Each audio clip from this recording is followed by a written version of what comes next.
Nobody move, there's blood on the floor. And I can't find my heart. Where did it go? Did I leave it in the cold? So please give it back, cause it's not yours to take. It must have fell when I lost my mind. Deep in a gut, drowning in pain. Somebody help, cause I can't find my way. Nobody move, nobody move.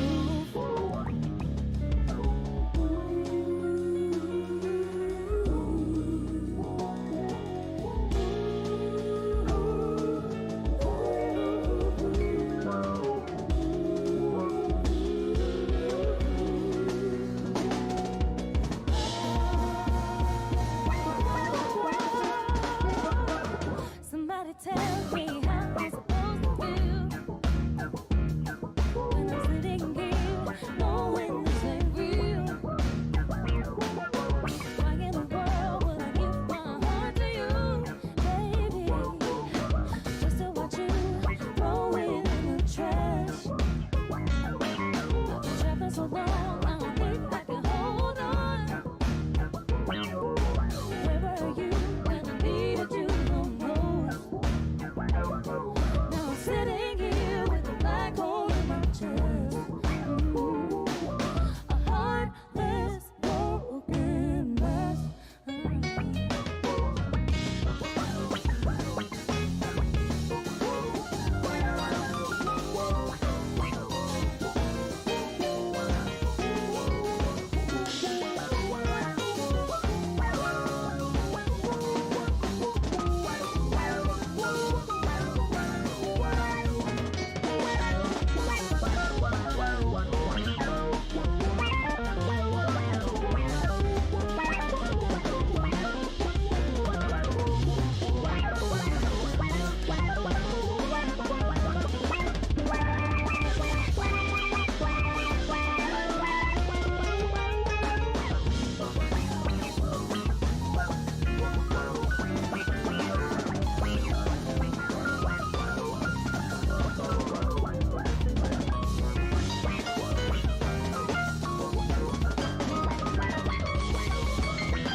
Nobody move, there's blood on the floor.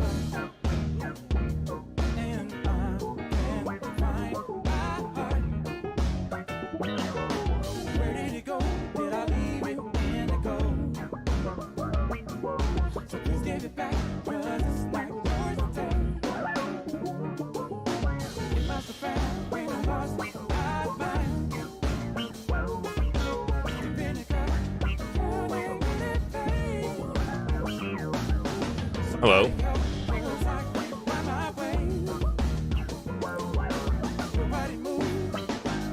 Nobody move. Cool. How are y'all doing? Yeah. God, I love that song.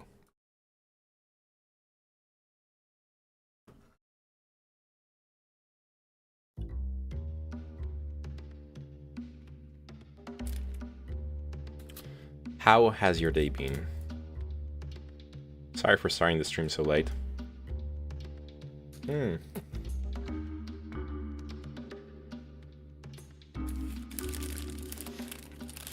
Oh, I love falafel. Go ahead. Thing is, Well, this kind of is a mukbang. This is not a mukbang stream.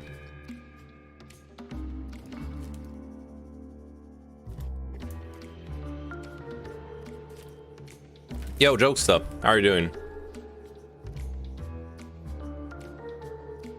I want to catch up on the on Ukraine. I also got some other interesting articles. How's my knee?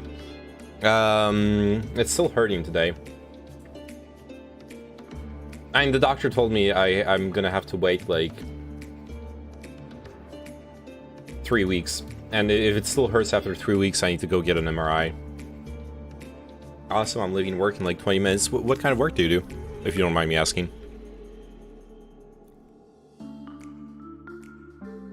So, I was just looking through you're a data analyst. Nice. MRI or X-ray? MRI. Because the doctor thinks the damage is to a meniscus, which is soft tissue, and soft tissue doesn't get detected by MRI. And I don't have a fracture. I don't need an X-ray. If it still hurts after 3 weeks, you're entitled to getting Booker's Twitch name. True. I should just take over his account. Ukraine has become a member of the EU Energy Union, so the EU. Hey Thorhammer, how are you doing? I'm doing good. Hope you're doing good too.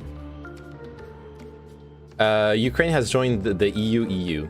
Unification of Ukraine's and EU energy systems has been completed. Now Ukraine's electricity flows in EU and vice versa. I don't know if that's actually an important thing, but actually that seems important, because if Russia chooses to shut down the power plants they have control over, so like Enerhodar, Chernobyl, Ukraine still has access to a functioning power grid. Still has access to power, right? I could arrange a fracture for you. EU. Yeah.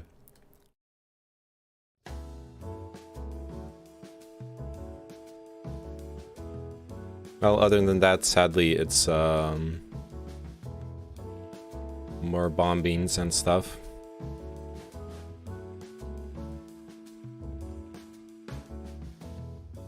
Looks like did the Russian army just ignore the Sumy region? Seems like they did. Yeah, from what I've been reading, Chernihiv, the bombing of civilian targets is getting worse and worse. Hey Sotsop, how are you doing? You don't need them knees anyways. I want my knees, okay? I want them intact. That looks sick. Okay. I've been following the EU versus Poland legal thing about the Polish judiciary. Yes, I'm aware of what you're talking about, because we did we actually did a lib praxis about the tensions between Poland and the EU a couple months ago. I haven't followed any newer developments to it, however. Is there like a recent development you want me to check out? And in that case, can you link me an article and I'll look at it. I got a bunch of articles to check out, but first, some dumb Hassan hater hating drama. Someone leaked this earlier in Strum's chat. I don't know what this is. Hassan the Hun explains how he became one of the top political pundits of our generation.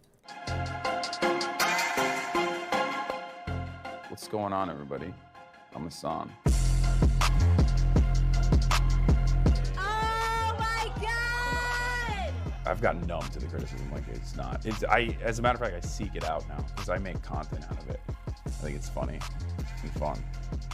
That's the most important part of making money for me, is just like being able to have freedom and be able to do and say whatever I want when I want it. There you go. Oh, there's a whole YouTube video. Oh shit. 20 minutes of this. You guys ready? I'm not ready. Hey, I mean, good for him.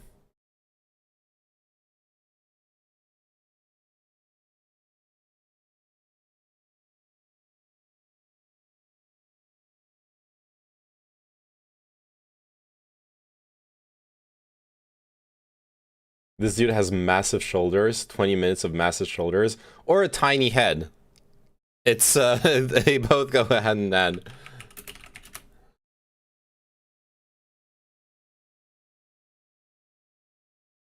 This is the only real picture of him that exists on the internet. Hey, how are you? How's it going? Going good, Spaniard. How are you doing? Oh, whatever. Anyways. Do we actually want to watch this? Okay, I'm keeping this in case I truly run out of content, but I have some more interesting stuff to read. I was sent this. I'm good, thanks. Found some really juicy news. Oh, share it. Feeding the Bear, a closer look at Russian army logistics and the fait accompli. Keep in mind, this is an article from 2021, before this whole debacle. However, at the time, if you remember, in November 23rd, 2021, there was a lot of there was a lot of discussion of whether the massing of Russian troops on the Ukrainian border was going to be an invasion, or was it another like pressure thing, exercise, etc. BLM Boston leader found on fraud charges, and her husband as well. 16 out of 17 counts of fraud.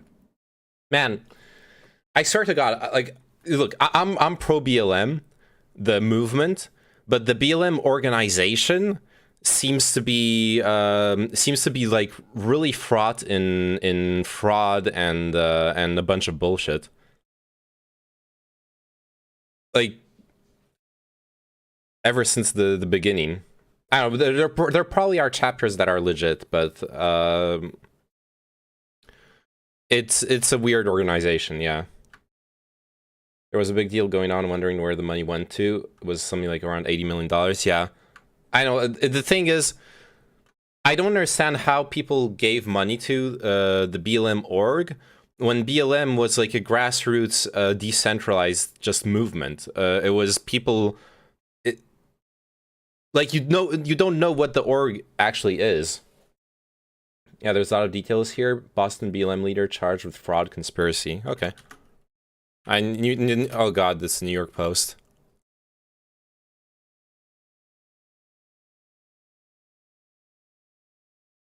Oh well. Of course, it's the New York Post. Anyways, I'm reading this first.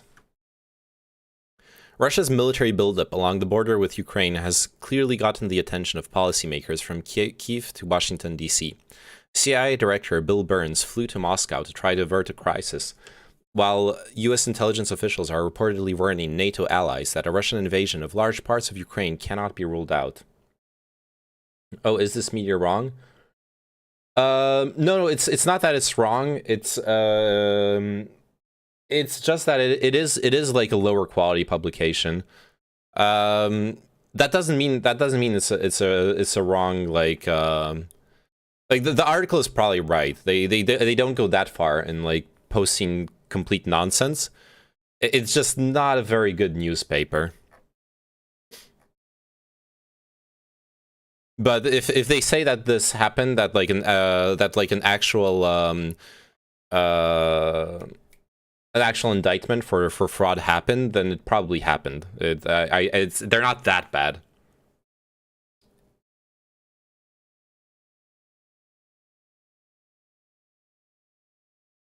Where was I? Yeah.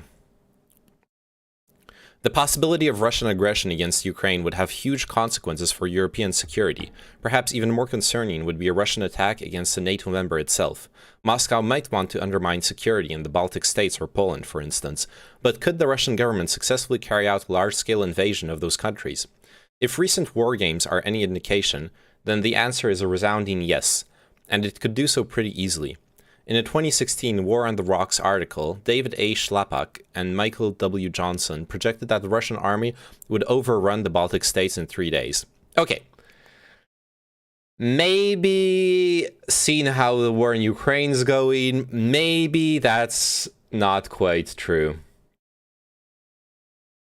What about the Daily from the UK website? They have the detail about it as well. No, like I said, I don't doubt that it happened, Spaniard. Like the New York Post isn't that bad. I was just I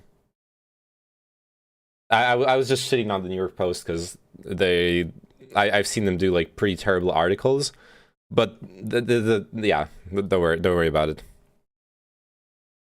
Being biased again, eh? They are super biased, yes. So I'm biased against them.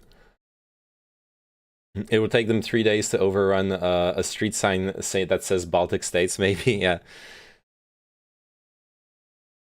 No, but yeah.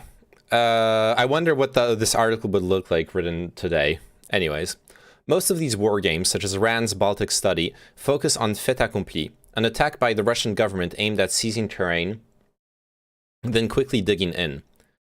What is this piece about? This piece is about whether the Baltic states and Poland are actually protected by NATO or not. It's hypothesizing on a tactic that it calls fait accompli, which in French means the fact accomplished, which is if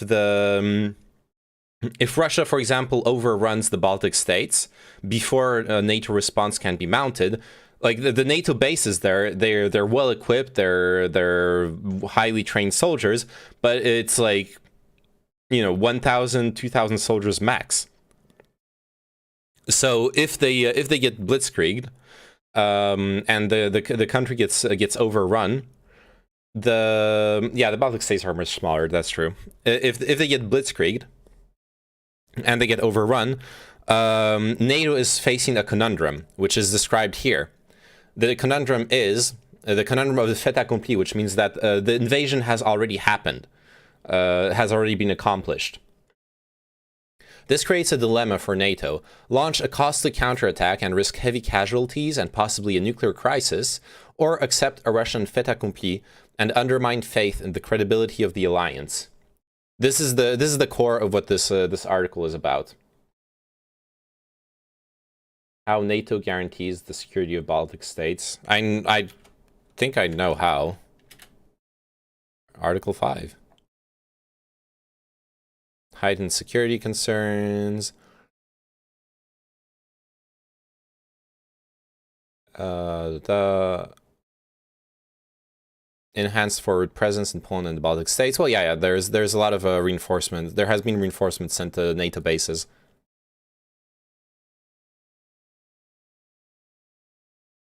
Go in no matter what. Well, in principle, NATO has to go in no matter what. In practice, would they actually do it? That's what this article is about. Some analysts have argued that these seizures are much more likely to be small in size, limited to 1 or 2 towns. While that scenario should, of course, be studied, the concern about the feasibility of a fait accompli in the form of a major invasion still stands. And also, this is something I actually talked about. I don't remember if it was with Chow or with Tyranid.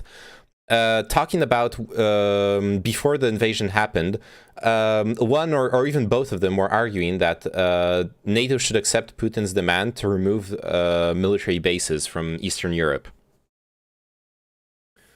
Article 5 does not guarantee you have to respond kinetically, as far as I understand its phrasing. It does.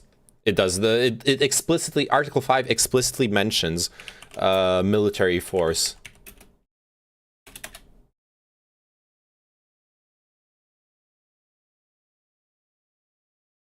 Can I have the exact phrasing, please? Oh, come on.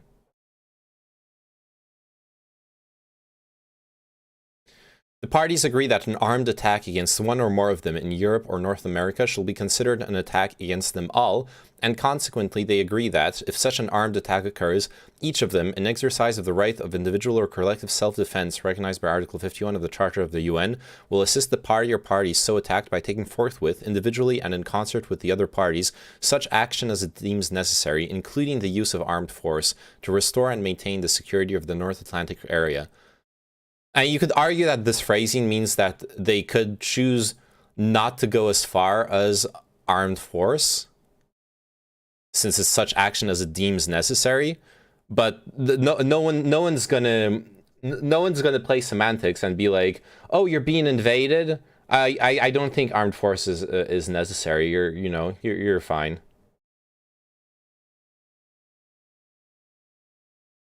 Well, I don't think Russia is going to attack Baltic states due to the fact they aren't doing very well in the war against Ukraine and their losses so far. I would agree, yes, but the thought experiment here is interesting though, because okay, so like I was talking about NATO bases, having it's something I mentioned. NATO bases are an effort at deterrence, at preventing the fait accompli. Having the bases there strengthens the defense of the countries in a way where there's less chances of them being overrun before a response can be mounted. I think that's why NATO currently hasn't really sent all types of forces yet to help Ukraine, since they are not part of NATO. Yes, that is why NATO has not responded. They are not part of NATO. Zelensky hasn't joined either and want to join. Zelensky would love to join NATO, but NATO will not accept Ukraine. It's not true. During live media, I'm pretty sure he said they want to join. Okay, maybe he said that, but he also understands that he cannot join. NATO doesn't accept countries that are in active war. As a defensive alliance, yeah. So like it's kind of there's not much point in him saying that. It's not like he had a choice in it. So, yeah. I was thinking about it. He also wants Ukraine to be included in the EU. Well, yeah, that he does. He does want to be part of the EU. Anyways, so I was thinking. I was thinking of the EU what? European Union. Ukraine wants to be part of the European Union. So the reason I was talking about this was yeah, there was this idea floated around of conceding to Putin's demands of removing NATO bases from Eastern Europe. And one of the counter arguments I thought of for that is that it prevents the fait accompli scenario. While the Russian army definitely has the combat power to achieve these scenarios, doubt, maybe, does Russia have the logistics force structure to support these operations? The short answer is not in the timelines envisioned by Western war games. In an initial offensive, depending on the fighting involved, Russian forces might reach early objectives, but logistics would impose requirements for operational pauses. As a result, a large land grab is unrealistic as a fait accompli. The Russian army has the combat power to capture the objectives envisioned in a fait accompli scenario, but it does not have the logistic forces to do it in a single push without a logistical pause to reset its sustainment infrastructure. The Russian aerospace forces, with a sizable tactical bomber and attack air force, and attack helicopters can also pick up fire support to alleviate artillery ammunition consumption. NATO planners should develop plans focusing on exploiting Russian logistic challenges, rather than trying to address the disparity in combat power. This involves drawing the Russian army deep into NATO territory and stretching Russian supply lines to the maximum, while targeting logistics and transportation infrastructure such as trucks, railroad bridges, and pipelines. Committing to a decisive battle at the frontier would play directly into Russian hands, allowing a shorter supply to compensate for their logistical shortfalls. What's my opinion of Zelensky? Look, I'll be honest. Zelensky isn't this magical superhuman that like Western media is making him out to be. That being said, his image and his appearance in wartime is impeccable. And that is what he's gaining a lot of fully deserved praise for. But he wasn't this perfect politician before all this happened. But he's a good wartime leader. There's no denying that. It seems to me like he's doing what he has to be doing. I just get slightly that's why I'm saying Ukraine is the site of geopolitical conflict between Russia and the West. Well, yes, it is. But that being said, do you think Ukraine has democracy? More than Russia has. It's not a perfect democracy, or it wasn't. Who knows what state it will be in after the war. It wasn't a perfect democracy, but it was much closer to one than Russia is. Look, that's the problem. I get the feeling you probably have like a both sides or a pro-Russian stance on the situation, Rocket YZ. The reality is there is better and worse, and Ukraine was better than Russia, despite all its flaws.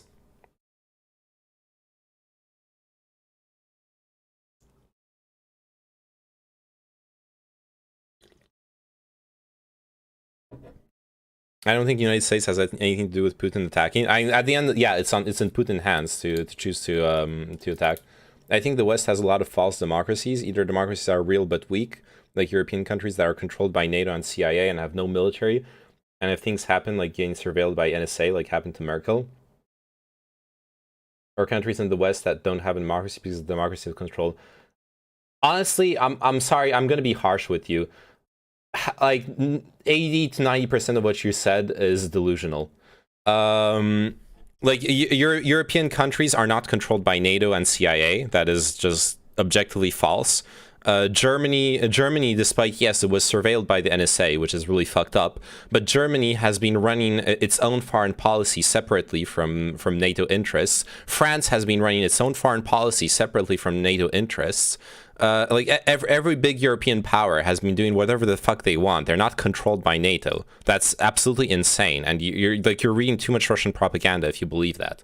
Like look at the fucking history of NATO and European powers, and apart from the UK, which is basically the US butt buddy, Europe has been able to forming its own policies and making its own decisions. Germany hasn't been running anything. Who the fuck do you think has been running the EU? Like, yes, Germany's power is mostly economical, but then they don't have a strong military. Nah, man, no. Germany is not hopelessly controlled by NSA/CIA/USA foreign policy apparatus. You're like, I'm sorry, you're delusional, man. Also, you're picking on the one country that had limitations on its military because of World War II. What about France? What about Sweden? What about all those other European countries that have? What about Turkey? What about all those other European countries that have world-tier militaries? But Germany has no military. Come on, man. Troll better. What about the UK? Yeah, fuck the UK, man. Okay, you're trolling, man.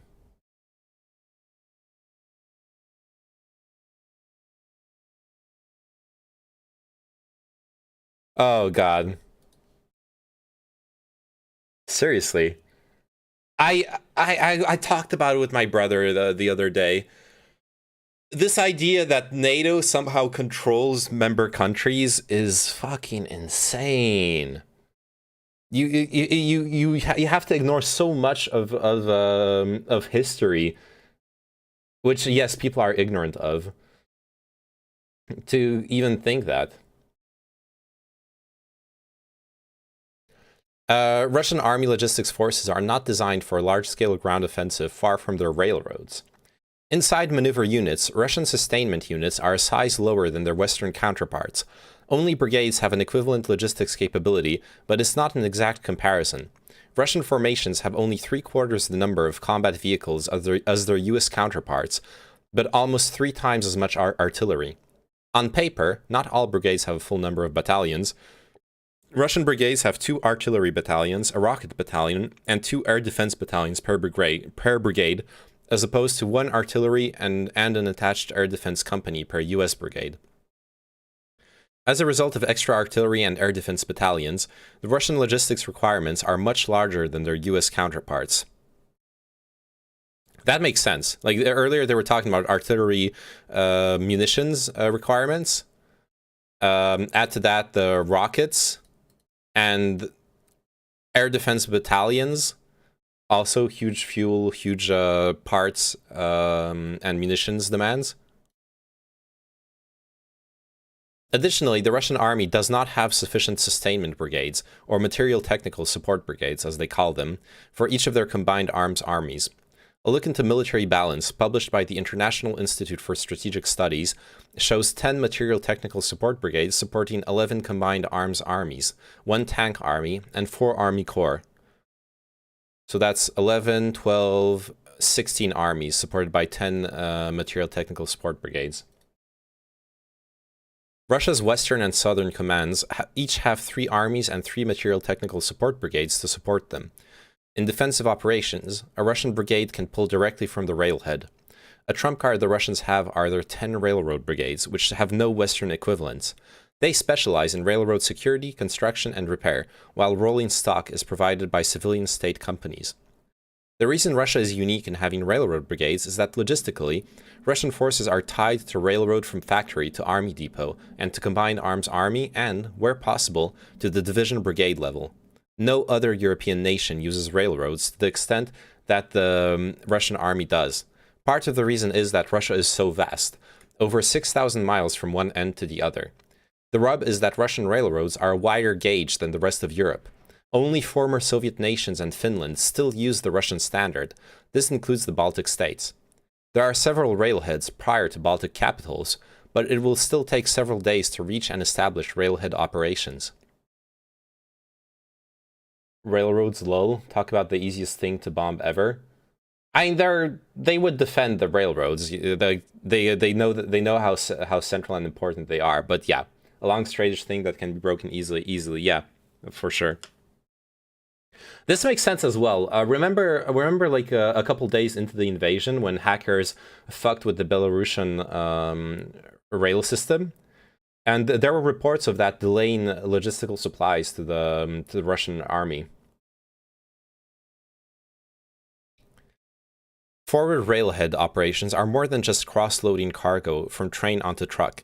It involves receiving and sorting cargo, repackaging for specific units, and storing excess on the ground. Due to the hazardous nature of military cargo, the ground needs to be prepared so that cargo can be stored in safe, distributed environments. This process can take 1 to 3 days. The site also needs to be outside the range of enemy artillery and secured from partisans. A single lucky shell or a rocket-propelled grenade can result in a major explosion and have a disproportionate effect on the tempo of an entire division. Which is kind of what we're seeing in Ukraine. Like, not necessarily a major explosion on like a Russian munitions depot, but we are seeing like drone strikes stopping entire convoys. Trucks are highly superior in the military than trains. Not necessarily. Like I understand you're being like, lol, they're so behind the times, they're using trains, etc. That's not necessarily correct, Eric. When you're dealing with the climate and the terrain that Russia needs to deal with, trains are the superior solution. Trucks, trains are great for transporting heavy equipment. Trains are extremely energy efficient. You would need to spend so much more gas to transport things by truck. Trains are just like one of the most efficient forms of transportation that we have. Once the railroad is there, trains are amazing. So it's not that simple. This is assuming the key bridges, such as the one at Narva on the Russian-Estonian border, aren't destroyed and have to be repaired. Poland only has one wide gauge rail line, which runs from the Krakow region to Ukraine, and cannot be used by Russian forces without capturing Ukraine first. There are no wide gauge lines running from Belarus to Warsaw. Rail traffic moving across borders usually stops to cross-load cargo, or uses adjustable railroad carriages and switches engines, which cannot adjust. In times of war, it is highly unlikely that the Russian army would capture enough Western train engines to support their army, forcing them to rely on trucks. This means that Russian army rail sustainment capability ends at the borders of the former Soviet Union.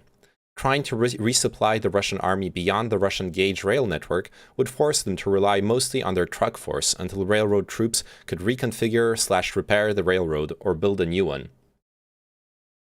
Well, for military actions, I don't think trains are the best. Give me an aircraft carrier or a C-130 or Chinook.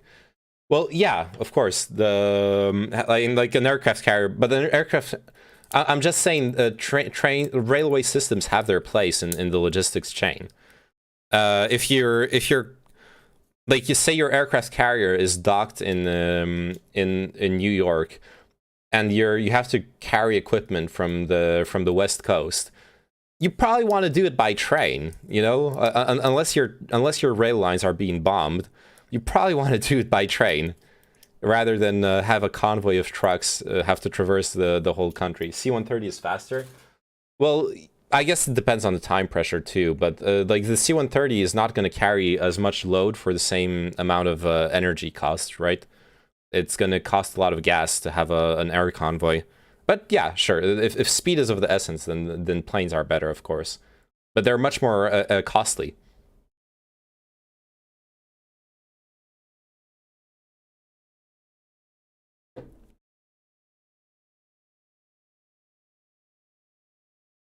Russia's truck logistics support, which would be crucial in an invasion of Eastern Europe, is limited by the number of trucks and range of operations, which is kind of what we have been seeing as well. Y'all remember seeing those images of the scuffed Russian truck convoys?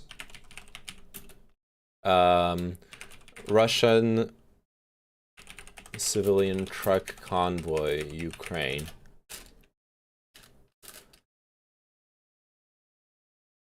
Let me just make sure I don't show any bad pictures.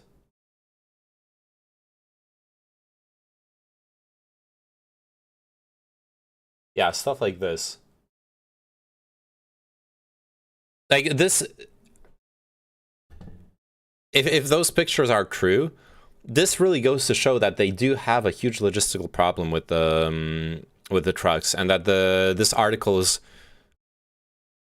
how to put it, findings were on point. And it explains why they're using civilian trucks in that case.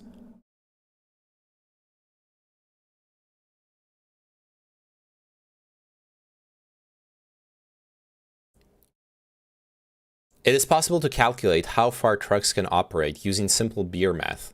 Assuming the existing road network can support 45 miles per hour speeds, a single truck can make three trips a day at up to a 45-mile range.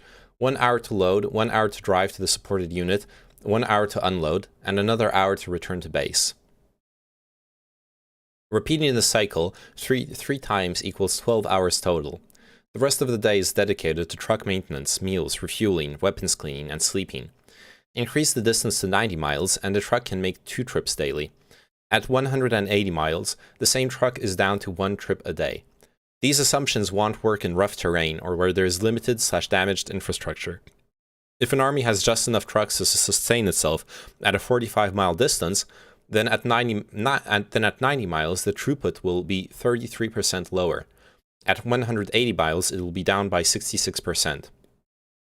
The farther you push from supply dumps, the fewer supplies you can replace in a single day. The Russian army does not have enough trucks to meet its logistic requirement more than 90 miles beyond supply dumps. To reach a 180-mile range, the Russian army would have to double truck allocation to 400 trucks for each of the material technical support brigades. To gain familiarity with Russian logistic requirements and lift resources, a useful starting point is the Russian Combined Arms Army. They all have different force structures, but on paper, each combined army is assigned a material technical support brigade. Each material technical support brigade has 2 truck battalions with a total of 150 general cargo trucks with 50 trailers and 260 specialized trucks per brigade.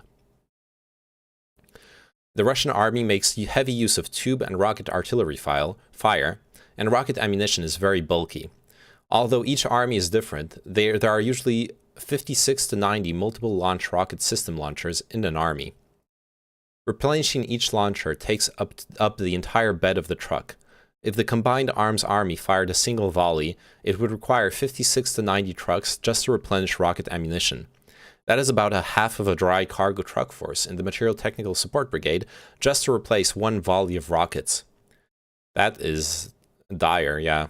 There is also between 6 to 9 tube artillery battalions, 9 air defense artillery battalions, 12 mechanized and recon battalions, 3 to 5 tank battalions, mortars, anti-tank missiles, and small arms ammunition, not to mention food, engineering, medical supplies, and so on. Those requirements are harder to estimate, but the potential resupply requirements are substantial. The Russian army force needs a lot of trucks just for ammunition and dry cargo replenishment. For fuel and water sustainment, each Material Technical Support Brigade has a tactical pipeline battalion.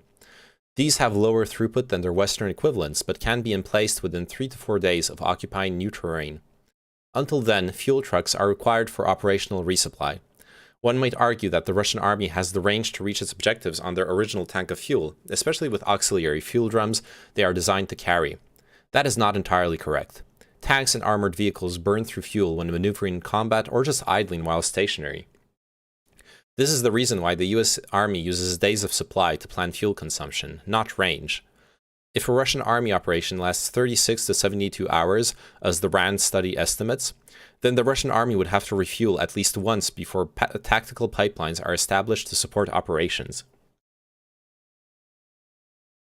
Sustaining logistics is the hard part, a scenario in the Baltics.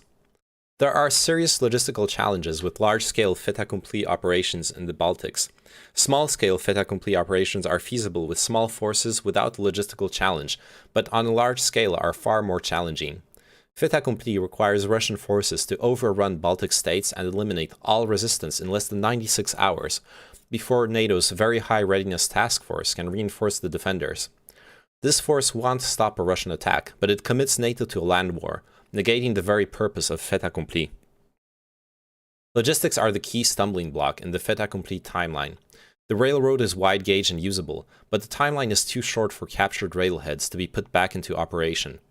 A dozen NATO air-launched cruise missiles fired over Germany can destroy key rail bridges at Narva, Pskov, and Velikie Lugi, shutting down rail traffic into the Baltics for days until those bridges are repaired. Logistic planners in Russian Western Command have to plan for a scenario in which Baltic states choose to fight a battle in their capital.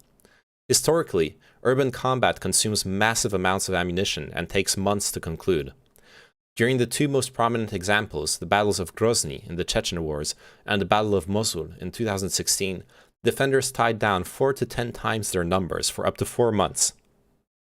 At Grozny, Russians were firing up to 4,000 shells a day. That's 50 trucks a day.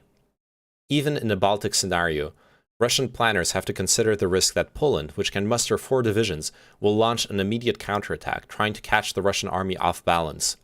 The Russian army would have large forces tied to sieges of Tallinn and Riga, while fending off a Polish counterattack from the south. The ammunition consumption would be massive. During the 2008 Russo-Georgian War, some Russian forces expended an entire basic load of ammunition in 12 hours. Assuming the same rates, the Russians would have to replace substantial amounts of ammunition every 12 to 24 hours.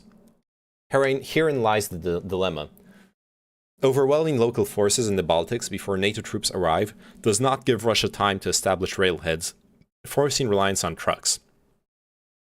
At 130 miles, they can only do 1 trip a day, generating a truck shortage. Russian planners could commit fewer maneuver forces and risk failing to overwhelm defenders. Alternatively, they could take a logistics pause for 2 or 3 days to give the Baltic states time to mobilize and NATO's Very High Readiness Joint Task Force time to arrive. Meanwhile, they would be taking attrition from local partisans, NATO airstrikes, maintenance breakdowns, and loitering munition as seen in the latest Nagorno-Karabakh war. Either way, fait accompli fails, and conflict degenerates into protracted war, which Russia is likely to lose. Russian logistics can only support a large-scale fait accompli if NATO forces fight a decisive battle at the frontier. The bulk of supply consumption would take place close to Russian depots.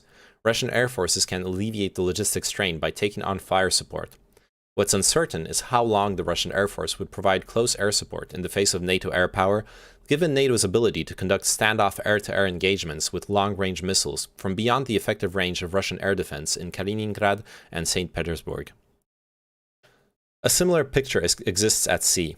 The combination of air power, diesel submarines, and shore-based anti-ship missiles is likely to deny the Baltic Sea to surface fleets of both sides. The Russian army has ample combat power to capture the Baltic states, but it won't be a rapid fait accompli unless the Russian government scales down the size of the territory it wishes to seize. Using Van Jackson's 2x2 variations of fait accompli diagram as a conceptual framework. What is that?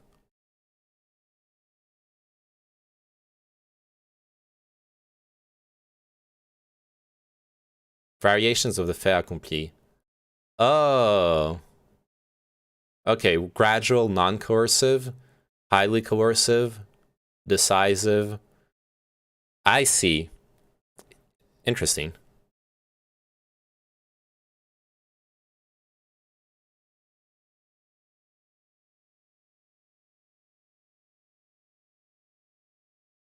Alright, let's go back to Dark Reader.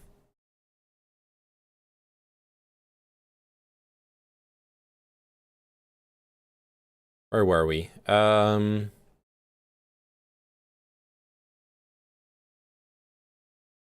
logistic forces can only support a gradual fait accompli, which won't shatter NATO unity, instead giving NATO time to mobilize and seal off the land grab.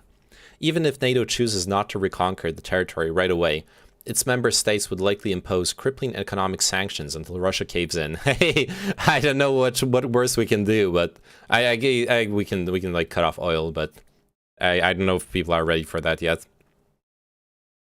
On the other hand, the decisive fait accompli, such as the conquest of a full member state, may achieve the objective of shattering NATO unity, but it cannot be logistically supported by the Russian army.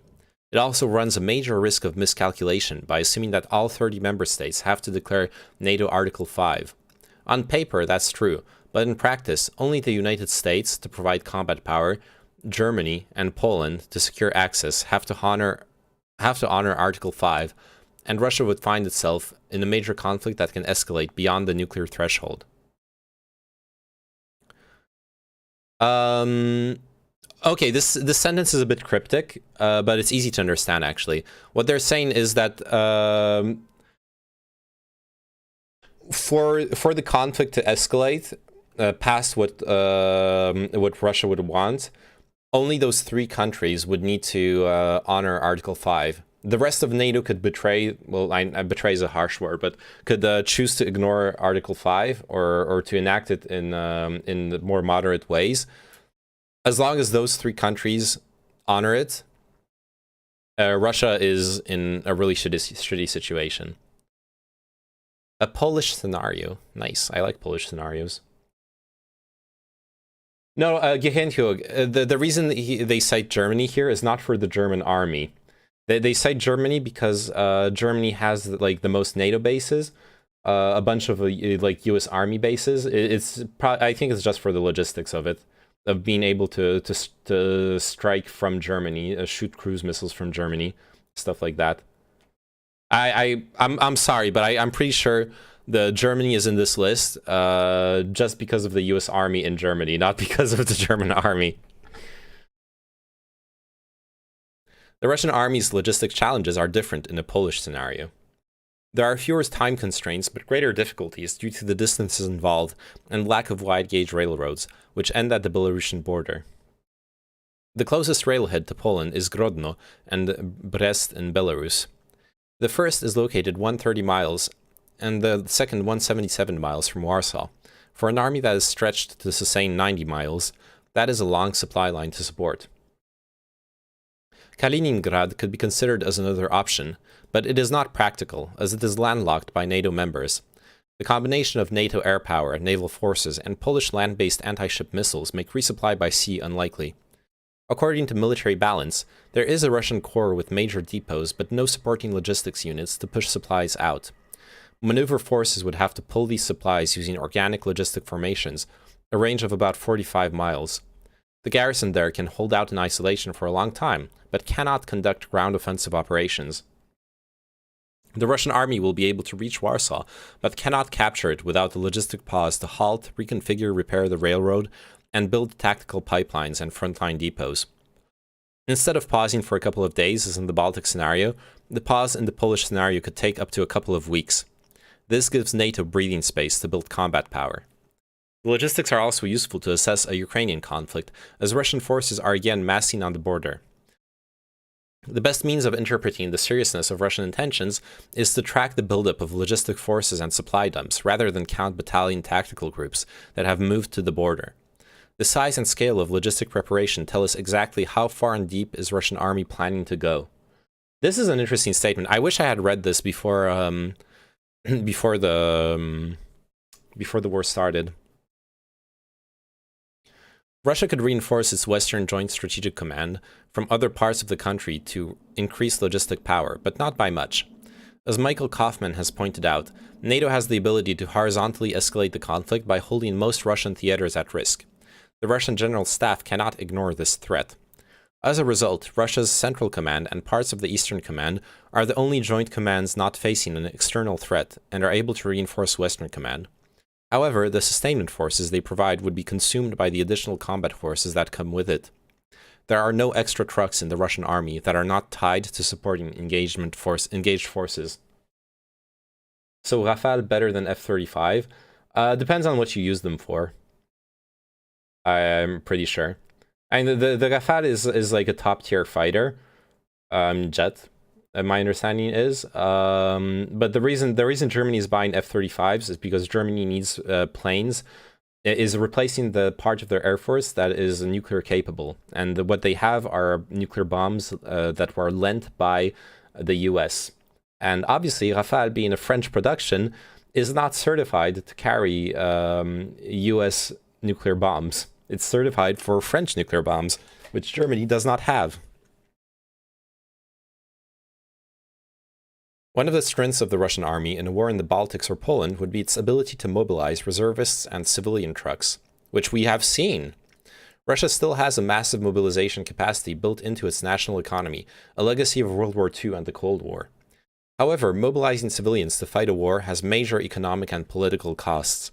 To maintain political stability at home, the Russian people would have to genuinely believe they are defending their country. They will not tolerate husbands, sons, and fathers going off to a war on Putin's whim. The last time the Russian government heavily relied on conscripts and reservists was during the First Chechen War. Within 2 months, a major anti-war movement appeared, spearheaded by soldiers' mothers.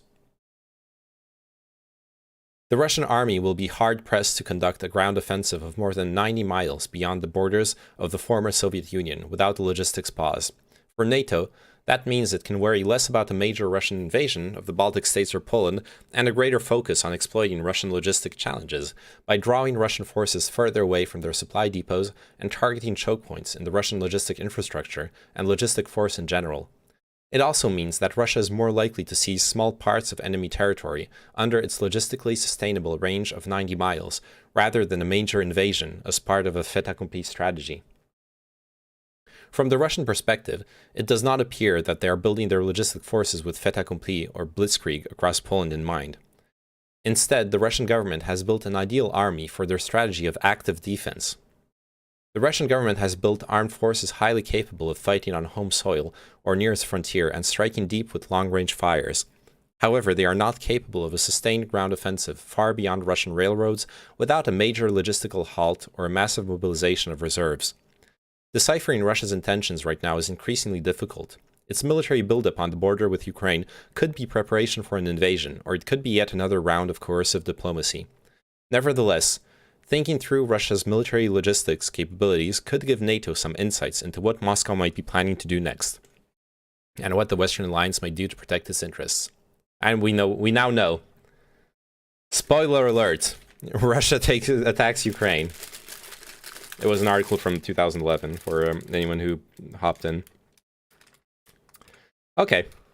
It was still relevant, though.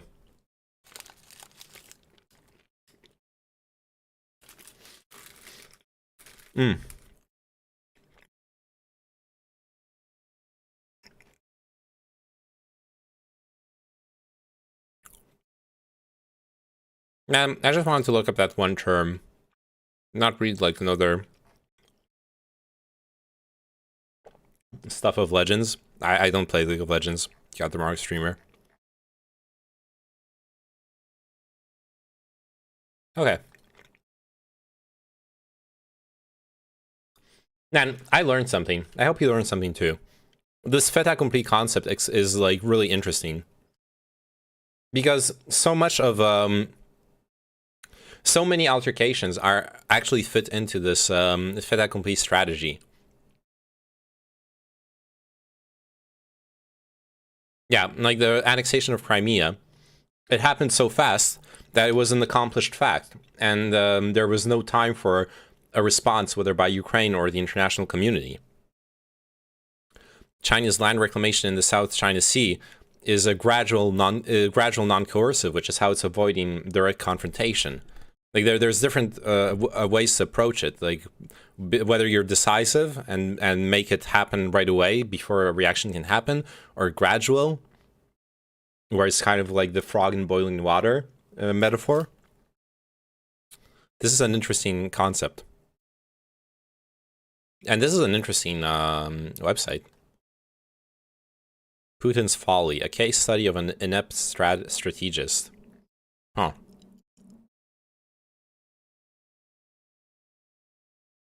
Seems like they don't think the war's going well.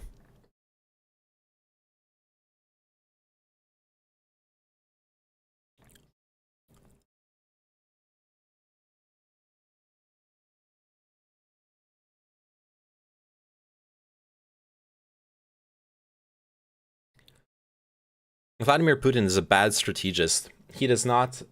Huh?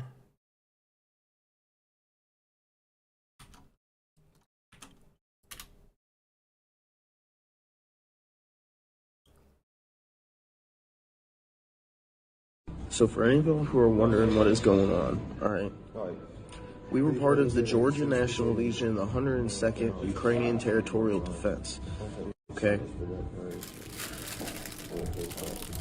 Our base got fucked up, the base right next to us got fucked up, Americans, British, tons of British dead, alright? They're not saying nothing, they're counting our dead as their dead. They're trying to send us to Kiev with no fucking weapons, no kit, no fucking plates. The people who are lucky enough to get weapons are only getting magazines with like 10 fucking rounds, okay? When they wanted to send us to Kiev, we said no. Our whole group, a bunch of Americans, Canadians, British. So they told us we had to get the fuck out or they were going to shoot us in the back, alright? So me, this British guy, and another American, we fucking hid in the back of an ambulance to get out. We got to the border, and it was a whole nother mess. When you get to the border, anyone who has kit, anyone who has any military shit, they're fucking pulling you out of the line and they're sending you back to the front. We got dropped off about 5 clicks from the fucking, from the border, and we walked. And we get to the border, and this humanitarian group with a bunch of ex-SF veterans from England pull us to the side and say, you need to get, like, pulled us out and fucking, like, hit us. And they were like, you need to dump all your kit. They're pulling people out, cutting up passports, sending them back. So we dumped our shit. We got, like, in all of our fucking, we got in, like, Red Cross vests, and they had, like... I'm skeptical. I'm skeptical about the cutting up passports part. That's really sussy. The rest, yeah. Yesterday, a training, one of the big training camps for the for the Ukrainian Foreign Legion was bombed. So like, some of what he's saying is probably most of what he's saying about being bombed and stuff is probably true. Hey Kino, how are you doing? The cutting up passports could be true as well, but that's really. First off, it's really fucked up, but it's literally against international law. That's a huge crime to prevent nationals from leaving the country. Like, they have the right to prevent Ukrainians from leaving the country and conscripting them. They don't have the right to prevent Americans or British or whoever else from leaving the country. That's just not legal. Which doesn't mean they're not doing it, but this is the first time I'm hearing about that. I was reading earlier today. I was reading a witness report. Earlier today, I was reading a witness report from someone who signed up to the Foreign Legion as well, and that person actually said that they were able to leave the country without issues. I think it was an American. They didn't have to deal with this whole like being scared of passport being cut up thing. That's also why I'm very skeptical of this. This is the first time I'm hearing about it. The rest of what he's saying is coherent though. Like even with supplies, like the supply stuff is probably yeah, in regards to not getting any plate carriers / kit. If I recall correctly, the Ukrainian embassies tell you that you have to bring your own equipment except weapons, as they cannot guarantee it otherwise. Yeah, the thing is, like the article I was reading with that American who fled no, it was a British person, sorry. The British person who fled Ukraine. Don't go there if you haven't signed up at an embassy. There's a bunch of idiots who are going there who haven't even signed up at the Ukrainian embassy, and they arrive there and they expect to get like. They expect that there will be like a grand fanfare and people happy to see them. No, the first question the Ukrainian army has when you arrive there from who the fuck knows is, are you a fucking spy? They don't. You're not even signed up at the embassy. What the fuck are they supposed to know about who are you? Like, Jesus Christ. And also, don't go there if you don't have military training. They don't have time to train you if you're just some random dumb fuck who doesn't know what they're doing. If you really want to help, send money to the fucking humanitarian organizations on the ground, okay? That's literally all you can do to help. If you're in the US, if you're far away from there and you want to help, swallow your fucking ego and send money to the humanitarian organizations. You traveling there, like even you traveling there and going to help, is going to help less than your plane ticket money would help the organizations on the ground. Okay, they don't need another like random American fucking around and thinking they're like Jesus or something. Is it true that the Canadian sniper died? I don't know. Because white people are... it depends on which side of the border you are. I heard there are some problems in Poland. What are you talking about? Because white people are a monolith, yeah. Too much Hollywood brainwashing with these Americans, yeah. They think they're militarily trained because they went to a Boogaloo Boys protest one time, yeah. Hey, if I show up to Ukraine like this, what will happen? That Canadian sniper stuff is Ghost of Kiev tier? Yeah. I don't even want to look into it. I don't care. What if you show up like this?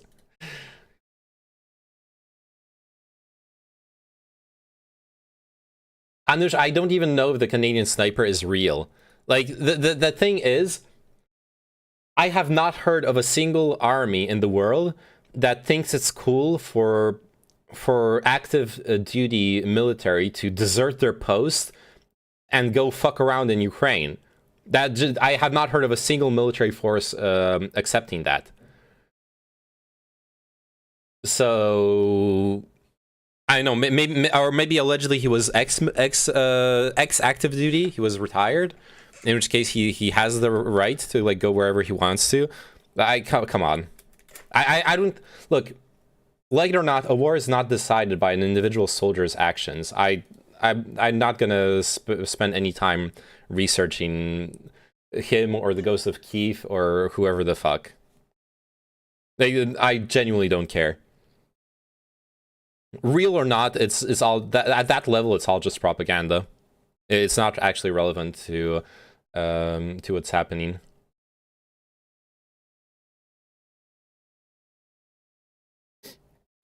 Contrary to what many assume, playing Call of Duty for years in your mom's basement does not prepare you for real combat.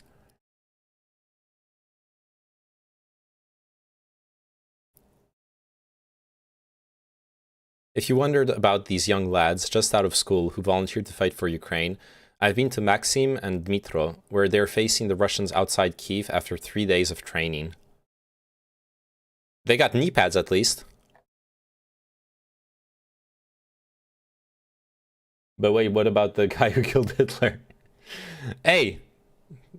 Well, who's been saying they're poorly equipped? Look at those dank knee pads. Okay, I shouldn't be mean about this. Those poor kids are in dire straits.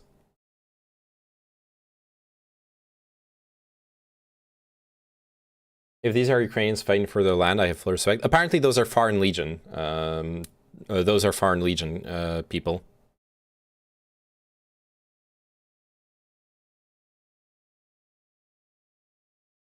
But I'm sure there's Ukrainian soldiers who look like that too. And the situation is fucked up. A lot of conscripts, whether it's foreign or local. Only takes the one wrong partner to mess your health up for the rest of your life. Sure? What are you talking about? Probably not Ukrainian soldiers, but conscripts. No, it says they're Foreign Legion. They're people who volunteered to fight for Ukraine.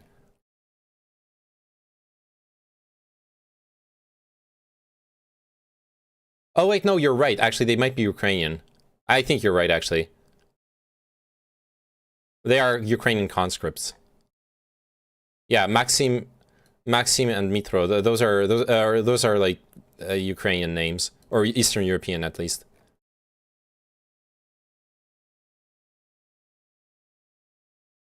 Oh no, you said I'm sure there are Ukrainian soldiers who look like this. Oh yeah, I meant conscripts. You're right, Soap. Yeah, I meant conscripts. They should have taken their skateboards. Zoomers are too impressionable. Okay, those kids don't have a choice. Those are Ukrainian conscripts. There's literally a draft going on in Ukraine. They have been called upon to defend the country.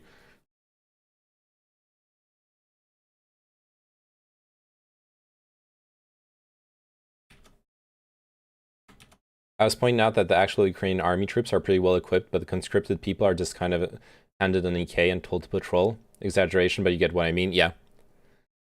Azov should not be on TV. Yeah, I'm not a fan of the Azov battalion either. Fakhrudin Sharafmal on Ukrainian Channel 24 quoting Adolf Eichmann and calling for the killing of Russian children. Oh. Я знаю, що як журналіст я маю бути об'єктивним, маю бути виваженим для того, щоб повідомляти вам інформацію з холодним серцем, але направду триматися зараз дуже важко, особливо в такий час, і якраз уже нас на Росії називають нацистами, фашистами. I know that as a journalist, I have to be objective, I have to be balanced, in order to report information to you with a cold heart. But to tell you the truth, it's very hard to hold on now, especially at a time like this.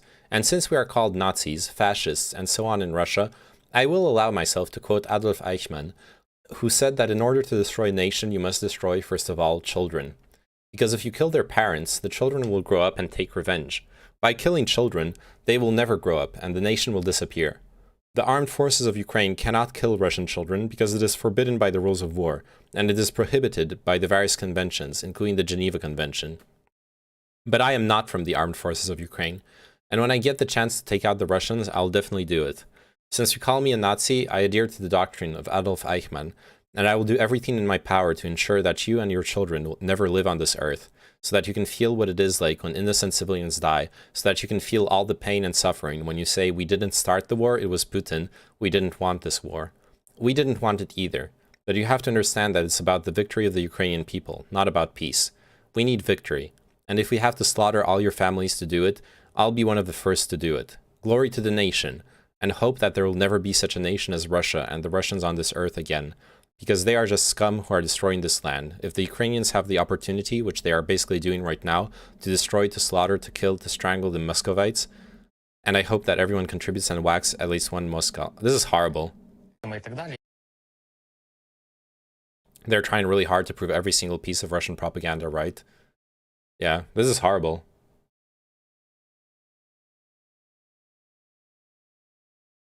This is appalling. But that's wartime. Those are people. I'm not saying this to justify it, but those are people transformed by wartime.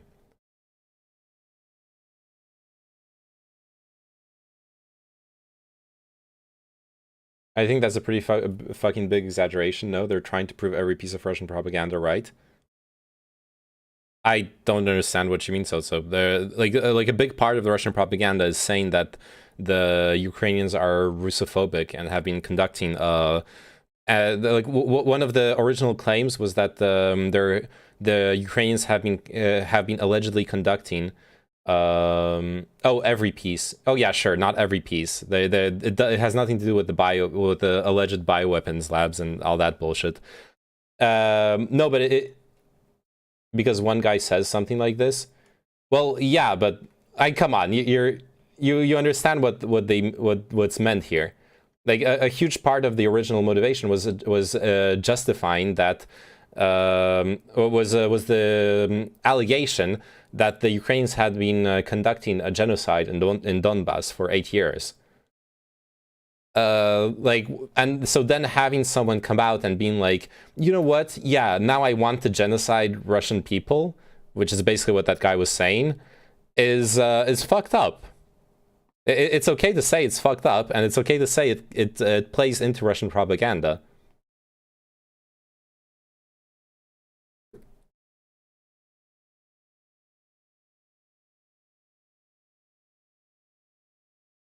Bro, Rafale is better because my country has bought the Rafale. Okay. Yeah, okay. Let's go with that, Andrish.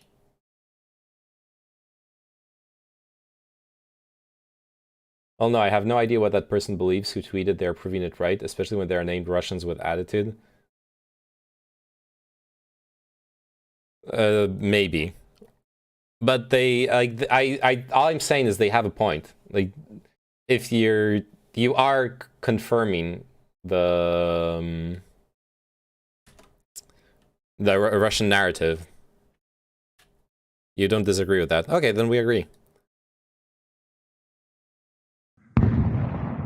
Ah, come on, don't send me war footage. Can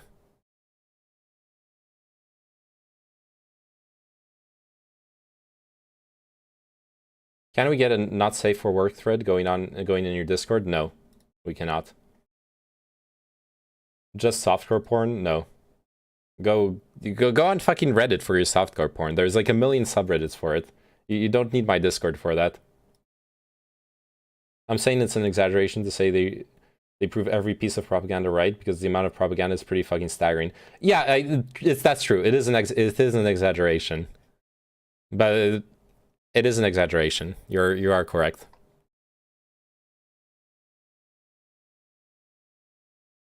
He likes hardcore stuff. Actually, not. Maybe. Not really, but maybe a little bit.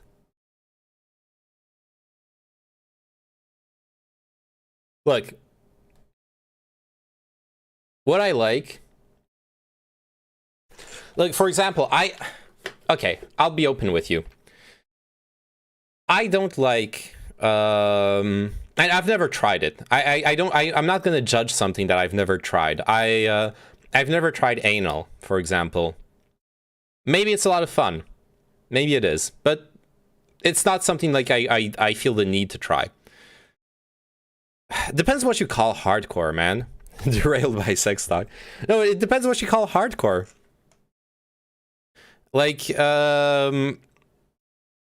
is bondage hardcore? Is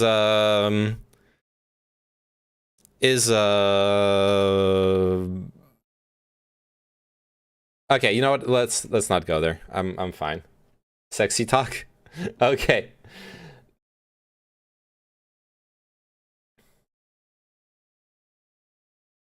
Is like what is hardcore for you?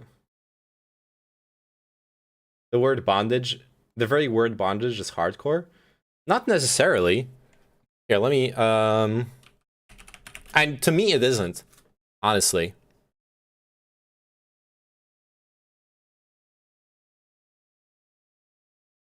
Like, for example, the Japanese art of bondage, shibari, has a lot of,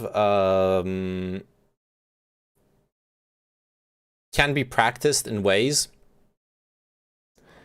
that are not even really necessarily sexualized.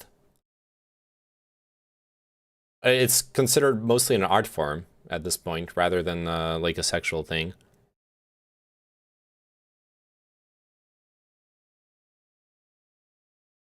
Just release your amateur porn video already so we can go over detail by detail. Oh god.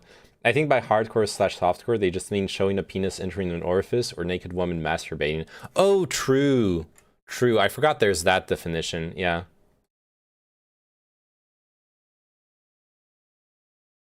I forgot about that definition. Yeah.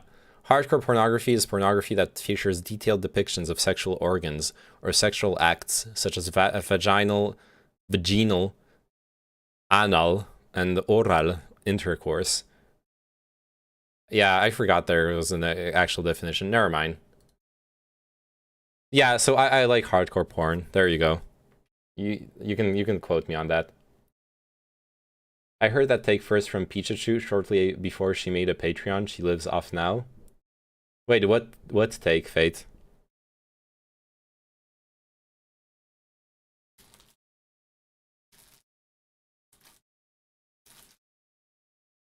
Also, wait, no, that's like Twitch TOS. I was gonna be like, also, a donation goal for my sex tape. No, no, I'm joking. In Minecraft. There's a donation goal for a Minecraft sex tape, okay?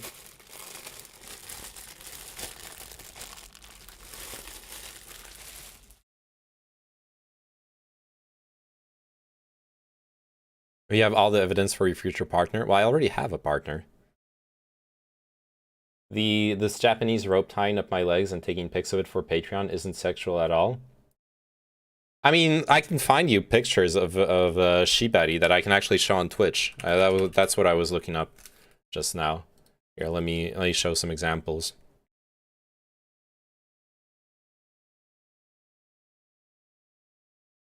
Like, this one's really fun. Right, need to allow this.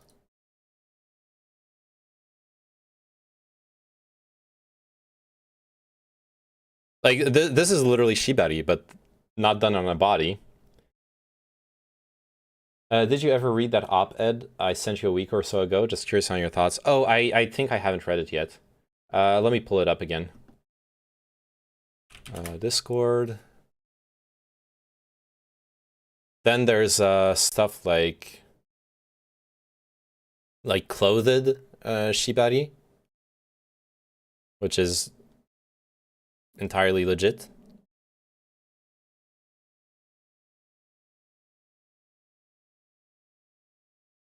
Can we do a rope tying stream? I haven't learned to do Shibari yet. I want to learn, but I haven't. So I don't think that'll be possible. Oh, it's the there are many things worse than American Power op-ed.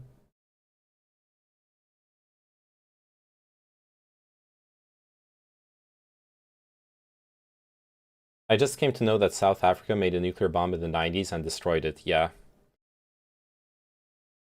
Be able to show 50 Shades of Name. Only country that denuclearized itself? Not true. Ukraine denuclearized itself as well. I mean, under international pressure, but Ukraine opted for it.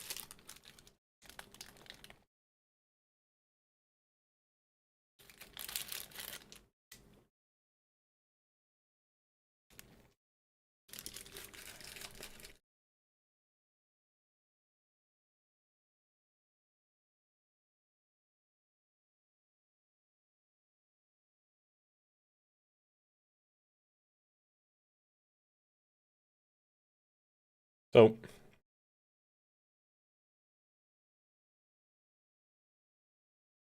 Bondage tub stream? What?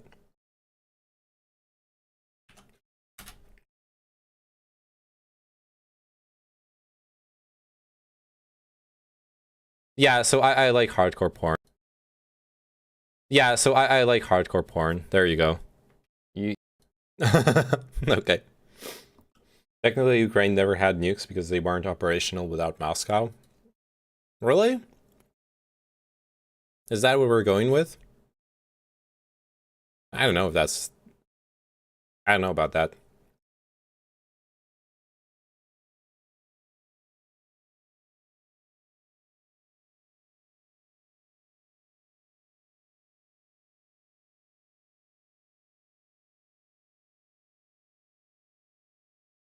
So, like...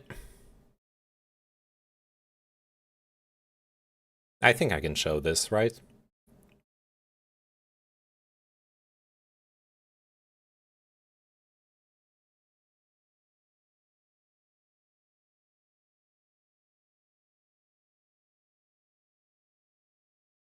Like, you can do this with Shibari.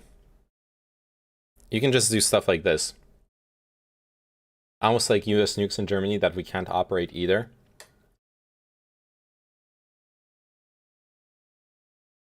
Anyways, back to politics. Why is my viewership going up? I'm showing bondage stuff. I also just want to watch a video so I can finally finish eating. I'm like halfway through my my falafel sandwich. Like, this is not what I want to watch though. God damn it.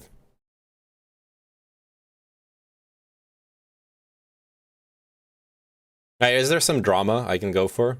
Some easy drama.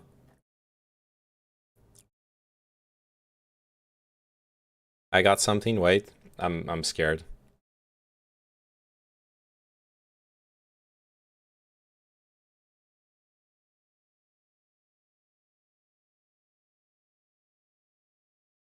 Is SGG down? It works fine for me. We can watch the history of the Chechen War. Okay.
Yo, there's no audio in this. Like, I can't read the... I'm sorry. I'm sorry, Magister. I can't read, like, a paragraph in 2 seconds.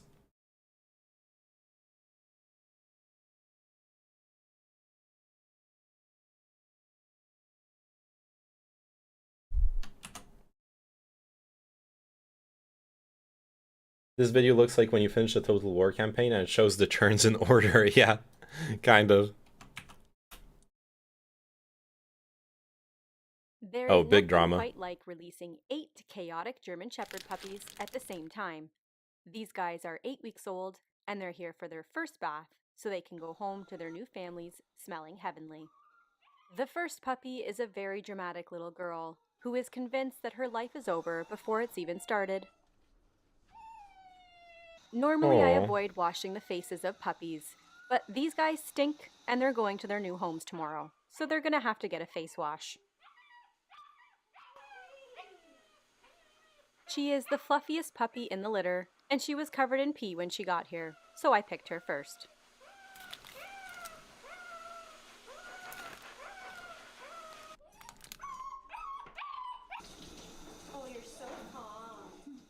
Calm puppy number 2 is a male. Naturally, we You're leave it up covered to the in pee, females you know? to be overly dramatic. Do you need me to wash you? There is definitely a love-hate relationship when working on puppies.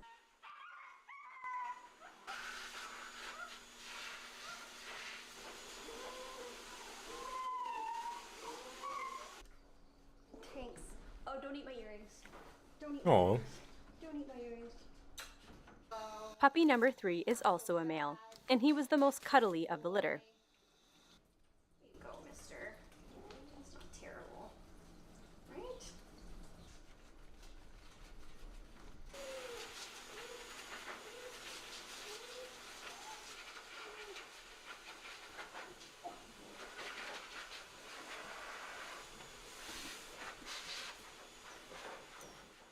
I'd be lying if I said I didn't want to keep this one.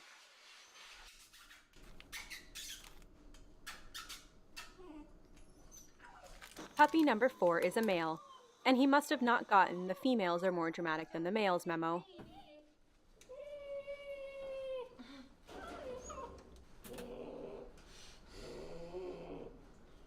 Are you mad? After a cute little shake, it was off to the blow dryer, and he did fairly well.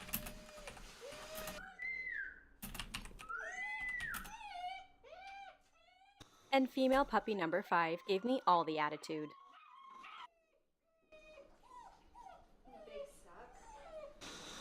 And please help me, the water. Yeah. Where are you going? I'd like to congratulate one of my subscribers from this channel, from California, who adopted one of these puppies. I hope he still smelled scrumptious.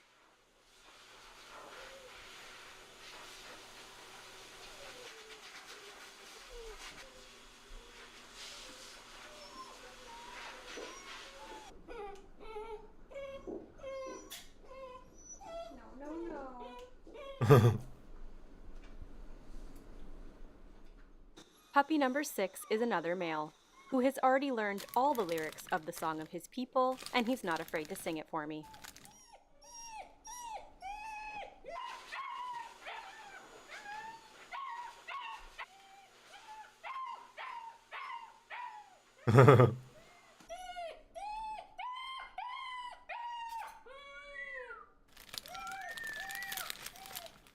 And while puppy number 6 still cries, we move on to puppy number 7, who is also a male.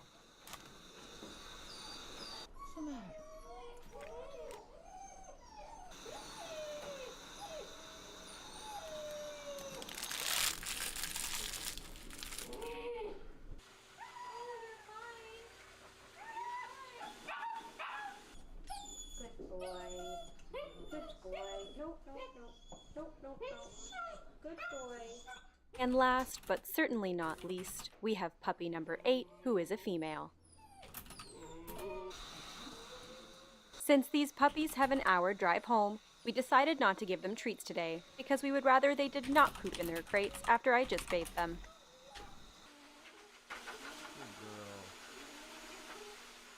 I don't know who's more tired, me or the puppies. There is nothing more adorable than a pack of huddled sleeping puppies. If you liked this video and you This haven't makes me really already, sad though whenever I please see don't forget breeders to hit on the that scale. thumbs up and subscribe to my channel. Thank you so much for watching. I hope you And- enjoyed this adorable. This is just a channel. This is just someone who like a groomer. She cleans the. She takes care of like yeah. She's a groomer. She's not a breeder, but I know what you're talking about.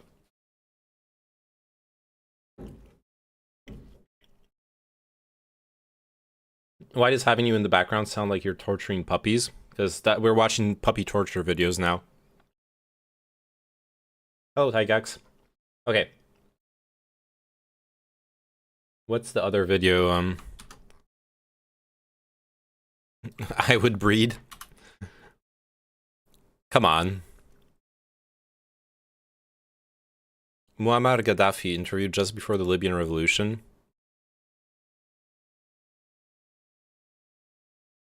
Not right now, sorry.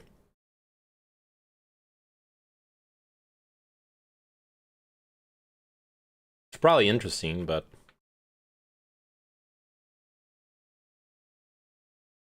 she's a groomer, and in each video, she will present the breed or give some tips about how to raise a dog.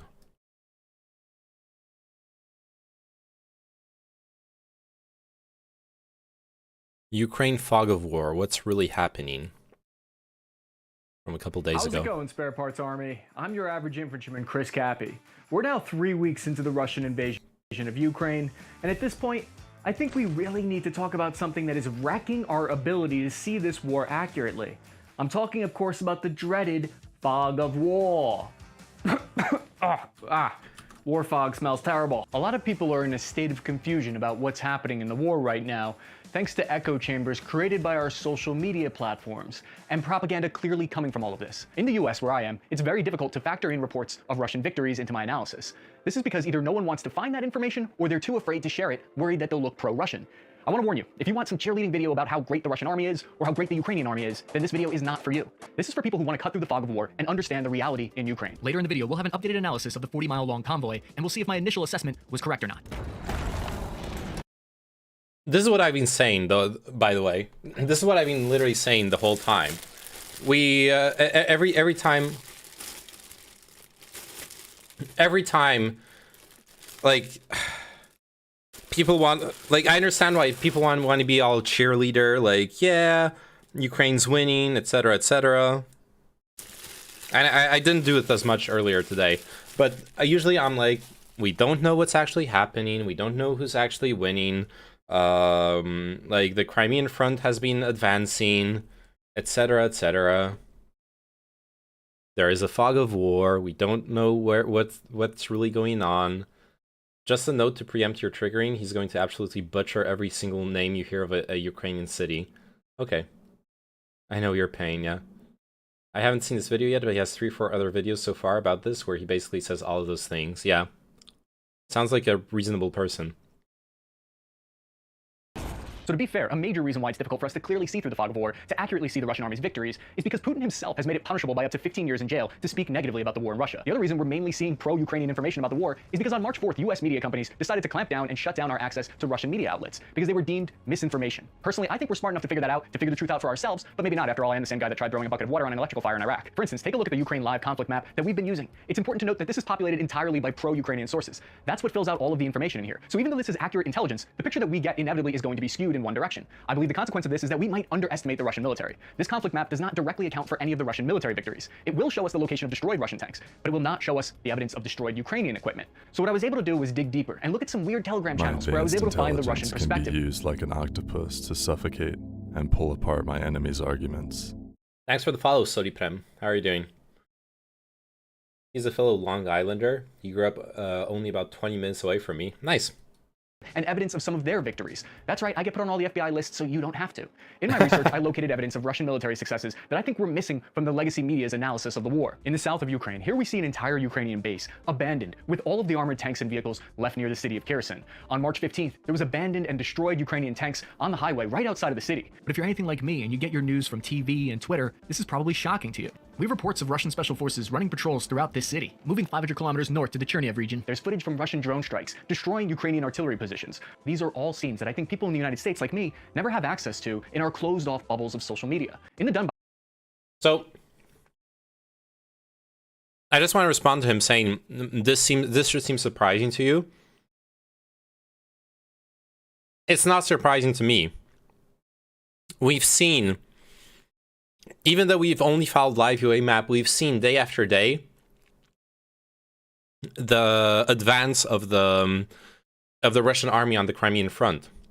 We've seen it. Even just following live UA map, you see that the artillery strikes are further and further. Like, even without seeing this image, we know what it means. It means that the Ukrainian army got fought back, that they lost ground, that they lost bases, tanks, etc.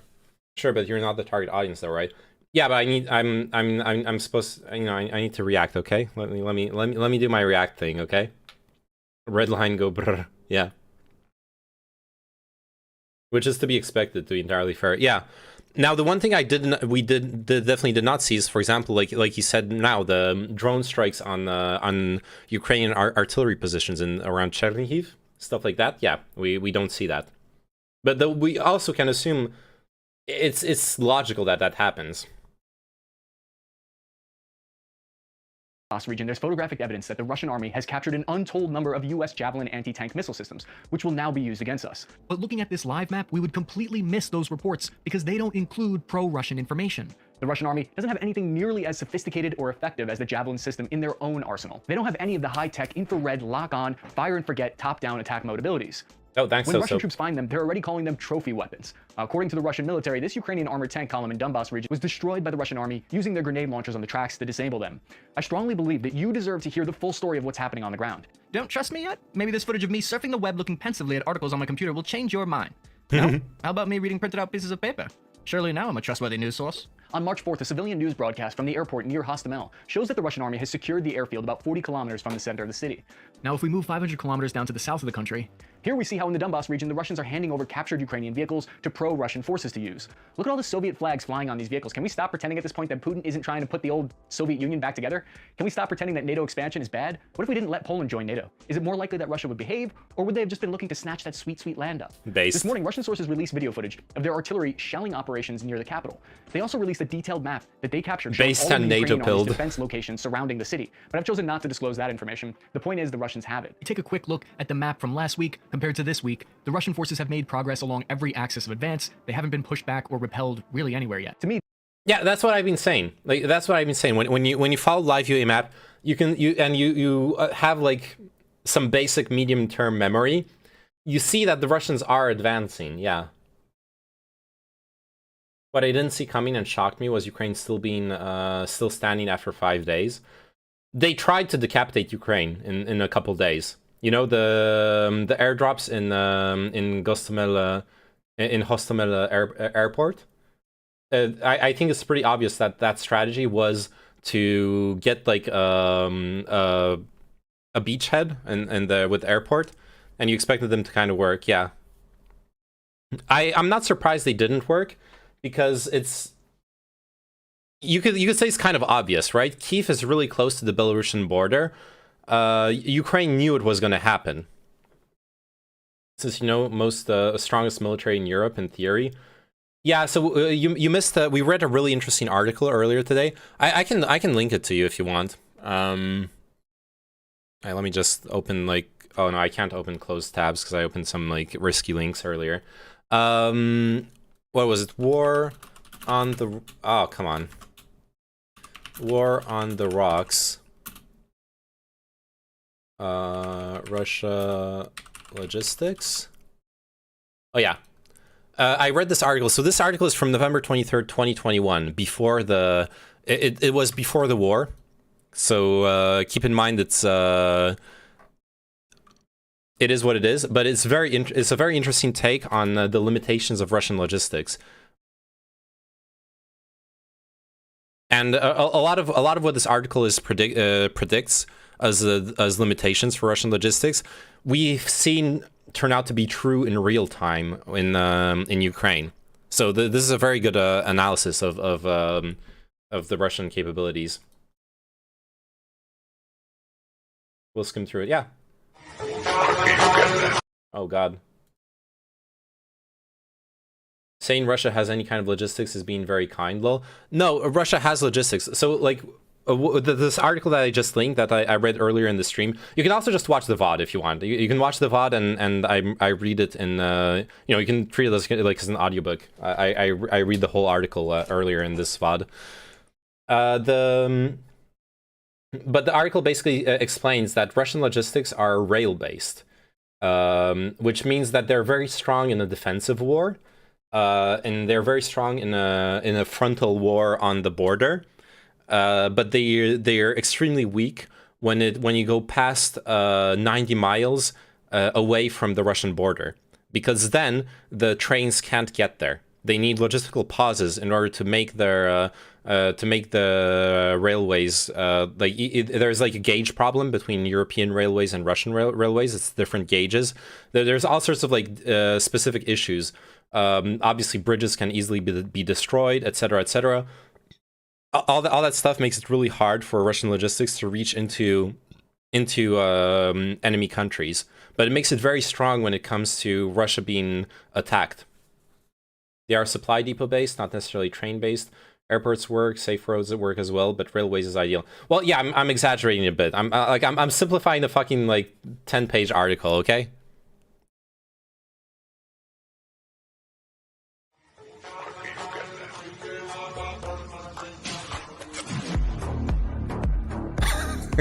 Okay. Fucking.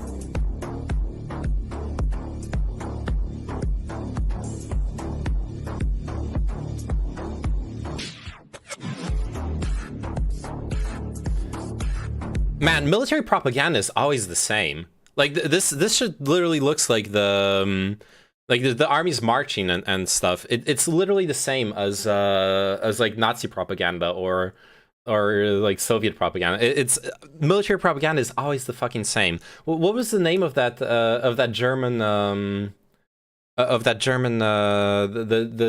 filmmaker? Riefenstahl. Yeah, Riefenstahl. She's the one who came up with this style of filming, right? That existed long before the Nazis, man. No. I'm talking about the cinematography of filming armies like this. It literally was created by Riefenstahl during in Nazi Germany. It's like studied in like film class. It's the kind of shit. It's like the inspiration for a lot of the shots in Star Wars, for example, of the Imperial troops and like how they arrange them and all sorts of stuff. It's her cinematography that inspires that, and like she's been really influential. That's what I was thinking of. Have you seen this one yet? Okay, we're getting back to this video though. Okay, I'm not getting derailed. Putin's invasion of Ukraine 2022. Okay, I'll play it after. I want to finish this video. These advances are more compelling intelligence than someone telling me on TV that the Russians have low morale in their units. Of course there's low morale in the Russian units. Have you ever heard a soldier talk before? All we do is complain. I think it's too hot. You know what? It's too cold. When are we going home? Where are we sleeping? Sleeping in the back of the vehicle sacks. If you're in the military and your morale isn't terrible, then you're either not in the infantry or you're not deployed. Believe me, they had to keep us from attacking each other in Iraq, let alone the enemy. On Thursday, March 10th, cloud cover over Ukraine broke, and it gave the Maxar satellite images another look at the 40-mile-long Russian army convoy just north of Kiev. Everyone was fixated on the fact that these vehicles had redeployed and moved under tree cover, and they completely missed the really valuable information here. Sometimes we can get more information by analyzing what we don't see. So these new images do not show us burning Russian vehicles. We do not see smoking, smoldering, destroyed Russian convoy. It's instead moved off the road into defensive positions under trees and into nearby towns. This tells us that the Ukrainian military either chose not to attack it, or they were unable to attack this big, fat, sitting duck. The media is already starting to admit that this is an stalled convoy. Just look here at where the blue line ends, that's where the convoy ends. You can clearly see that this supply convoy can't go any further without advancing past where the combat divisions are. U.S. intelligence officials from the Pentagon and the Department of Defense say that this convoy is largely made up of non-combat supply trucks. They're carrying fuel, food, and ammo. Is it just me, or is John Kirby over at the Pentagon one handsome devil?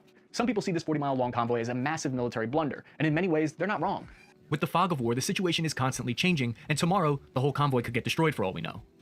The Russian army, in their attempt to quickly take Kiev, has failed to successfully secure large regions in their rear. This means it could be difficult for this convoy to advance to the divisions that are battling into Kiev safely. If the convoy went further south, they would be at risk of being attacked by the Ukrainian special forces in that area. We know the most elite Ukrainian units are operating just north of Kiev and have been working to attack supply lines, which has helped to slow down the Russian advance. The Ukrainian General of Staff, whose reports have been largely accurate so far, if only a little bit biased, he had something to say about why the Russian convoy was pausing and taking defensive positions. He says the Russian engineer units are working to create a network of field pipelines in the territory that they currently occupy. The Russian military's plan, it appears to be that they want to connect these pipes to a central oil pipeline in Belarus, where they can pump fuel to any of their tank divisions near Kiev. In the meantime, Ukrainian farmers now find themselves in the front lines of this battle. Military intelligence reported on March 14th that Russian forces are seizing farming machinery for these engineering projects so they could help with this pipeline and help control construct fortifications. In response, Ukraine farmers seem to be striking back by using their own tractor trailers to capture and tow Russian tanks away from them. This has now become a thing, where Ukrainian tractors are pulling away tanks. There's dozens of these videos. I feel like there's a really great country music song opportunity here. In Ukraine, I've got two things that I love. My dear tractor trailer and my captured Russian T-72 main battle tank. It's got a V12 diesel-powered engine. My girl, well, she ain't too sweet on my Russian armored vehicle sitting on the farm. Well, shucks. I tell her Vladimir Putin can come and get her himself. No, I'm not giving away my Russian tank. It's got a souped-up 780 horsepower engine. Yeehaw! Can I get a hooah? During the third week of the invasion, the Russian forces have taken an operational pause, which was something that the US military had to do in their invasion of Iraq. If we look at the east of Kiev, a Russian armored column last week made a push towards Brovary, which would put them in striking distance of the capital. If they can capture that town, they'll be one step closer to encircling the capital. The Ukrainian military likely had this road zoned in as a kill zone weeks ahead of time, and I'll tell you why I think that in a second.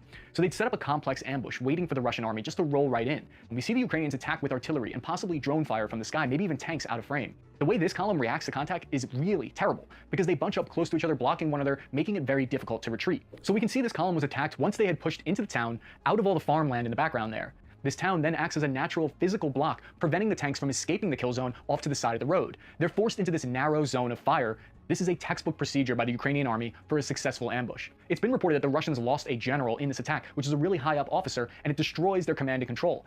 It hasn't been confirmed yet, though. Something interesting to note here is, why are they doing this massive armored troop movement in broad daylight? It's likely because even the Russian armored vehicles lack sufficient night thermal imaging devices, and they believe that it's safer for them to travel in the day, which goes against everything that the US military doctrine follows. Moving in daylight makes them a huge target for Ukrainian artillery strikes. Hopefully the US is sending night vision goggles and thermal optics to Ukrainian soldiers, because this looks like a major weakness of the Russian and I army. could be in Another mistake made here pain is and like breathing, like spitting my lungs out. Thanks for the follow, Slayer Darth. Welcome to the club. that the Russians didn't follow basic combined operations doctrine, which requires good coordination and communication skills. How are you doing? Having air cover to counter the Ukrainian artillery would have been huge. They also didn't have artillery pieces set up to provide counter battery missions. Combined operations is kind of like rock, paper, scissors. You gotta have all the pieces or you're gonna get destroyed. Open source intelligence assets were able to intercept the Russian military's encrypted radio communications from this attack. And when it's translated, they tell us something very interesting about the average Russian soldier's psychological state. Right. They weren't encrypted. What are you talking about? The fucking radio transmissions were unencrypted. And maybe they also intercepted encrypted transmissions, but the whole meme was they're communicating in the open. There were both. Okay, yeah, that makes sense. In the war that no one's really touched on yet. The translated conversation is as follows. Hello, Nitro, it's Udar, listening to you. What? 6th Regiment, can't report right now, still gathering info. A lot of losses. They waited for us. Ambushed commander of the regiment is killed. Checking about the other. As soon as you get the information, gather everything, report to me, understood? They strike with artillery, tanks, UAV. As to my understanding, Bayraktars. Checking on the other losses. This is the Russian soldiers reporting back to command with the status of their failed advance. The fact that they're so certain in their communications that it's a Bayraktar drone that targeted them is kind of fascinating to me, because it appears like they never saw one of those drones with their own eyes. And if they did see one, why weren't they able to attempt to shoot it down or target it?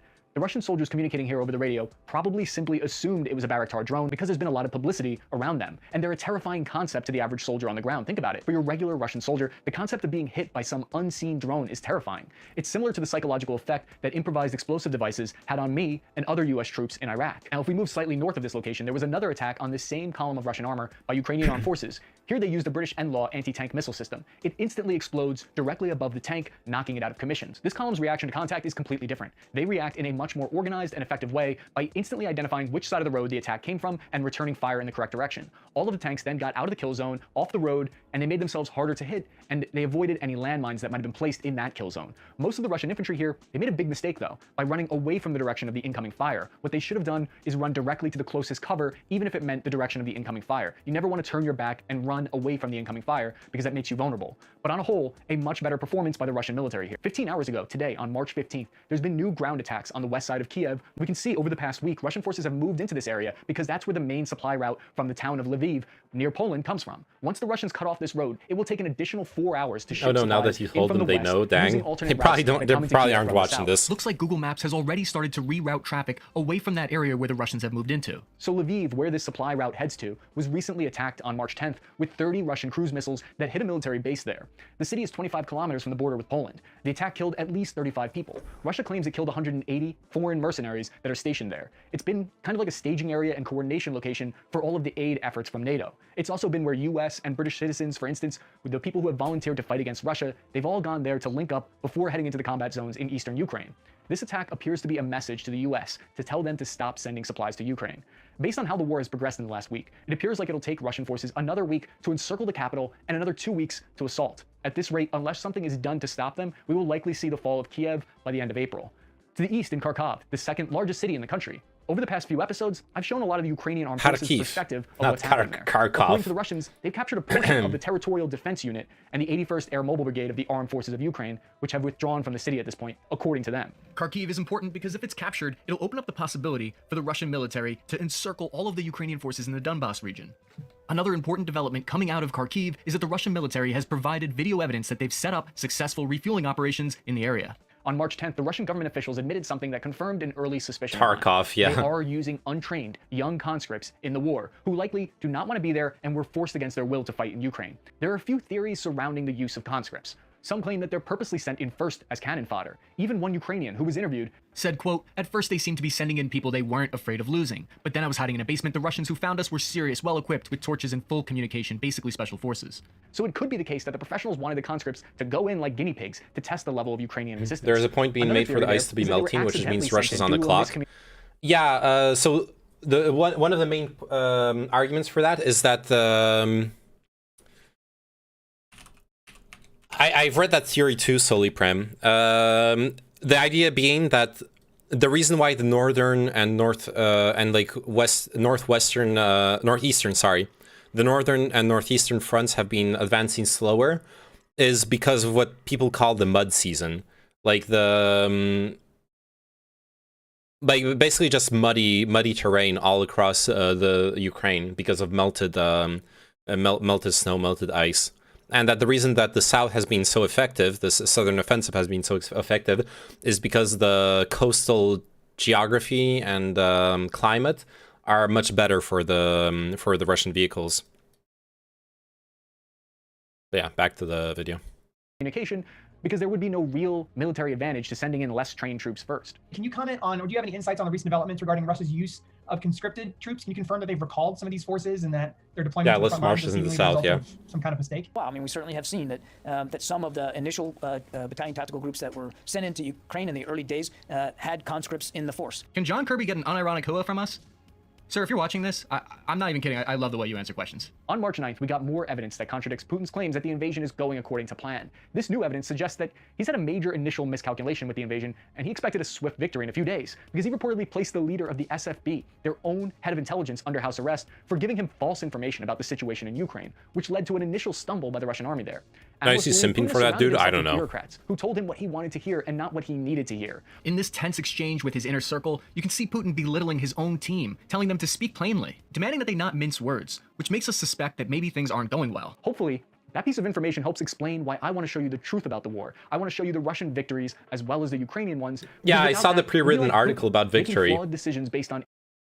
Kirby is well loved by military people. Okay. Yeah, it was a week ago, right? A week ago or 2 weeks ago? God, I don't remember anymore. A Russian news site released an article celebrating the victory in Ukraine. It was obviously they like had it planned already and they forgot to unpublish it, but yeah. Incorrect information. But there is a growing problem facing the Russians that they're going to have to start to account for. They've flattened these cities and killed much of the population that they're going to have to actually start to feed and give water to these people and help these people who are still left alive. The Russian Ministry of Defense has released footage of these soldiers handing out supplies to local populations. Footage like this it's kind of difficult for me to process because it reminds me of missions that I went on in Iraq where I would hand out food and water to the local population in towns that had been destroyed from years of war. I'm not saying that these conflicts are comparable, only pointing out that it kind of makes my stomach turn to see this kind of propaganda from the Russian media, and at the same time, know that I've been in similar operations firsthand myself. In order to catch more of a glimpse behind the Iron Curtain, the Russian Ministry of Defense, they released this footage of the Su-25 fixed-wing fighter jet, which took damage from an incoming Ukrainian surface-to-air man-pad missile system, but it was still able to hobble back to base. This tells us that the war for the air superiority continues to wage over Ukraine, which is good news for the Ukrainian armed forces.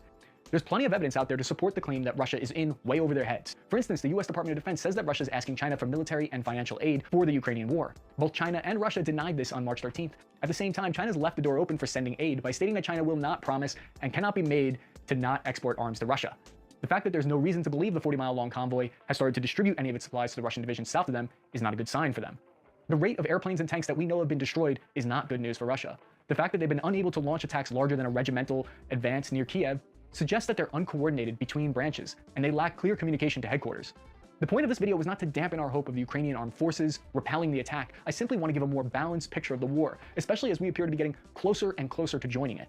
There is a massively popular video with 21 million views on YouTube by this well-spoken, very smart professor who lays out an incredibly convincing argument about why NATO is at fault for the entire situation in Ukraine. He makes the assumption in this argument that if NATO hadn't expanded, then Russia wouldn't have expanded either. I believe if NATO didn't expand east, then Russia would have taken over Latvia and the Baltic states already, and that's not what those people want. You might notice that he also very quickly hand-waves how Putin's a dictator and says, well, democracy's terrible too. It's easy to say democracy is terrible and no one should have the right to join NATO when you have freedom yourself. So this isn't a pro-Russia propaganda video, it's me saying that we need to know where the Russian military is having success in order to avoid being surprised by them. Because if we don't, then we will underestimate them and be less likely to understand how important it is that NATO continues to send fuel, ammo, and weapons. To me, real talk. How many wheel drive is this? In order to avoid being surprised by them. Look, those wheels are turning as well.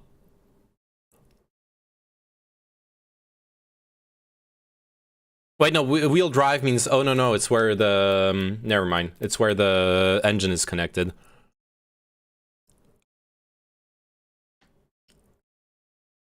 Because if we don't, then we will underestimate them and be less likely to understand how important it is that NATO continues to send fuel, ammo, and weapons. To me, it's a little bit disappointing that we've chosen to shut down those Russian sites so that we can't get insight into what they're thinking. I understand the argument, but it just seems like a step closer to war because... Man, I feel his frustration. Like, a week and a half ago, I was trying to watch a Lavrov speech on stream. And it was linked to me in Russia Today in an RT video. That I couldn't watch. The RT YouTube channel is censored here in France. I was like, I wasn't gonna watch it to spread Russian propaganda. I wanted to analyze. He's the fucking Minister of Foreign Affairs. I want to know what he has to say. I don't think that's a bad thing, to be honest. I don't. It's not necessarily a bad thing, but it's kind of fucked up. Like. Like, for me, it's fucked up. Like, I'm not gonna succumb to Russian propaganda because I watched an RT video, me personally, and I want to analyze it. I need to be able to analyze for my stream, like what Lavrov says. He's the fucking Minister of Foreign Affairs. Literally every single thing that they say is completely detached from reality. I don't know. No, but tons of people do. Well, a lot of lefties fell for it, though. Yeah, I know. Yeah, a lot of lefties, not just lefties. You shouldn't say it's just lefties. Like, a lot of people fell for it. It's one of those horseshoe theory things. There's a bunch of lefties who fell for it, and there's a bunch of like MAGAs who fell for it, which is really fucking weird. A ton of RT content has been removed from YouTube proper recently as well, not just EU now. Like shows by Abby Martin, who is an American investigative journalist, anti-war activist. Okay. I don't think those lefties are actually left-leaning, to be honest. You know, I had that thought. Are you aware of Haz on Twitch? There's this streamer who's ultra pro-Russian on Twitch, called Haz. And I was watching... Oh, did he get banned? Did he get banned? Oh no, it's Infrared Has. No, never mind. Infrared Has. Or Infrared Show. Oh yeah, there it is. Yeah, I live in France, Bichitas. Here we go, boys. He's ultra pro-Russia. Like he look at this. Vladimir Putin is good. Like he unironically thinks Vladimir Putin is good. I watched a bit of his debate with Destiny and Dylan. This guy is fucking. He's supposedly like a communist, like a hardcore lefty, and all I hear him do is posture really hardcore, like incel masculinist talking points. It's crazy to me. It's crazy to me that you call yourself a lefty and you're like so anti-progressive. I couldn't watch all that debate. It was literally deranged. It was, as far as entertainment goes, it was amazing. As far as an actual intellectual discussion goes, it's one of the worst things I've ever seen. If you like Russia or the USSR, you're not a communist. I would agree, yeah. You're a tanky. You're a tanky. You're not a communist, yeah.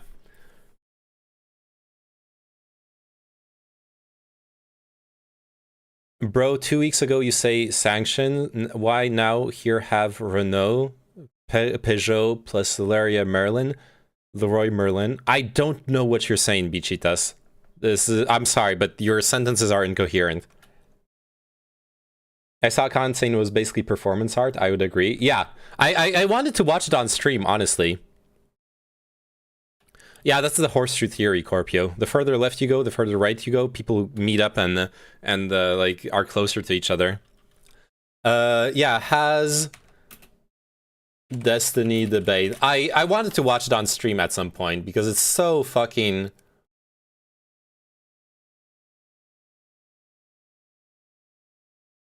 I don't want to watch like Vosh comment it. I want to watch.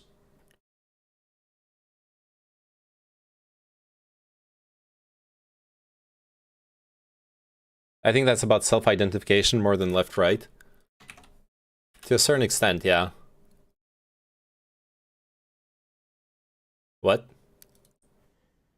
Well, you're just talking like a Mongoloid. I don't give a fuck. I am a Mongoloid. In my heart, I'm a Mongoloid. That is what I am. He fucking yells all the time. We are a horde. That is what we are. Yes, we are that.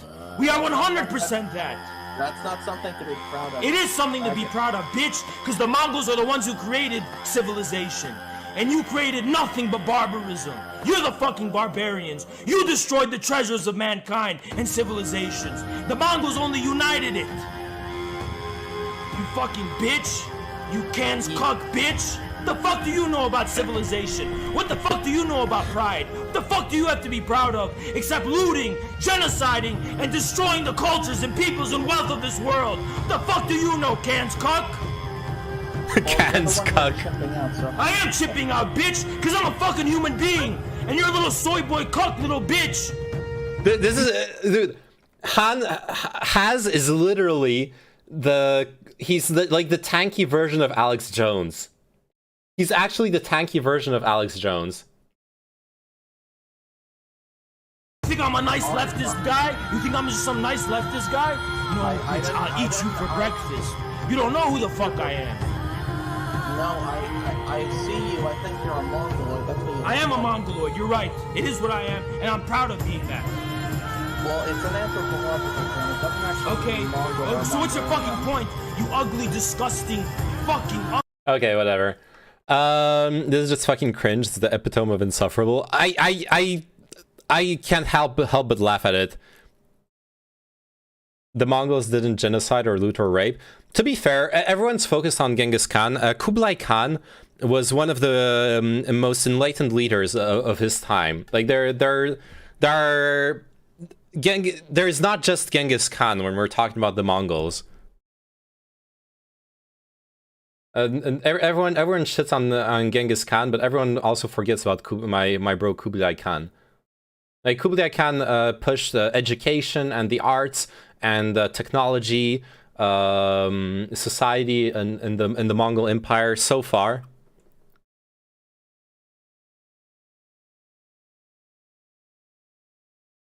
I was in DGG the other day, and he was yelling at DGG, calling us a bunch of little bitches, and said this is the downfall of DGG and was the beginning of IGG. Okay. Attila, builder of civilizations. Also, Mongoloid is a slur for someone with Down syndrome in some languages. Yes, it is. But it's a slur that comes from like the etymology is the Mongol people.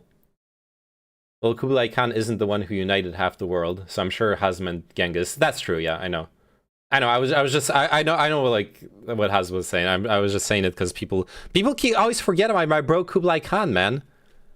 Like I wanna give him respect.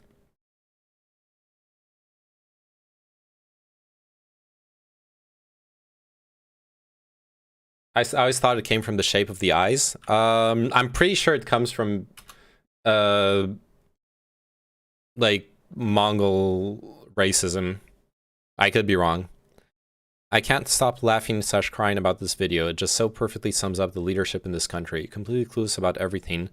Just a walking talking point with the depth of a puddle. Freedom isn't free. What?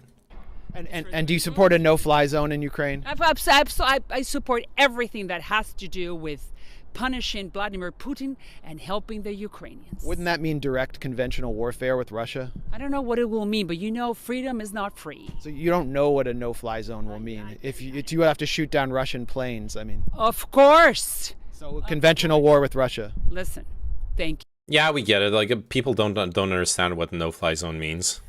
It's dumb. It's just like some random street mic. That doesn't matter. If Kublai Khan was so great, how come no German band ever made a meme song about him? Kublai overrated, Chinese simp.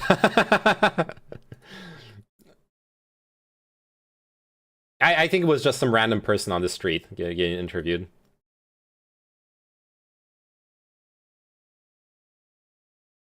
It's amazing how many people still don't know what the no-fly zone is, lol. I know! It's so weird. Do you know that Genghis Khan was not a Muslim? Yeah, I know. The Islam didn't exist. I'm pretty sure Islam didn't even exist. If I don't... Yeah, it was pre the foundation of Islam. It's not even possible for him to be a Muslim, even if he wanted to be a Muslim. Wait, let me double check. Genghis Khan. Oh wait, no. I guess Islam did exist, or was being born at the same time, right? Let's The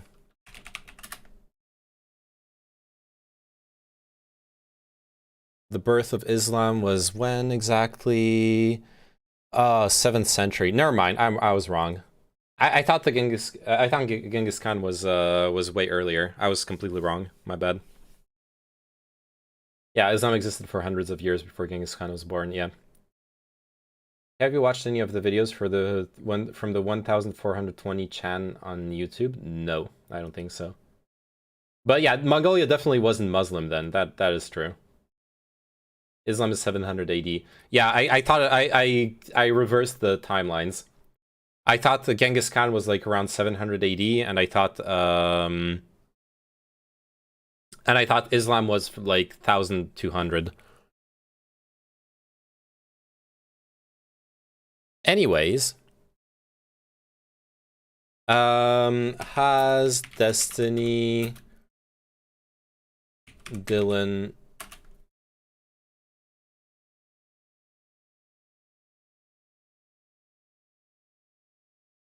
Oh, there it is. Hey everybody, tonight we're debating the war in Ukraine, and we are starting right now with Infrared and Jackson's opening statement. Thanks so much, gentlemen, for being with us. The floor. Finish the goddamn video. I finished it. It's over. It's done. When you go back and you start seeing when free speech starts to get pushed down, 1 minute. It's usually when freedom is less important and we all have to band together and act as a team to fight a common enemy. That's when freedoms get sacrificed. So that scares me that maybe are we already at a point where we need to sacrifice our freedom of speech in order to band together to defeat a common enemy. Wow. I missed so much.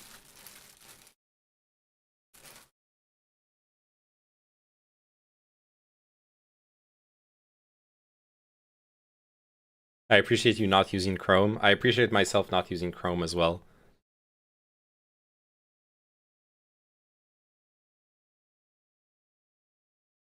Putin is noob. He could have attacked the Middle East to avoid sanctions. Well, sadly, that is true, yeah.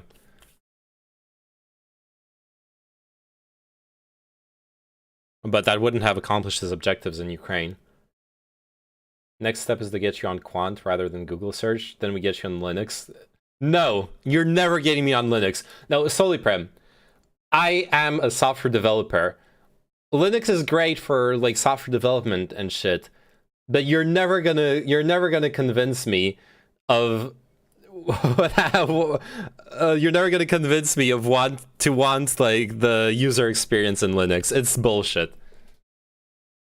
The user experience in Linux is literally like fucking shoving nails under your into your fingers, and then going to full circle to Apple. And ironically, Apple has like the best of both worlds.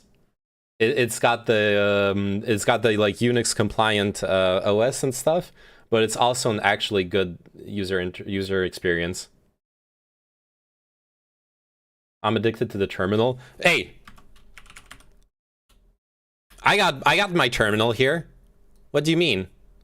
Oh, I never fixed it. Okay, never mind. My WSL install is. Oh no, never mind. It works. There you go. I got my terminal here.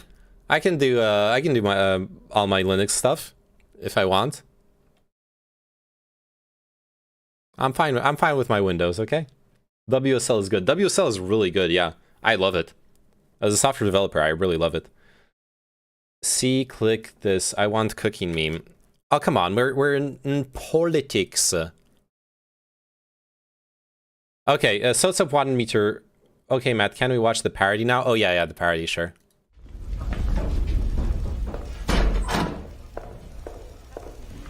Das deutsche Geschütz, wie soll ich einen Namen machen? Ich fürchte nein. Aber Steiners Angriff muss ja schon im Rollen sein.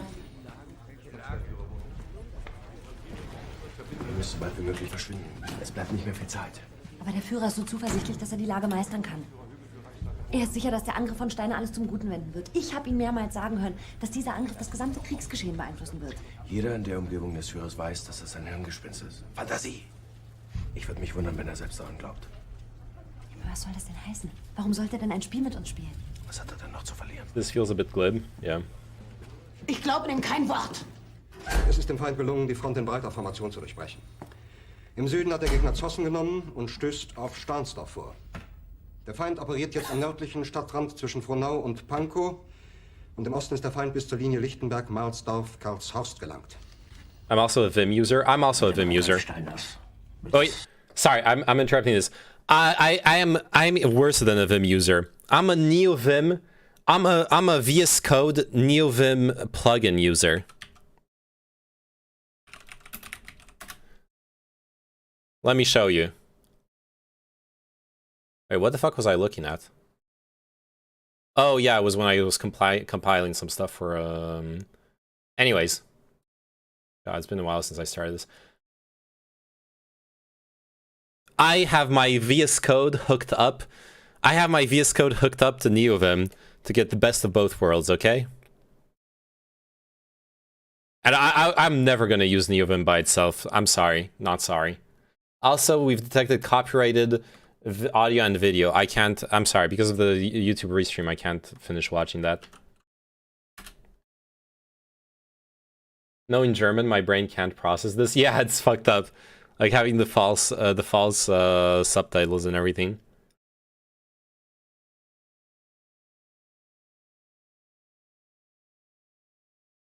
The only problem with WSL is that it makes VirtualBox unusable. That is true. It's annoying. The fact that you need to change your virtualization settings. Oh man, I really wanted to I really want to watch this debate on stream. It's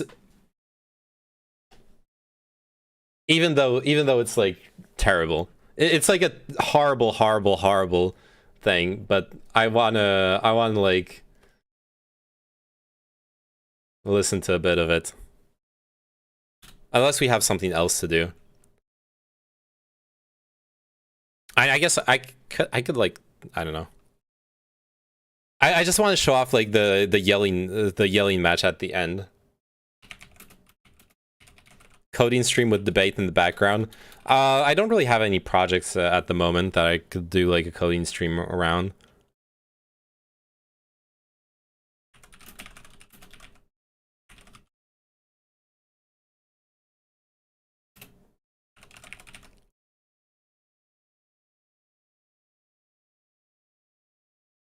But what I can do is I can play Loop Hero. It's all yours. Okay, so when it comes to the formation of, this is the first context I want to establish. When it comes to the formation of military alliances, this actually extends beyond the bounds of the sovereignty within a state's own territory. Countries have an obligation to be cognizant of the geopolitical, geographic, and historical and civilizational realities that their own sovereignty is situated within.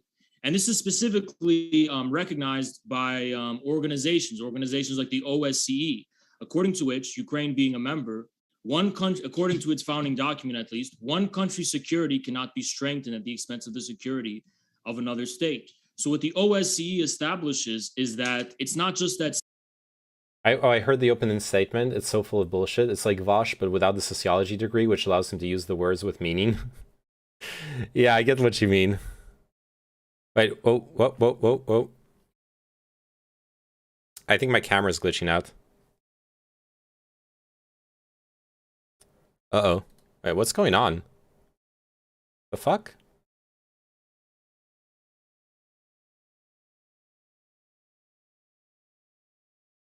Camera did lag for a second. It's fine. Okay. It's lagging on my end, but... States are just completely, totally Dogecoin free miner to turned just on. do whatever they want in terms of making security alliances and in terms of how they construct their militaries and position themselves geopolitically. There's a very delicate balance of power and security within Europe, and everyone who's committed to actually preserving long-term peace, which is what the OSCE is actually about, has to be recognize the fact that there needs to be a balance of security. There needs to be a security architecture that ensures that there is a fair distribution of security across the continent. When this balance is tipped in one direction or the other, it creates a situation of instability and geopolitical uncertainty and leads to the conditions that ultimately could lead to war and to conflict.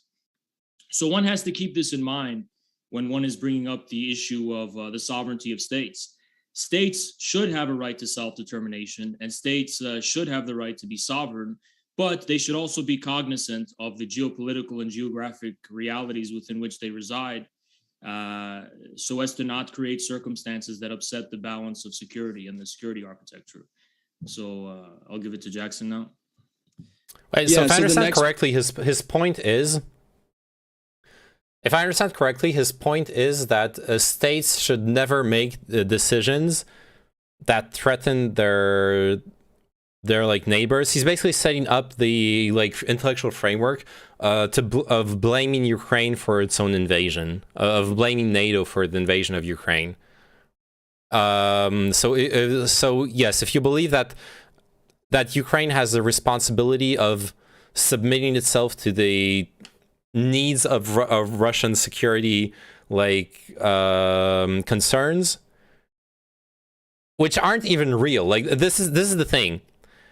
Oh yeah, I forgot to hit up Mr. Geek about this, by the way, because we got into sort of an argument on Twitter. Let me see if he's still streaming. I want to have a talk with Mr. Geek about this. Oh no, he's not streaming anymore. I'll hit him up tomorrow before the podcast.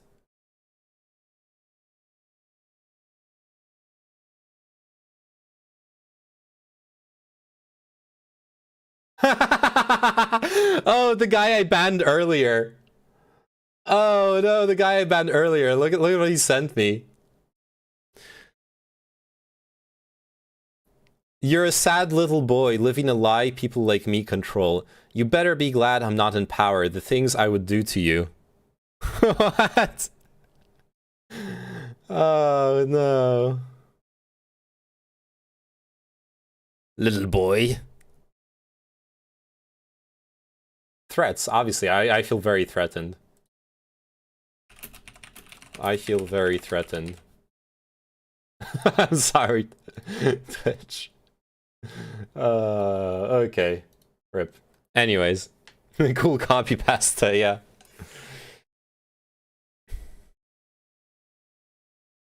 How can he control the lie if he's not in control? I don't know. But yeah, anyways, so this is something I found very uncomfortable. Can we make it a command? Oh shit, I guess I don't have the message anymore, or did I still have it here? Yeah, no. Oh, like there it is. Yeah, sorry, I lost it. I'm lagging bad. Okay, let me... I don't know. Hey, how are you going, Comeister? The audio's fine, the camera is not. Okay, let's see if we can fix this real quick. It's ever since I did the picture-in-picture thing. Wait, now it's fine? Oh, it's back. Oh, maybe it's when the DroidCam client is in the background. Something with the DroidCam client being in the background, probably. Okay, we're fine. Good to know where it came from. I'm getting $1,150 refund for my taxes. Nice. Okay. Yeah, so as I was saying, Haas is setting up the framework to justify then claiming that Ukraine caused its own invasion, which, like you're saying, he's gaslighting Ukraine. It's part of this idea that... so I'm part of the people who believe... Where I'm reading the other chat messages from, there's another community where I embed my stream, where less now, but historically most of my viewers came from there. So I read the chat there. I can link it to you. It's mentioned in my stream description. Anyways, if you do go there, please play nice though. I've already been blamed for bringing in weird people into that community. Anyways, what I was saying is, I do believe that the Kremlin genuinely perceives NATO as a threat to its security.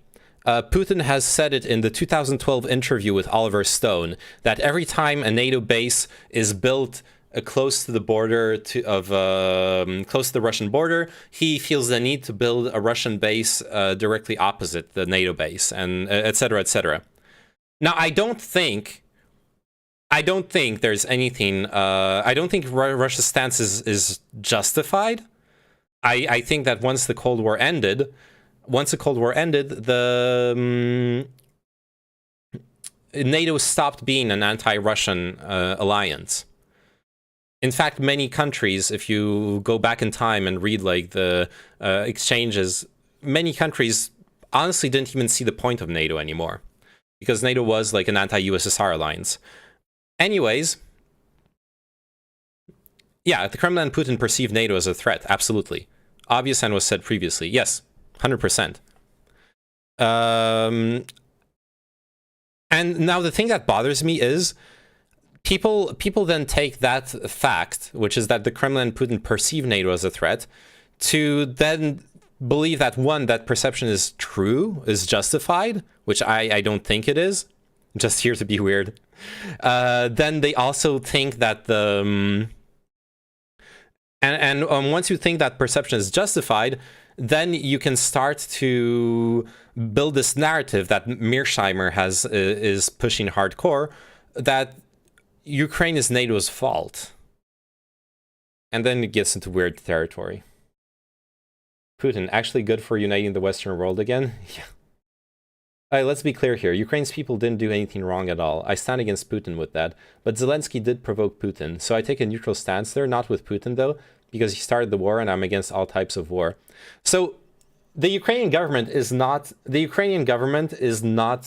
without faults. But yeah, none of them justify war. But the fact that people are being killed in Donbass for 8 years is true. Now, the truth also is that there are huge problems with what Russia's been doing in Donbass. Like Donbass is one of those kind of like everyone's doing fucked up stuff parts of the world. NATO did in Kosovo same as Russia did with Crimea, or am I wrong? When did NATO annex Kosovo? Because Russia annexed Crimea. That's a bit different. Amnesty International also published a report on the crimes committed by the Aidar Volunteer Battalion, as well as a report on how the Secret Service of Ukraine, SBU, kept people in unacknowledged detention for long periods of time, sometimes up to 15 months, without proper criminal process. Mariupol Artem, whose real name was withheld by the Azov Battalion. That we know that Azov Battalion is neo-Nazis.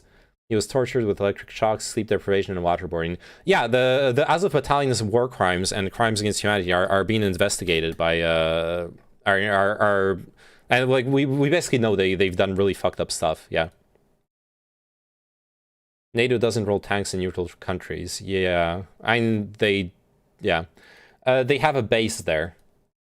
Yes, but having a NATO base in your country doesn't mean you're annexed. There are NATO bases in Germany. That doesn't mean Germany is a part of the US. There are NATO bases in Poland. That doesn't mean Poland is a part of the US. There are NATO bases in Latvia, in Lithuania, and in Estonia. Those countries have their own independent governments and their own independent foreign policies and make their own sovereign decisions about the future of their own countries, independent of US input. It's not territorial control.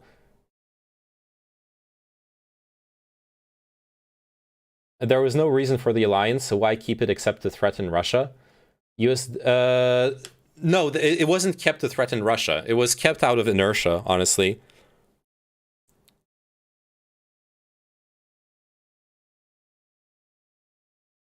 Okay, I understand the not so good ties between Russia and the US, but I don't understand where are the bad ties between Europe or some of the countries out of Europe, other countries? Where are the bad ties there? Wait, what do you mean? You mean bad relationship between Europe and Russia, for example?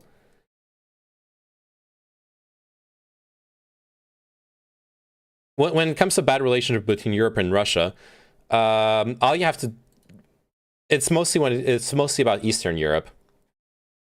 Like Eastern Europe fucking hates Russia because Russia ruined Eastern Europe basically, and the USSR.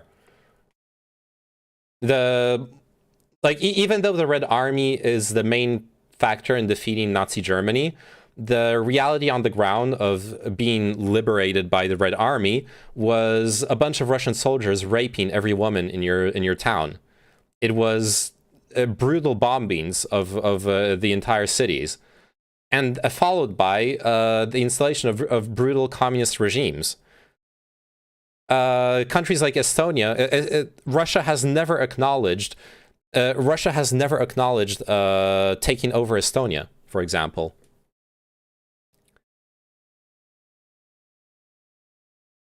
Anyways. Point that I think is really important is to actually, and I would like to... It's just that USA is naval force and Russia land force, so you say don't need land, just airports. I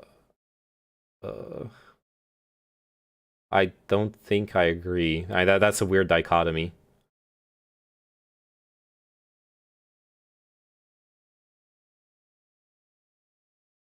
Europeans can be aggressive. France, for example, has a pretty aggressive foreign policy as far as neocolonialism goes.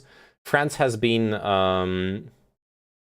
France, for example, has been involved in anti-terror missions in West Africa for like the past 20 years or something. In Mali, especially. But like Germany is really passive when it comes to force projection, for example. Depends on the countries, really. Like I said, different European countries have different foreign policies. Just being part of NATO doesn't make them magically have all aligned together. Being against all wars, meaning playing the alphabet, great kings of the dead, bragging true life, alien domination. Good on you, bro.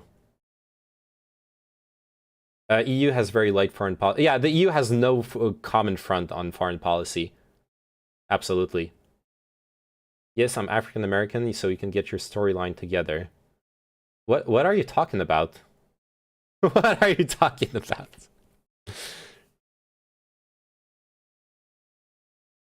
Hear Dylan and Destiny respond to this when they talk, is to address when did this conflict begin, or if, war, when did this war begin? The war began, and they refused to call it a war. The Ukrainian government refused to call it a war for 8 years because they wanted to have IMF loans, and you can't give IMF loans to a country that's at war.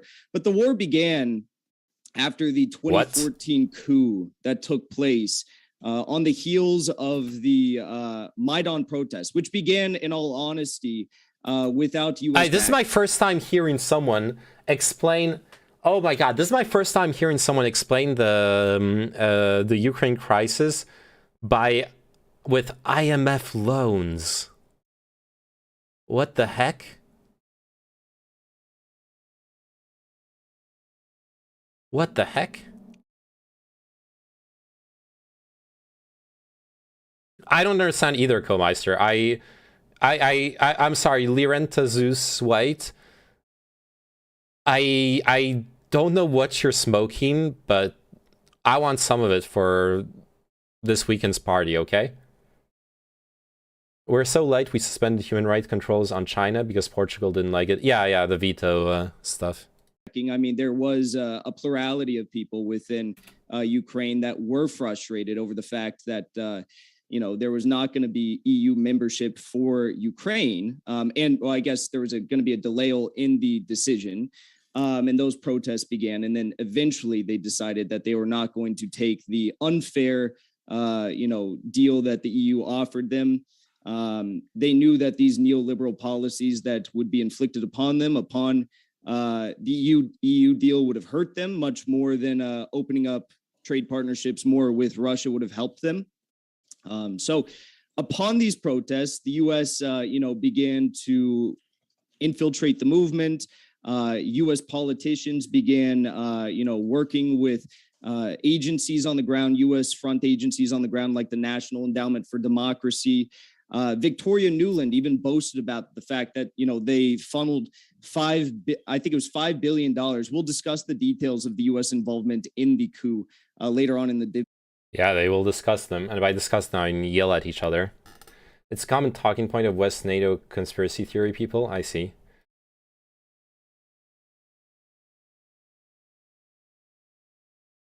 I only assume IMF loan narrative leads into George Soros and Davos being the actual masterminds of the Ukraine war. That makes so much sense.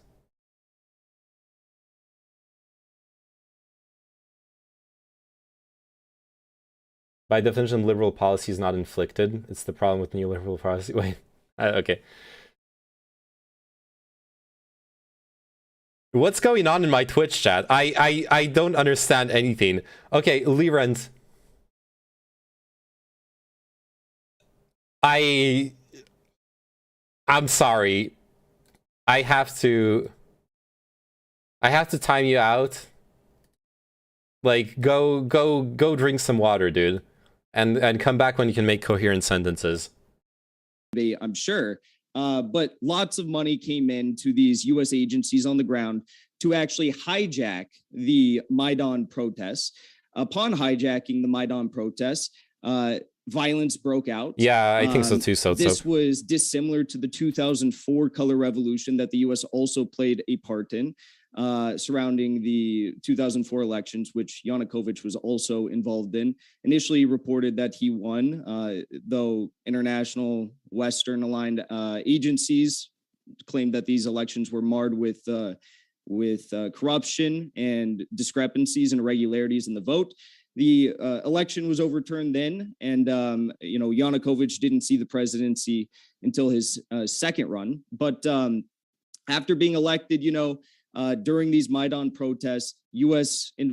became involved. They led a coup upon the democratically elected government of Yanukovych, and after that, coup on the democratically elected government of Yanukovych, we saw the 8-year war begin, and that's the next point I want to make.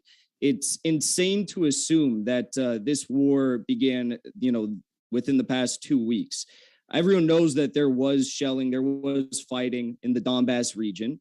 The question is, when did that begin? It began directly after the coup, thanks to the Western-aligned leader that was put into power.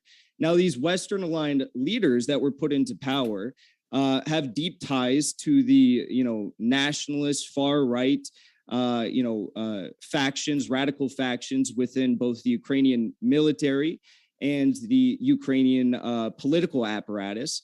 There's over 80 far-right, military militias and battalions within Ukraine. Some of the most notable include, of course, the Azov Battalion, which is one of the primary forces that has been waging asymmetrical warfare upon the people of Donetsk and Luhansk, who they themselves took votes to recognize their independence, which was not granted by Russia or Ukraine or Western states for many years. Wait, why would Russia grant independence to a Ukrainian region? What kind of logic is that? Anyways, we don't know how independent those votes are. I haven't looked into the like pre-Russian influence referendums or votes in Donbass. But something interesting to note, however, is that when it comes to Crimea, for example, the Crimean sentiment actually was pro-Russian even before the 2014 referendum is bullshit. It's really bad, and pro-Russians always cite it. It's terrible. It's got 30% turnout. It didn't have an option to return to Ukraine.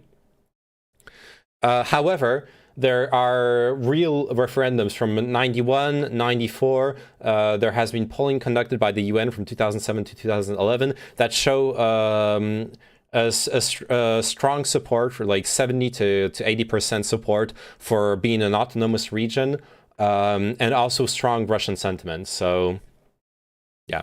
Though just putting it out there, Vladimir Putin did come out and say that he respected the legality, the outcome of the elections, but he didn't actually recognize them as independent states at the time, up until just this month. So, all in all, this conflict didn't begin this week. It began during the Maidan coup. Asymmetrical warfare waged against the people of Donetsk and Luhansk. In the past 3 years of the conflict, which is nuts. All I have been able to find data for, maybe Dylan or Destiny autonomous can provide more evidence, but according to the United Nations, 81.4% of the civilian casualties in the Donbass war came on the side of the Donbass, civilians dying there. And at the end of the day, Russia was very, very restrained. They tried to engage in peace deals surrounding the Minsk Accord and bring peace to the region. Like it or not, think it's fair or not, he did do that for 8 years. Russia has been so restrained. And in that entire time, everything I just mentioned was taking place. And these Western-aligned leaders that controlled the government for different stretches of time over this period have made a continued effort to try such restraint. NATO, which Vladimir Putin has continuously said, and I agree, would be a direct threat to their security. You got it. Thank you very much for those openings, Infrared and Jackson Hinkle. Want to let you know, folks, if it's your first time here at Modern Day Debate, we are a neutral platform hosting debates on science, religion, and politics. And second, before I kick it over to Destiny and Dylan for their opening, if you happen to have a question, feel free to fire it into the old live chat. 100% of super chats tonight are going to Worldwide Orphans, and you can also tag me with @ModernDayDebate in the live chat to submit a question as well. Thanks so much, Destiny and Dylan, for being with us. The floor is all yours for your openings as well. So Putin has been saying, it's been quoted as saying, said multiple times, that the greatest geopolitical catastrophe. What's the title of the debate? Is Russia's war on Ukraine justified? Jackson Hinkle and Infrared versus Dylan Burns and Destiny. There's a lot of talk about artificial borders in ex-communist countries similar to Africa. For most ex-Soviet states, it's kind of dumb, honestly. I was wondering about the yes and no. Yeah, those guys are pro-Russian, and those guys are pro-Ukrainian. Let's put it that way. It's unfortunate that some opinions are more truthful and believable than facts, simply because the more power you got, the more your word is taken.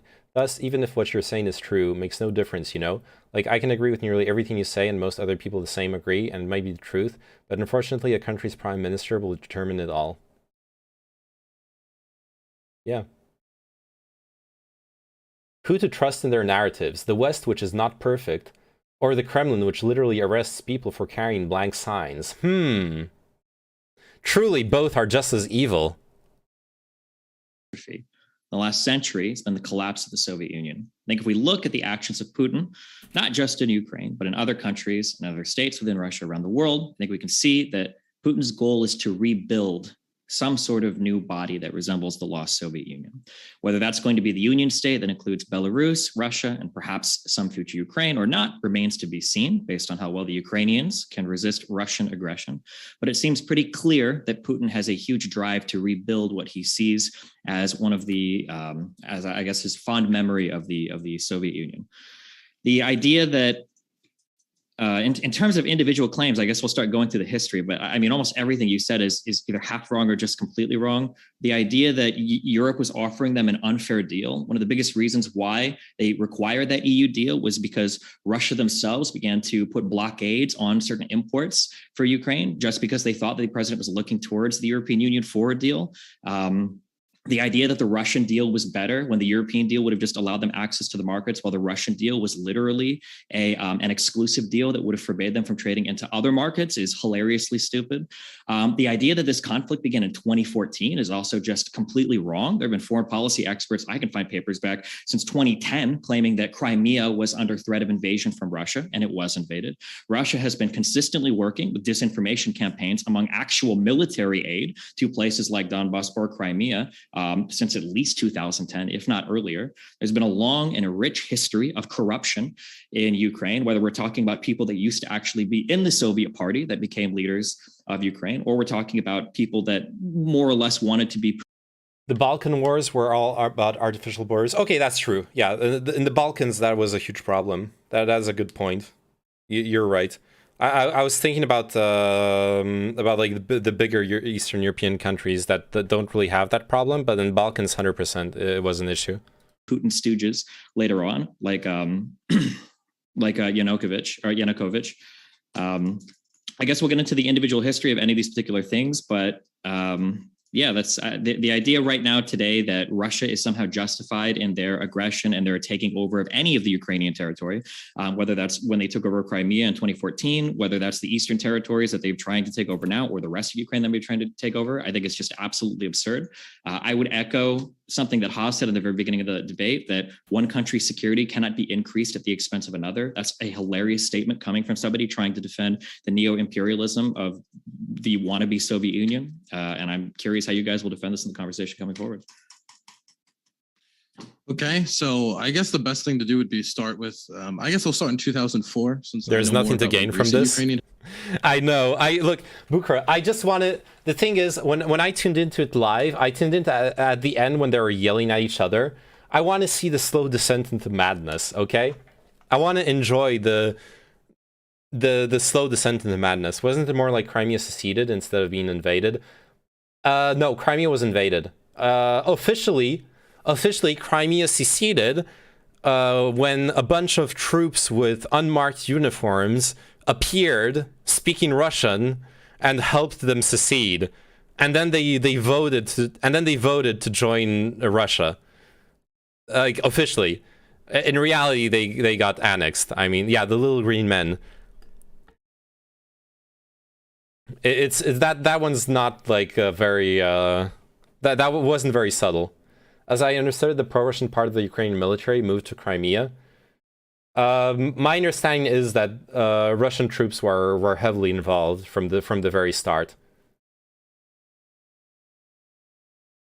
History. So the Orange Revolution, which I respect the Ukrainian people for taking power into their own hands to stop an election that was stolen, as was confirmed by the Ukrainian court system in 2004. And we call it a coup, or it was a coup of Viktor Yanukovych. What was failed to mention is that after the Ukrainian courts decided that there was large-scale fraud committed on behalf of Viktor Yanukovych in 2004, is that there was a revote. And after the revote was done, once international monitors were now involved in the situation, that's when Viktor Yanukovych lost the 2004 election. And so the Orange Revolution, that is usually cited here as a coup, what is not mentioned is, just like in the 2014 coup, there is an election after both of these instances. In 2004, there was a revote. And in 2014, after Viktor Yanukovych was impeached, He then fled the country, and there was another democratic election where somebody was democratically elected. There was also another election in 2019 where Zelensky won with about 73% of the vote. I respect the Ukrainian people and taking the power in their. Why Northern Ireland or Catalonia couldn't secede? Because they didn't have Russia send in troops. Look, secession and balkanization is a complex subject. We looked, for example, into a couple months ago when I had a discussion with a friend. We looked in depth at the problem with Somaliland. At the problem with Somaliland, for example, where the international community refuses to acknowledge Somaliland as a proper government, even though it's been much more successful at being an actual government than the rest of Somalia, and it wants nothing to do with the rest of Somalia. It's a complex question. I'm Russian. You can ask me anything. Привет. Понятно. How are you doing, Tsoika? They was breached after the peace treaty by the powers often. Okay. Northern Ireland needs a European invasion. They clearly want it. So does Scotland and London. True. As a battalion and misanthropic... Хорошо. As a battalion, как дела? Okay, Lirand, I'm sorry. I have to ban you. Like you're just saying incoherent stuff. I'm so sorry. I feel bad for you, but I can't. As a battalion and misanthropic division, both groups have sought to export their ideology to Western countries, gain followers in Nazi paramilitary and incite violence. As a battalion, a new Nazi paramilitary force is offered to host and train U.S. members of the Violent Rise Above movement. Misanthropic division. I don't know. Can you actually link the article?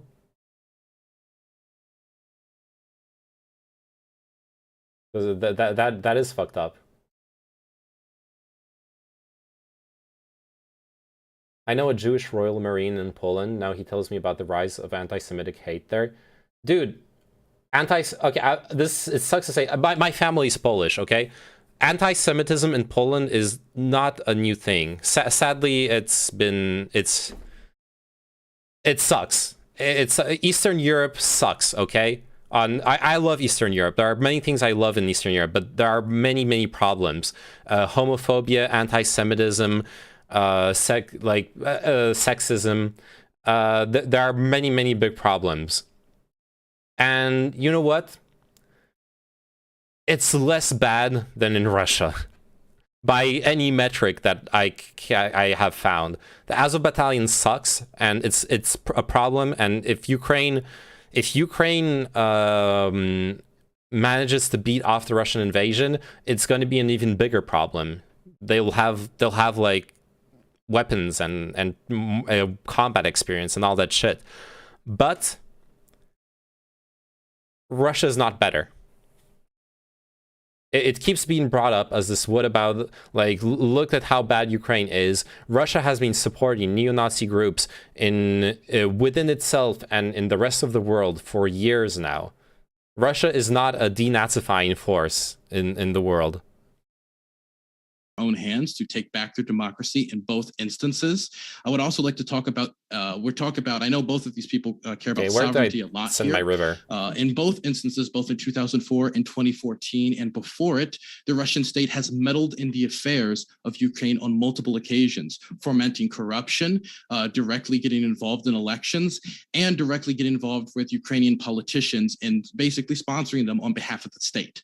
They have gotten involved in the affairs of Ukraine, and it's not that surprising that you're going to see protests against politicians like Viktor Yanukovych, and you're going to see the Orange Revolution in 2004 when a foreign state meddles in the internal affairs of another state. So it's strange for me to hear all this concern about America interfering in the internal affairs of the Ukrainian government in 2014, when there was so much of it going on ever since the creation of, ever since Ukraine voted with over 90% of the vote to separate from Russia in the early 1990s. I would also like to cite, since it hasn't been brought up by anyone, that Russia guaranteed in 1994 in the Budapest Memorandum to not invade Ukraine after it gave up its nuclear weapons and to respect the nation's territorial integrity. I would also say the spirit of that was also violated when they meddled in the internal affairs of Ukraine in both 2004, 2014, and many other instances. Besides that, I heard a lot about concern about the far right, but I heard no concern about, for example, the Russian National Unity Movement, which is a Russian neo-Nazi political and militia group that is active under the arm of the Donetsk People's Republic. They are a neo-Nazi militia that has been fighting on behalf of the Donetsk People's Republic for a very long period of time now. And so for me, this claim of denazification, or this at all having to do with denazification, is ridiculous to me. Not only are Nazis fighting on behalf of Russian-backed rebels, but there's also instances of, for example, Belarus, the leader of Belarus, which is involved in the conflict, praising Adolf Hitler, saying Germany reached its peak under Adolf Hitler. And not only that, but also we can talk about the Chechen fighters, for example. In Chechnya, they have put homosexuals in concentration camps. Now, I don't want to talk about the deep history of the gays in Nazi Germany, but if there's anything that is Nazi-esque, I would say putting homosexuals in concentration camp would solidly fall under that category. This doesn't even have to do with polling data when we talk about anti-Semitism between the two countries, or the fact that the Azov Battalion's political party, which is something that's cited on multiple occasions, has not won a single seat in Ukraine's parliament. You can add the right sector as well. The right sector has not run a single seat in Ukraine's parliament either. Now, maybe if you add in the Three Finger Party, you can get 1 seat out of 450, but this idea of the Ukrainian Nazi state that's being taken on by the Russians is ridiculous when the Russian government and the republics that Vladimir Putin has recognized is fighting with neo-Nazis. It's simple that the Slavs of Europe obviously have a bad memory with neo-Nazis, and it's really easy to convince your population that the enemy is bad if you call them all Nazis. If in this debate I said, my two opponents here are neo-Nazis, it would justify me being extremely terrible towards both of them, because nobody likes Nazis as long as you're a normal person. We can probably get into specifics of U.S. Also, there's Nazis everywhere, sadly. Yeah. Today we have concluded a truce on some points, Russia and Ukraine. I hope everything will be resolved soon. That's positive. Can you argue that Ukraine is so corrupt, same as Russia? Is there... No, you can't argue that. Ukraine is not a good democracy, but Ukraine is a better democracy than Russia. Saying both are the same is ignoring their realities.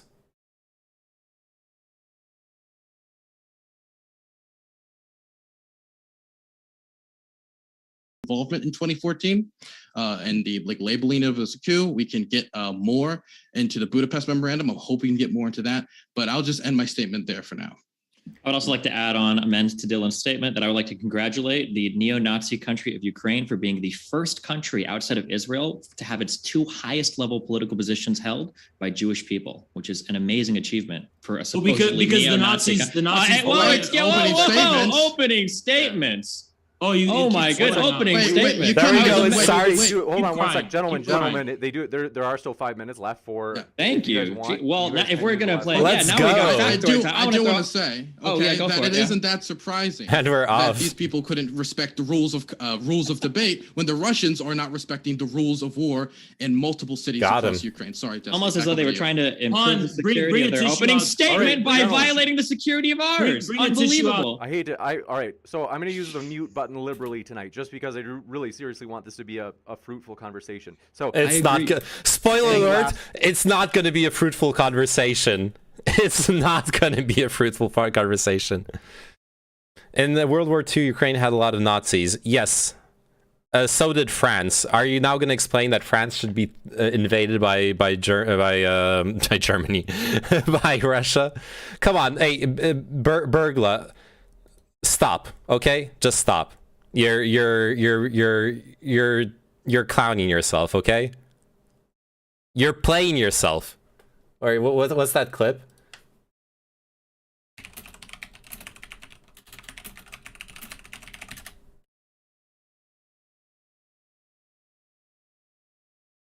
Don't ever play yourself. Don't ever play yourself. Don't ever play yourself. Don't ever play yourself. Congratulations, you played yourself. That's you right now, Burgla, okay?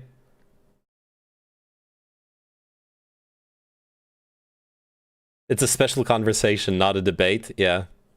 France needs to be invaded by Russia, please no. Words from Destiny and Dylan in terms of that opening. Last word, just for context, before we get into debating the ethics of the Azov Battalion, this is a fighting force of maybe 2,500 people, of whom 10 to 20% are supposedly neo-Nazis, out of a Ukrainian army that has over 200,000 active military personnel. The idea that Ukraine is some hotbed of neo-Nazi activity is just hilarious. Having both a prime minister and a president that are Jewish, like it's one of the biggest driving forces that Putin uses to try to push his population against Ukraine. It's absolutely pure propaganda. All right, I think are we good here, Dylan? I've got a few more minutes. Anything else you want to? I mean, I could just list off like Russian war crimes in Ukraine, since they talked about that. The targeting of civilians in Kherson, the targeting of I mean, he's laughing, demented as usual. Targeting of civilians all across Ukraine. Since you address me, you're full of shit. They're not targeting. I can address all I want. My goodness. See, he's laughing. I can comment on that if I want. There are about 3 minutes and 15 seconds left for Destiny. Dude, tell him to stay on topic. Don't make comments directed at me, Pillsbury. It's a debate. It's a debate. What do you mean? Don't make comments directed at you? Do you want to just make long speech followed after long speech? Do you think it would it be considered a war crime when Yushchenko didn't that guy say that he was really crazy? He had like Agent Orange poisoning or whatever. That was kind of a random thing when he was running against Yushchenko. This is kind of strange. I'm sorry, when he's running against Yanukovych. That was kind of weird. A little strange. I mean, but it might have randomly, look, hey, amongst it's a little strange. All the journalists. What the look at that? Look at that. Just can't stop. See, again, more evidence that pro-Russian individuals in this conflict just can't follow rules of engagement. Anyway, a civilian critical severe.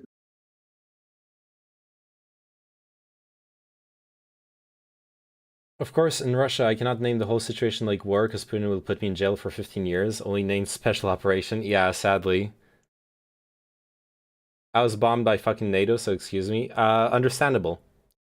But the others, but that doesn't change the fact that the other stuff you were saying is like insane. With France out, nobody will stop me from federalizing Europe. Hey, Macron is pro-federal Europe. What are you talking about? Every time someone points out that Ukraine has Nazis or Russia felt threatened by NATO, doesn't mean they support the invasion. Yes, that is true. But almost every time someone points that out is almost every time someone points that out, they are actually pushing for to like justify what Russia is doing. There's no wars, just happy little X. Oh god. If you federalize Europe, you become another USA. Is Silly Prim Macron? Now you all are, but France vetoed the formation of a unified European military in the 80s. I'm still mad. Yeah, France has this weird like political movement of independence and sovereignty that I mean, it's not that weird, but it's got its own like thing going on. I'm sorry for barging into this, but I see Haas and Hinkle, and I'm now convinced that you actually do want to just inflict pain on chat. Me and Sotsot linking Hassan doesn't even come close. True. But I'm sharing the pain, okay?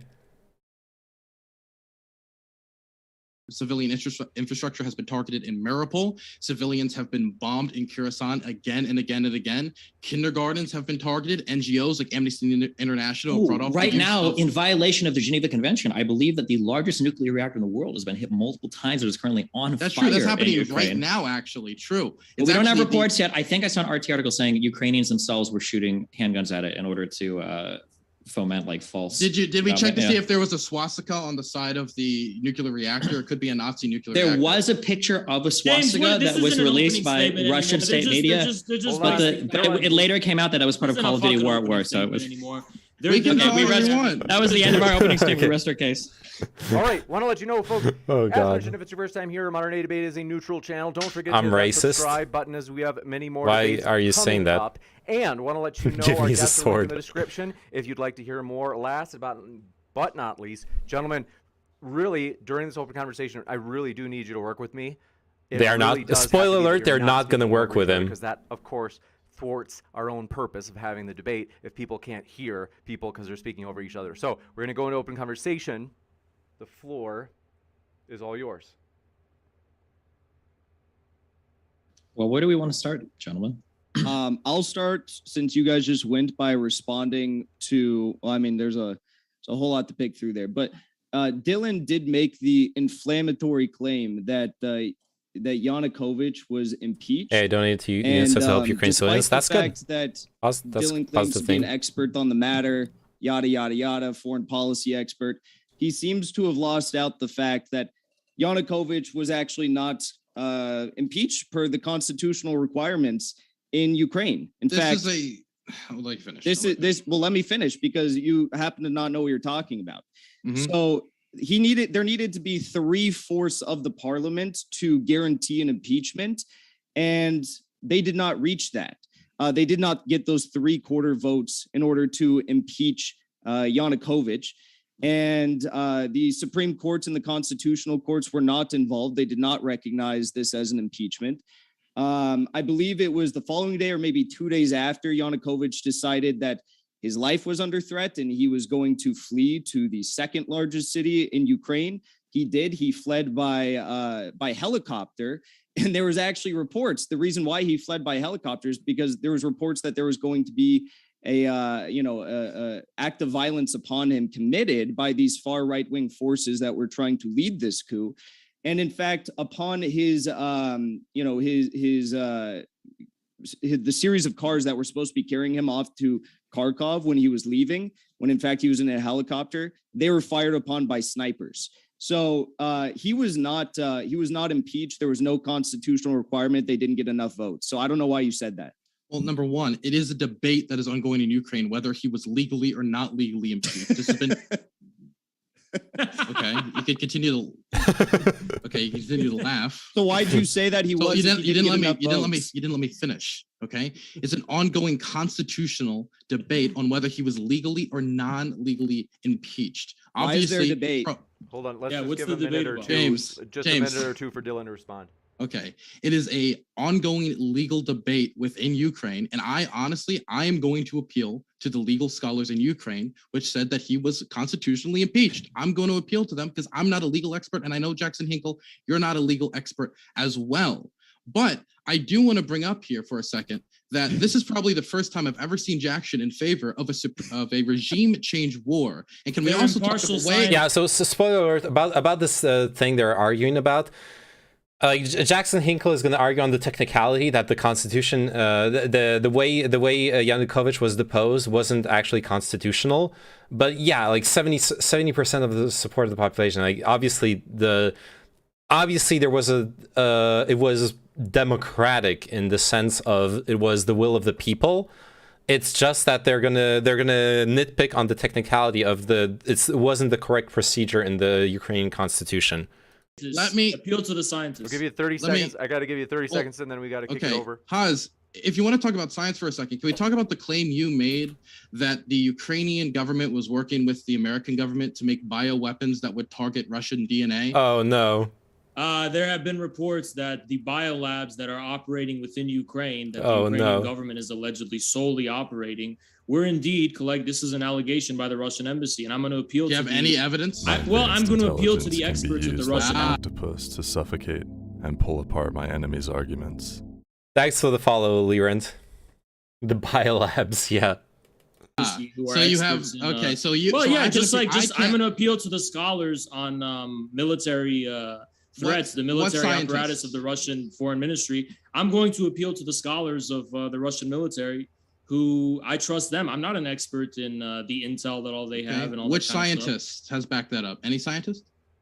those are Russian military foreign relations experts, and they know what's going on. So I've talked about this on stream before. The whole biolabs conspiracy theory is based on the kernel of... Oh, wait, sorry.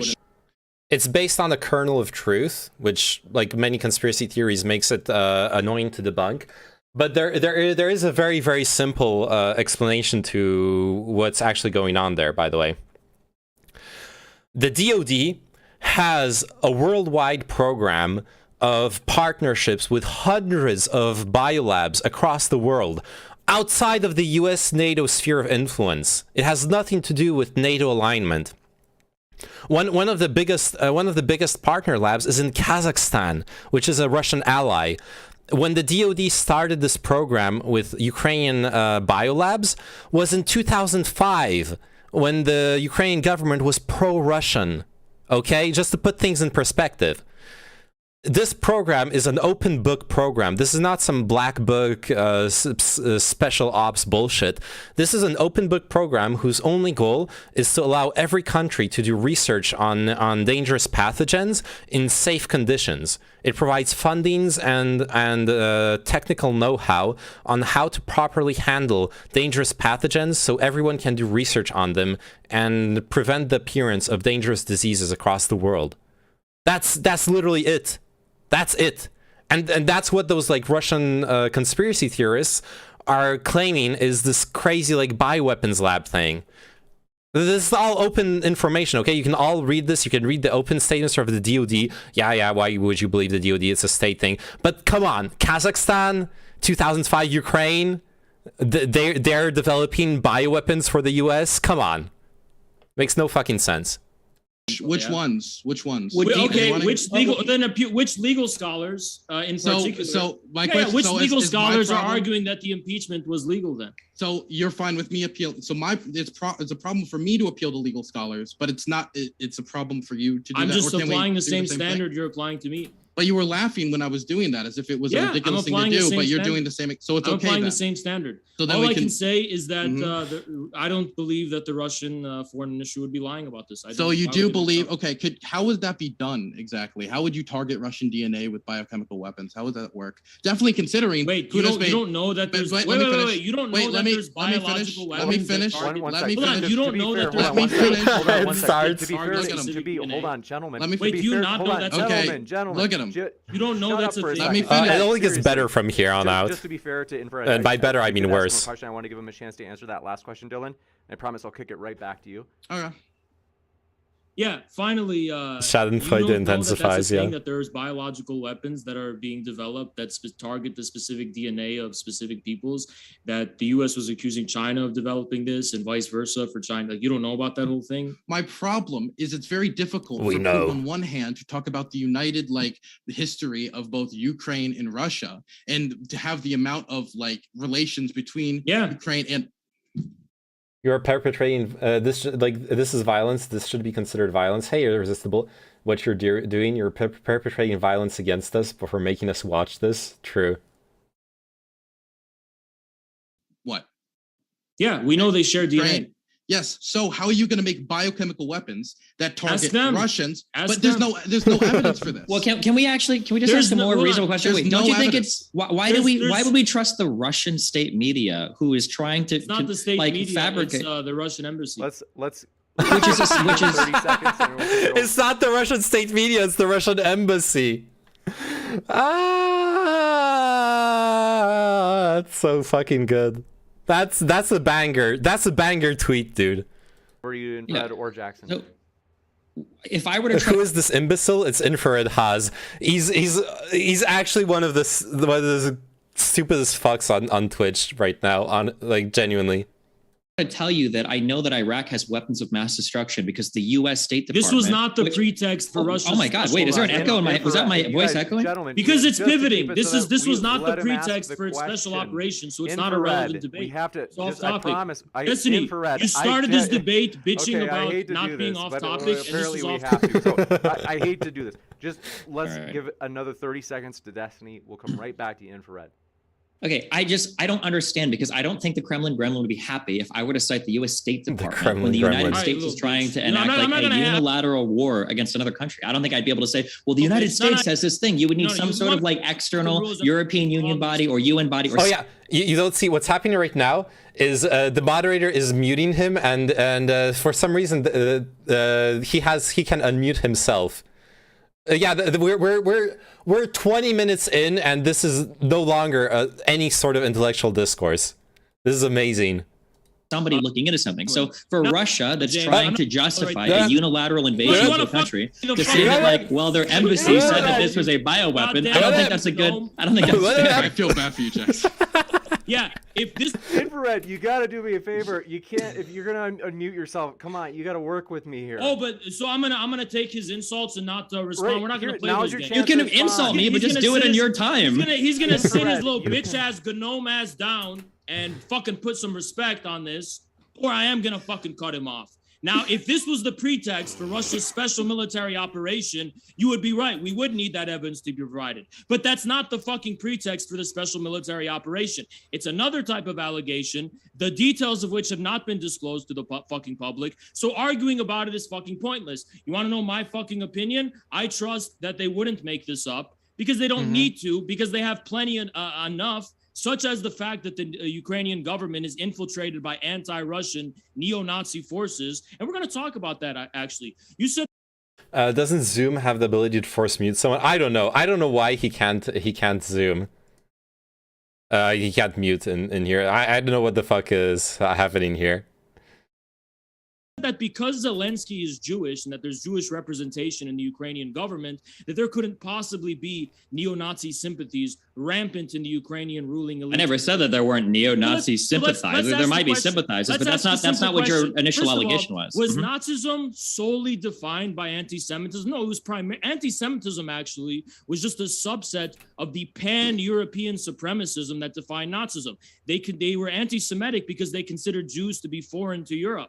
Right? The main thrust actually was targeted toward Russians who were considered Asiatic and Slavs to the east in general. Wait, who? They wanted to enslave and exterminate who? The Russians too, the Slavs too. Haas, who the fuck asked? Nobody cares. Haas, this has nothing to do with what we're talking about. No, it does. Because the fact that Zelensky is Jewish doesn't fucking mean that the Ukrainian government can't have neo-Nazi sympathies. Stepan Bandera, who is a Nazi collaborator during World War II, is widely celebrated in Ukraine by the Ukrainian government. They're putting monuments by him. They're putting his pictures up during Maidan. He's been exonerated and he's been rehabilitated, despite the fact that he was a fucking Nazi collaborator. Now, if you can't square that consistency with the fact that Zelensky is Jewish, you should go as Zelensky himself, why he's the head of a state that is celebrating a Nazi collaborator despite him being of the Jewish background. So are you saying that the Russian Nazis like Jews? They're fine with Jews? I mean, the Ukrainian Nazis, they're fine with Jews? They're like pro-Jew Nazis? That's a question you should raise to them. And I'm asking you. I'm raising the question to you. They may harbor anti-Semitic views, but as far as I'm not concerned, there is nothing impossible about the idea of Western Ukrainian who are from Jewish descent. I'm going to trigger the lich. Neo-Nazi sympathies themselves. Having sympathies for somebody that might have been a national hero. Oh, I'm sorry. I don't want to interrupt you. We've got a good amount of time. Let's kick it over to Steven, and then Jackson, just after Steven, just in case Jackson has anything too. So this is like Nazi propaganda. It's hard to tell the difference. This is like Putin propaganda 101. Okay, so the original claim was that the government was full of like neo-Nazis, now it's shifted. It is. Infra. Am I done talking? Holy shit! Now the claim is moved all the way back to, well, there is a hero that was pretty inarguably a neo-Nazi that some people in Ukraine celebrate. The whole Ukrainian government. Totally, no, it's Stepan Bandera is a. No, he's an incredibly divisive figure. It's not this like, they're all Nazis because Stepan Bandera thing.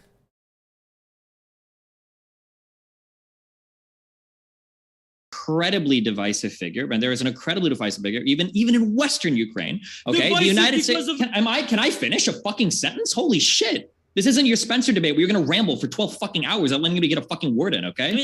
The idea that just because somebody worships some hero or some country said, oh, this guy was really important in our history, means that the entire country is all of a sudden infested with neo-Nazis is no less true than when the United States... The sounds he made before being muted. Oh my god. Celebrates any fucking hero that has a sordid history or has been racist or has been anti-Semitic or whatever else. The fucking United States took in Nazis after World War II in exchange for some of the scientific information they could give us. It doesn't make us Nazis. It doesn't make our government full of neo-Nazi sympathizers. If you want to make the argument that Ukraine has neo-Nazi sympathizers, then you need to show me neo-Nazi actions happening today in Ukraine, not trying to allude to some hero that a prime minister, you know, in 2010 or whatever decided to nominate as some fucking hero because of his history in Ukraine. You need to show me something current about that. What are the neo-Nazi activities that Ukraine is taking on today? Don't tell me who was nominated as a fucking national hero. You're completely full of fucking shit. You just said that Stepan Bandera was only incidentally a Nazi collaborator. His whole historical significance was that he was a fucking Nazi collaborator. He has no significance outside of that. I think I can add some context to this. It's not like the inventor of the fucking telephone who happened to be a racist. This guy, his primary historical significance was being a Nazi collaborator who betrayed the Soviet Union and was attacking them on behalf of the fucking Nazis. To exterminate the Slavic and Russian and Ukrainian peoples, to create a westernized Ukrainian collaborator state. So you're completely full of fucking shit when it comes to that. Finally, you want to know about the neo-Nazi activities that are going on now and have been going on in the past 8 years? Sure, it's the Azov Battalion, which is the vanguard of Ukraine's military in the eastern Ukraine and in the Donbass, which is regularly attacking civilians, regularly shelling civilian infrastructure, regularly embarking on a campaign to slaughter and exterminate the Russian peoples in eastern Ukraine. They committed the massacre of Odessa back in the early days of the Maidan. All sorts of... So the massacre of Odessa is this is something pro-Russians pull out from time to time as well that I've looked into. It was during the Maidan 2014 unrest stuff. There was indeed a massacre in Odessa. People like killing each other, and there were some neo-Nazi groups involved in it. It's not as clear cut as like neo-Nazis walked in and massacred a bunch of people. It was like different groups killing each other, which was really bad. But yeah, turn up to the gain on chat's mic. What if Nazis killed your parents and now their children occupy the land that would be yours? Dude, I'm from a Jewish family. Half my family died in the Holocaust in Poland. That doesn't need to be a hypothetical. Also, fuck off. We have a lot of revolution heroes, I guess you could call them, here that were very communist, yet we were not a communist country at all. Yeah, I know. It's actually. Look, so like half my family was Jewish, right? And basically got holocausted in Poland.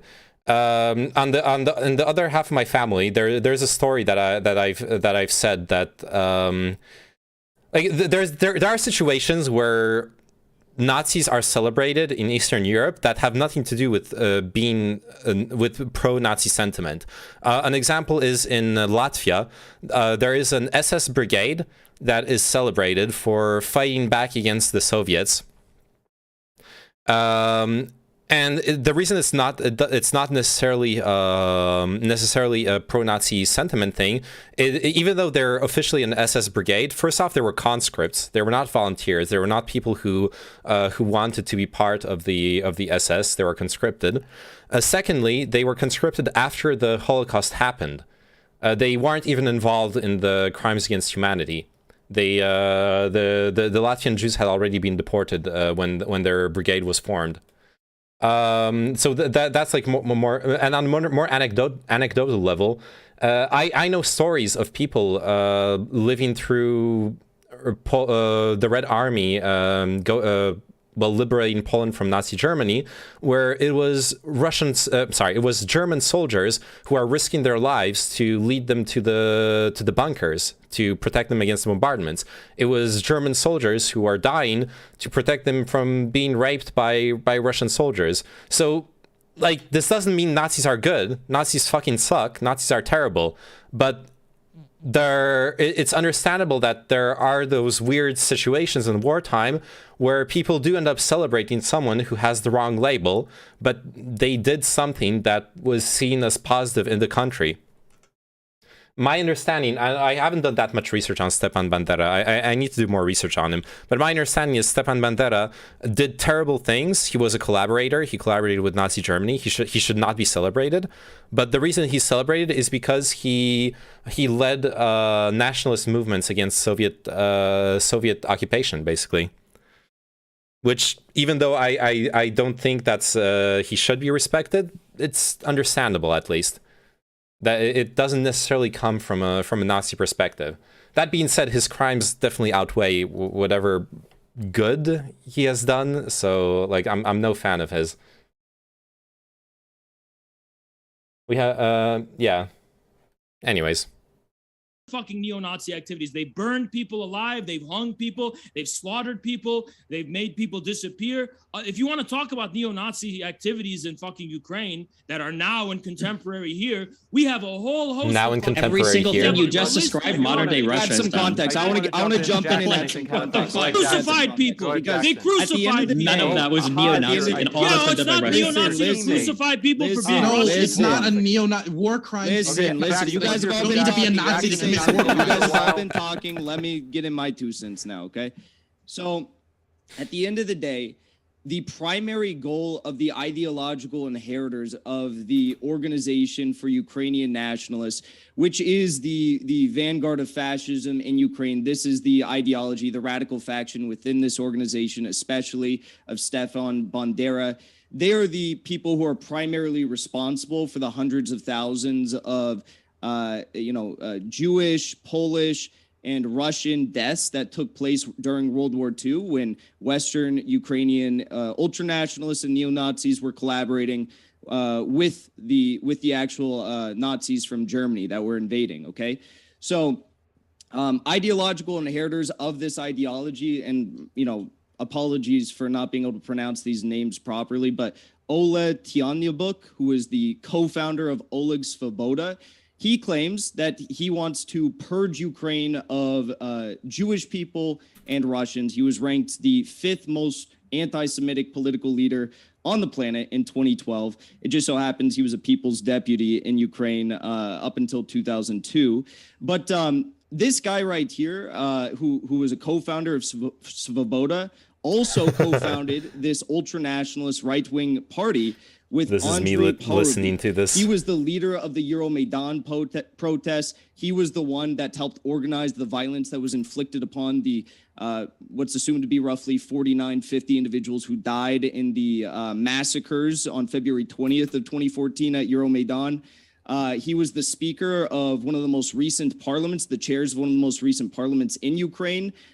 He was the leader of the Society to Erect the I don't know what People's Deputy is specifically in Ukraine, and he claims that Bandera was the most important person in Ukrainian history. So it's not just, and I should have been on this debate. I would love to participate in more like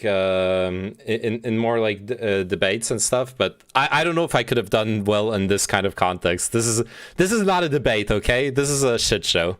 I could go down a list here. You could Maxim Marchenko. This individual, Zelensky, replaced as civilian governor of Odessa, commander of the far-right Adair battalion. You have Viktor Yushchenko, who is president. He actually publicly, before leaving office, signed a decree stating that for an unbreakable spirit of heroism, self-sacrifice, and the struggle of the independence of Ukraine, I'm granting a status of hero of Ukraine to Stefan Bandera. You can look at tons of people. Andriy Belitsky, Ukrainian white nationalist. He was the co-founder of the Social National Assembly, first commander of the Azov Battalion. He's celebrated on TV shows. He was a big part of the Maidan protests. You can go down the line. Many members of or deputies of the 30 more seconds. People's Deputies of Ukraine, National Security and Defense Council, secretaries, all of these people within the Ukrainian military and government have had some sort of an ideological either sympathy to or participation in, a lot of these people have, with neo-Nazism. Okay, even, and this is the last thing I'll say regarding neo-Nazism. This is a shocking video. There's a video of some of the neo-Nazis who helped organize and carry out the Maidan coup, who said, if not for the 8% of neo-Nazis, the effectiveness of Maidan would have dropped by 90%. And these were the same people that were funded by, indirectly funded by U.S. agencies on the ground, like the National Endowment for Democracy. Last thing I'll say. Okay, so the National Endowment for Democracy was officially involved in the Euromaidan protests. Their official involvement, however, now this depends on how far you want to go into the conspiracy theories, etc. Their official involvement was facilitating the proper democratic processes, so training people in order to run a proper election, facilitating the logistics of an election, helping out how you and yeah, they supported the like more democratic parties as well, as far as I know. But there's a lot more that went into it than just the U.S. influence bad. You should watch this, by the way. This is an incredible exchange between a local reporter and a far-right politician.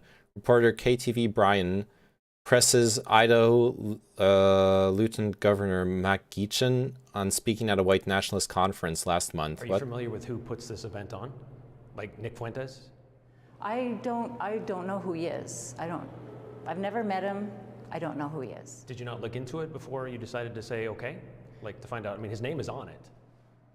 Well, you know what? Nick Fuentes, as I said, I don't know him. He's never, I've never met him. I don't know, you know, what he's, everything that he says or doesn't say is not, does not reflect on who I am or who the thousands of others that are participating in this movement. Okay. You didn't bother to look up his name or anything? I didn't say that. You did look him up? You didn't, that's not the question that you asked me. What? That literally is the question he asked. Fuentes was and what he's talked about. Like, for anyone who doesn't know, Nick Fuentes is a U.S. white nationalist. Last week, not before? Yes. Okay, I guess the question is, because if you've said, well, I'm only Again, here it's because... not fair. I mean... It's not fair. Mainstream media... Mainstream media. All the time. But you don't do it to It's yourself. not fair. Anytime there's any kind of affiliation with anybody at any time on any stage, that we're all guilty by association, and it's not appropriate. But the association is not a good one. To be associated with people who are anti-Semitic or... Stop. Yeah. Excuse me. Yes. You asked me why I was there, why I wanted to participate and speak to these young conservatives. That's what we're talking about right now. Okay. Vincent James was also there, correct? Do you know? Sounds like my mom. Oh no. I've heard of him. You've had your picture taken with him? I did have my picture taken with him. Okay. Do you know what he stands for and things that he has said? No, I don't know all the things that he or anybody else. And again, I'm just going to keep repeating the same thing, that this guilt by association that the media tries to do with conservatives and conservatives only is that if we ever only conservatives have met somebody once or took a picture with them or ever shared a stage with somebody ever, we're all guilty by association. If you want to know why I went there and what my message was, go watch my video. I did watch your video, and if you so had that's known, what it was all about. If you had known who Nick Fuentes is, would you have said yes? Well, again, this movement is so much bigger than one individual. Who cares what Nick Fuentes has to say? Who cares?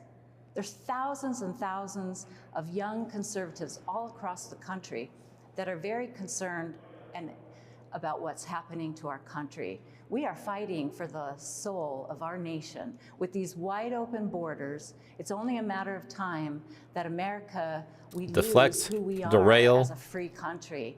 And I'm not gonna run away. I'm not gonna hide from being willing and wanting to go talk to young conservatives about these issues. If you say nobody cares what Nick Fuentes says, but people care that you're associated with them or that you share a stage with something. Again, you're trying to do this guilt by association over and over and over again, and it needs to stop. Because if you want to know who I am and why I went there, I told you that.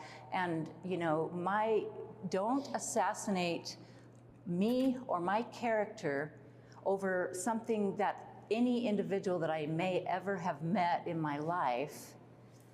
If there are things that are said or that they believe in, then that's that person, it's not me. But that's not the first time. My point of bringing up Vincent James. There you go. Right? I mean, that's not the first time you've been associated with this group. Interview's over. Interview's over. All right. Thank you. I appreciate it. All right. What's going on here? We're just a derail. We're going back to the debate now.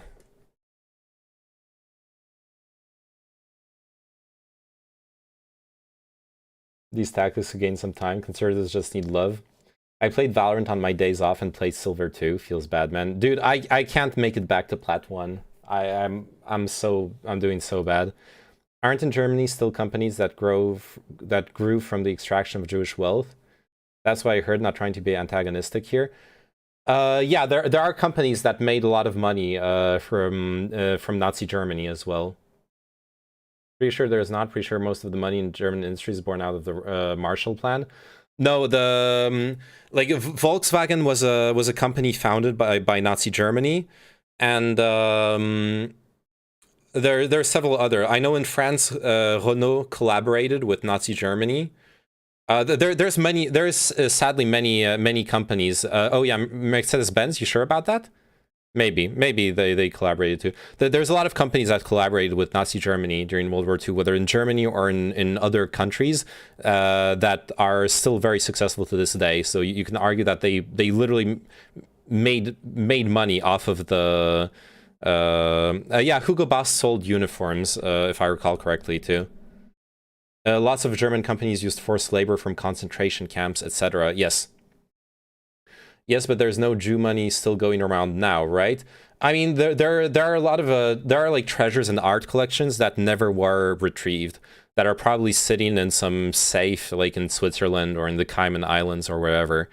It's very there are things that never were retrieved.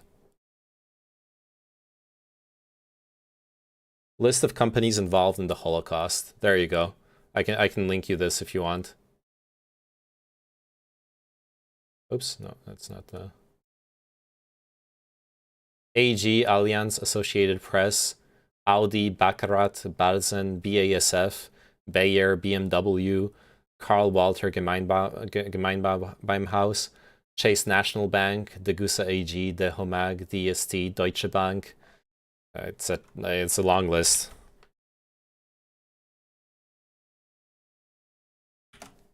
There you go. Nazi war gold. The Swiss got good at chocolate to hide all the Nazi war gold. Most of the Nazi war gold is suspected to have been hidden away in Switzerland. USA pretty much heavily invested in Japan and Germany's wartime industries. Yeah, the USA was very neutral up until Pearl Harbor. Definitely, like, kind of making money off of both sides. That was the last one that Dylan or Destiny. Yeah, real quick. So just as a quick if the Azov are marginal, if the Azov battalion is marginal, then why did Poroshenko in 2014 say they are our best fighters? Why did even the mainstream Western press report that as far as Ukraine's eastern operations were concerned, the Azov battalion was a vital significance? Why did the National Guard that of was Ukraine the last question. Yeah, we can't answer 400 questions. They made a post on. So just as a, like a real quick thing, okay? Like, you can go back as much as you want, like 20 years ago when Ukraine was barely a country for 10 years and the country was still mired in corruption, and try to say, well, these guys came from these parties that were like blah blah blah. Like, show me anti-Semitism in Ukraine, right? Ukraine is like one of the last most. parliament. Can I hold on? Well, hold on. Hey, come on. There are a lot of points.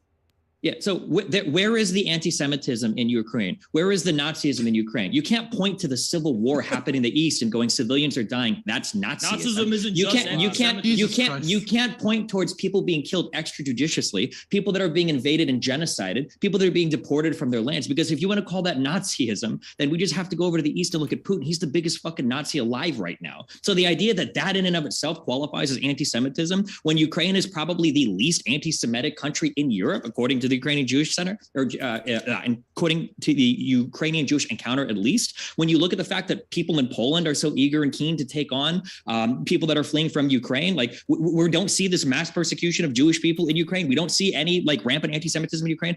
Like you can go back all you want and point to like one hero that was nominated by an outgoing prime minister, or you can point to these people that in the very beginning came from far right parties. But there's just no evidence today that there is this rampant anti-Semitism, this rampant Nazism in Ukraine. It doesn't exist. Where are you getting this idea that the only measurement of Nazism is anti-Semitism? Okay. Nazism was also race. Thank you very much. So there's also something that's really interesting here, and it's that Nazism seems to matter so much on one side. Nobody cares about the neo-Nazi militias fighting on side by side with Russian soldiers. Nobody even brings them up. The Russian National Unity Movement and the militias fighting on behalf of the Donetsk People's Republics. That isn't brought up. Why? Because those are inconvenient Nazis. Those are Nazis on the Russian side. There's still anti-Semitism in Ukraine, I'm afraid. That we're talking about the Nazis are bad. So the study that Destiny quoted is a real study. There's a real study that puts Ukraine at relatively very low anti-Semitism sentiment compared to the rest of Eastern Europe. It's surprisingly low. That being said, Eastern Europeans generally are pretty damn anti-Semitic. Like I know stories of people like almost getting beaten up in Poland because they mentioned that that Jesus was a Jew, stuff like that. But there is a real study showing that Ukraine has some of the lowest anti-Semitic sentiment in all Eastern European countries. And that's what Destiny was quoting there. Why are the Nazis bad? Obviously, because they put people in concentration camps and they slaughtered people and all the war crimes that he brings up. But the fact that the same people involved in putting homosexuals in concentration camps are right now within Ukraine fighting against the Ukrainian government, that isn't something of concern. I heard them laugh when I talked about Belarus, the Belarusian dictator, Lukashenko, praising Adolf Hitler. These things are inconvenient facts because the problem is, right, and this is the fact of the matter, there are Nazis fucking everywhere across this conflict. But the problem is Nazis the fucking? people want to hype up the Nazis on one side to make them the Nazis because Slavic people have a terrible history with Nazis. If you can make your opponent the Nazis, then boom, they're the bad guys. Anything you do against them is justified. If I could stand here and tell you that Russia is a Nazi state, I could bring up the fact that 5% of Ukrainians believe that Jews should not be allowed to be citizens, while 15% of Russians believe that thing, almost triple that statistic. I could bring up the Lukashenko quotes about Hitler. I could bring up the gays being put in concentration camps in Russian territory. I could bring up the neo-Nazis militias and say, so Russia is a Nazi state, but that would be dishonest. But I'm seeing that dishonesty from both of you right now trying to paint Ukraine a Nazi state, and I don't even think Jackson.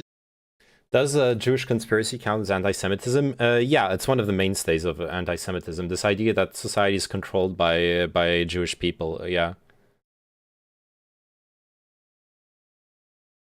Okay, I'm gonna have to go. This debate killed me, and I have to go to work tomorrow. Yeah, don't waste your life watching this. This is entertainment purposes only. There's literally a Ukrainian streamer. I watched last week who was showing off Mein Kampf and other books. I was actually shocked. Look, I know a friend who has a copy of Mein Kampf. They aren't a Nazi. They just have a copy of Mein Kampf. It recently got republished with historical commentary by a German publishing house. It's I've heard it. I haven't checked it out, but I heard it's if you want to learn more about that stuff, I've heard it's a good read. It might have less than neighboring states, but it's less than neighboring states, but it's not nothing like Destiny is saying. Yeah, Destiny was being hyperbolic. Should I give the sword to someone here? No, don't. Don't waste your life. But Name, I've been watching for over a year. Why didn't you tell me this sooner? Too late. And Infrared got their points in order. Jackson saying that they are anti-Semitic Nazis. Infrared saying that these are Nazis who love the Jews. I can't even. I didn't fucking say that. What I actually said was that the emphasis on anti-Semitism may not be as strong as the emphasis on pan-European supremacism and racial exterminationism, but that's the fucking point. And moreover, the movement for national unity is not at all fucking relevant or prevalent within the fucking Donbass. They're fighting. Hold on. Yeah, they're nowhere near as relevant or proportional to the fucking forces of the Russians that are fighting in the Donbass as is the Azov battalion. They're marginal. They're completely marginal. But they're Islamophobic. The Chechens are fighting. The Chechens are right now a very important part of Russia's operation right now. You think the Chechens are working alongside these totally Islamophobic prevalent forces? No, they're not prevalent. They're fucking completely marginal. And these and if you take into account the premise of what started this entire conflict back in 2014, the Euromaidan protests and the violence that ensued there, and the fact that it was co-opted by these coup leaders that were Western backed.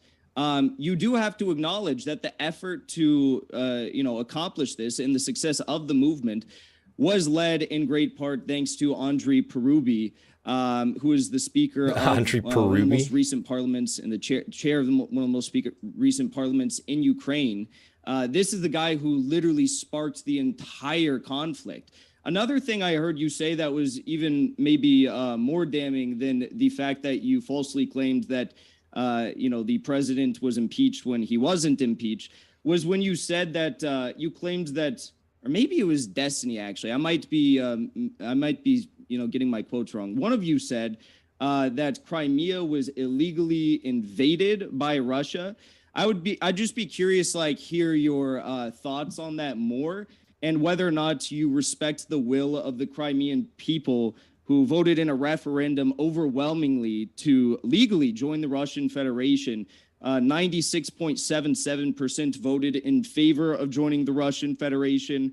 Was that after the invasion? 2.51% supported staying in Ukraine. Jackson, was that after Russia invaded Crimea? They held that referendum, right? I just want to get that fact right. What do you find? We can talk about the specifics. I just wanted to hear yes or no. Is that Jackson? Was that the Russian referendum they held after they invaded Ukraine? What do you find? Listen, what do you find as a Russian invasion? Because going back to 1804, there has been Russian troops in Crimea. The invasion of when they took over, when they invaded Crimea. You can't answer that question. Russia's been continuously invading Ukraine despite the fact that they have had troops there since 1804, then sure, we'll call it an invasion, but we both know it's not an invasion. The Crimeans declared their independence before the Russian invasion, just like the people in the Donbass did. Just like having troops stationed in a port is not the same as taking over the entire peninsula. Separated from the Ukrainian government. What's your evidence they took over the entire peninsula? Because there are plenty of videos. What's your evidence they took over the entire peninsula? They literally annexed it.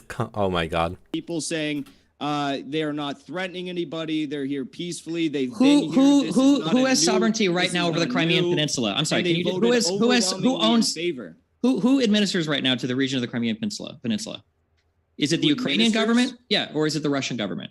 It's a part of the Russian Federation since they voted. Okay, so what does it mean to they voted that? Who held that referendum? The referendum was organized by the people of Crimea. Under who? It was a Russian organized referendum that it was organized by the What actually happened? Pardon my interruption. Just to be sure that Jackson, did you feel like you had enough time to answer that last question from Steven? Sure. Got you. Okay. And then I think, Stephen, you were asking. So a referendum that's not recognized by any other country in the world, including Ukraine, obviously. Why don't the you idea that you could recognize invade the idea that you could invade some part of a country and then hold a referendum there to see if those people want to stick with you or not, even if we granted all of that they did say yes, you can't just have populations referendum away parts of your country's sovereign territory to other That food does not look good at all. states. That's just not how that This works. is just a pita. Even if This that is just was pita the bread. case, even if that, I don't care what's interesting you. Even if that was the case, that doesn't work that way in any other part of the world. Yeah, that's not what happened. That's not what fucking happened. Respecting the results. Listen, I'm just licking pita bread in dude, hummus. hold on.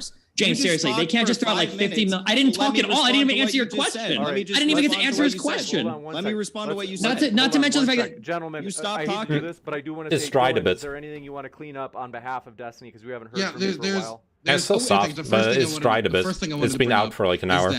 I didn't hear from Infrared. Mind you, Grim. I He should just said the close, like, Chechens my are fighting pizza bread. Yes, but Chechens involved in putting homosexuals in concentration camp. That are doesn't currently make them active. Nazis. Wait, That does wait, not wait, make no, them no. Nazis. Listen to me. Whether Even or if not, those wait, let me allegations- let me finish. Whether they're Nazis or not specifically doesn't matter. Because Okay, then just say that. Let me finish. Let me finish. Then Jesus. just say that. I don't care. Shut up. I don't care. Okay? I'm trying to finish my point. I think that Got it. people who put people in concentration camps, minority groups, should not be involved in any active combat zone anywhere. In fact, they should not even be allowed to hold governmental positions. And I'm not finished, and so you should stop talking. And so with that in mind, and knowing when you guys talking about all these war crimes and everything that was so terrible, I think it's weird that we can just look past the fact that one of the people involved currently in fighting the Ukrainians are the same people who shoved people in concentration camps in Chechnya. Also, it's weird that you are fine downplaying your guys' Nazis. You admit, I guess they are Nazis fighting on behalf of your guys' side. You'll downplay your own Nazis and upplay the other side's Nazis because your Nazis, again, are inconvenient. It's inconvenient that there's Nazis on your side. And so instead of being like, there's no Nazis on our side, these Nazis are fighting a campaign of denazification. Also, too, I never even got to finish my earlier response to Jackson's neo-Nazi shit. I was almost done. Also, It's my fucking turn. One It's my last thing. fucking It's turn. one last thing. It's my fucking. Dylan's talked too much. It's my One fucking. second. Okay, wait, one James second. cuts his All right, cat I do want to teeth. give Infrared a brief chance, and then Destiny, I know you have a couple of points you want to make. So, Infrared, I want to give you a chance. Yeah, let's just go. Maybe so the 2 first minutes thing is at the very most. clear. Dylan, I know that you're in favor of a Nazi, pan-European supremacist, but LGBT-friendly ideology. I already know that, okay? But the fact is, I agree. It's probably true that there's homophobia in Chechnya. They're very much more in favor of more traditional values. That's their business. As far as concentration camps are concerned, I've seen no fucking evidence for that, throwing them in concentration camps. But even if I were to grant you that that was true, that still doesn't make them fucking Nazis who want to exterminate whole peoples because of their fucking nationality or their race or their ethnic origins. You seem to think that's not as Yeah, I know bad they or- only want to exterminate them because of their sexuality, but not those other things, so it's fine. Good point, Haas. Good one.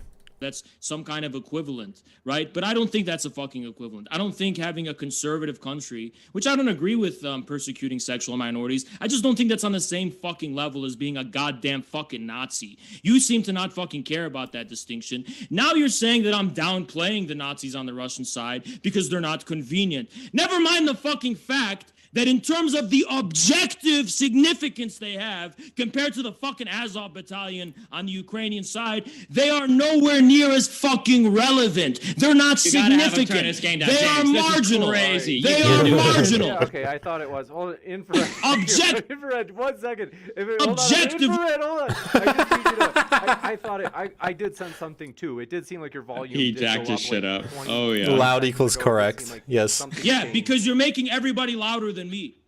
Was that Russian I don't even know how propaganda? to do that. I mean, these because Nazis, people in my chat these are are telling me that. People in my own chat are telling me Infrared, that. I can give you 20 seconds on terms Yeah, of wrapping up your 20 point, but then I've got to kick it Yeah. over to Steven. Dylan is making the claim that that it's just inconvenient for me, rather than the actual reality being the fact that the Russian nationalists and the Russian neo-Nazis are completely marginal in the Donbass, whereas the Azov battalion are not. He mentioned something also about Lukashenko's comments that were taken out of context. Lukashenko is an anti-fascist, 100% anti-Nazi, 100% anti-Hitler. We can actually get into the nitty-gritty of what proves and backs that up too. You took some statements he made out of context. Stephen's been waiting for a while to respond. I want to. Yeah, so just to reiterate again, the Azov battalion is not making up the brunt of the fighting forces in Eastern Ukraine. In Eastern Ukraine, they were.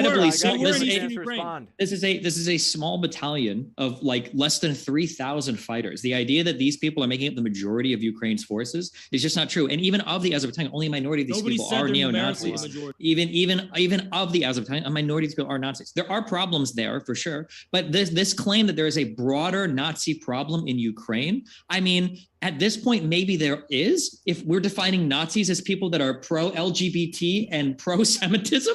I don't know what kind of Nazis these are or what makes them Nazis, aside from earlier you said they kill people, which I guess everybody on the planet is everybody's Nazi. I don't, like, Hitler wasn't going for like pro-European supremacy. Yes, he was! Okay. No, he wasn't. Eastern Europeans were also subhumans, and they weren't subhumans, but they were in the Nazi classification. Eastern Europeans were barely human. They like barely passed the test, but they were still inferior to like Western Europeans, and obviously inferior to the Aryan people and all that shit. Reminder: the mod actually did an audio test for everyone in the beginning. I did not know that. This is a very stupid debate. Yes, that's why we're enjoying this. You really just say he wasn't going for European supremacy? In his last fucking speech, he talked about how Europe will be triumphant against the hordes coming from Central Asia. Europe who? Every member of Europe, every state that he invaded? Yes, he was a European supremacist. He was a Western European supremacist. He considered Western Europeans. I'm just curious. And everyone else to be subhuman. Would you characterize the Nazism of Germany as having a large anti-Semitic component and having a large ethnic component, where that ethnicity is not defined as European? The Aryan is literally Western European for the Nazis. That's literally what it is. Okay. Not exactly. Okay, because you're a little Jackson, bitch and you never fucking defend what Jackson, you just said because you're would like fucking to jump wrong. in. Let's have Jackson. Go ahead. I would like to just say one thing really quick and then a broader point. So Destiny seems to be just hyper focusing on the Azov battalion, which yes is making up the brunt of the violent aggression against the people of Donetsk and Luhansk. Which, keep in mind, that war, 81% of these civilian deaths that have taken place there in the past 3 years took place on the side of Donetsk and Luhansk.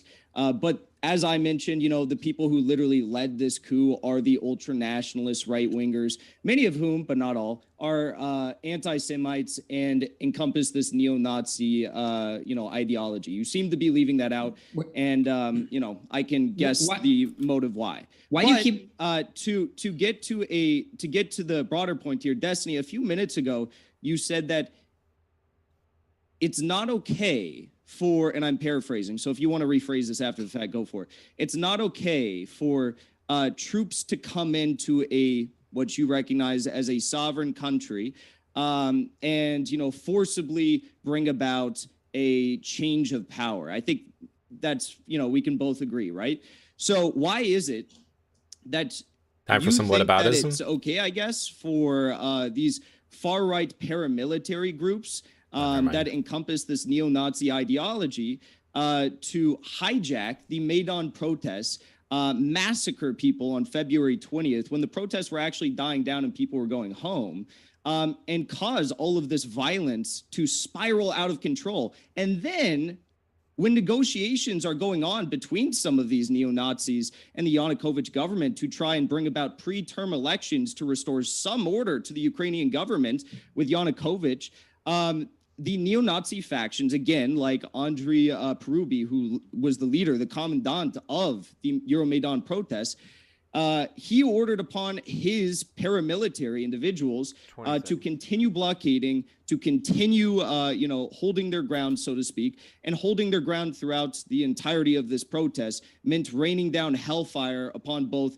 protesters and police to incite more violence. And there's been countless Maidan leaders and activists who provided testimony that they were the snipers. It was not members of the Ukrainian police who were doing this. Or Destiny. Wait, so do you not believe that Yanukovych ordered his special military people to fire on protesters? You think that's just completely and totally bullshit? Oh, 100%. There's no evidence. What? In fact, the Ukraine's Ukrainian Ministry of Internal investigation Affairs into literally this- says as much. Why do you say there's no evidence of that? Because the Ukrainian investigation into this, the special investigation into this, actually did not make any initial charges against people who were involved in this. And again, in the Wait, they didn't make testimonies charges for because this- Yanukovych wasn't even given guarantees that he wouldn't be charged. That's why he fled to Russia. Unlike the prior prime minister that was able to have a transfer of power because he was guaranteed he wouldn't be charged, Yanukovych wasn't given any such guarantee. That's why he left the country. My point here as to why I'm right.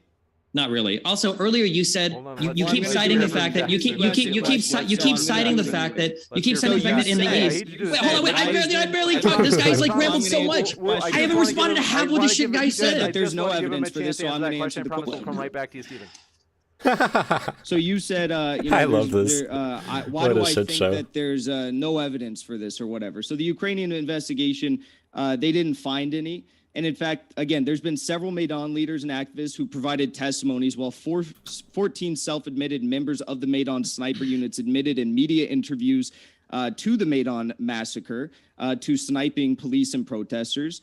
Several former members of the Georgian military testified that they and other groups of Maidan snipers in Hotel Ukraina, where these bullets were coming from, and the investigation actually proved that bullets were coming from here. They just never actually went to the extent of saying who was in the hotel. We do want to kick it over to Stephen. Just because I did give you a chance to answer the question. So jumping back to Stephen. Oh, there's a lot of evidence. So if Stephen wants the full answer, you know, he should be willing to get the full answer. There's like 20 different things I haven't responded to. So who's change findings? the goalposts. Hold on. I'm not changing. You're the one that's adding a new goalpost at the end of every single sentence you've said. You literally right? said So, what's look, your I evidence? can't even respond. I can't even respond. Okay, hold on. Wait. Okay. Are we doing this right now? Is this what we need to do to get the conversation going? Okay. So who do you side with? Who's ruling? What organization? What government's ruling do you side with that said that police did not fire upon protesters during the Euromaidan? What side do I side with? No, whose investigation are you citing? Whose details? Whose findings? Not a one-off media interview that was posted on Russia Today I'm referring to the testimonies given by the snipers themselves. Testimony to who? Why would you only agree? Why would you only look at some testimony? Why wouldn't you look at the overall ruling of the Ukrainian Interior Ministry? Because the Ukrainian investigation did not place fault on either side, though according to the testimonies themselves, they admitted fault for doing this. It's not that they didn't place fault on that. They explicitly said that Yanukovych ordered his police to fire upon the protesters. Do you deny that they said that? They did not place blame on them. Why do you keep saying place blame? Who's saying place blame? They made the statement. Their findings said who did they charge?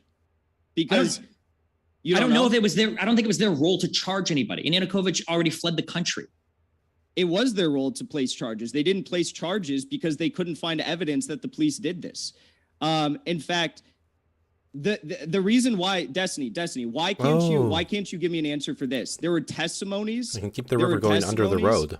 That the Maidan. What am I nomming? I'm dipping some pita bread in the hummus. There you go. There's some hummus and there's some pita bread. I'm dipping it, and then I'm eating it.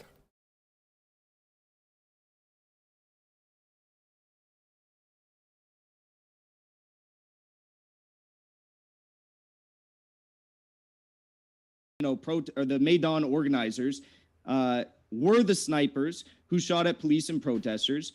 We have forensic examinations as well by government ballistic experts, which determined that about a dozen cases that the protesters were shot from Maidan-controlled structures, including the hotel. A forensic ballistic examination found that the bullets killed protesters did not match bullet samples from the police. I mean, I could go on and on. Why are you making assumptions without looking at the evidence itself? Because I feel like I would rather rely on the overall rulings or findings of the entire committee rather than just trying to go off of some of the testimony that you might have found given by some of the officers that may or may not have been involved. Well, I could go on more, but you have to understand that this committee at the end of the day is being controlled by the coup government who actually carried out this That's dry as fuck, bro. But this piece of pita bread has been out for like an hour and a half. That's why it dried.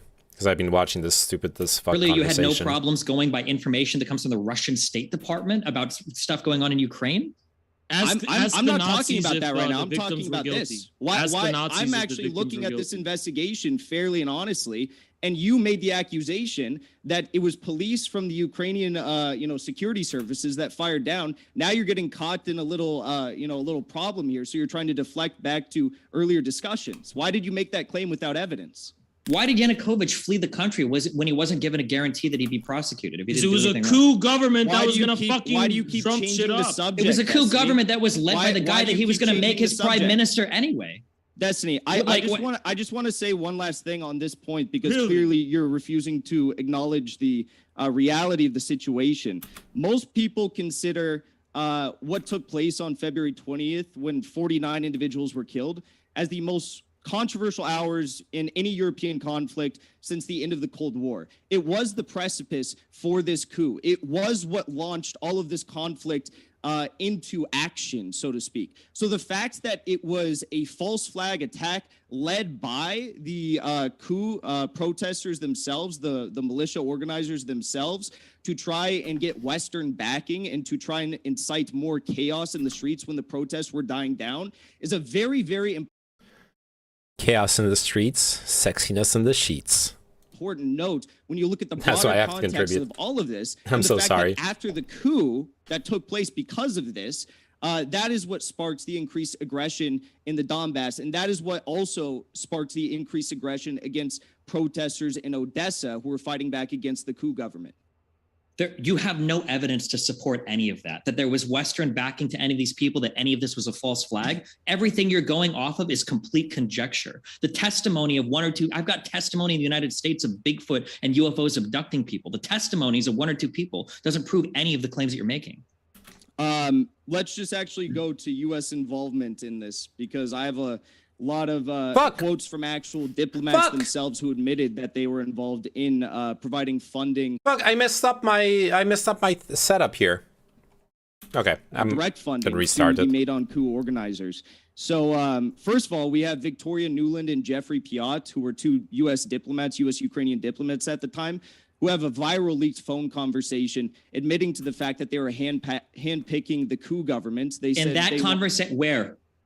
You want me to send you the link to it? No, because I've already read the entire conversation. They don't And admit what did that ever. conversation say? They never said anything about handpicking the new government. It wouldn't even make sense. Really? Yes, really. Give me the Okay, quote where do they you say want me that. to- do you want me to give me the read it quote where for they. So it's maybe a bit nitpicky from Destiny, but he's right. They never say that they are handpicking the Ukrainian government. In the Nuland Piat call, they're actually just discussing who they favor.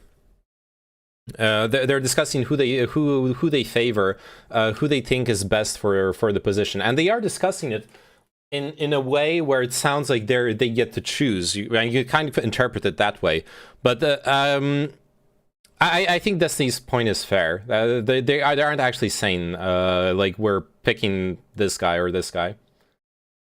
They say that. Yeah, read it. Okay. We have a leaked phone call here. They said, fuck the EU, referencing to the fact that the EU was not being aggressive enough during this whole situation. And then we said, or we have Victoria Nuland here say, Yats, referring to Yatsenyuk, is the guy who's got the economic experience, she said, referring to opposition leader Arseniy Yatsenyuk, who backed the devastating neoliberal policies that were demanded by the West. So they were discussing whether or not Yatsenyuk was going to be an effective leader in the new government. And they were saying, well, maybe this person should be directly outside of the new government with Yatsenyuk. And Destiny, guess who ended up becoming the new Hold on, real quick, because you keep pivoting, asking questions, adding commentary. None of this shows them picking a leader. As you said, Yatsenyuk was already the opposition leader. Where is this idea that they picked him? Who became the prime minister? For after what do you mean? Yeah, they're discussing. Like, I think Destiny's point is fair. Who was already the opposition? He was already the opposition leader. He already had 370 plus votes in the parliament. What do you mean? Andrei Puriby was the Maidan coup. What they actually discussed, and it's a normal discussion to have, like as diplomats concerning a country. It's like, do you think that the opposition leader is going to be good at this or that? Like, if you think about it reasonably, it's actually kind of a normal conversation to have, honestly.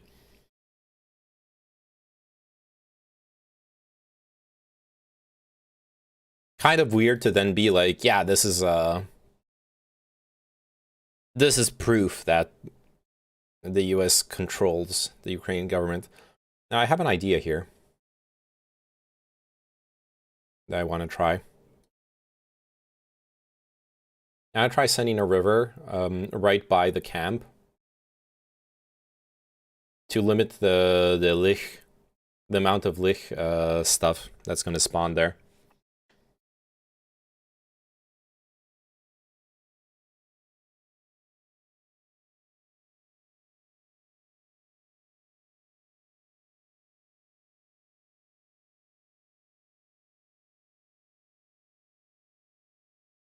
Leader. He was the real opposition. No, wait. Where is the evidence that he was handpicked? How was he handpicked? Wait, what? Because he didn't have the backing in Parliament for it. He became the chair of Parliament. No. Why could he have not become the leader? No, you're pivoting. Where is the evidence that this guy was handpicked by the United States? That he was pushed by the United States? A conversation about this guy saying he would be good when he's already the opposition leader is not evidence of him being handpicked by the West. Well, there was multiple people in that conversation that they were going back and forth. Yeah, they're going back and forth discussing potential. Yeah, you have no evidence. This is everything you do. Just Destiny or sorry. How is that no evidence?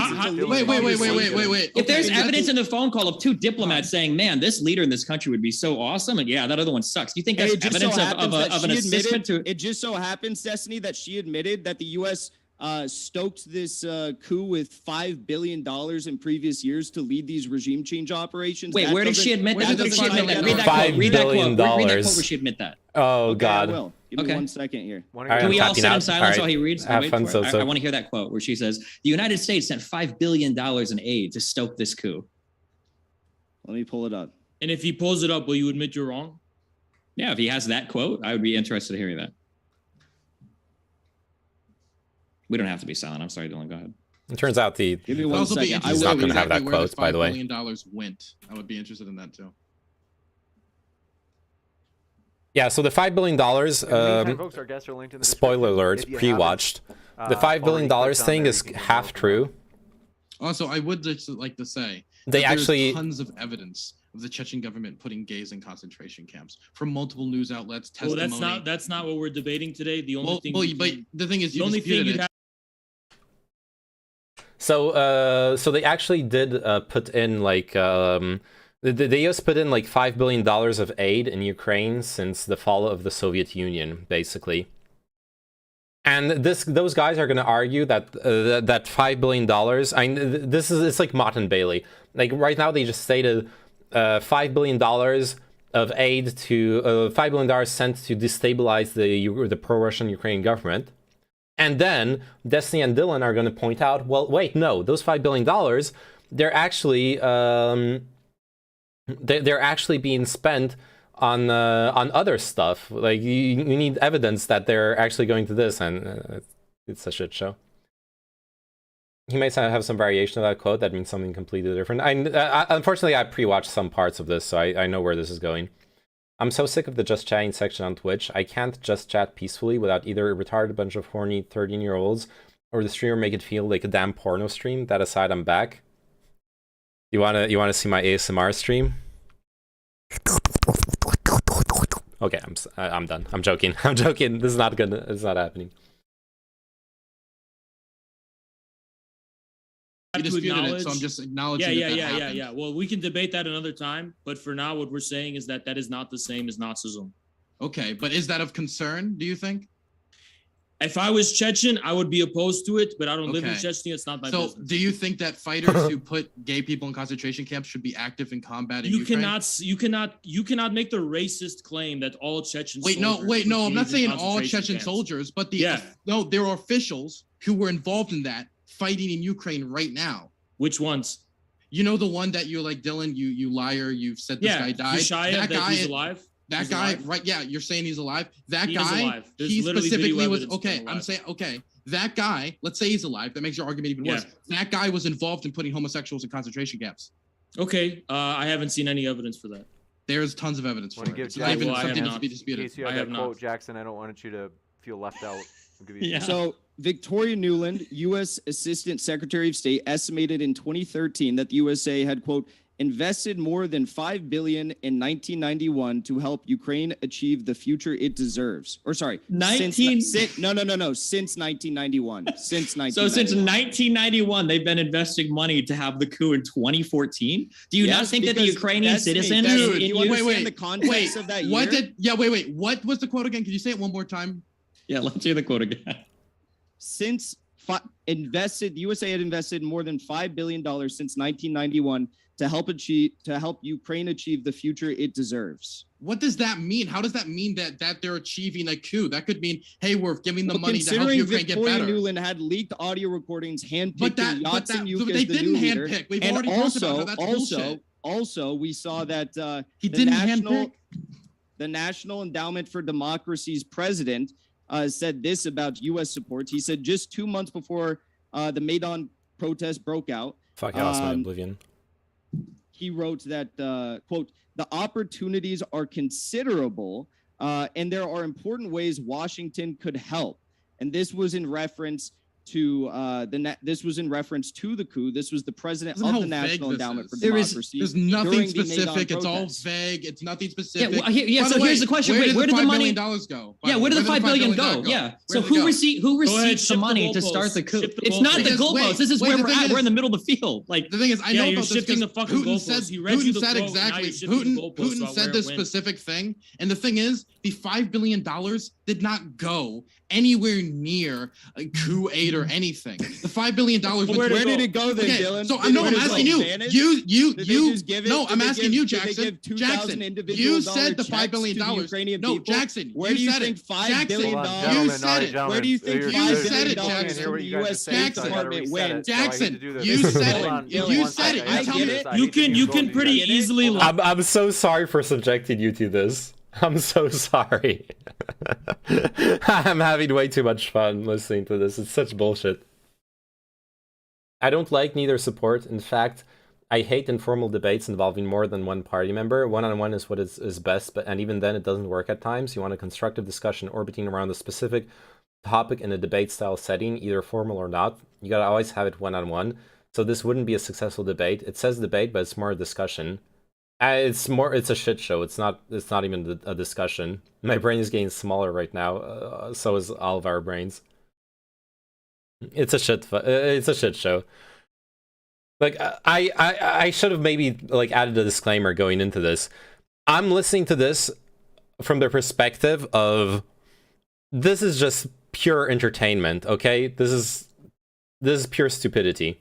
Hey Kizius, how are you doing?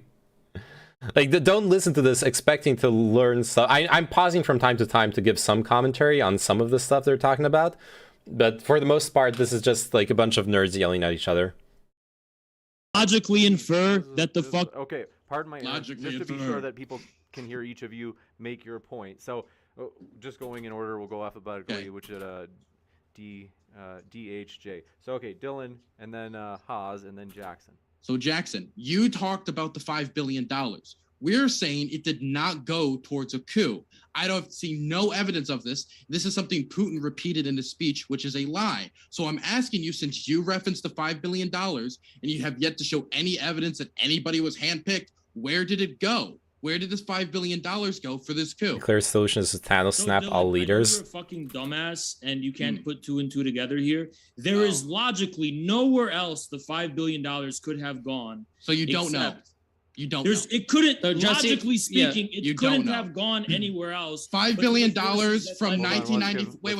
Do you know the history of Ukrainian-American relations since 1994 to 2014? Yeah, Dylan, you really shut the fuck up. Let me finish my point. $5 billion couldn't have gone there in normal aid? Unless You Jackson don't think? has something. You don't think? Hey, thanks for the sub, Daniel Ersevich. Yeah, let him leave like. Or you might be on mute, Jackson. Let me unmute you. I think I put you on there earlier. Okay. All right. Can you guys hear me? Yep. Yeah. The Financial Times, you're right, Dylan. Sure. I don't have the exact bank wire transfers and shit. You're right. I'm just completely making all this stuff up. Financial Times, though, reported that groups like New Citizen received this funding, and they reported that this money played a big role in getting the protests up and running, referring to the Maidan protests. This was led, of course, by Andrei Perubi, who's a notorious Infrared is so red. neo-Nazi Yeah. within Ukraine that called. I'm very surprised that my Steam account costs $970. Converting it to rubles is 90,000 rubles. But if you count Russian rubles, then my account costs 29,000 rubles. Oh no, it's entertaining hearing and watching triggered physically grown adults having a shit show. Lol. Yeah. Called upon the firing of protesters and police in the protests. There was one other point you made that's slipping my mind right now, but yeah, I mean that sure, we don't have the exact bank wire transfers, but you can't entertain the fact that this all happened. $5 billion here. We have these phone recordings. We have all of this going on. We have, Chris Murphy, John McCain, Victoria Nuland, Jeffrey Piot going out on the streets of Maidan, passing out cookies to the protesters. He's doing the Gish Gallop. Let me finish. Oh my God, dude. It's just a literally- million bullshit points. Like when one name. 15 more seconds, Jackson. We gotta every move. time I get interrupted or you interrupt. So let me finish. You cannot entertain, or you have to entertain the fact, rather, that the fact that the funding began in 1991, 1 year directly after the effort upon NATO-aligned countries to bring Ukraine into NATO, that lines up perfectly with what the overarching mission at play here is of Victoria Nuland, to get the anti-NATO forces within Ukraine deposed from government, that's Yanukovych, and to get pro-NATO individuals in government to join NATO. Gotta move it over. Okay. So I gotta respond to that, because the thing is, it's also 1 year after the collapse of the Soviet Union and Ukraine went into economic ruin. And the $5 billion is something Putin stated as well. That's referencing to the entirety of US aid to Ukraine from that date to 2014. So you're telling me that the entirety of US aid to Ukraine was made up of just going to coup stuff when you have no evidence, no financial documents, no transactions, no direct evidence. The second guy from the right hand side, under which the title Destiny No. What's this guy called again? He's called Destiny. It's literally, hey, or Stephen Bonnell II, if you want to know his IRL name. Evidence of any sort, then any of that went towards resources towards a coup. It is reference to aid. He named it. No, he didn't. He named the nothing. group. You left because you're a little bitch. You weren't here. No, when he he didn't. So where did it go? Where did it go? And what did the coup? You're a what little did this group bitch. do that did the revolution? What did it do? Helped organize the protest. It was a group What that the helped five? organize So the the $5 protest. billion went to what? What? So Say it. I'm saying that Financial Times reported, again, you're right. I have the don't wrong exact deck for wire this transfers. I'm not character. in these people's bank accounts. I'm just saying it's a little bit suspicious that we have suspicious, Victoria Nuland saying that we have $5 billion going to Ukraine since 1991. Victoria Nuland's office happens to be the same office in which the National Endowment for Democracy is located. They share an office in Ukraine. We have Financial Times reporting that New Citizen received some of this money. Sure, probably, definitely not all $5 billion of it.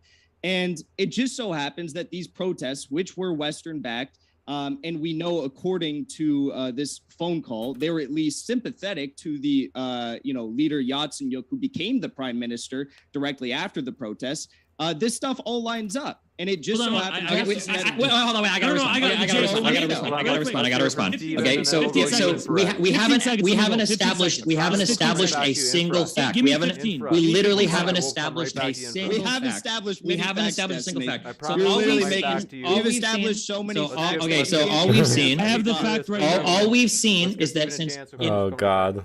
in 1992, I'm in after pain. the dissolution of the Soviet Union, the United States and Ukraine signed a bilateral deal where the United States would send aid to Ukraine to help them for a variety of things. They identified 3 strategic objectives. It was to create a broad-based market economy, to help build a participatory democratic political system, and to assist in social sector reforms to ease the difficulties of transition. That's where the money went towards. The governments themselves were the ones that were organizing and receiving the aid. The idea that you're trying to pretend that this $5 billion that's been allocated since 1992 somehow went through black market channels. If it did, then we wouldn't be talking about the $5 billion that the United States said that it sent. This would be black money or dark money that's going through other channels that you wouldn't have any idea about. Or rather, it would have been established by like a WikiLeaks leak or something like that. The idea that official U.S. aid that was agreed upon by the Ukrainian government, that it was going to end up in the Ukrainian government, and then somehow the leaders in the Ukrainian government decided to allow that aid that they as a government agreed to accept to be funneled to groups that would eventually form a coup is ridiculous. A lot of this aid was far-reaching. It wouldn't surprise me if you could identify 1 or 2 groups that were involved in protests or coups that received this aid. Yanukovych probably had a lot of personal friends and probably people in the government that received that aid as well. The idea that that aid was used to back some sort of coup because you have a recording with 2 U.S. diplomats talking about a preference in leadership in a relatively volatile country, I don't understand why you think you can link these 2 things together. I can tell you right now that the United States sends so much aid all across the world. I could probably find aid going to every single fucking country that's ever had a revolution, that's ever had a coup, that's ever had any sort of political turmoil, and find 2 U.S. diplomats talking. Okay, shut the fuck up. Expressing it. Can I finish one statement? I gotta finish. I totally don't know how we could link. Well, gee, I gotta finish a single. I have to finish a single statement. Nothing else. I have to finish a single statement. So finally, we can so wrap this whole thing up right so now. to be clear, so the evidence we have is that since 1992, the United States has sent $5 billion to the Ukrainian government, not to secret groups, not to protest groups, not to future coups, that the Ukrainian government itself okayed this bilateral agreement to humanitarian aid. And the only evidence that we have, and the only evidence that let me finish. The only evidence we have that this went to fund a coup is 2 U.S. diplomats talking on the phone, expressing a preference for some leadership or a failure of the EU to act on something. Okay, let me go now. D with the self-own. I missed it. What was it? So first of all, there's like many prongs to the fucking stupidity. Did you just lay it on my...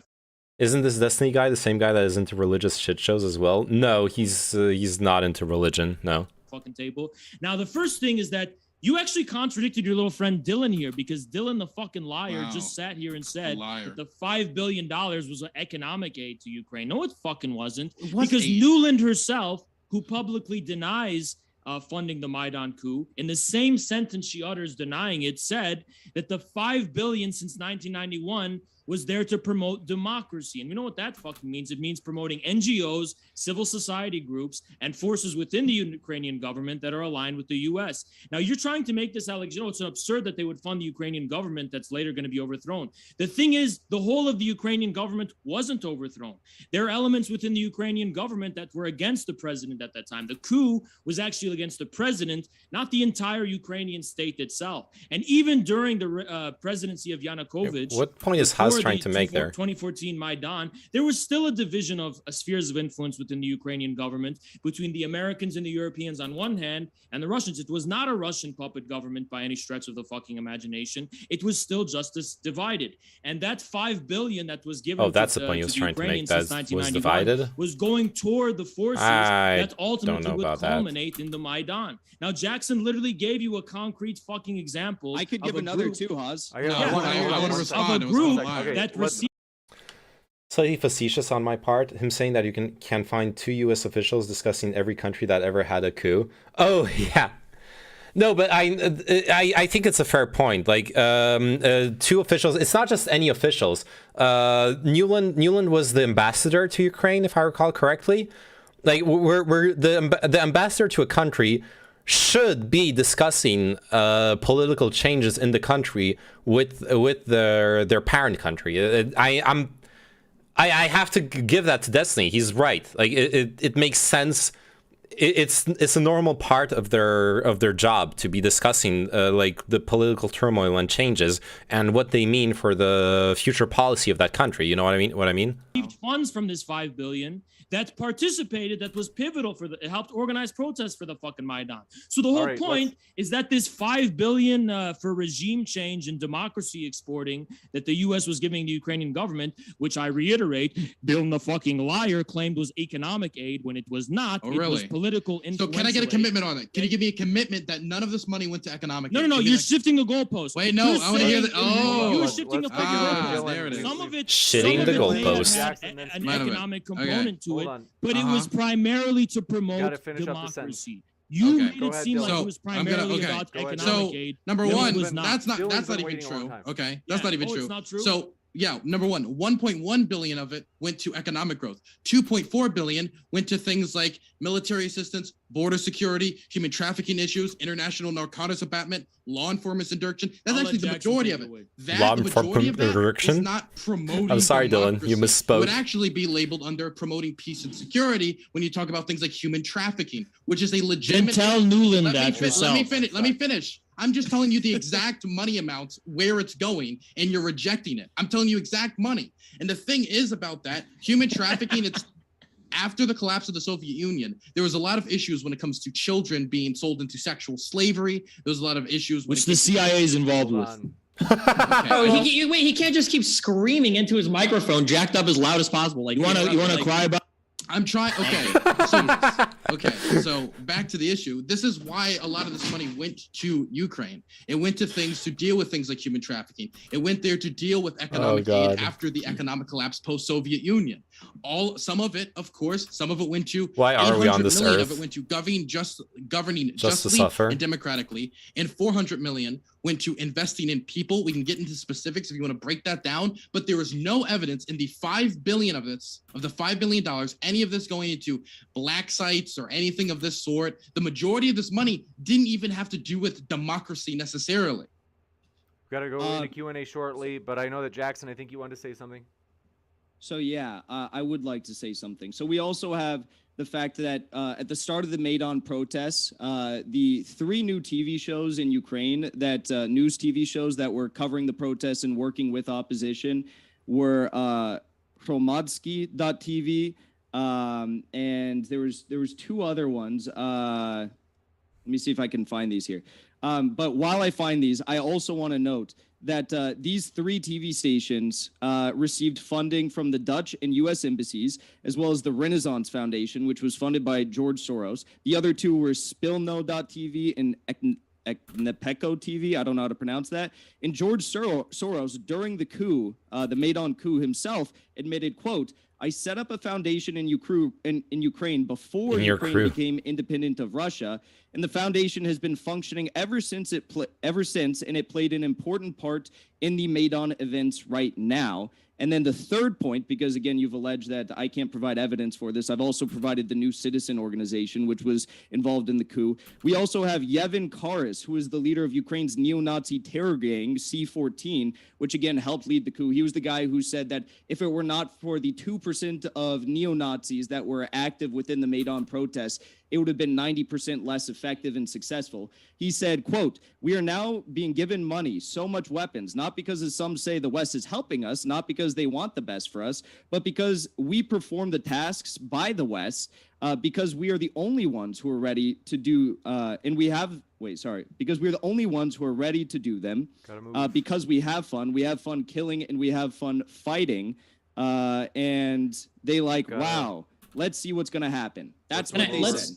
Okay, can I do a thing, because we're going into Q&A soon? Let's actually say, if Dylan will allow me, let's actually grant all of this. Let's say that there was a coup. Let's say that there was some revolution for some reason. Future leadership is still maintaining a lot of popularity throughout most of Ukraine. Let's say that all of that happened. Okay, but it was a coup, it was illegal, all that shit. What right does that give Russia to invade Ukraine? Oh, that's very simple. We should have gotten that for the start. So we talked about the balance of security architecture within Europe, which Ukraine was planning on upsetting with its plans to fucking join NATO. But that alone, you're right, doesn't justify an invasion, which is why Russia kept trying to negotiate with its Western partners for some 8-9 years about this issue, leading to fucking nowhere, to the point where they finally tried to negotiate with Ukraine also about the issue of the Donbass to settle a peace. And Ukraine signed the Minsk agreement to have a ceasefire in the Donbass. As recent as January of 2022, Ukraine made it very clear that it had no intention to implement the Minsk agreement, which said that they would lead to the destruction of our country, and we had to sign it at gunpoint by Russia. Now, finally, Ukraine's continued attacks against the people of the Donbass, what amounts to basically a genocide, the constant shelling of civilian infrastructure, and the daily terrorism experienced by the people of the Donbass by Ukraine's armed forces and the Azov battalion. Russia decided to step in finally and recognize the republics. And when those republics became sovereign in Russia's eyes, and Russia did this, by the way. Wait, can we do this simply instead of rambling about the entire history of the? We're gonna ramble. When those republics continued to be shelled and attacked after they were recognized. He's just sprouting up history. Yeah, he does this every time. He can't answer a question. Yeah. This is the fucking answer. Russia is justified. Russia is justified for no other reason than to protect and guarantee its own security as a country, as well as to. So my question then is. to protect the people of the Donbass. my question is, why does the security of Russia supersede the security of the Ukrainian people when you open this with the quote about how the security of one country? Sure, because the security of the Ukrainian people was never under threat by Russia. It's NATO who is tipping its balance in the opposite How is the direction. security of Russia under threat by NATO? How is the security of Russia under threat by NATO? Sure, NATO has a history of disrespecting the sovereignty of other countries and invading other countries. Like Russia does right now with Ukraine? This is a fucking self-fulfilling prophecy. Russia's doing what it's doing in Ukraine to prevent NATO aggression against Russia. Russia has no plan on forcing. So its why values can't on others. Ukraine have legitimate Russia security? doesn't export Why- its system or its values. NATO does. It's that fucking simple. Russia, the Soviet Union absolutely has in the past. Russia's absolutely looking to The forward to Soviet the Russia future. is not the Soviet Union, and second of all, the Soviet Union did not fucking export its system by military force. No, it didn't. It absolutely did. No, it fucking didn't. Absolutely. Name a single example of that. All three of the Baltics, at the very least. The Baltics were not taken by the Soviet Union to expand its system, but because it was a form of revanchism for the former territories of the Russian Empire. Oh, come on, Haas. Oh. Anyways. God, this discussion is so triggering. The countries were invaded, had their parliament disposed of, and then took votes and held referendums to join the Soviet Union. Sounds similar? Like Crimea. Russia, the Soviet Union has a huge history of doing Public this. referendum, 96% of Yeah, people. not crazy how after you get invaded, crazy. What the fuck Hold are on, you wait, hold on, talking whoa. about? Let's talk about Crimea. Let's talk about I can't even finish my question. cannot continue to say that it was Finish my question. It was. You cannot say that. Dylan I hasn't just- spoken for a while. Let me I do wanna hear quickly from finish Dylan this before we point go about into Q&A. Crimea. 15 seconds. First of all, the people of Crimea made the decision first, I do want and to. then the Dylan's been Russian waiting for a military long came. time. Hey, come on. Dylan's been waiting for a long time. I do want to give They Dylan were a chance to they respond. declared independence before. Okay, so what's really interesting about the Crimea thing is we keep bringing up the referendum. Jackson, can you tell me what were the options on the referendum? Oh, the two choices. They declared independence before the. Wait, Russians no, Jackson, could you answer that question quick? They declared independence before. No, I'm asking 96% Jackson a of the question. people- I'm at, no, I 96 didn't ask. What were the two 96% options? of the people What were the options on the voted to referendum? join the Russian What were the options Federation. on the referendum? What were the two options? 96 the What were the two majority of options? people Answer in my Crimea question. What were the voted- two I don't options? care how you want to construe it. 96% Well, no, declared of the answer my people voted question. to join the What were Russian the two Federation. options? It was legal. What were the two And options? The Crimean government You're not voted, answering my in question. favor of Dylan, joining it the was Russian 'cause they Federation. already Can you make him answer my Doing question? that. Earlier James, on, can you you make tried him to answer my question? Hold on, all right, gentlemen. All right, there's You're three not gonna people answer my talking question. at He's once. dodging it. Russian Good night, talking. salad. The reason, Now you're saying that it's the because reason, of the it's my question. time to I gotta talk. do this, If but he's not just answering for my a question. second. Okay, so I do want to give. I want to go back to Dylan. We'll give him a chance, and then we'll give you a chance to answer the question. Jackson, Infra, I've got you. They had already declared independence. Okay, give me a break here. So the reason why Jackson isn't answering my question is because the two options, Oh my God. neither of them was joining back with Ukraine. So there Because was they already Shut chose up. not to do that. Shut up, please. Jesus Christ. So the reason why a lot of people, including like Crimean Tatars and others, boycotted. They already declared independence. The reason why. Before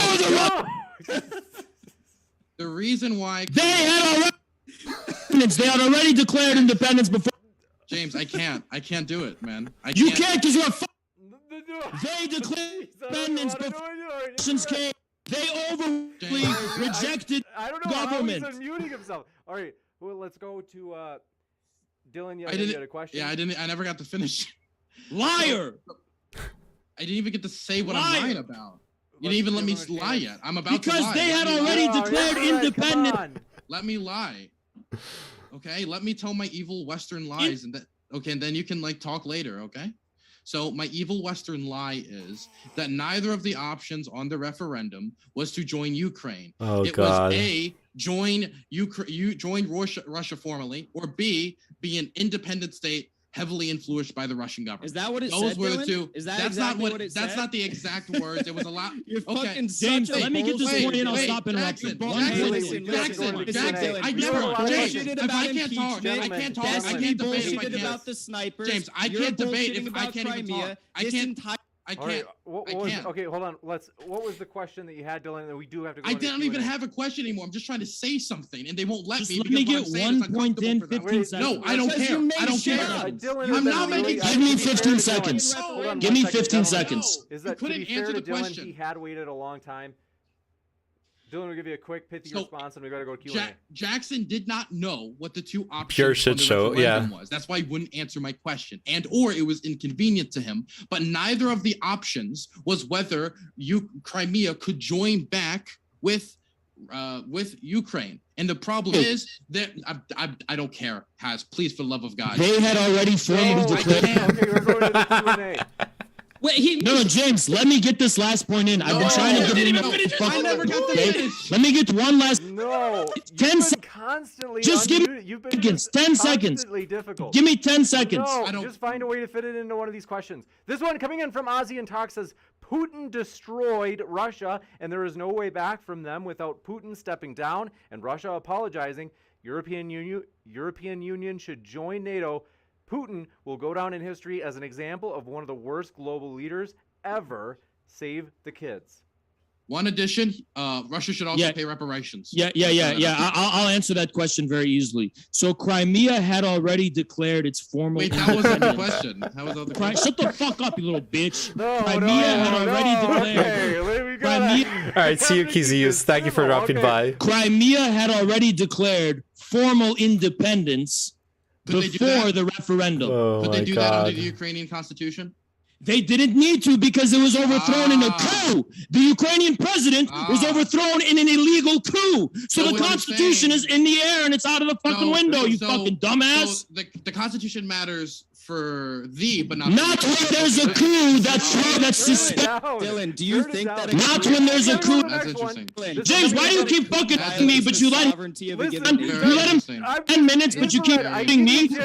Let Dylan talk to him once. You think that a coup violates You don't fucking mute him once. Let me fucking respond to it. Wait, the Constitution is thrown into the air when there's a fucking illegal coup. You gotta kick him. I would like you. His timetable isn't even accurate. The Declaration of Independence for Crimea took place after. Dylan's literally acting like a coup doesn't violate the sovereignty of a given nation. Wait, real quick, just because Haas keeps screaming this. The Declaration of Independence from Crimea happened after the Russian invasion. The fact that he's trying to say that it happened prior to that isn't even true. No, it didn't. Russian troops were on the ground in February. In late February, Russia was pushing into Crimea. They were pushing into Crimea. What the Declaration of Independence was on March 16th. What does it mean pushing into Crimea? This is funny. I can't allow. Yeah, this is hilarious. Russian troops It's sad, through but the it's area with hilarious. little resistance and took over the entire fucking peninsula. I wonder why there was little resistance, because they had already expressed and declared their intention to be fucking independent. Even if they had, sections of your country cannot just vote themselves to join another country that has military bases in that peninsula aggressively positioned to go and invade you. It doesn't work that way. That's not how sovereignty works. Can I vote to join another debate? Can we do that? This one coming in from Can Fight says, just got Wait, posterity. I never got to respond to Jackson's question about sovereignty. I want to answer it. Super short and pithy.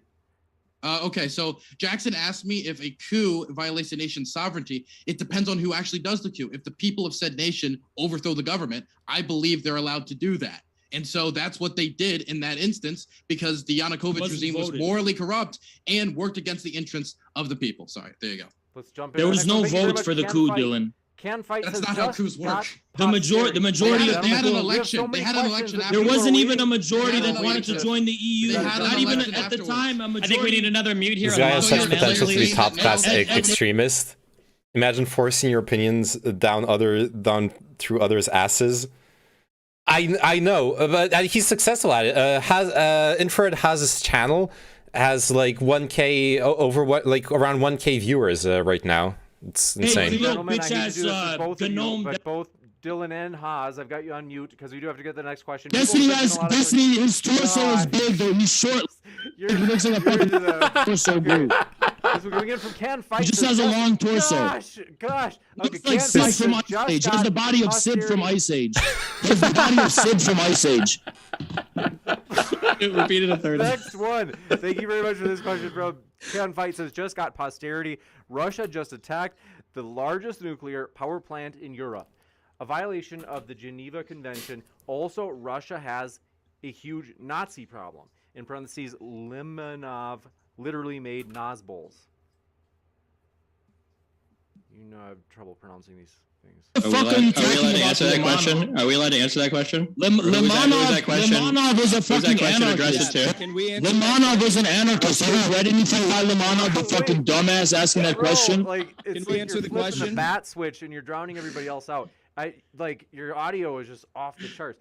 I'll give you a chance to respond in front of Jackson, but it's just that your audio. Why is it that I feel like we should be condemning crimes against humanity and war crimes on both sides of this. That's why I support the International Criminal Court investigation into war crimes that have taken place here since 2013, which the media seems to be leaving out of the announcement of this ICC investigation and the preliminary examination into war crimes and crimes against humanity here. But the thing is, if you're going to talk about war crimes and crimes against humanity and civilian casualties taking place right now in Ukraine, then you better be talking about them taking place in Donetsk and Luhansk still today, and the ones that have taken place there overwhelmingly in this conflict that has been waged asymmetrically by Ukraine, by the Azov Battalion in particular in eastern Ukraine, since 2014. People seem to leave that out. Yeah, wait, can we all agree that that would be a good idea then? I think that Russia should pull its troops and respect Ukraine's sovereignty. And then after they do that, we can have an independent investigation to see if there were any human rights abuses committed. The 25th of February, protesters blocked the Crimean parliament and expressed their will to be independent. So that was before wait, that's not even on topic anymore. You're still rambling about the preliminary examination led by the International Criminal Court. Who launched the first war crimes and crimes against humanity here in this conflict? I want to actually address two things. Oh, that was a question for Destiny. But I wanted to. Can I agree with you? I'm trying to. That was a question for Destiny. Jackson, I want to agree with you. Destiny, who did it? Can I? Okay, I won't agree with you then. Okay. Destiny, who did it? This is so fucking dumb. Do you even know what the first war crimes or crimes against humanity committed here were? We should let independent organizations go in and investigate. We should let that. Nothing that you're saying justifies a Russian invasion. It's so easy. It's so easy. It's so easy. To whatever fucking Minecraft bullshit it's so easy. It's so easy. Yeah, go quote random U.S. diplomats that you saw on an RT post about how that proves that there was like Western involvement in a coup. International Criminal Court investigation into war crimes, which you claim to care about, but only what does every single international court say about what does every single international court say about Russia's annexation of Crimea? What does the international? No, let him answer. Let him answer that. Oh, that's a great question. Pivoting, Stephen. Who recognizes the Russian annexation of Crimea? That's a great question, Destiny, because the International Criminal Court has said that the crimes against humanity and war crimes started in this conflict. He doesn't have an answer. Were from Ukraine. That's a great point. Because you pivoted. There it is. First you said he was quoting a random journalist. And then he quoted the International Court, and you fucking pivoted like a pussy, pivoting pussy. Hey James, let Dylan go. Pivoting pussy. Let Dylan speak. I've been attempting to do something dastardly, and that's actually agree with Jackson for a second. And I actually do agree that there have been a lot of war crimes actually committed in Donetsk and Luhansk. And one of the biggest issues I'd point to, specifically has to do with water security. I believe it was UNICEF that wrote a report about water security issues in there caused by the war. It's just, I don't believe the best way to deal with human rights abuses on either side is to expand the conflict, because now electricity, water security, all these resources are now going to be even harder to come by in not only Donetsk, Luhansk, but in the rest of Ukraine as well. We've already heard about like reports in Mariupol and let's move into the next one. Yeah, I'm trying to agree with Jackson. We already heard about reports in Mariupol and other locations about critical civilian infrastructure being undermined. And so the best thing to do. Well, so Dylan, I have a question back for you. Look, Mariupol in 2015. Hush, shut the fuck up for a second. Shut the fuck up. Sorry, I do want to do this. Infrared rising. Oh no, are you like an infrared? I agree with you. So why is it that James mute him? James mute him. Questions from the chat. Plummy 005 says, how long does a group of people need to live in a land in order to have a claim to it? People say that the Russians in Ukraine were imported there 200 years ago, but we can say the same for any group I follow many people. Back enough. For you, Destiny, who took Mariupol in 2015? Your mom. It was the Azov Battalion, you fucking idiot. Just because they're not the majority of the they were involved in one military operation. That's crazy. Of a whole city? Of a whole city? Of a whole city? Vladimir Putin. And you're saying they're marginal? I can't hear you, Jackson. It's impossible. This one coming in from... Dylan. Jackson, do you have something? Yeah, no, I agree with what Dylan said. I condemn war crimes, crimes against humanity on both sides. Yeah, and I think they should be investigated. People should be held accountable. We have to recognize, though, who started this, and you made a good point about that. The thing is, though, do you not give any credit to Vladimir Putin for trying to get everyone to adhere to the Minsk Accords for years and years and years that would have brought an end to this brutality? Nobody adhered to it. It was violated on both sides continuously. That's why the second set didn't even get signed. Who violated it first and who expressed an unwillingness to both sides implement? say both sides. What the fuck is Haz saying?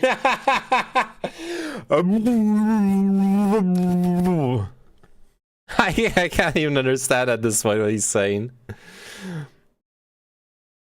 Yes, Destiny is a pussy. Oh, come on. Okay, so you apparently like enjoy Haz's content. Why the fuck is Haz going into this weirdo like insult type masculinist talking? I don't know. I don't get it. He's like the toxic masculinity paragon of tankyism. I guess it's cool. Like toxic masculinity is no longer only belongs to the right. Thanks to Haz, it also exists in the tanky side of politics. I think Jackson did better.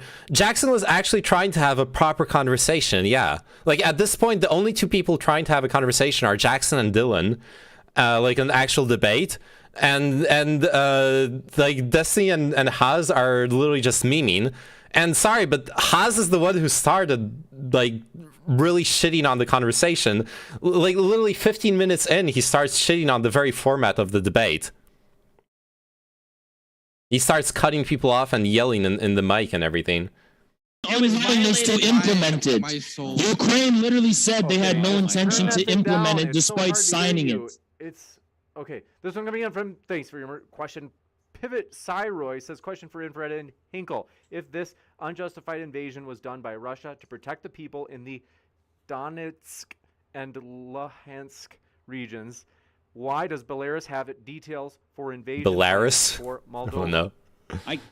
Belarus. Based on what evidence? Show me the evidence. That's actually from Belarus. Lukashenko, he showed a map on screen during a speech, I think 2 days ago, where that showed invasion plans from Transnistria specifically, not Moldova. They could be contingency plans. How do you know those are invasion plans? Those could be contingency plans in case the events change. I have no clue.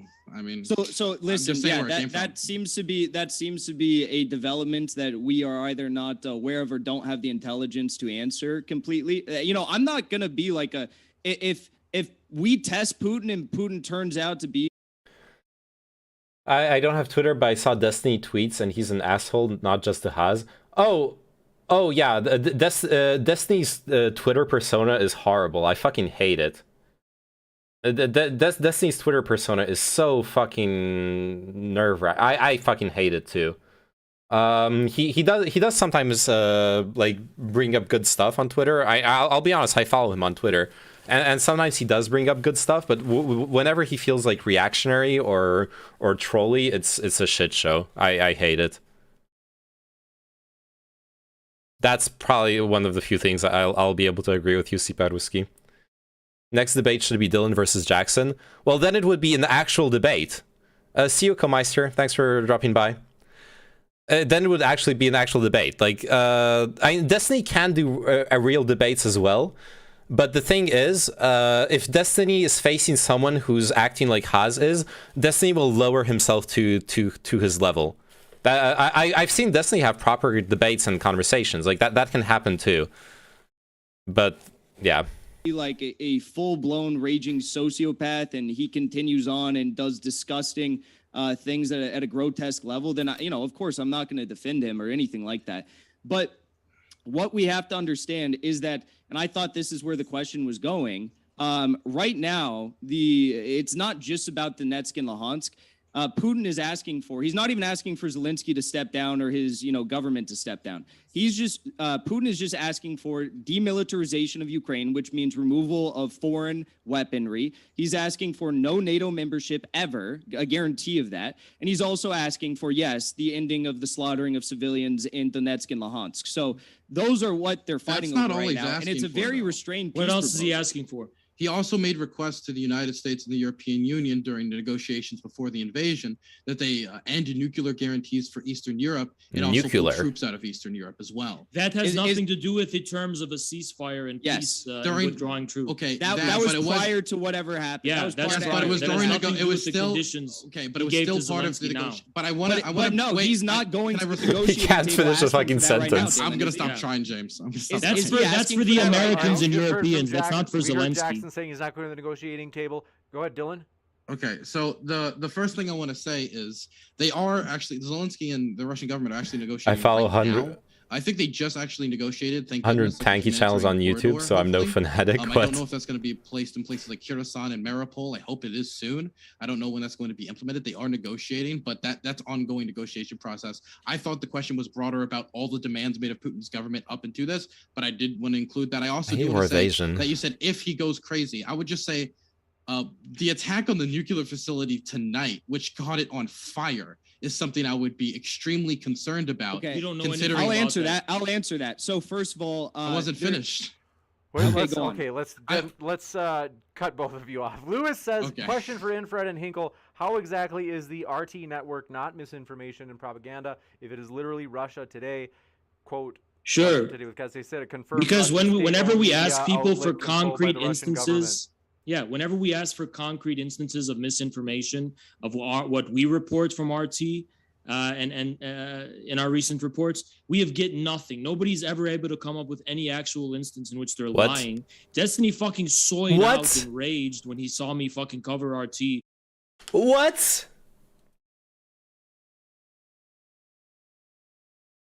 There's not a single case of RT peddling disinformation. Come on. Removal of foreign weapons, LeMayo, that's what he thinks the demilitarization means. It was literal disarmament of Ukraine's military, yeah.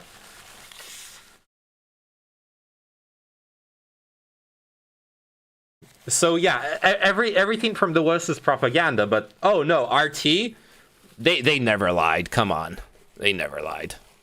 Because they were covering the humanitarian situation where 50,000 had to be evacuated from the Donbass, and he literally lost his shit and fucking he started soying out and started crying like a little bitch. He started soying because out. this is misinformation. He wasn't Yeah, actually able to point out why it was misinformation or what lies So we RT gotta move was to the next telling. one. Keep these questions coming. Yeah. Wait, can I ask you a question about that? Did Russia ever pull troops from eastern Ukraine in accordance with the first Minsk agreement that you guys said that they were a party to? What are you talking about?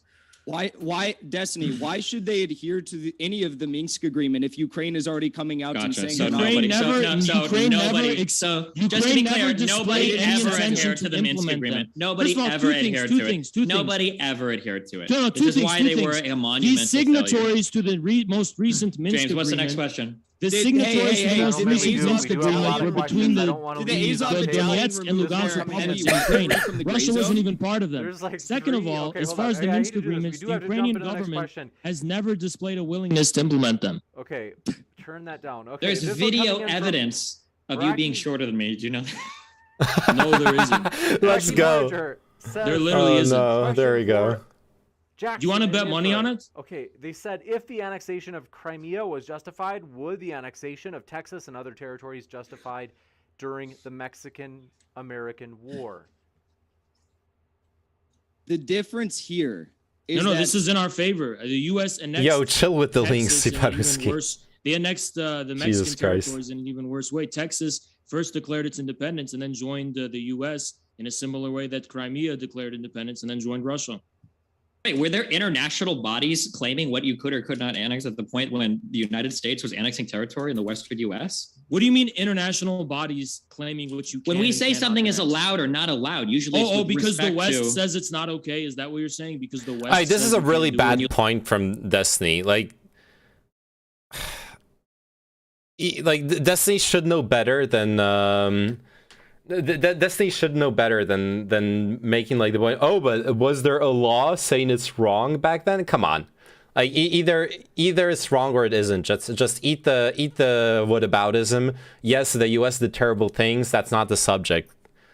Come on. This is such a weird way, weird argument to go down. Looking at things like the UN, like the Soviet, or I'm sorry, Russia's party to these organizations as well. Like, what do you mean? You can't say like, did the United States do something like illegal? The UN is the not the 1700s or the be-all, 1800s. The UN when these international bodies don't even exist. It doesn't make any sense. The UN is not the be-all, end-all to the recognition of sovereignty. Destiny, did it adhere to international law when there was a coup against the democratically elected government before the Crimea referendum? I don't know what international law would have justified a Russian invasion. Can you fill me in on that? You know what? I actually. You don't have an answer for that. That's no. Hey, let me finish here. Destiny, do you need pass for gynecomastia? Because I think you have it. Shut the fuck up. Gynecomastia, Steven. I'm actually not surprised. I'm actually not Why am I surprised watching that this? Destiny didn't know the answer to that question because, again, his debate partner earlier on claimed that there was illegal impeachment, even though it didn't even meet the legal qualifications of the Ukrainian constitution. So I'm not very surprised. Destiny, would you say that you're skinny fat? Would you say that you're a fat guy who's a little skinny? So many questions. I got called a liar though. If you call somebody, I just want to say that. Okay, did they get 3/4 of the votes? Let me respond here. I wanted to say something because Destiny, there's video evidence of you having very wide hips. Respond if he was called a liar. I do want to give him a chance to respond. I think he's going to the bathroom. Dylan? All right. Well, this one coming in from Chris Morlock says, Dylan and Destiny, do you deny that 4,000 ethnic Russian civilians, 80% of civilian deaths, have been killed in the Donbass? I mean, I don't know if I'm saying this wrong. Why do we keep using this, Jackson? This is like the RT propaganda. Like, did you know that like 83% of civilian deaths have come from Eastern Ukraine? Yeah, the civil war is in Eastern Ukraine. It's not like there are going to be Western Ukrainians killed in Eastern Ukraine. No, I don't understand. 80% I don't understand were what the ethnic point. Russians. Yeah, because the majority of some of these places is ethnically Russian. Those are the civilian deaths. Ukraine attacking a place where the majority are resisting them? Because right now there is a civil war there that is being funded and supported by Russia. They're trying to establish sovereignty in their own borders. Okay, Jackson, go ahead. So Ukraine can commit genocide then, right, Destiny? Jackson. That's a genocide. They're targeting and trying to erase the ethnicity of a certain group of people. Hold on, all right. More or less, yes. They're trying to eliminate the Russians. I have a response to this. Destiny. Hold on, Jackson. I promise I'll come right back to you. I know that. Hold on, just bear with me, Jackson. I understand. He's barely gotten to talk, James. This is ridiculous. All right, hold on. I promise, Jackson, we'll come back to you. But Dylan, I know that you said you wanted to address someone called you a liar. I wanted to. This is more important to me, actually. I would say I'm a dirty liar. But Secretary General, I want to specifically, the Secretary General of the United Nations actually commented on the accusations of genocide by the republics of Donetsk and Luhansk, and they said that there's no grounding to them. Sorry, could you repeat that? And the UN is the be-all, end-all for. I'm not saying it's the be-all. No, Russia should be the be-all, end-all. Can you repeat that, Dylan? The Secretary General of the United Nations said that there is not a genocide in the Donbass. Okay, well, first of all, former Prime Minister of Portugal. Hey, let me finish. First of all, I never made the claim. Second of all, that there was a genocide. Well, I was talking about that earlier. Somebody did. Was it you or Haas? I didn't say that. Second of all, hey, let me finish because Destiny made an accusation earlier. He said, "Why do we keep touting these RT propaganda lines that 81% of the people, civilians rather, who are dying in the Eastern Ukraine conflict are Russians?" Or ethnic Russians, whatever you said. That's not what I said. I said that 81% of the civilians are dying in rebel-held territory, and that's not from RT. That's what the United Nations said. So apparently you now are confused between RT and the United Nations official sources. I'm confused as to just how serious you are about this debate. This debate has not been serious at all, to be fair. But yes, I have to grant a point to Jackson here too. Like that whole argument was weird. Just eat the fact. Yeah, it's horrible that people have been dying in Eastern Ukraine. Serious about what debate exactly? Yeah. But eat the point. It's horrible what's been happening in eastern Ukraine, in the Donbas region, and it has to be condemned. It should have been condemned since 2014. But Russia is honestly mostly at fault there. Like, sure, there's some fucked up stuff that the Ukrainian government did, like outlawing the Russian language, not outlawing the Russian language, but like trying to force the Russian language out of use and stuff like that. They shouldn't be doing those kinds of things. But funding separatist groups to like force a war in eastern Ukraine. The blood is just as much on Russia's hands as it is on Ukrainians' hands. Go ahead, Steven. Wait, was that? I'm sorry. The Leningrad leprechaun just threw me off. Can you repeat your question to me? Destiny, you want to start talking about body types? You have the most grotesque. Okay, my question to you: disgusting, skinny. That's Sid from Ice Age. Destiny, my question to you was Destiny, consider. Just fucking mute him for a second. Why did you call it RT propaganda when these are United Nations figures? A, and B, why did you say that everyone here is ethnically Russian when you're in the Donbass? When I said these are people who are dying in rebel-held territories, which is distinct from the opposite side Donbass of fighters were not Russian funded, though. Wait, what was the first thing said by U.S. Beta male Bono, it looks like Sid from. Yeah, yes, they were Russia funded. They were Russia supported. They got literally exactly the same that's happening right now with Ukrainian fighters, where we're sending them weapons. Was what was happening with Donbas separatists from Russia. They're literally being equipped by Russia directly. Come on. Ice Age. That's, he has Stop. He's got gyno. He literally has gyno. No, all right. Jackson said something. Go ahead, Jackson. The Soviet shorty over here is just destroyed. No, Siparuski, I'm calling them separatists. I'm not calling them Russian fighters. I'm calling them separatists. I'm acknowledging that they wanted independence, not to join Russia at first. But they were being supported, funded, and armed by Russia. So the situation of war in eastern Ukraine would not have happened if Russia had not been destabilizing the region in the first place. Russia has been actively destabilizing the region. Russia is just as much at fault as the U.S. is at fault when it funds separatists or militants in other countries. It's literally the same situation. The 2014 coup was not a Nazi coup. The fact that there were Nazis in the protests does not make it a Nazi coup. It was a pro-European coup. The USA did not destabilize it. The Ukrainian people wanted to get closer to the European Union, and because the pro-Russian government blocked the democratic will of the people, they did not. They rose up against the government.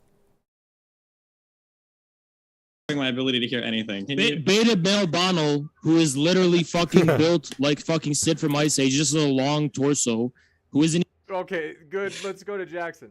He's talking about other. No. He's talking about other people's opinions. The next question. Beta male Bono look like an overgrowth with a beard. Says Dylan and Destiny. We got that. I couldn't even hear it. The Russian runt was screaming so much I couldn't even fucking respond to his question. Was there a claim that the UN has said that there is an ongoing genocide in Donbass? Is that no? You fucking they said the dipshit. opposite. You said it was RT propaganda that 81% of the people died on rebel. No, I didn't say land. that the claim itself is propaganda. I'm just saying that repeating you that, did. like You said it was RT propaganda talking points. I can That's tell you. yes, Talking points. Talking points. What I'm saying is that. That's what you said. Yeah. Do you want me to tell you what I said, or are you just going to keep screaming like you're friend of yours? The question is why we shouldn't be surprised to see that the majority of people dying in a Russian ethnic majority area are going to be ethnically Russian. That's not surprising. No, Destiny, people fight for. That's not Haas. That's not what I said. I said they're dying in rebel-held territory, the 81% are. Not that they're all ethnically Russian. What is the percentage of ethnically Russian people Double in the V rebel-held Destiny. area? Double V Destiny. Hey, Moscow Munchin, quiet. Can Destiny. you answer that question? Destiny. Can you recognize that there are two warring factions? There's a rebel-held territory. Adding and these then two there people to are my the waterboard list. Ukrainian military and volunteer militaries warring on the other side. What I'm saying and what the United Nations is saying is that 81.4% of the civilians killed over the last 3 years, we don't have all the numbers, but over the last 3 years, died in rebel-held territory. Go ahead, Destiny. And what Bitch Tits Bono doesn't understand is that people are their sovereignty to defend I want to hear his answer. just like a man his wife and make sure the wife I can't. other The men, tiny you know? tanky is too much for me. I just can't hear anything. Yeah. Bitch Tits Bono doesn't understand that people want to defend their land just like a man wants to defend his wife from not. Let's talk about Steven's body later. Dank Prohl says, does Haas think we don't realize that whenever he is getting owned on a... Good input from Haas, yeah. Yeah, you're a beta male and you think getting owned is from a fucking 32-year-old StarCraft player who literally has nothing going going for him in life. Yeah.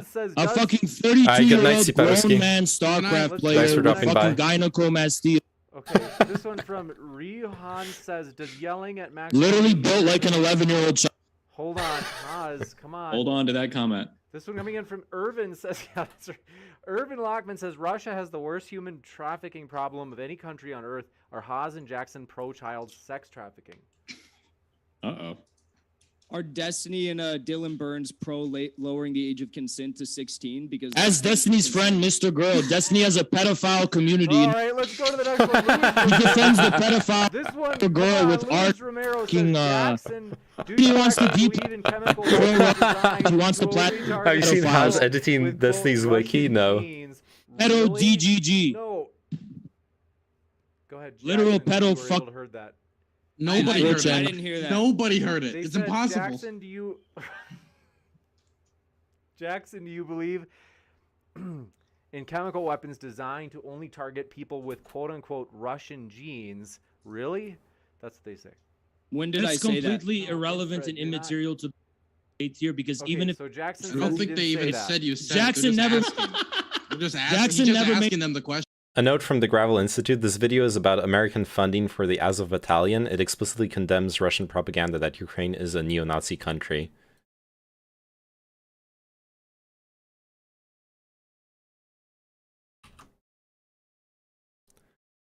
Milton Kitano says that's a classic, okay? If you look at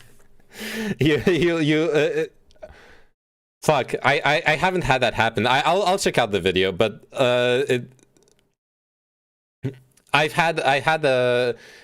it's a fucking classic where someone links you like proof of a crazy claim, and then the proof they link doesn't say the thing that doesn't actually support what they're saying when you look at it closely.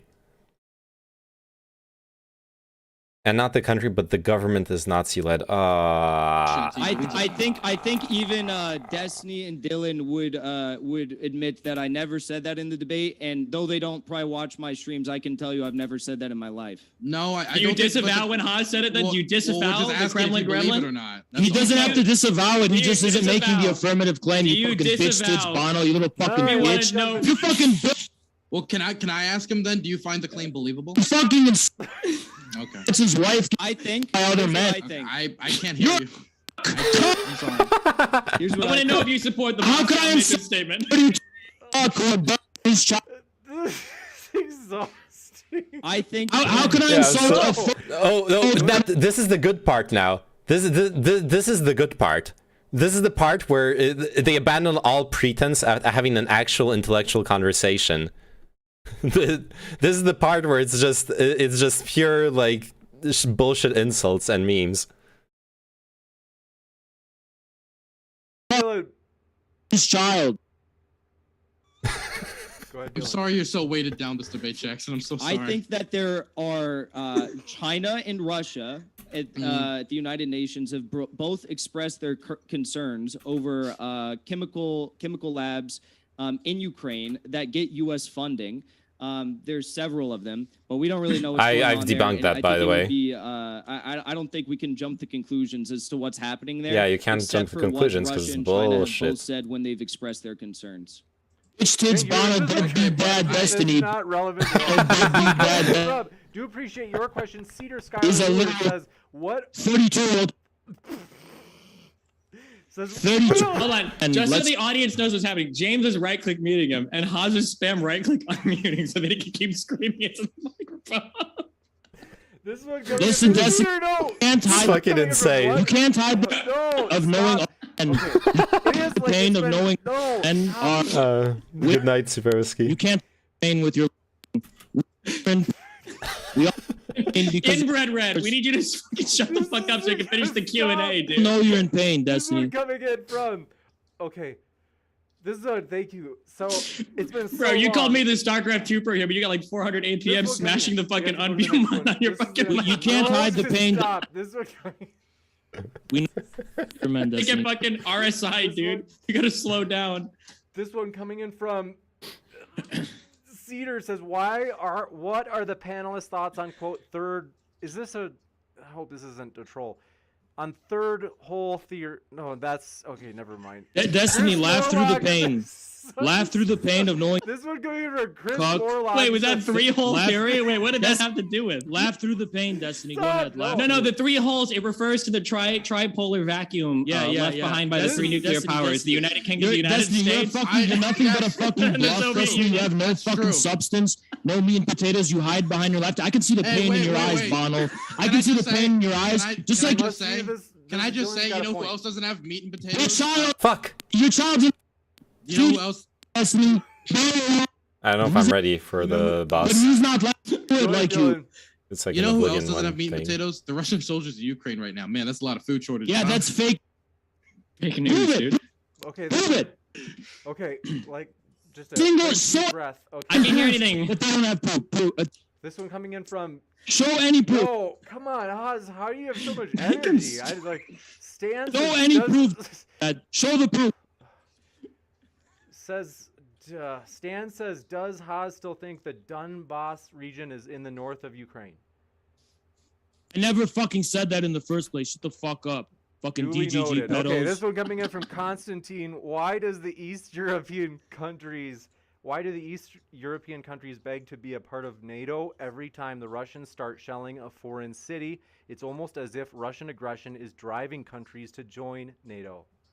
It's almost as if those countries are called by far-right nationalists. Go ahead. It's almost as if every single time the West leads a coup or regime change operations in a Central or Eastern European country, they make great strides either in, one of the 4, main steps in joining NATO when they have this coup government in place. Have you ever noticed that? I just want to say we didn't establish that it was a U.S.-led coup. We certainly didn't establish that. And We I would more also than like to- we more I than just- established also, that just with for- 5 billion. Just for the We record, established it Ukraine, 5 billion just for the record, Ukraine wasn't going to join NATO until the Crimean invasion happened. What? That's That's not true. Changed. Oh, you want to Absolutely. debate about that? We have evidence. The Prime Minister literally Bitch tits said. Bono, we have evidence to the literally said- contrary. Literally We have said they evidence were to the not- they were not- Wait, Destiny. Do you know the 4 steps to join NATO for being given the green light by Destiny, NATO to Destiny, join is not Destiny, the we same have as them having an intention of joining. Wait, I'm evidence. curious. Haas, wait, I'm curious. I want to hear Destiny's thoughts on this. Gotta pull him back. First of all, do you know the 4 steps in joining NATO and how many of those steps Ukraine has achieved? And also, do you know what NATO said about Ukraine membership at the 2008 Bucharest before the Crimean referendum? I don't care if they were given the green light in 2008. Yatsenyuk literally said. You just he said that literally they never said tried to before giving the that. green light. But they didn't have an intent. Let him finish. Jesus After the Christ. coup, the prime minister literally said that there were no plans on the table to join NATO. He literally said that. That was his stated position. That was his stated position. That changed. That changed once Russia invaded and annexed illegally the Crimean Peninsula. And that's why, and the other statements that countries have made about joining NATO have also changed as Russia has increased its aggression. That's why countries like Finland and Sweden are considering joining NATO, which, given what Russia's doing, seems to be pretty fair. Yeah, because Russia's going to. All right, Dylan. Sweden, shut the I'll fuck up. respond to that. I'll respond to that. I'll respond to that. First of all, in 2008 at the Bucharest summit, NATO declared that Ukraine could become a member state of NATO upon further deliberations and accession talks. But what I do want to say is you said that after the 2014 coup, they had no intent to join NATO. In 2017, the Ukrainian parliament adopted legislation reinstating membership in NATO as a strategic foreign and security policy. What happened between 2014 and 2017? Why would they want to join NATO in 2017? In 2019, a Why corresponding would they want to join NATO in 2017? Why would they want to join NATO in 2019? You sound like a little bitch. Okay. You've always sounded. No, wait. What? Yeah. What? Why would they want to That's join a good NATO in question. 2017 and in 2019? What happened? And Jackson? what happened after 2014 in Eastern Ukraine? We could go there too. No, let's go exactly to what I said. Do you deny? How many Do you civilians deny were that killed the? in Do you Donetsk and deny that the Luhansk after prime minister Ukraine? literally said that they What were happened not at the seeking? Trade Union Hall massacre? They were not. Okay, yeah. Pivot. Okay. You're the one pivoting. I'm not pivoting. I made it very Destiny, what clear. was Maidan about? What was the fucking Maidan about? They wanted to fucking join NATO, you dumb fuck. That was before any fucking crime. No, it wasn't about No, joining Maidan NATO. was about the EU and NATO as a No, whole. They wanted no, to turn. It was an no, anti-Russian no, fucking movement. It wasn't. They No, it had wasn't. every intention No. to join NATO No, by then. It was not about joining NATO. It was about Super European good. Union trade deals. It was Okay, about I'm joining the waiting West super in general. patiently. Can you mute the Holodomor Hobbit again, please? It was about. Dylan, It was about that. There's two things I want to. Deadbeat Destiny. Want to keep at Destiny. James, I'm trying so hard, man. Laugh- Please. Laugh through the pain. Destiny. Hey, Destiny. James. Wait, it was my Destiny, turn. Destiny. Wait, no. Destiny or Dylan. No, Dylan. but I never Dylan. have to say. I've been Dylan, waiting for so- wait. No, You I don't don't mute care. him when he I just insults wanna me, but say- you only I mute don't- me. I Why wanna don't you say- fucking tell him? on. You don't want me to. I can't. Okay, so there's two You things I want don't to. mute him when he insults me. I'm gonna go full fucking beast. I'm not. Well, I'm not insulting you right now. I'm trying hiding to. behind talk. laughter. I could I'm see trying to. I fear just in want to your say something. If we were insulting you, wanna comment- okay, I can Vladimir see the the Virgin, pain we'd be in asking you your about eyes, three-hole little theory. I'm not high enough Go for ahead, this. Dylan. I could. Okay, so I would like to say that the Euromaidan protesters was This is started peak Twitch because politics, Yanukovych okay? pulled out of negotiations. Don't let to anyone join tell the you EU. the And then once contrary. the protest movement started, then it expanded to like anti-corruption and a lot of other issues as well. And there were people on the ground, not all of them. The Euromaidan protests were extremely diverse, but some of them did want to join NATO. But that doesn't mean it started because of that. It started once Yanukovych pulled out of EU negotiations. And the second thing I wanted to bring up about NATO was that after the Russian invasion, the regime change war they started in Ukraine, now Finland, the first time in human history, the majority of Finnish people want to join NATO.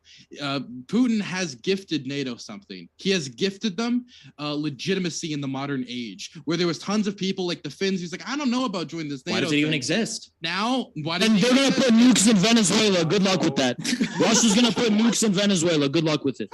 What is that? Yeah, even- you what does that expand even have to NATO do with to what we just Finland, said? then Russia's gonna make military I pacts didn't- with Cuba and I didn't Venezuela say- I all didn't- over the fucking I didn't- world against the I U.S. didn't empire. say- Good luck with that. Russia didn't can't even even- get wait, its I four-wheel didn't trucks even into say- fucking Eastern Ukraine. I don't think we have Oh, really? Really? Where's the evidence for that? Do you have any evidence for that? There's no fucking proof of that there's a logistical disaster. It's all fucking made up on Twitter, AstroTurf, fake news. We've debunked it on my stream several fucking times. It's not fucking true. Hey, Destiny, I know you love having your mouth open because you like soying out. Of tire, wait, I could send you photos of tire. Keep opening your mouth. Soy mouth. Can we mute this Redditor's microphone? Keep open- Jesus. Haz, I'm gonna ask if you want. I could send you pictures of tire rot amongst Keep Russian open. invading. Okay. Pictures of what? Tire rot. You know when if you don't do proper maintenance on trucks, the tires will rot out, and that's Yeah, go become a ahead. huge Show issue. us the proof. Show us Okay, the I can- widespread logistical disaster. Well, I'm not saying logistics. I'm talking about tire rot right now. Logistics is another issue. Show us the widespread tire rot. The widespread tire. I can give you examples of tire rot, but until we find out and do a proper investigation, we're not gonna have. Oh, there's Because tire you rot don't know amongst all the shit, trucks. because Well, there's no fucking failure no, of their you're not fucking listening. four-wheel. If any of the vehicles invading Ukraine is experiencing tire rot, that means proper maintenance was not done on those vehicles. If meaning any that- of them? Yes, if any of them, because So it you could be- when you talk and about it could be- when you do maintenance on those vehicles, you don't do it like one. at a- I'm You dying. do maintenance like you circle maintenance. If so there's a these- mis- Okay, if there's a mistake, one or two I give up. I James, give up. why? Jackson is Why because are you you're muting me? talking when you I mean, sorry, not Jackson. Because you never give me a chance to say anything. Well, You half let of Dylan it and is- Destiny talk this whole fucking time, and I didn't get to say shit. He's the Moscow. He's the Moscow mule, dude. It's not fair over here. That doesn't fucking mean anything. Well, okay. Want to say thanks, folks, so much You're for a tuning fucking in. biased moderator, James. You're a biased fucking moderator. You have been He keeps fucking insulting me, talking over me. You didn't mute him once. You didn't mute this little fucking gnome. Dylan said like 2 sentences this whole thing. Yeah. You didn't mute the gnome Destiny once. You muted me multiple times. Yeah, I was muted. No, Wait, you can we fucking weren't. actually prove, James? Not once. James, real talk. Can you prove right now that you haven't received any of that $5 billion that was marked to Ukraine? Are you part of the anti? Passive aggressive joke. Only bitch ass fucking pedo nerds find funny. Shut the fuck up, little bitch. Nobody fucking has your sense of humor except pedos like Mr. Girl. Nobody shares your fucking passive aggressive, fast talking, mumbling, stumbling sense of fucking StarCraft humor, you little bitch. Jeez, okay. You fucking laughing, Destiny, you passive aggressive little bitch. Destiny, let me air your dirty laundry, Destiny, because I found out a lot of things about you, Destiny. Let me air your dirty laundry, motherfucker. do it, please. Yeah, let me air your dirty laundry, Destiny, you motherfucker. This stuff. Want to say, folks, thanks so much for tuning in. Our guests are linked in the description. And want to say thank you so much for all of your super chats. We've raised hundreds of dollars tonight for Worldwide Orphans, which is the charity watchdog evaluation. Is Bitch tits Bono. Bitch tits Bono. No, not, okay. Dead big dad Destiny. Dead beat dad Destiny. He can't even shut up to let them like plug some charity. Destiny, Destiny, you literally let your wife sleep with other men. You're fucking living insult. You're a 32-year-old cuck and you're talking about incels? You're talking about incels when you're a literal cuck? Destiny, you failed. Okay, want to say thanks, everybody. We Destiny, the girls you failed to get with, talk to me, you little bitch. Please give me some names, dude. Keep sifting out the reasonable from the. The list is too long. Thanks, everybody, and we'll see you in the next debate. Take care, everybody. And thanks so much for your donation. There's no bonus round? We're done. We'll put the receipt on the social tab and the YouTube social community tab. Want to say thanks so much. And that's something that no matter where we stand on the war, that's something we all agree on, is it's a good cause, helping out orphans around the world. And so, again, we'll share that donation receipt on the YouTube social page. Thanks, everybody, and we'll see you next time. Bitch tits Bono. Fucking lost. Yeah, I watched the end of it live. They actually continue like insulting each other for another fucking like 20 minutes on it's just the Modern Day Debate podcast ended. Anyway, sorry, I wanted to like listen to the whole of it to see the whole downfall into lunacy that this was. Haz doesn't like plugging orphans so much. Nope. He does not. Apparently. I'm sorry for having subjected you to this, but I'm not actually sorry. Saw Nancy Pelosi again clapping while smiling after Zelensky showed videos of death and destruction in Ukraine during the Congress address. What the fuck is wrong with this woman? What do you mean? I haven't watched the Congress address, so I don't know. Honestly, a part of me doesn't necessarily even care. Like Congress gonna Congress. Should I upgrade the Grimoire and lose 17% evasion?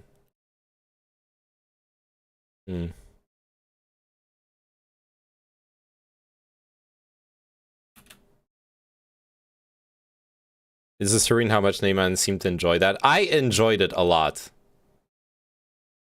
I like when I tuned into this, and when I tuned into this like towards the end when it was live, and I saw what a shit show it was, I had so much fun.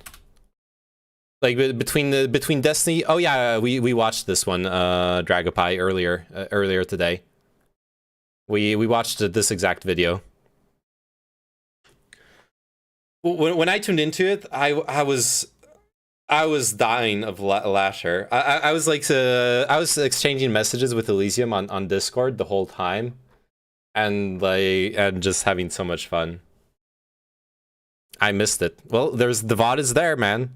The VOD is always there.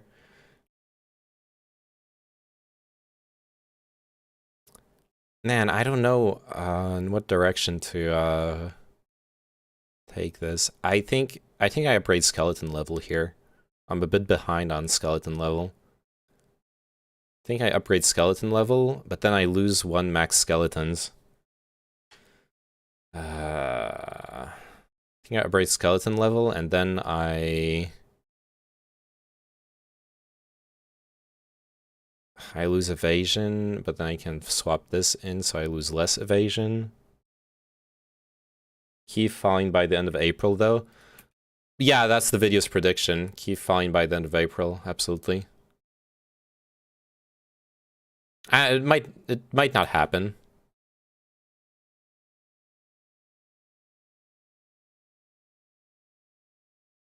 But yeah, it's very unlikely that to be fair, yeah, it's very unlikely that Ukraine can win, even with all the problems that the Russian army had. What video? This video. Let me.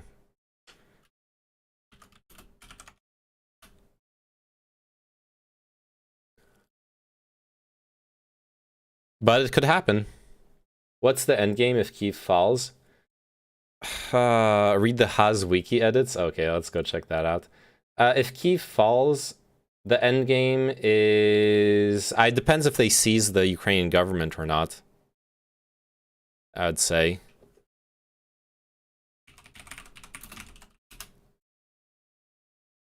Government in exile? I mean, it depends if... Oops, no.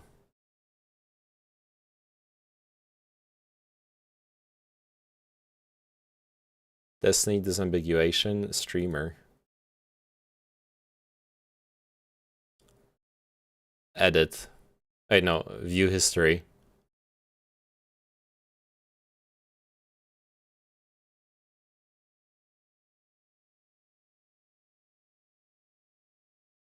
Like, so what should I be looking at? What am I supposed to look at here? I don't fucking know, like, who is Haz or not.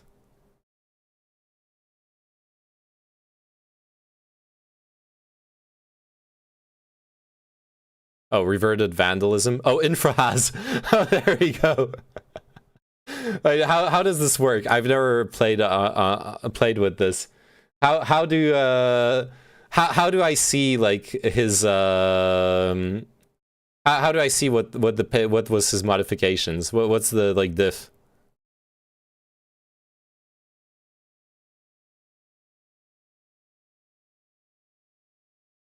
Do I just like click here?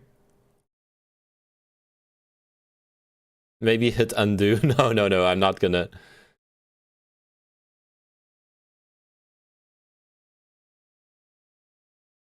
Difference with latest revision? Oh yeah, difference with latest revision. Let's go.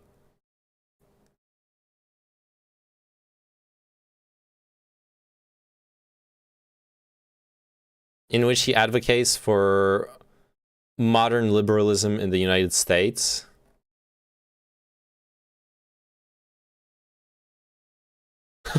Bondel has faced harsh criticism from other streaming personalities, including Haz from the Infrared channel. During one debate in 2022, Haz repeatedly alleged that Bondel was built like Sid from the movie Ice Age. What? Oh no.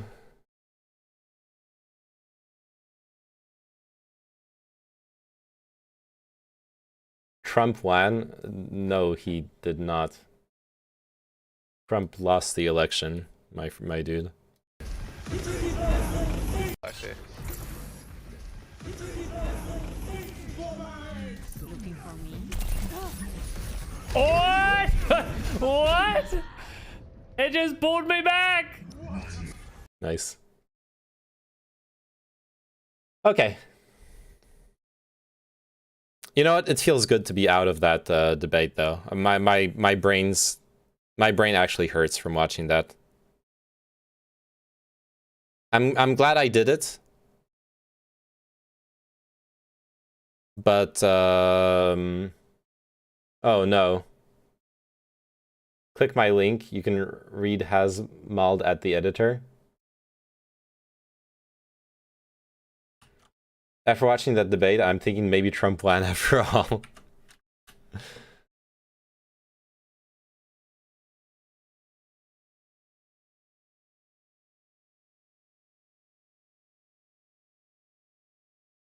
Control F. Infrared.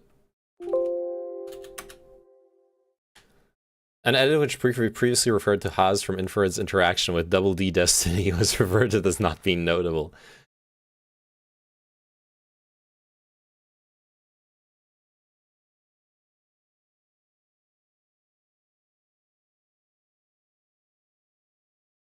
Your bean counting and semantics don't change the material reality of the fact that the infrared channel is becoming one of the most discussed in the online politics world. What if he will attempt to save gynecomastia as Stephen's reputation? No. What a shit show.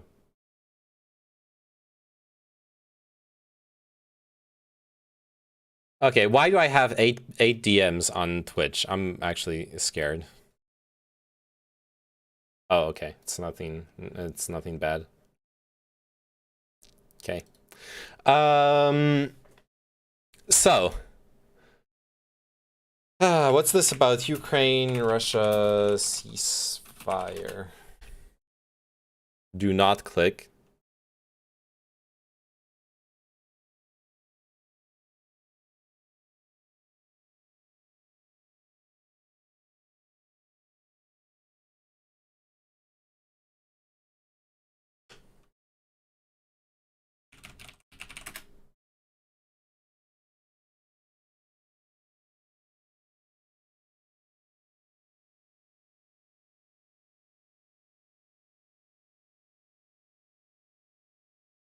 Both Russia and Ukraine projected optimism ahead of another scheduled round of talks Wednesday, even as Moscow's forces rained fire on Kyiv and other major cities in a bid to crush the resistance that has frustrated Kremlin hopes for lightning victory. With Moscow's ground advance on the Ukrainian capital stalled, Russian Foreign Minister Sergei Lavrov said a neutral military status for Ukraine was being seriously discussed by both sides, while Ukrainian President Volodymyr Zelensky said Russia's demands for ending the war were becoming more realistic. The UK's Financial Times reported that there has been progress on a 15-point unsettled plan that will include a ceasefire and Russian withdrawal if Kyiv commits to neutrality, along with unspecified limitations on its armed forces. It cited 3 people involved in the talks as sources for the information. According to the paper, the deal, discussed in full for the first time between the sides on Monday, could see Kyiv abandon hopes enshrined in its constitution of joining NATO and agree to not host foreign military bases or weapons on its soil. In return, it will receive certain guarantees of protection from Western allies. However, such guarantees from NATO countries could be a major obstacle, as is the fate of Crimea, which Russia invaded and seized from Ukraine in 2014, and the pro-Moscow Donbas region, which has been taken over by pro-Russian forces, the report said. Ukrainian presidential advisor and top negotiator Mikhailo Podolyak denied on Wednesday Russian claims that Ukraine was open to adopting a model of neutrality comparable to Sweden's or Austria's. Podolyak said on Telegram that Ukraine needed powerful allies and clearly defined security guarantees to keep it safe. He called for a legally binding security agreement signed by international partners who would not stand aside in the event of an attack on Ukraine as they do today. Speaking to the Financial Times, Podolyak expressed doubts in relying on security commitments from other countries, saying there is no effective system of European security now which would be moderated by NATO. As soon as a serious war began in Europe, NATO quickly stepped aside. He said that under any agreement, Ukraine would definitely retain its own army, and noted that banning foreign military bases in his country is forbidden under national laws. Yet Podolyak indicated there could be a compromise on the territories occupied by Russia and its allies in 2014. Disputed and conflict territories are in a separate case, he said. So far, we are talking about a guaranteed withdrawal from the territories that have been occupied since the start of the military operation on February 24th. This is what I've been talking to, like, for a peace process. Abandoning Crimea and Donbas is probably a necessary compromise. I've mentioned it several times. Ukrainian officials still doubt that Russian President Vladimir Putin is sincere in seeking peace, and are concerned he is using the talks to buy time while he regroups his forces to press on with the offensive, the report said. That's a genuine concern. Later, Podolyak tweeted that the FT report contains only the Russian position and not Ukraine's counter-proposal. He said that the only matters he can say are under discussion are a ceasefire, Russian troops leaving Ukraine, and security guarantees. The Kremlin earlier Wednesday said that a Ukraine neutral to NATO, along the lines of Sweden or Austria, has been discussed at the talks. Hopes for diplomatic progress to end the war rose after Zelensky acknowledged on Tuesday, in the most explicit terms yet, that Ukraine is unlikely to realize its goal of joining NATO. Putin has long depicted Ukraine's NATO aspirations as a threat to Russia. Meanwhile, fighting continues. Okay. Just wanted to double check because people were mentioned that the peace talks were progressing, but I don't know. It seems a bit iffy, a bit sussy, whether it actually progresses or not. All right, you know what time it is? It's time for me to kill the stream with some Valorant. But first, some water. I need to drink some water.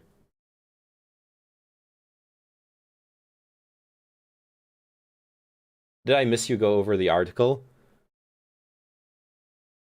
I haven't gone over the article yet. I'm sorry, Sotso. Fuck. Tomorrow, okay? I'll go over it tomorrow.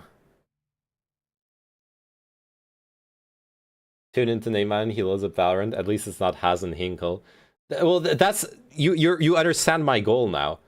My plan here is to traumatize you with so badly with the rest of the content that you're happy when I load up Valorant now. And also I need some water. That's what I'm gonna go get. Let's say I probably won't be here. Oh, actually tomorrow I have other stuff to. I have other stuff. I have the. I have other stuff tomorrow. I have the. I have to talk to Mr. Geek, and then I have the podcast. Careful though, if you provoke me enough, I'll resort to violence. Uh-oh. When did Oliver Stone become such a conspiracy theorist? I don't know. Lib. Yep, Lib praxis tomorrow. The subject tomorrow's subject will be the future alliances. Like, will China and Iran side with Russia or form like their own coalition, etc., etc. That will be the subject of the discussion. Yeah, I'll queue and get some water.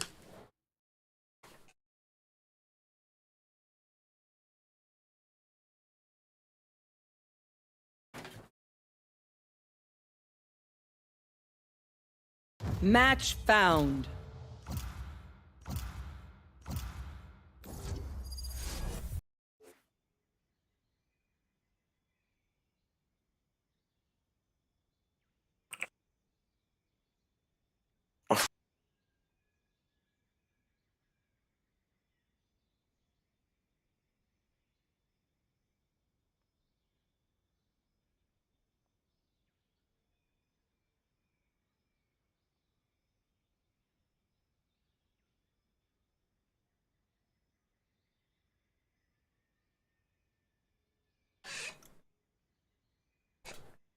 I'm invoking Article 5 as a result of your consistent provocations against Nept, a fellow member of the Comfy Defense Organization. Also, Oliver Stone has been a conspiracy theorist his entire career as a director. Really? Man, I really like Natural Born Killers as a movie. I really, really like that movie. Maybe I should stream it sometime soon. I thought it was really fun. Hello. Hello. Hello. Hello. Oh shit, Geralt! A girl! Booba? Or a girl? A grill?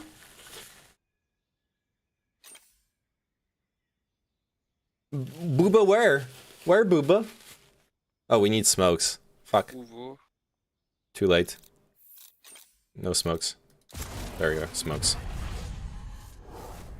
Geralt? Tell me he didn't say that in the whole chat. No, I had my mic closed, don't worry. I had my mic closed, Bukra, don't worry. I'm sorry. I cringed so hard.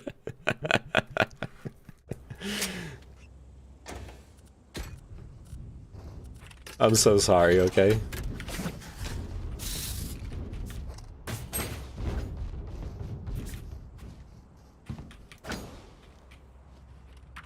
Lobby's quiet because everyone people weirding.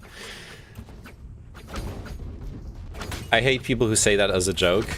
Yeah, it's really cringe to it's really cringe. Like even if you're doing it as a joke, you're still making it really weird. Just don't, if you want to be mature about it, just don't address it at all. Be like, yeah, cool. Someone with a mic. Played this map for the first time a few days ago, didn't like it at all. I like it. I like it because it's really original. Hiya, are you here?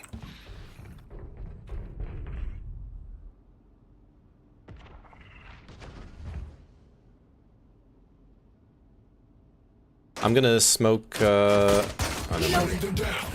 We're smoked off. Do we have a flash? Alright, let's push with the flash. Above. Aw, KO. Alright. Wait, are we not allowed to acknowledge girl in video game? Look. Yes. When there's a dude in a video game.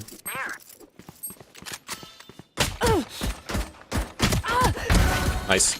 When there's a dude in your lobby, do you go like, are you a dude? Do you have a penis? No, you don't, because it would be really fucking weird. And like, why would you do that for women and not for men? Like, it's obviously a weird thing to do. Feels good, doesn't it? It doesn't matter what gender they appear to be. You should do it. Okay, I'll start doing it. Yeah, I personally go yep cock every time I have a dude in my lobby. Okay, I'll start doing it. That's actually a brilliant idea. I like that. I'll start asking dudes in my lobby if they have nice cocks. Claw through them.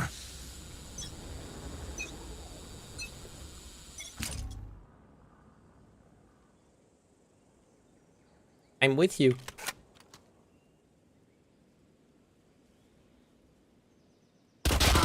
She's dinked. Multiple enemies out. Cover going out. Cover going out. Ah, fuck me! One in the smoke here. I can close. I got molly. Ask right now. No. I got molly. Why the fuck are my dumb fucking teammates not buying weapons after pistol though? Placing swarm grenade. Swarm grenade out.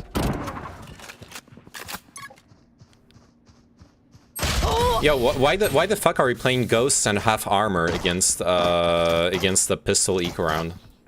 Feels bad to kill that brimstone. I mean, I will. Just feels bad. I'm talking to half our team. Like half our half our team bought half armor against normal pistols. Okay, I'm not talking to you then, Killjoy. Sorry.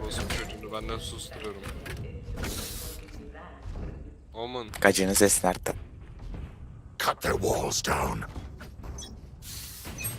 And now we have to force. This is so fucking dumb. Very tall. Shut the fuck up. Yeah. You're so smart, man.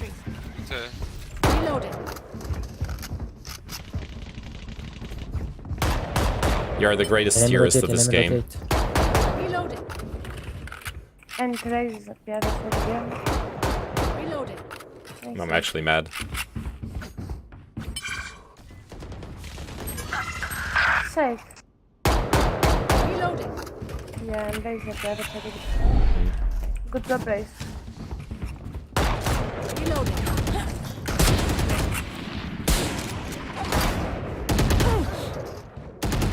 Ah, I'm blocked. Oh, she killed him. Holy shit, you killed him. Nice. Whatever. I'm picking up a gun. I'm coming. Okay, yeah. Do I have the ulti? Killjoy is here, I think. There. Maybe, okay, make noise on B and I'll go back to A. Yeah.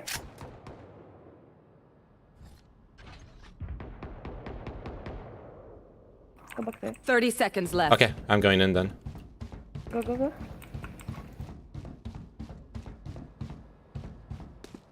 Yeah, easy plant. Ulti? Yeah. Okay. Where? Ah, he's mulling you. City. He's mulling you. Last player Fuck, standing. I'm sorry, I got... Nice. Got 3. Placing sentry. Got them all. Pit, pit, pit. One enemy remaining. Rush, rush, rush, rush. Nice, well played. Oh my god, bro. Call me tech support again. Nice. Kind of toxic, not gonna lie. AoE.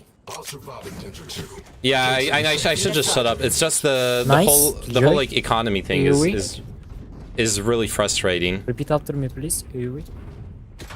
What? Repeat after me. What? Use your gun, please. Repeat after me. AoE. I think he's trying to say ooh. Oh my god. Ah, oh, you mean Nobu? Yeah. Yeah. Silah lan silah. Al karı ya. Yeah, starting out with holy shit, why do you guys do this? It's so dumb. It's supposed to be common knowledge in this game. Sorry, not sorry. Shadows. The hunt begins. Reina, can you wake up at least, please? I don't have a gun. Ah, fuck me. 80 on Jet, she has her ult. Placing swarm grenade. Swarm grenade out. Sage smoke. One enemy remaining. Satchel out. Satchel out. It is, but you're definitely not being productive. Yeah, I know. I'm just malding when I'm doing that. Low HP. You're 100% right. Just hard rolling. If my goal is to just win. You're literally rolling. If my goal is to just win, I shouldn't be flaming my teammates. You're 100% right. Oh. Laughing as you use all my gear.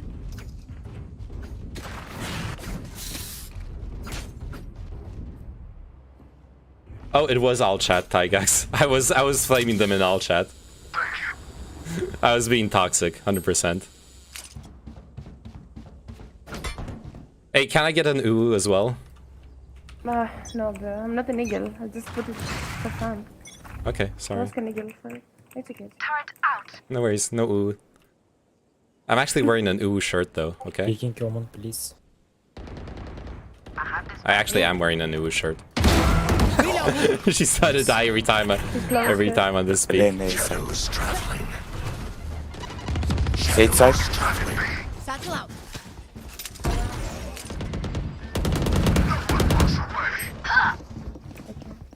Bomb buddy out.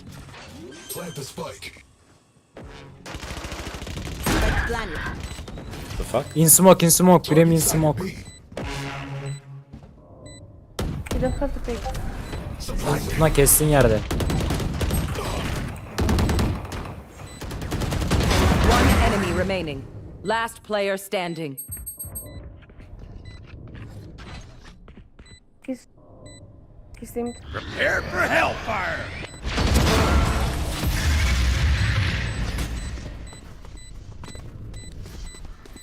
Aferin lan amına koydum.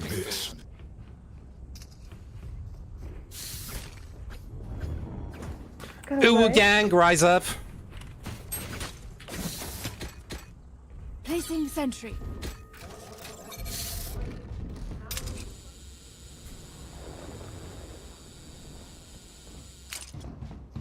Omen, follow me, Yep. please. I love you too. Okay. I'm sorry for flaming on the first round, okay? I'm Yeah, cranky. I love you all, okay? Oh, Wait. It's positive. Oops. There. It's positive vibes only now.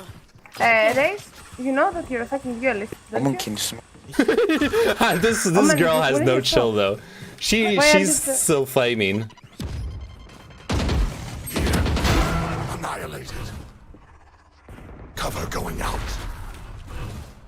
Oh, well, I guess we're faking. Shadows traveling. Oh fuck.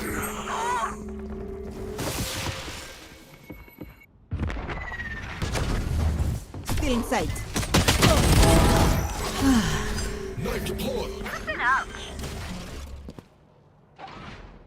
Spike planted. Grenade out. Reloading. What?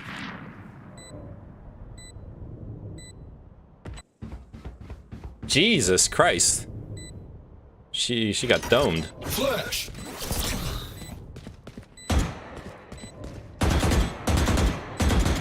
Satchel out. One enemy remaining. Last under dish. Nice.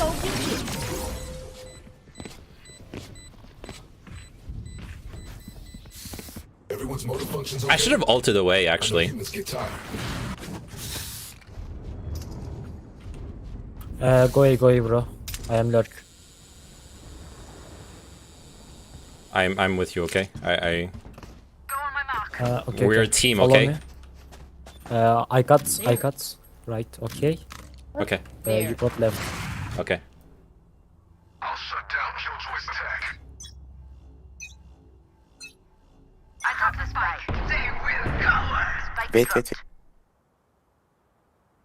retrieved. I have ulti. Oh my god. Ya hepinizin anasını avradını sikeyim tamam. Shadows traveling. One side.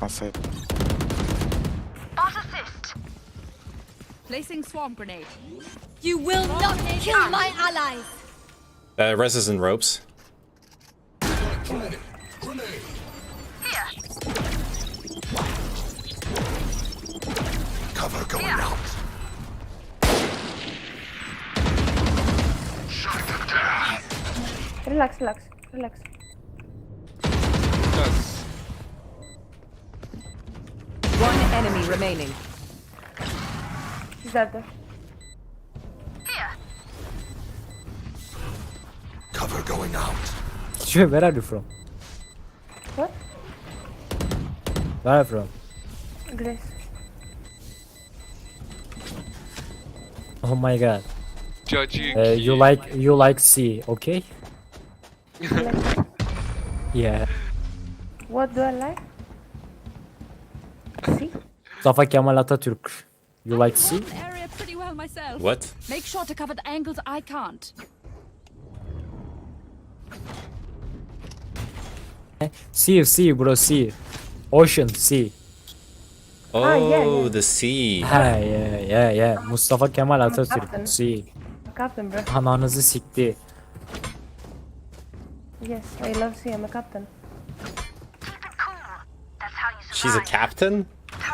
Oh shit. Omen, I'm gonna ulti. follow you. I'll be I'm too gonna buddy. ulti. Picking heaven. I'm ulting. Just go inside. Yeah, I'm watching heaven. Take the hole. Nice. Take the hole. Take the spike. I got the spike. Cover going out. Yeah, you're by the way. Go side. One detained. Plant the spike. Spikes down. Placing swarm grenade. Placing swarm grenade. You should run. One enemy remaining. Ah, fuck. Tower, one. Okay. Swarm grenade out. Nice, well played. Swarm grenade out. Thanks. Hey, new viewer here. Does the baguette bacon? Hey, you know, Don't get shot. you're not a new viewer. Brains are hard to replace. Need a drop. Thank you.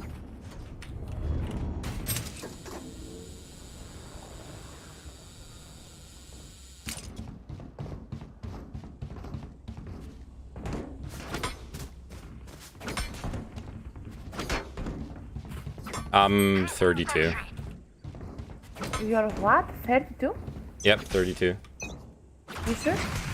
I'm sure, yeah. I know my age. Your voice does not look like this. Is it younger? I dropped the spike. Yeah, kinda. Okay. The hunt begins. Shadows traveling. I got the spike. SH 1 HP, 1 HP, 2 HP Sage. In tower. Got her. Spike down B. Nice. Behind, Omen, behind. Okay. Last player standing. Fuck. Nice, empty. Nice try, nice try. She's calling you a baby boy. Alright, what's your age? Ooh. I got this. 19? Okay. 18? 19. No, 19. 19. Oh my god. And Ah, what 18. about you, Batoon? Me too. Okay. Can I get this? Can I get a drop? Oh. Oh, sorry, I can drop. I can drop. There we go. Atalarından iste.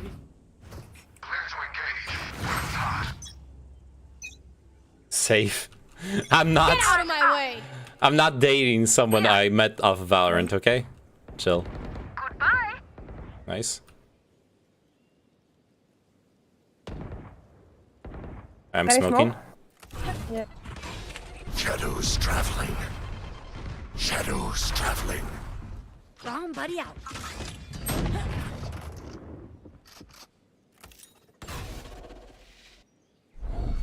Tower in Sage.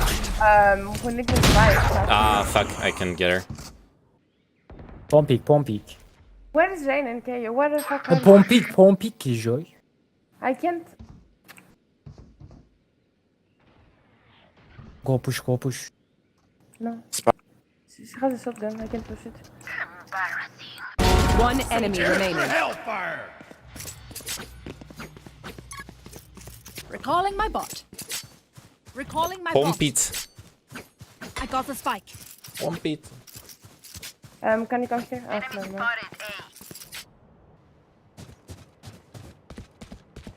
30 seconds left. Where was Brim? Can you just wait? Wait a minute. What? Oh boy. What was this round? Suppressing. Their tech is only as good as their skill. And there we have some beats. I need this. Thank you. Need a drop. Dankeschön. Bitteschön.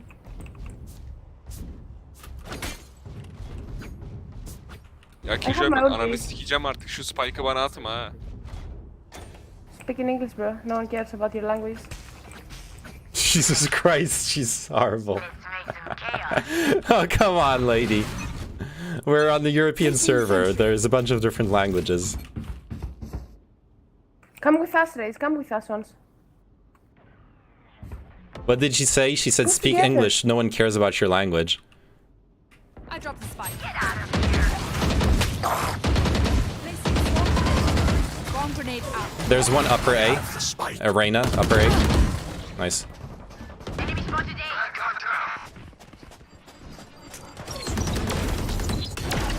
Placing alarm bomb. One enemy remaining. Flawless. Nice, well played. She's the most toxic of them all. She's actually more toxic than me. Last round in the half. And I've been super toxic this game, so yeah. I have my ult. Can I go big? Can you come with me, Raze? Yeah. Or we'll come with you. Okay.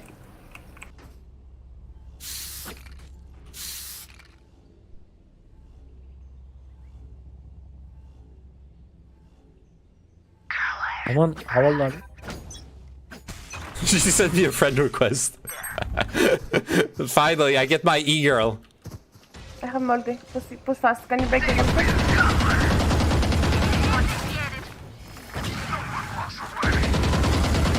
Turret out. Wall broken.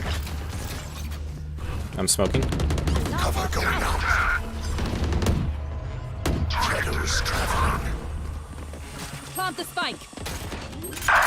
Placing swarm grenade. Brimstone low. Placing swarm grenade. Spike planted. I can't kill this ulti. Okay, I'm just gonna hide here. Nice. Never mind.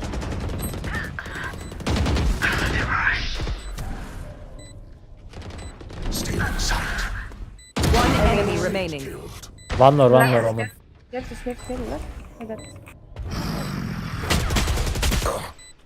Ow. Shadows traveling.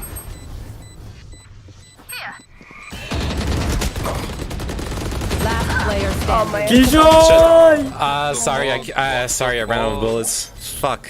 I thought she was speaking at you. I'm sorry. I Killjoy, oh my god, bro. Oh my, delete the game, please. What? Jajiki. Joke. Nah, dude, I failed. I should have had the I should have had the trade there. That's not Killjoy's fault. I wish like I'm silver, bro. It's my bad. Me too. It's all Oman, good. Yeah. what name microphone?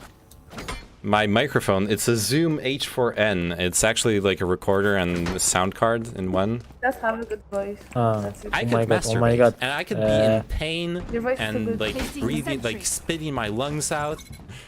Thank you. I also stream, so that's why I had it because I was a musician, but What rank are you?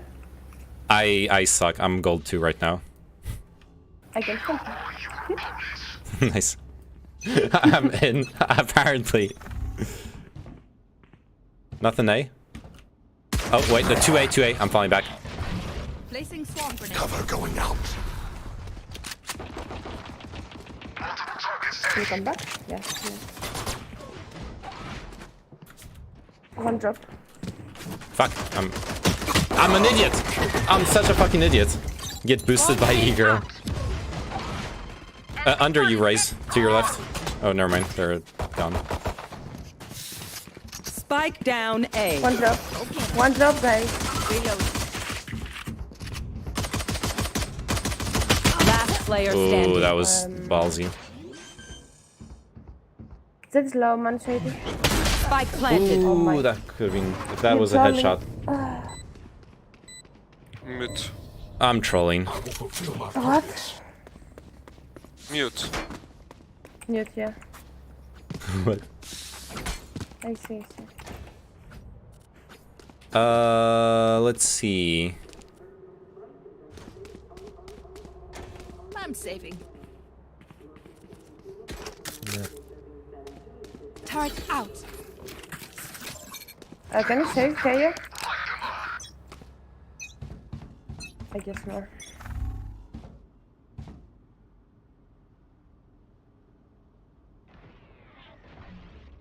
Nothing A. Watch out on B.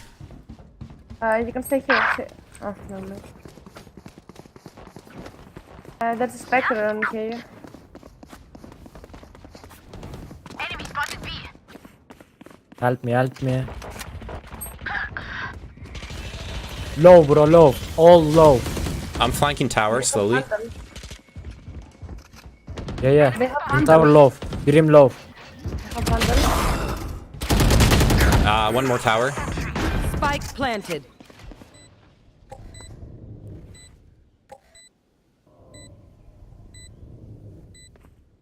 This is already a decent eco.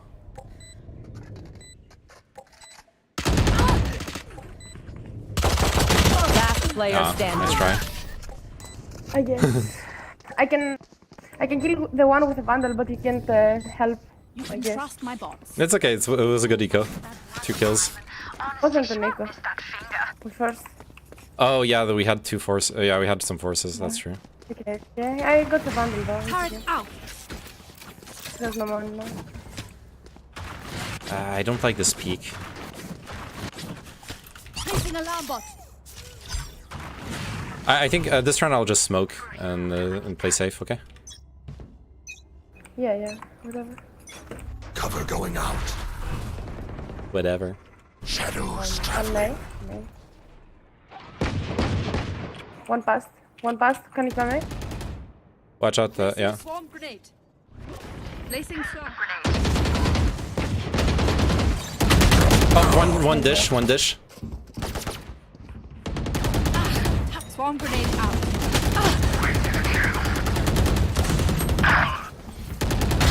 Variable.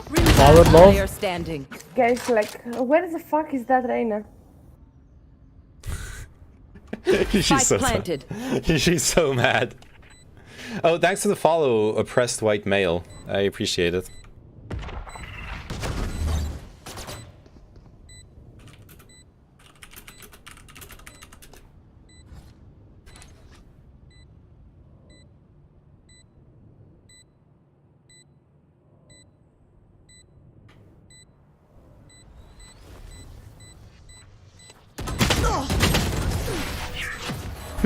She's so mad. Don't stress if I die. It was great. I'm not playing this well though. Delete my hard drive.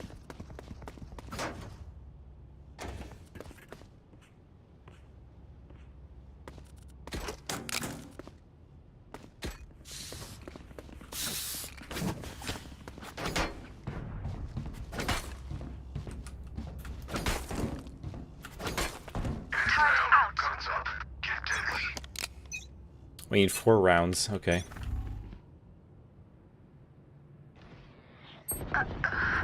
Now I'm rotating. Shadows traveling. You should run. Oh, that's Enemy spotted B. Swarm grenade out. good luck, Placing Raze. Swarm grenade. Swarm grenade out. Next.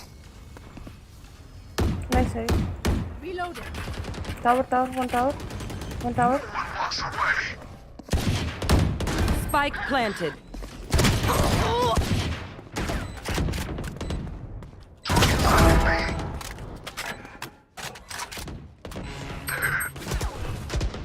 Last player Oh, standing. never mind. I wanted to save you.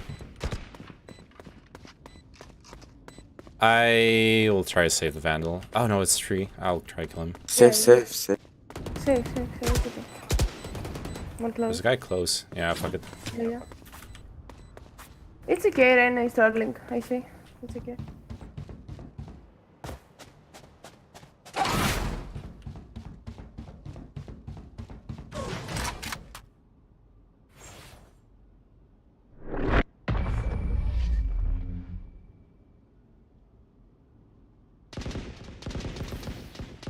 You say something? Sorry, ear's still ringing. I'm saving.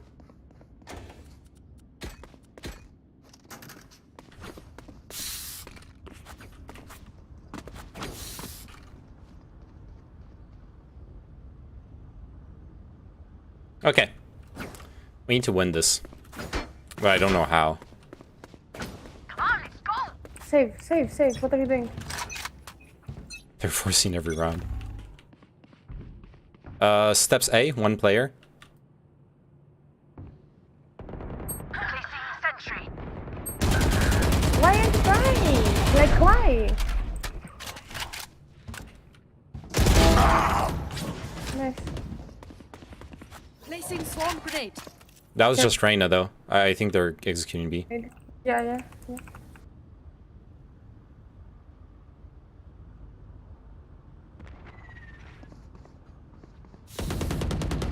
Or never mind. Last player The fuck? standing. They're A? Okay. Yeah, whatever. Yeah. Spike planted. It's A. Like Okay. you told. I mean B, sorry. Where did she go? I don't know, she was on this. Drop. You can say it. Yeah. It's okay, Reyna and Raze are trolling. Both duelists and both are fighting. It's okay. Stop, lady. You're so toxic. It's alright. It's not actually having a bad game or something. That's just thinking. Placing sentry. It's alright. Game is hard, but we're still in a good position. We just need to win 4 rounds. It's okay, yeah. I agree. But we have to play 3 versus 5. That's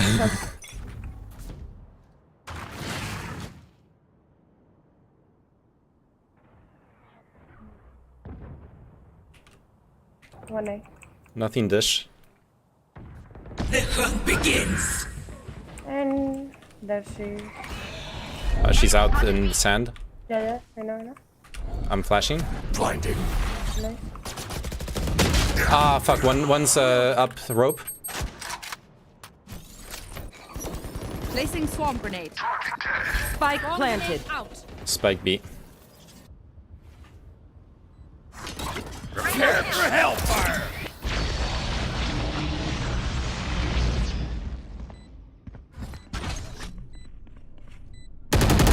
Last player standing. Why are you baiting with that like that, bro? Jet low. One enemy remaining.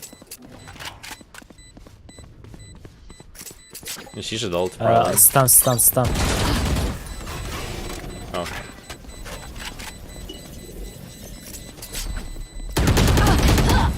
Nice try. He's running. Destiny is either a sociopath or a narcissist. Oh wait, I forgot to change my stream title. They think they know pain. They can't begin to comprehend it. And I'm still in the politics section. Fuck me. I forgot to change.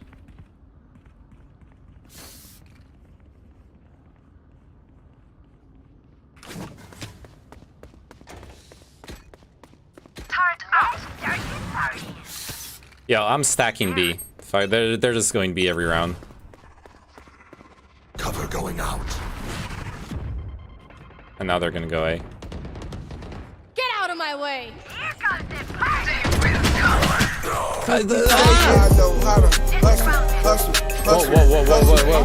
Run. I'm so sorry. Something accidentally started playing. Swarm grenade. You will not kill my ally. Fuck me. I can't play this game. Look, Unsatiable, 1776. I just spent 2 hours listening to the Haas, Haas and Kinkle versus Destiny and Dylan debate. It absolutely. I've lost so many brain cells in the past 2 hours, and now I'm trying to play this game. It's not possible. It's not human.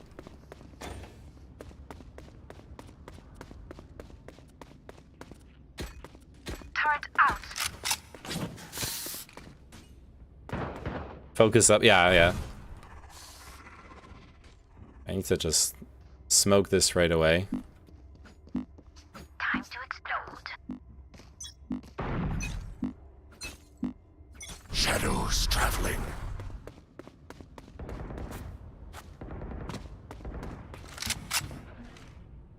Keep an eye here.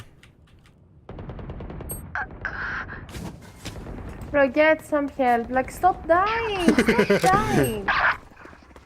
Cover going out.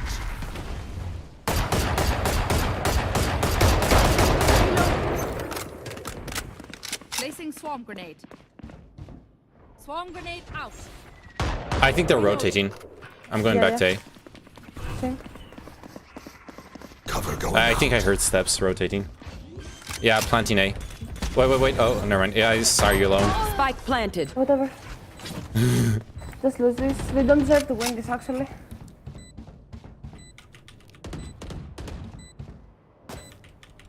One's dish raise. Last player standing. Oh, never mind. Shadows traveling. Removed.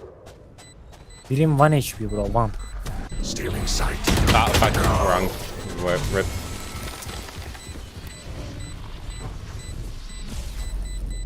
They look like us, but are they us? I have so many questions. Look, I believe this is still winnable. I don't know why I believe that, but... From how far can I smoke that? Oh yeah, I can smoke it from here. Cool.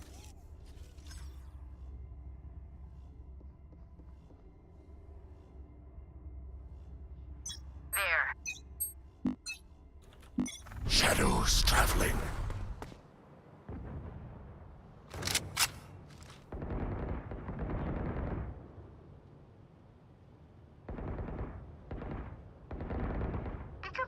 Nice. Go back, Reina, go back.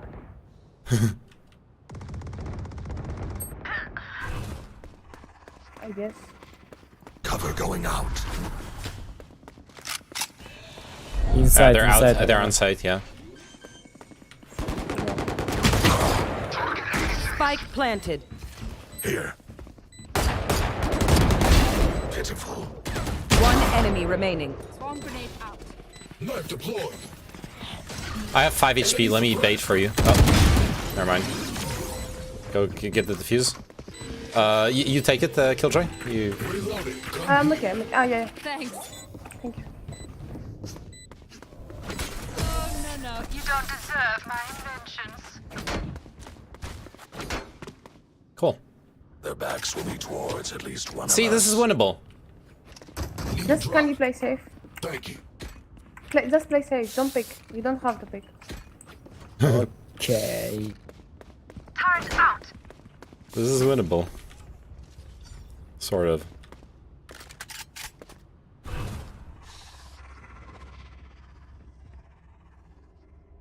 I'll show that brimstone true power. Cover going out. Watch them run. There's like 3 or 4 on A. Shadows traveling. You don't have to pick. One dish. One dish, yeah. Okay. Look at them dying, bro. Yeah. Whatever. Get out of my way! They might just go B now. Because Yeah. our B players died, yeah.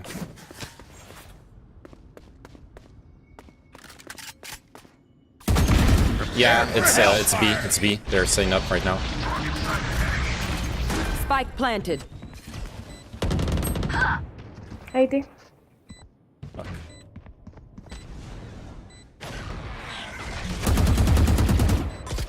Just rush it here, just rush it. Blinding.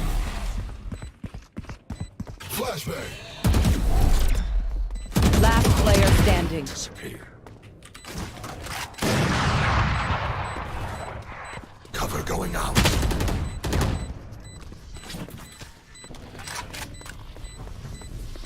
One enemy remaining. You know what is Plant. Diffuse lan, diffuse. Is 80? Enemy!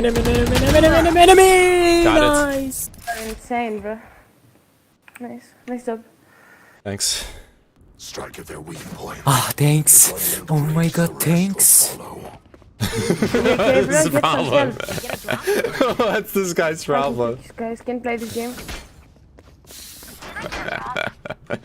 His fucking team. I can't, dude.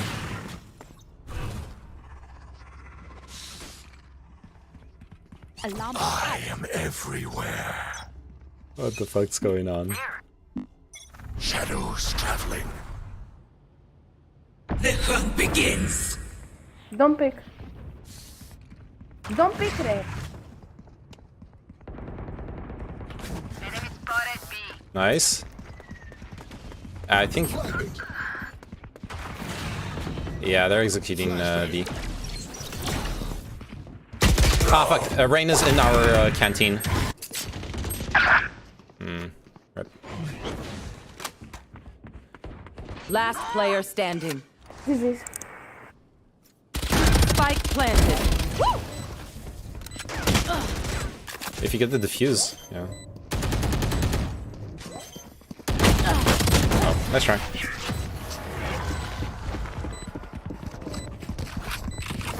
Alright, we can win this round, I believe. Point. Bragging rights if you get first pick. Yeah, I have no money, by the way. Yeah, that... well, just click their heads, okay? It's not too hard.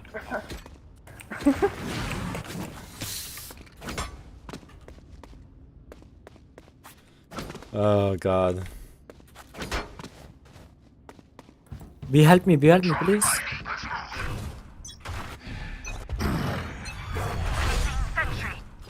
Shadows traveling. Cover going out.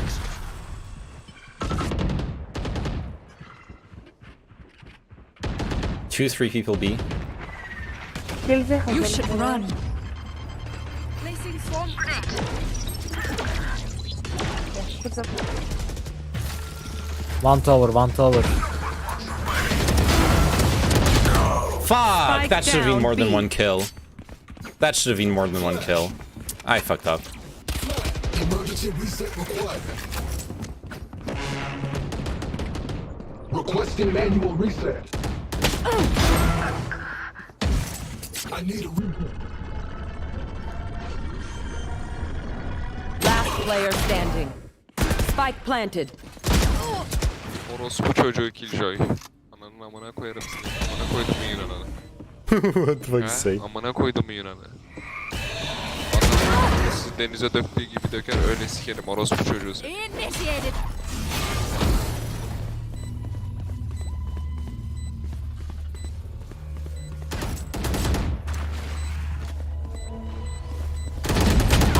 Nice try. Kazandım mı oyunu orospu evladı? Nice try, nice try. Kazandım mı oyunu orospu Fucking evladı? Greek. Aynen öyle. My comments don't appear on Twitch again. Wait, what? Oh. What?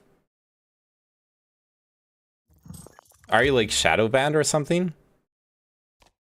Did someone like abuse abuse their mod powers to? Anyway, we didn't get a seat. Oh shit. Rip.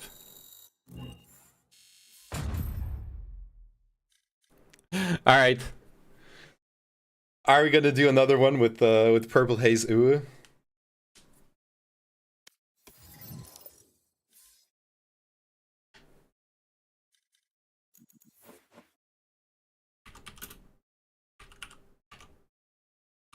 Gonna do another one.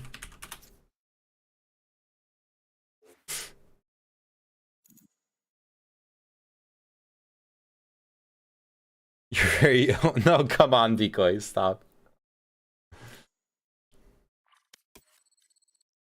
I am on such a loss streak. Jesus Christ.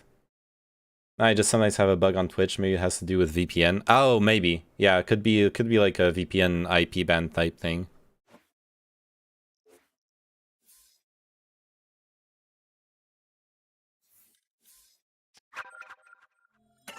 Okay. Hello.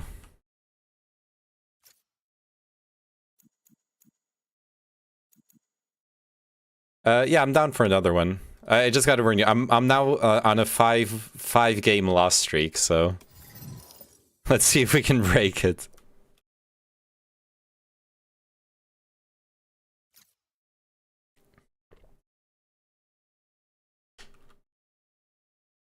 Yeah, no worries. I'll go get some water.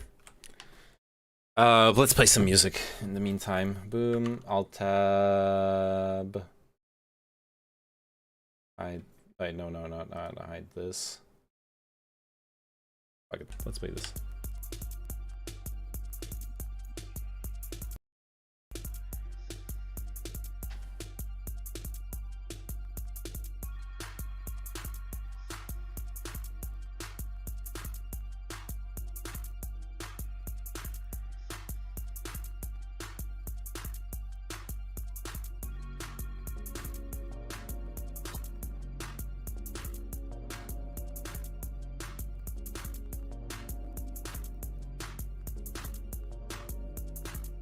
Yeah, I need to continue playing Elden Ring though at some point.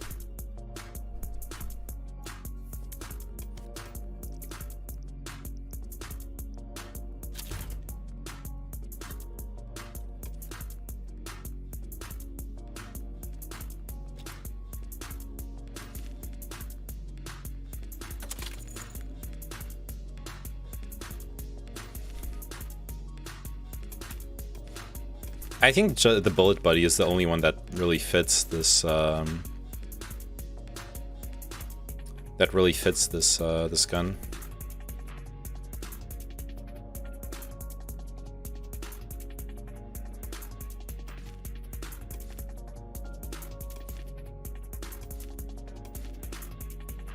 Oh, this one's really cool too, though.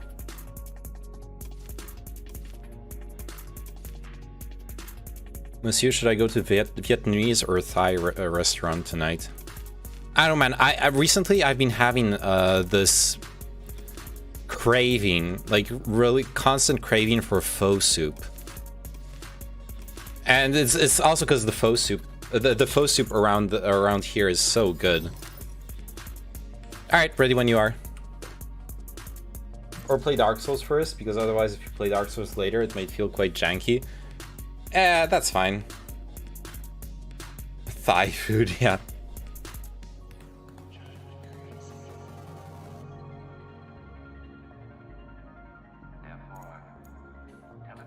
Or Taiwan. Oh, Discord, okay. Match found. How do I add friends on Discord? Oh yeah, I know, not like this. Not like this.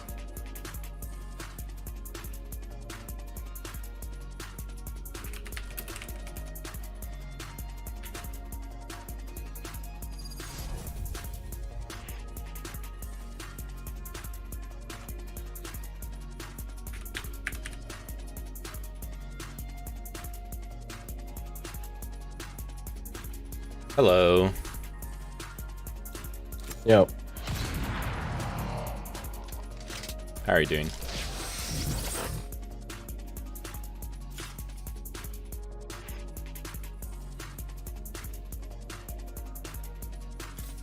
They should be called bread saws, not bread knives. True.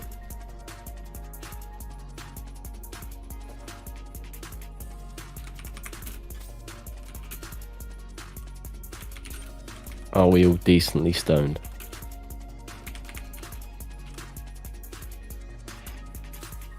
You're all boring then.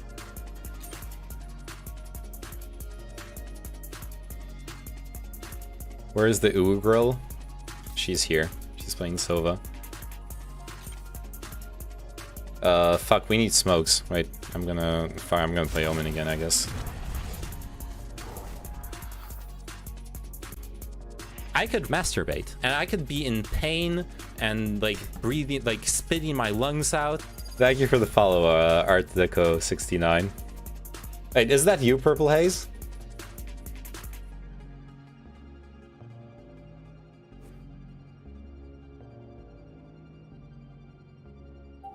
Hi, yes, that's me.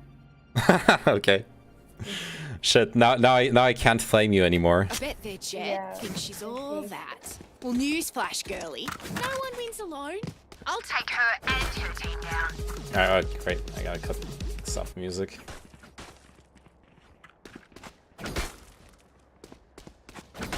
Alright, this map. Yeah, what's up with this map? I don't know. I'm thinking if I should get 2 smokes or not. To be able to smoke mid and cubby. I think try going away, so... I need to increase your volume in Discord. Mm-hmm. Oh, that's perfect. Oh, my bad. Mark it. I was smoking short. Shadows traveling. My little sky.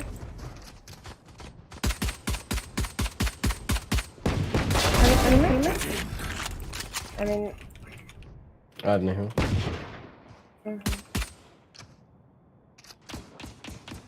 Smokes down. Yeah. One more. One CT. Yeah. Ah! One mid and one short. Shit, I need to not yell in her ear. Reloading. I forgot. What's my ping? 14. Stay down. Last player standing. Sorry, I sometimes yell when I get frustrated with myself. I didn't want to yell in your ear. I forgot I was in Discord when I yelled. My bad. Don't worry. It's okay. You don't have to worry about this. Okay. Where are you from? I'm from Greece. What about you? Where? Sorry. Greece. Greece. Oh, okay, cool. Yeah. What about you? I live in France. Oh, I see. Wait, I know something in French. Je t'aime. I don't know. Oh shit. Do you know what that means? I love you, I think. Yes. Yeah. Do you tell everyone you invite on Valorant that you love them? I didn't really know. Just one, like, okay. You coming? No? Holy shit. Okay, let's go. I'm smoking market. I'm on my side. Pass me the bomb. Pass me the bomb. Let's go. Or go, yeah. Nice. I know. Bro, I'm dead. I have short. Oh fuck, bro, I messed up. Spike planted. You have healing, by the way. The same thing. I can't heal myself. Yeah. I get Sage. Oh yeah. No. Sorry. Cover going out.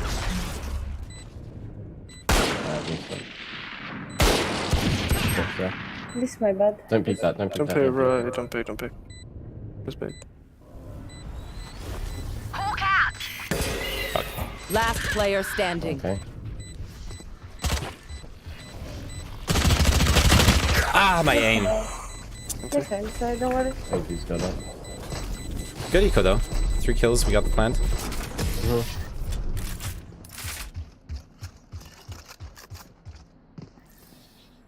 You're going to scatter from my stuff. Super easy to pick off. God, yeah. Silva.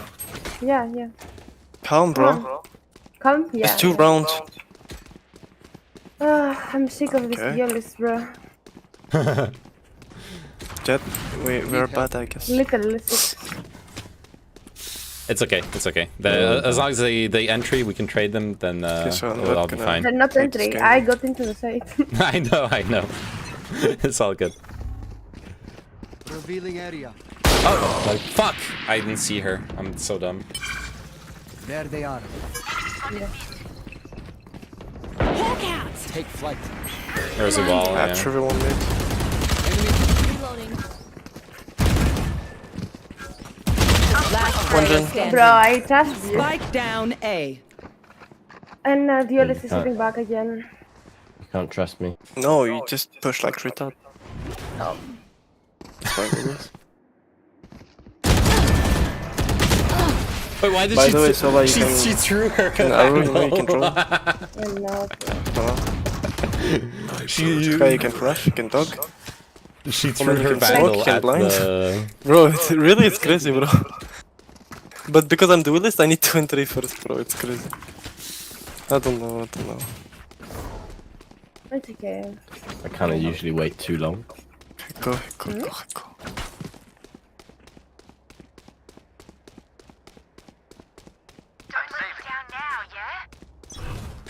I can buy another with you if service. you want. Lovely. Cover going I'm out. gonna robot, look. You can kill the knife, by the way. Really? One close. I got the spike. One short. Spike drop. I'm resmoking. Shadows traveling. I'm low Nice. HP. I got the spike. Yeah.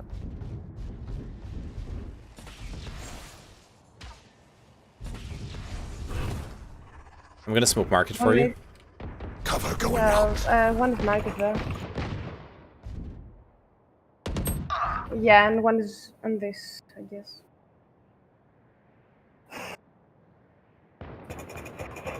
Enemy spotted B.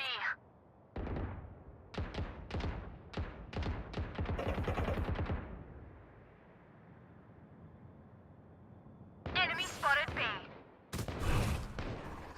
Shadows traveling. Spike down B. Last player standing. One more there. For you. One more. Omen, for 30 you. seconds left. Take weapon. Yes, sir. It's bro. Jet, don't slow down for us. Alright, we need to win this one. Just move fast. They'll keep up. Yeah, me too. I'm dropping after this one. Oh shit. I hate this elo. It's rough, yeah. I used to be platinum, but I haven't played in a while. There. I will. Just break wall on me. I shit how. Okay. Come on, bro. Come on, bro. Jack likes to peek, so. that's Sage is okay. speaking every time. Hawk out. I guess. Blinded. Enemy spotted A. Destroy it. Scout Left side. I need to. He's shot. Powerless. We're powerless. Nice. Dead. Reloading. Cool. Wait, so there's low, one more here. Oh, she's gonna revive him. Maybe. Yeah, revive.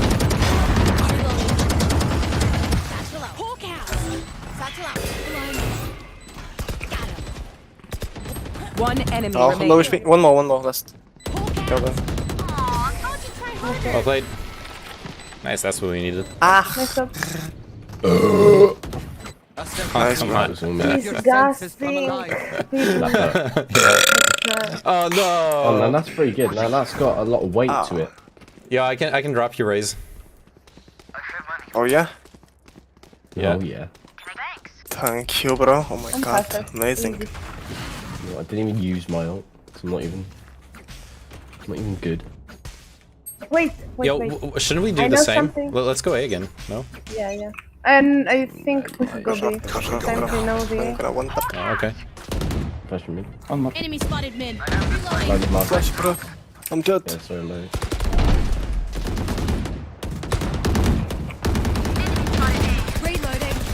Reloading. We could just push B with my ult if you want. Wait, can you pick up the bomb, Silva? I'm gonna leave it behind otherwise. Thanks. There we go, B. There we go, B. Okay. Oh let's my go. god. Blinded. Market. City. I'm coming. He's blind. Oh my fucking god. Ah. 120 on stage, don't even ask. I'm planting for long. Okay. Both B. I'm gonna flank them from mid. The hunt begins. Go mid. Even behind. You will not kill my ally. Nice. One enemy remaining. Nice job, man. Thank you. I felt like a lurk was Got this. good there. Yeah. Nice job. We should go B this time. Okay. Thank you. Zed, can you come with us on B? I'm last with race, bro.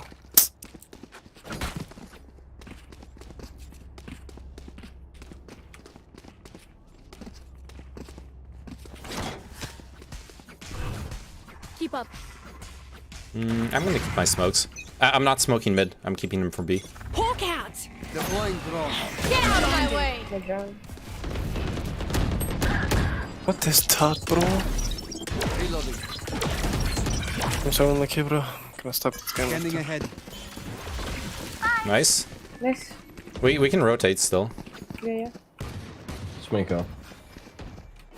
Hawk out.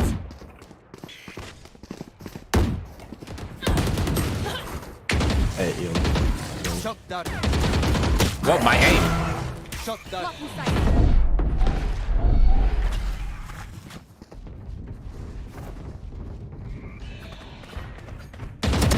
Close the door. Wait. Can you close the door? Plan it for long.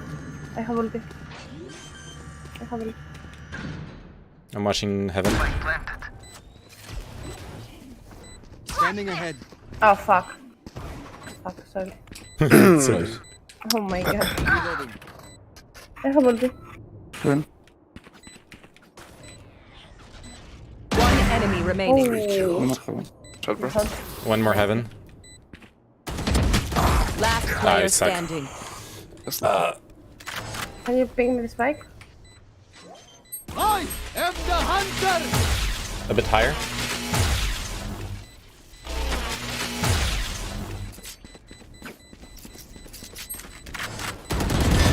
Nice. Well played. Nice.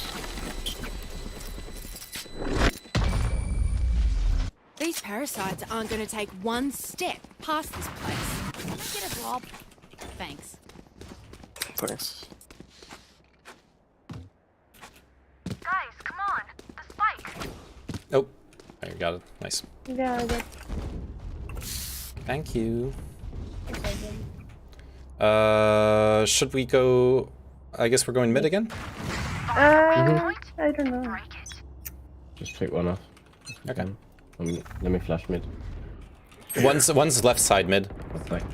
I saw him go in left side here. 3 on B. You want to hey, hide here and dog him, okay? No, bro, 140 on KO. Alright, no dog. Bro, I'm tired. Let's go. Let's go. See you in, bro. Landing for long again. 41. Time to hunt. Spike planted. Take flight. You can kill KO with dog, bro. One sec. Possible.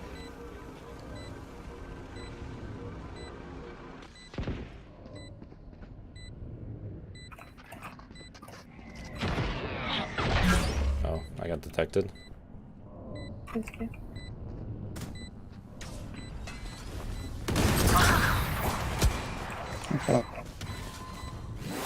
One enemy remaining.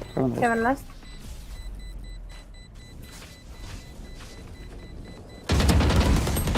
Last player I suck. standing. I suck.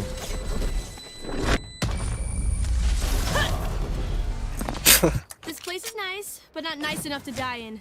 Let's win and get out of here. Took it like a champ. Yeah. Good job. You do.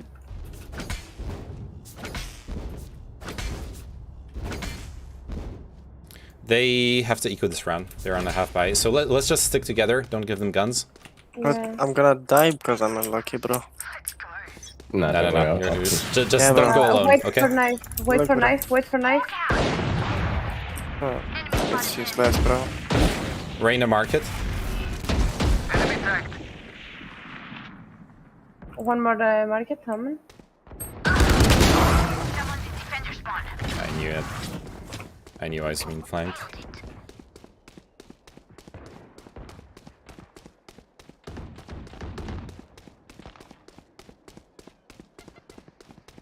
Yo, you want to group and go B? Raze is already pushing up. Yeah. One enemy remaining. Nice. Last one is B. I think, yeah. Last one's CT. Nice, well played. Look at you going in. You Can you say if he's up? What if he's up? Where is it? Oh, too late. I can drop you. I can drop you an op, Jet. Drop. Thanks. No problem.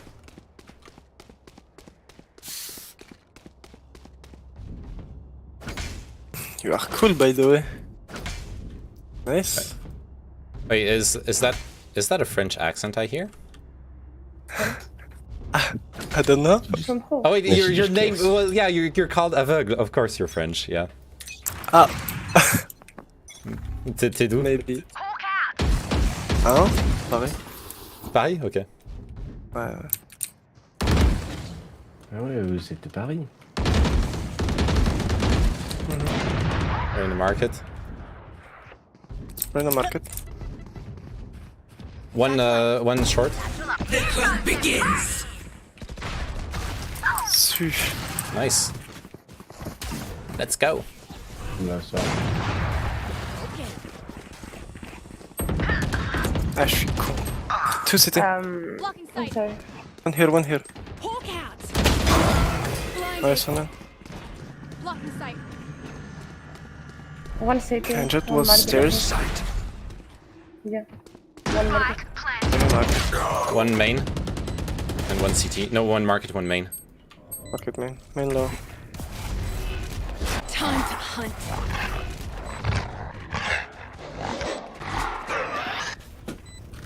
Pushed up. One enemy remaining. Nice, bro. Hide. Gonna flash.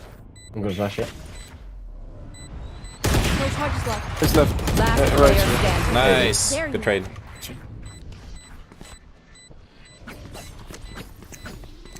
Another fight? Clean slate. C'est quoi Let's comme leave rang, whatever gros? happened in the past. Comme rang, Ouais. Can we go? Gold 2. Ok.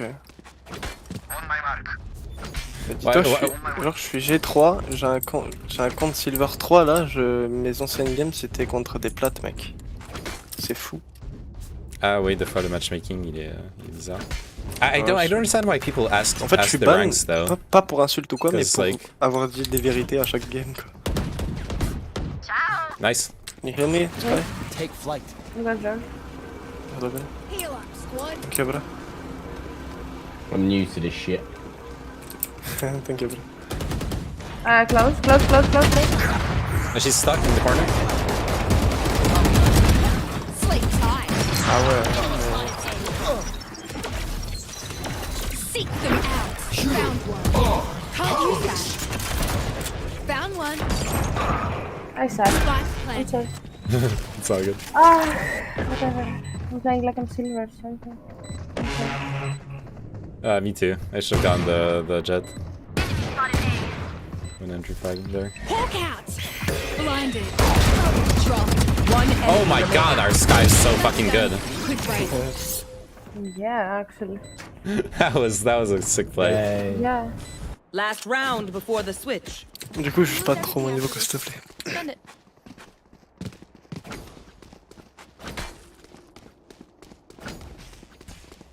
That was sexy. Okay. What are we doing? I don't know. I'll just go bring the bomb. Do it again. Boop. Get out of my way. Hawk out. Blinded. Deploying drone. Shield their omen. Sage close. Shadows traveling. Right here. Shadows. I think. No! 2 on short. Ah, bro, I can't. This game. I'm gonna plant. You will not kill my allies. Spike planted. One main. 2 in main. No more. Good fuck. Yeah, you kill. Here. The other side. Last player fuck. standing. To right. I missed it. Sorry. I want to play. We were the 2 versus 5. Okay. I want to play aggressive to because like Yeah, 2v5. I figured we need to take some risks, but. En vrai, ça se vend, on goal. Let's try. Switching sides. Don't give them time to reposition. On my way. On my mark. Yo, Jet, you want to play? You want to play there instead, so I can flash you through the wall?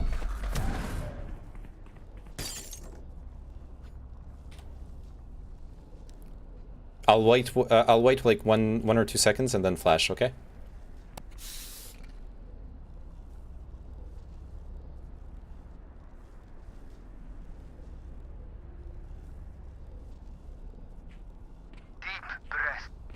Deep breath. Blinding. Okay, smoking B. Cover going out. Push that hard as fuck. I'm going market. Oh shit. 17 Reyna's healed though. Their rashes.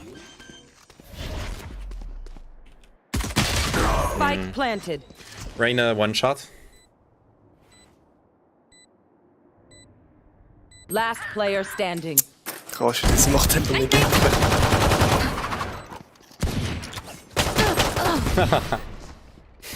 Okay. Let's try. Race it to the spike sites.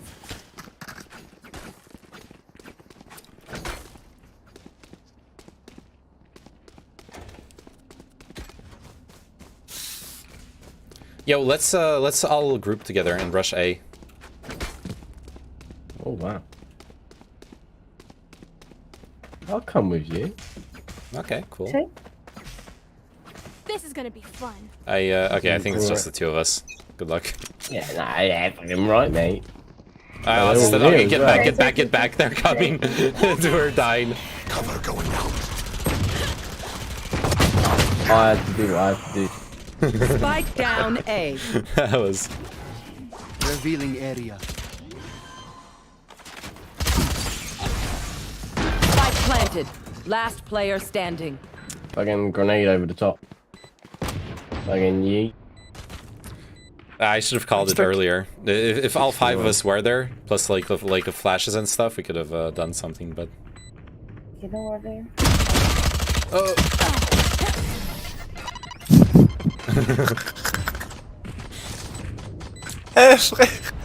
Their backs will be towards at least one of us.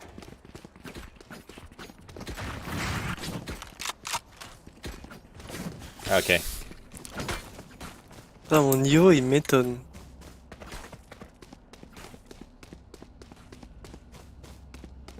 Je suis étonné d'être aussi à chier. Hein.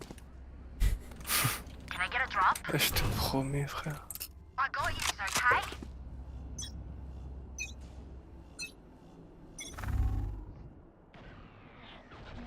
Bro, what? Yeah, perfect. 140 Sage and long game. Not like that, bro. There. Smokes on A.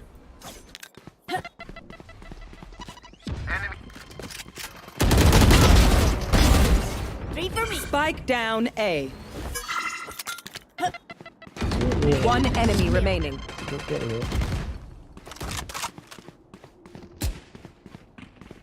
Do we have spike? Yeah. We have spike, we have spike. Yeah.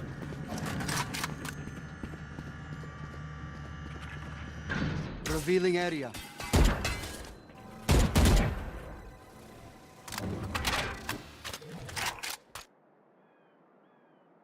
Nice weapon swap before the reload actually went through.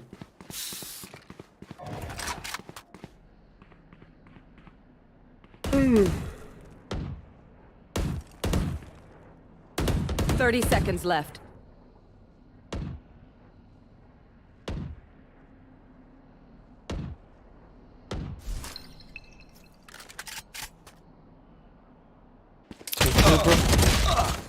Long. No, he's here. 10 seconds left. Just looking them up.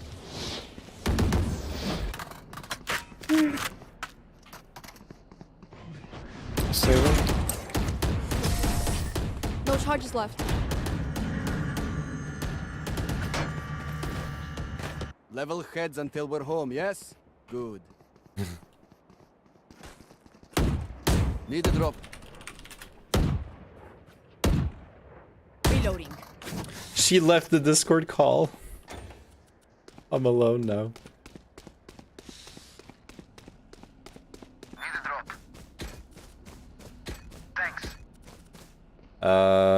Yeah, I'm just gonna play a Guardian, I guess.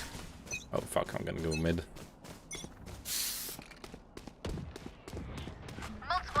I was feeling a bit self-conscious with the whole, oh fuck, ah! Scout destroyed. Deploying drone. Hawk out. Yeah, look. Hawk out. Spike down mid. What? One enemy remaining. I was mid. What? Je suis un trou de balle. B-main, je regarde sur market, frère. Oh, frère, I'm so good, bro. Il m'a touché sur market. Donne-moi river, gros. Donne-moi river. Bro, je viens d'enculer tout le monde là. Yeah, just get back what happened. She's Attends, vous êtes en groupe, she's a bit Omen, tilted. ou She wanted to leave the Discord call. Je suis solo. 3 FR dans la même game en solo, incroyable. But it's fine. Everything's fine. Oh yeah, I should probably. Ah ouais, moi aussi, j'ai un her. blond. Oh, Et j'habite à Paris. Oh fuck. Blinding. Smoke off. Lots of steps, eh? Lots of action. What the fuck?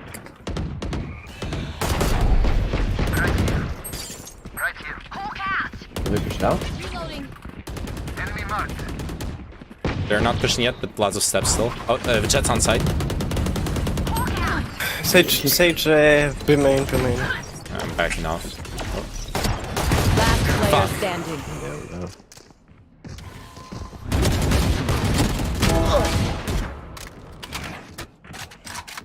Spike planted.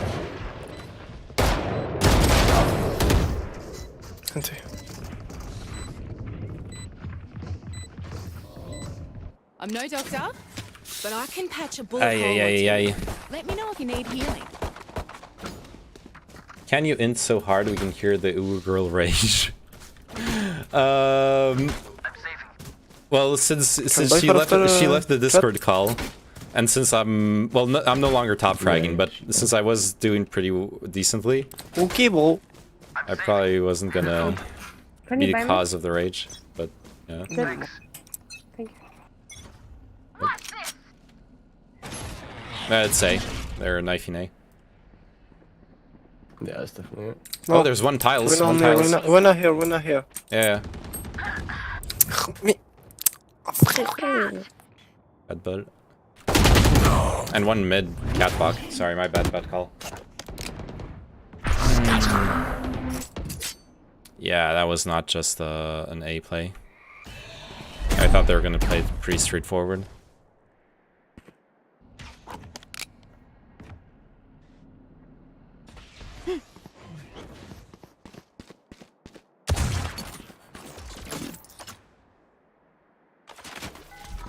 Alright, let's watch her play. No pressure. One on side B. Reloading. Spike planted. Fuck's sake, who pushes that?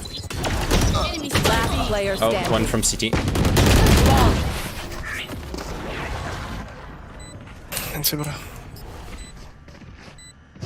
I will take back what is mine. Taré ou quoi, Sova là?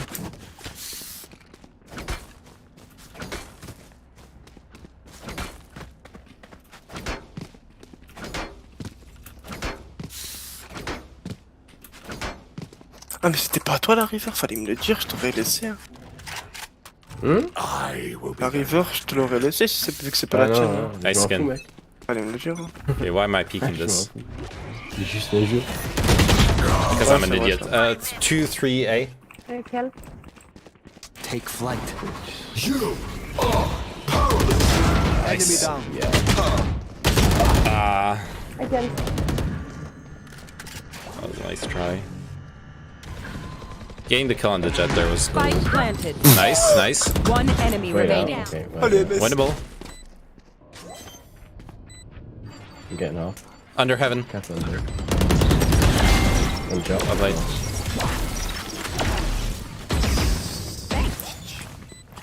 No, Wait, give the take defuse wall. to...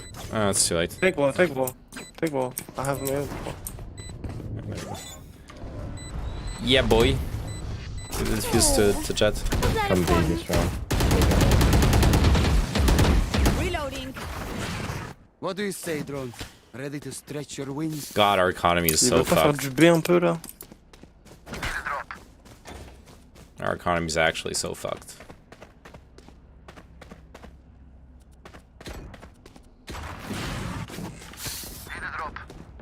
Can you buy me that?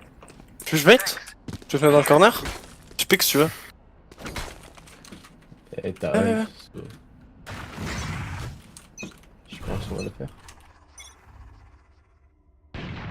Cover going out. Personne. Ah la feuille là. Oh.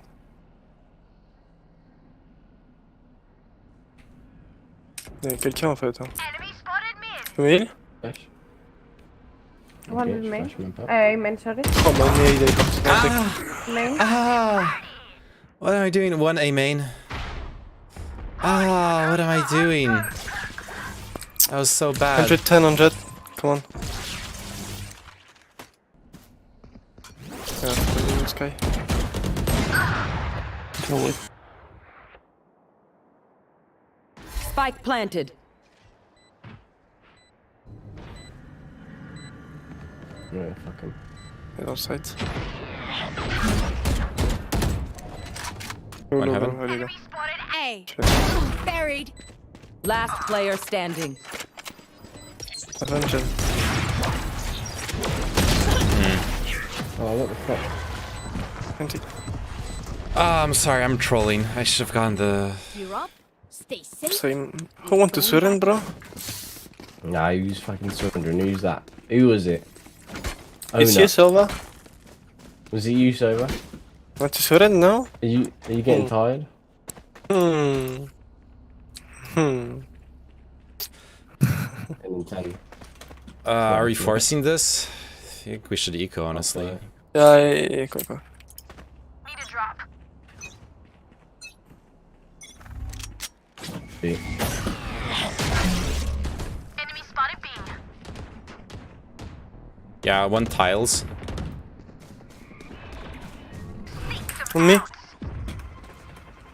Shadows traveling. Enemy. Look at that. Oh, pushing mid. Watch out mid. Bro. Là, c'est bon. Roll mid, I guess. 50 Kayo. In the corner. Arrow électrique à l'arrow. Oh, un G, frère. One short, I think I heard a step. Scanning ahead. I'm not sure. Omen rotate A. Fucking full send it on there. Oh, one's still mid. Nice. Nice, bro. I'm going for the gun. Kayo was mid too. He's backed off. Oh, yes, still there. He's still there. Never mind. I'm flashing him. I lagged. Oh, CT spawn and mid. I'm just lagging my tits off. Fuck, I thought that was a teammate. I thought it was a fucking teammate. Just holding the angle on him. Going B. Looks like B. Okay. Boat. One enemy remaining. You have the bomb. You have the bomb. Cover it. Down B. I think last is on site. That's just fucking hold it. Yeah, he's on site. He's gonna pick up the bomb. Yeah. Oh, never mind. GG. Thrifty. Yeah, look at him panicking. GG. I could not have made that easier. Let's look at him panicking. He's shitting himself. Nice. I did not think we had that. Bro, you have Phantom, bro? Sky? Ah, you know about that. You have skin and Phantom, bro? Raise, come here. Ah, look, here you go. Here you Yeah, go. oh my god, Drake. Oh my god, look I at love that. you. The scenes, the kiss, it's there. It's sent out. You're the best, you're the best. Come here, come here, come here. Come here. Oh, it's time for this. That's a small one, but a perfectionist of the art. Oh, all here. Right, all here. So we know what to do now. Are you sure? That was only 3 spotted. Wait. Close.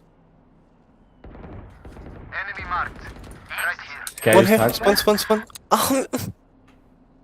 Je suis pas censé mourir. You will not kill my allies. I'm shit. Go Jet, maybe. Come back. Grounded. Nice one. 50 Kayo again. One mid. Enemy spotted mid. Tag. Fake. Cover going out. Very nice, low, bro. One Just hold still, B. Hold B, Saber. Just hold it.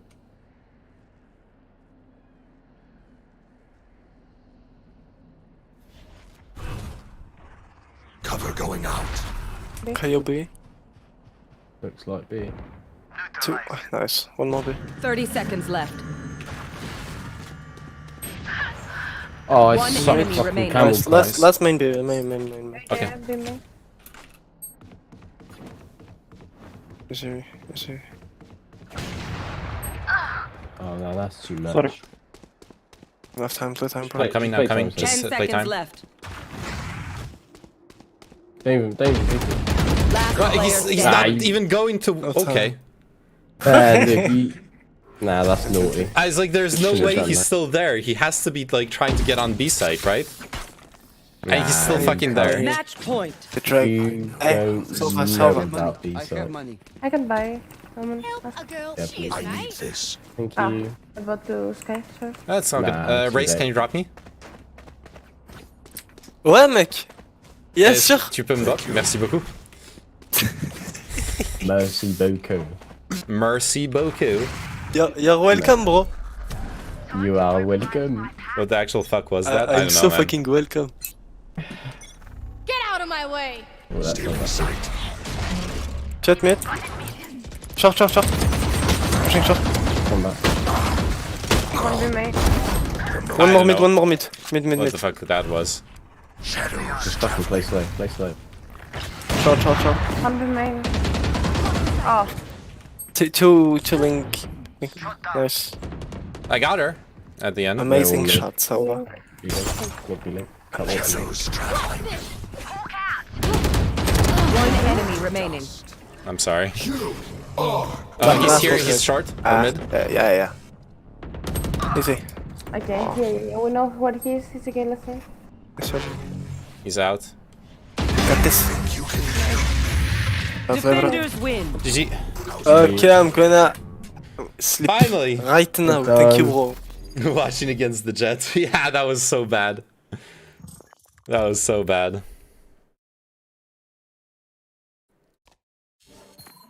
Yes, plus 16. Jesus Christ. At least I broke the fucking curse, okay? Five losses in a row. Finally broke the curse.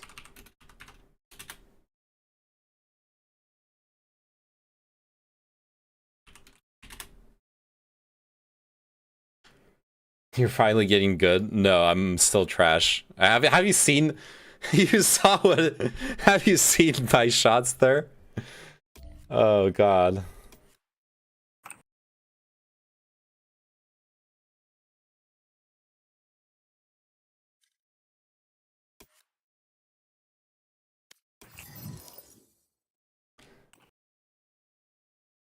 Okay. It's 4 in the morning. I think I should stop now.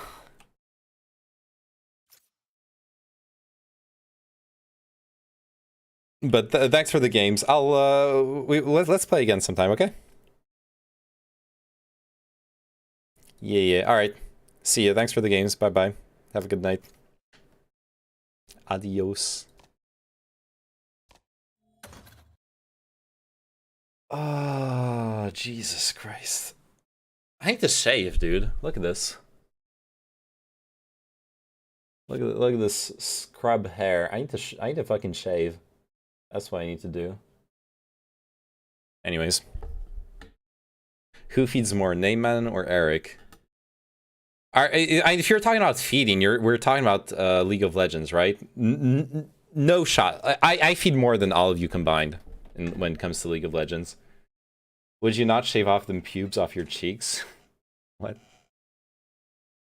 Yeah, I don't like the pube look on the facial hair.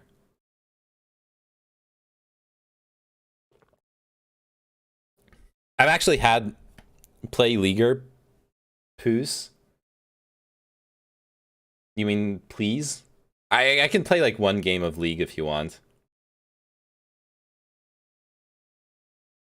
Okay, I'll play one game of League just for you, Bukra, okay? No, don't play. I meant pause champ. No. Oh, you meant playing Leaguer pause champ. Okay, I understand. But we can play together. Aren't you a US on the US server, Decoy?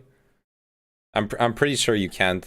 I'm pretty sure we can't even play together unless I like remake an account on the US server and then I have to rank up. Like we can't play ranked until I get up to both like a hermaphrodite. The fuck are you talking about? Just move to the US forehead. Even if I move to the US right now, I still need to rank an account up to level 30 before being able to play ranked. Or level up an account to 30 before being able to play ranked. God, I'm tired. God, I'm fucking tired. You know what? You know, I've said it time and time again. The only MOBA that I actually enjoy playing is Heroes of the Storm. Just buy one. Why the fuck? Why the fuck would I buy a fucking League account? Why? For ARAMs? Why would I buy an account for a game I don't even enjoy playing? Come on, man. Come on. Come on, what do you think I'm doing here? Okay, why do I have an empty folder on my desktop? Oh, you know what we're gonna do? Let's watch some demo vids. What's worth more to you? Your time grinding so you can play the game or just play the game? We can just play unranked together, okay? We could just play unranked together.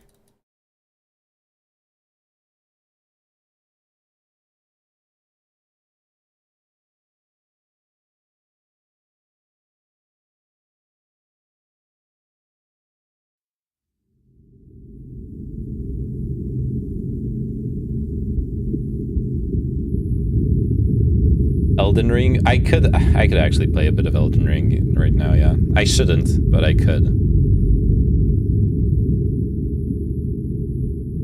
There you go. I never said anything about playing ranked with you. True. I would not recommend playing ranked with me either. Honestly. I need to like lower the holy shit, so loud.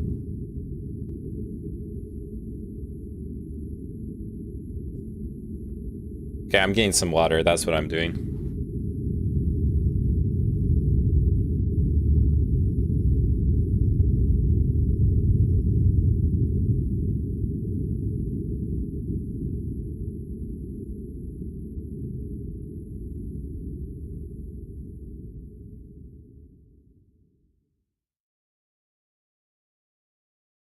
Wait, that was it? Fuck! I thought that was one of the cool demos. Okay, I'm deleting this one.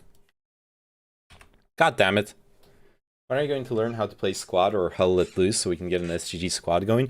I was actually thinking about squad, yeah. Squad seems really fun.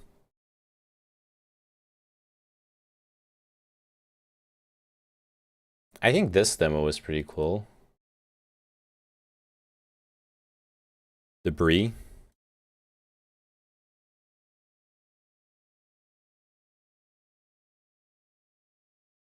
They recently updated the visuals. Apparently it's the tits now. Okay.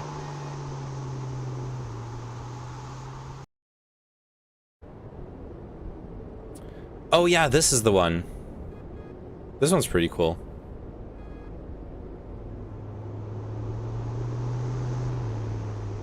I'm not gonna watch it entirely. Fuck it.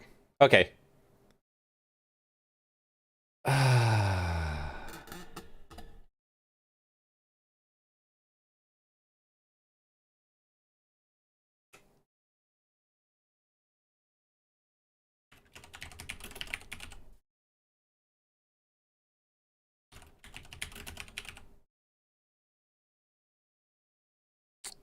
Yeah, I'll play squad at some point. I don't know with whom. I know Sozo plays squad. You do apparently. Like it's all y'all are Americans. I need EU players to play squad with. Wait, what the?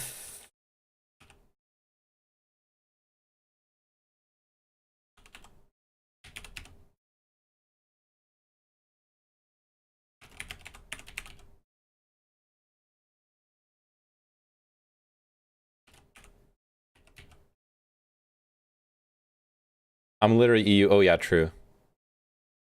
That's true. You're literally EU.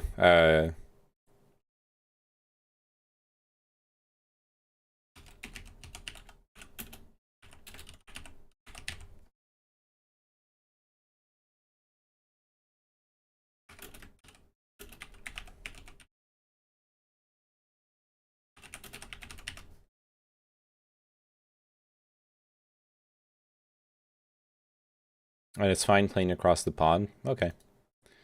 Anyways. Boom. Boom. There you go. Look at this. Look at what I'm starting up. I'm doing it. You thought I wouldn't do it, and I'm doing it. You thought it wasn't possible. But it is. It do be possible. It's dubiously possible. Time to close stream.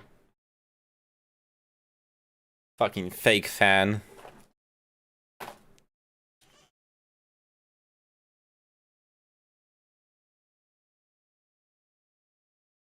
Do you want me to help you with basics? I wanted to let you sue for last time. Ah, it's fine. I'll learn.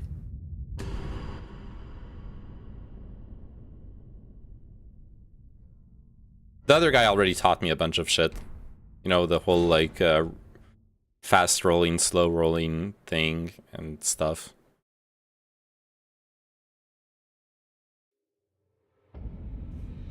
Limgrav.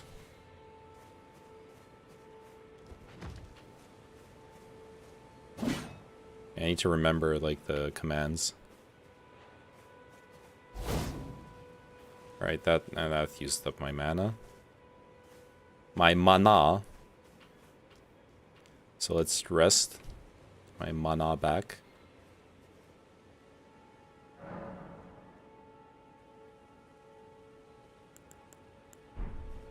Okay.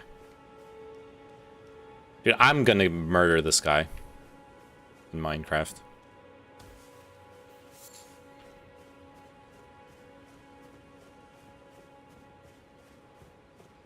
Oh, I forgot to change the encoding thingy. That's okay. How do I crouch again? Fuck. That's not good.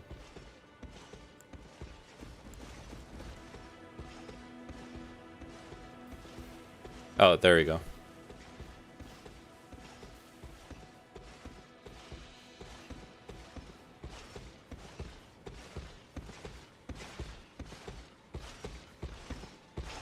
Look at this horse's ass. Why? How do I target him? And I forgot like everything. Oh, I think it's okay. I think it's R3 to target. I think I remember now. I might have to. Maybe waiting 2 weeks between each session is not ideal. Maybe, perhaps.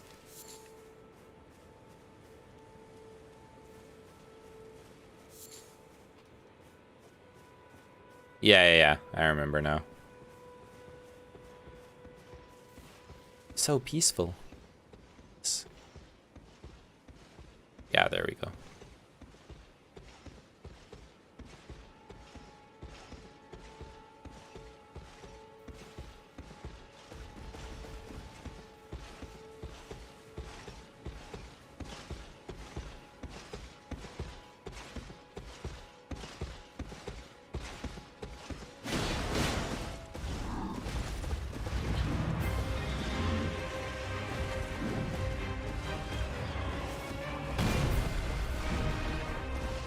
Fuck, I need to remember like the attacks and shit. Nice.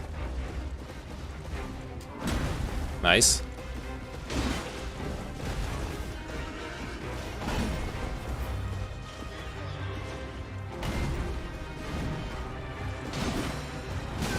Ow.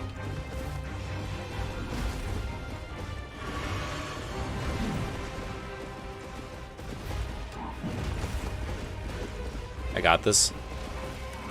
Ah, I couldn't see his attack because of the fucking tree. Fuck me. Oh, you're literally Homer Simpson right now? Wait, what do you mean? What do you mean by Homer Simpson?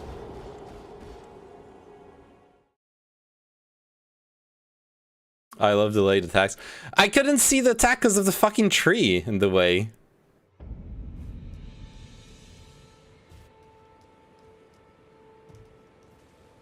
Check that statue. What statue? I did it. Oh, I did it. Good job.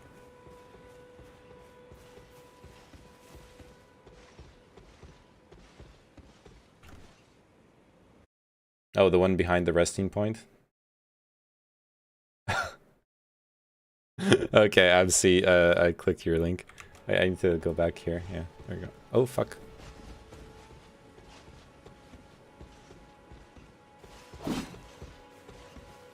Oops.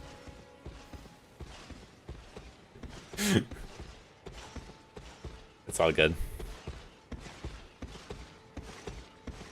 Holy shit, he's so close. Fuck!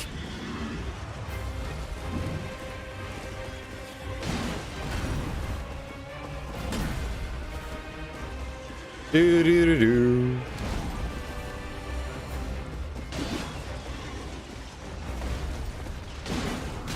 Ow.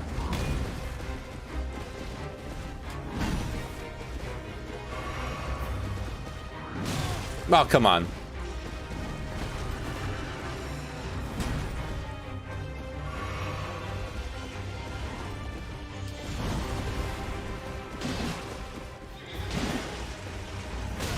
Oh, come on. That bush looks sus. Okay, well, the statue behind the resting point, what are you talking about? There's like a human being behind the resting point, but where is their statue?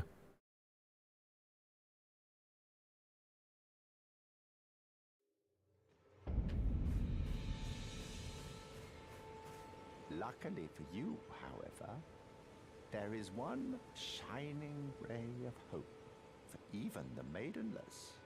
Yeah. Hey, he didn't see me. He didn't see me playing Valorant earlier. I'm no longer maidenless. Okay. I'm sorry if you're listening, Purple Haze. I'm joking. Okay. Wait, what do you mean the statue? Left, right.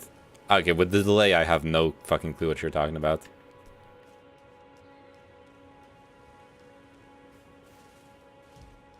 You saw it twice? Hey, this is the resting point.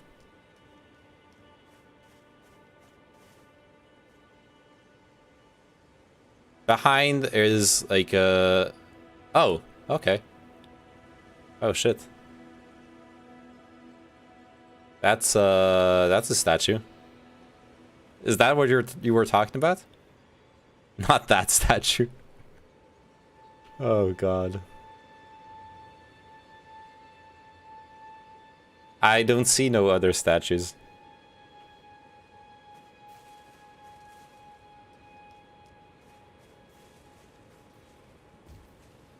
It's a small statue. Oh. It's a small statue. To the left. Okay.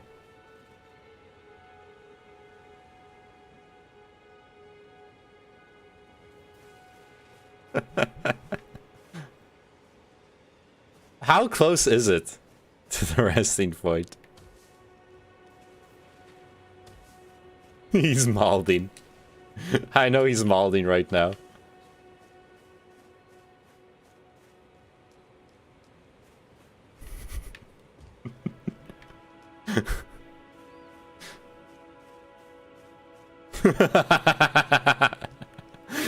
It's all good, okay?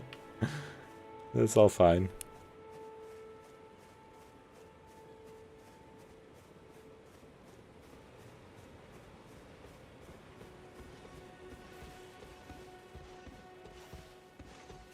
You passed it? Wait, was it behind me? There? Oh, wait, I think I know what you're talking about.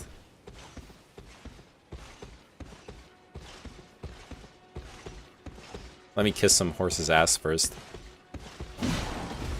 Oh, fuck, that's not...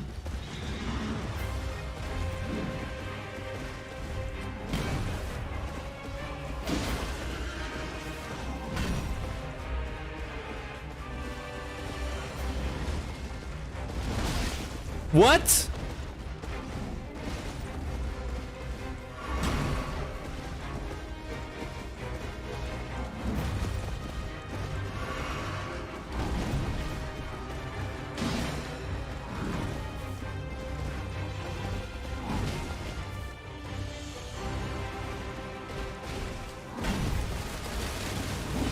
Oh, come on.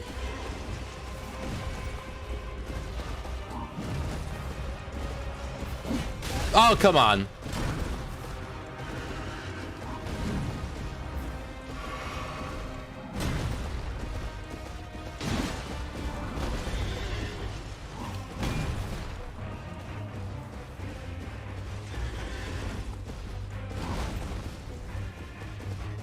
I could have abused the terrain there. Fuck me.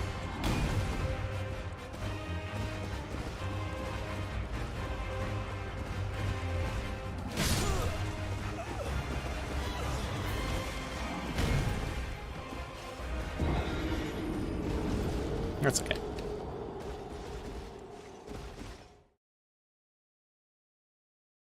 I should have tried again after that night where I got pretty close to learning this this boss's patterns. I should have tried again. Oh, you're talking about this statue, by the way, right?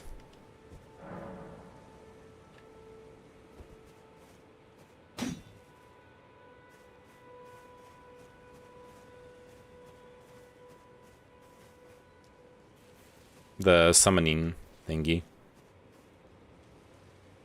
Now you can get invaded in this location. Can I? Don't I have to do something for that? Like in my inventory or something?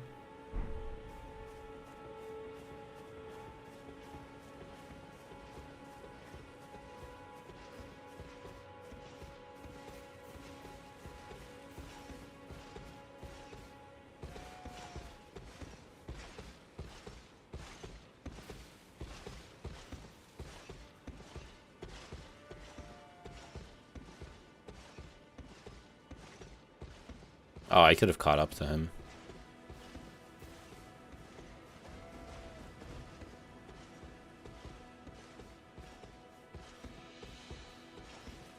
Can you escape a fight against this guy? Like, once it started?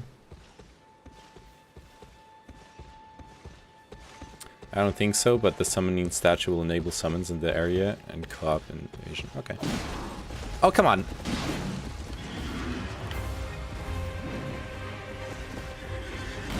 Ah, fuck me. It didn't lock on. It locked onto the wrong thing. It locked onto the fucking goat.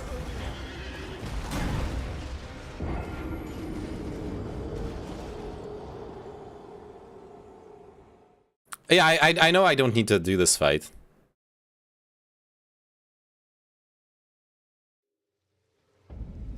But I need to do this fight, okay?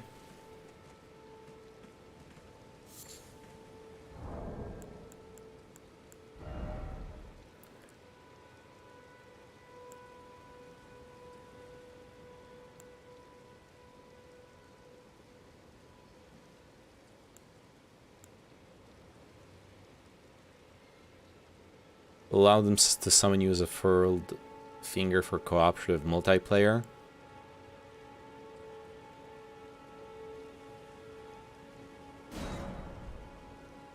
Send the co-op sign to summoning pools. I don't know what either of those things do, honestly.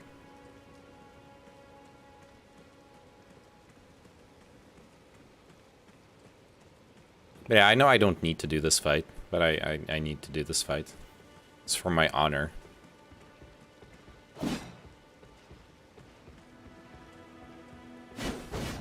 Oh yeah, this is the attack I want to do. You will send your summoning marker and people can invite you to help. Okay. Lame.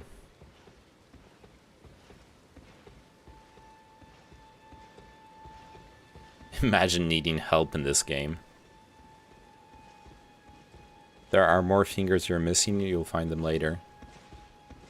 So, yeah, because right now the two fingers I have, they're only co-op, right? I don't actually have the invasion finger, do I? Okay, remember to lock on first.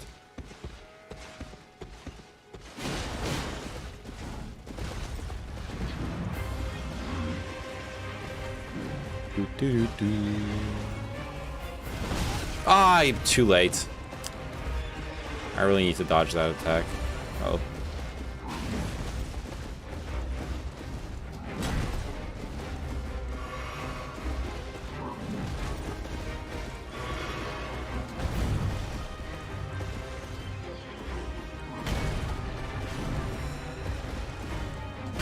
Come on!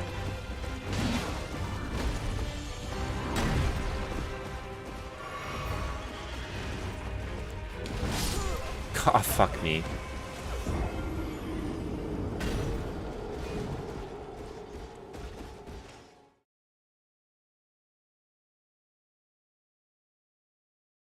Keep going, he'll die of old age. Yeah, I know. I forgot to change my encoding as well. Mental note to self. Switch the CPU encoding tomorrow. So I can play this game in peace. Wow, look at this lady's equipment. Holy shit, she looks cool. Why can't I look that cool? Look at what I look like.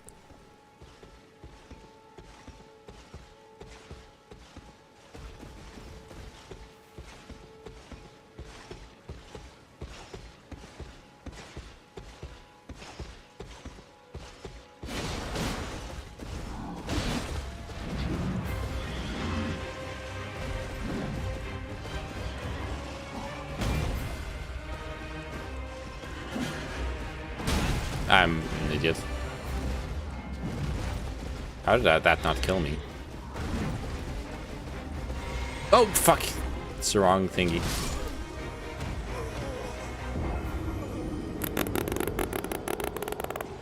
Never mind.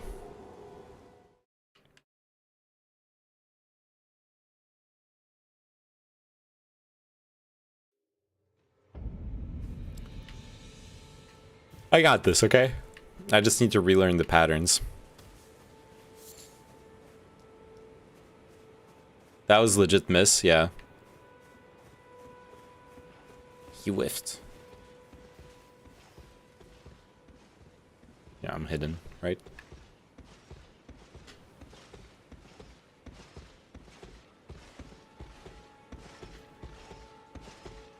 We believe in you. Thank you. I don't believe in myself, though.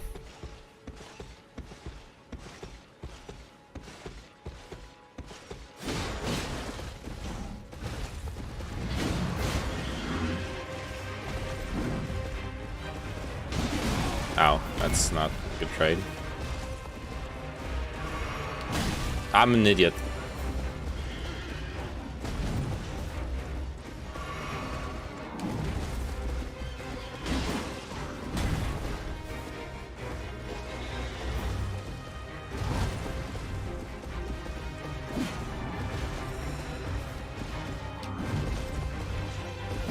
Oh, come on.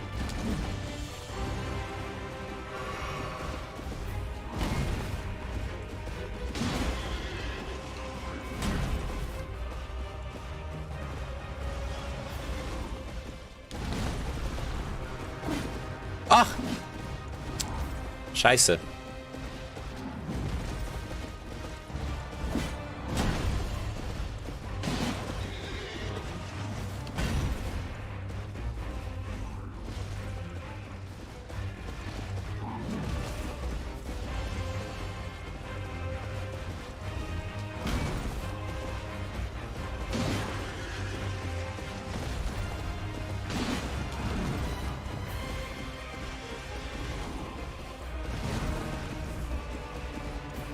Oh, come on. How did that miss?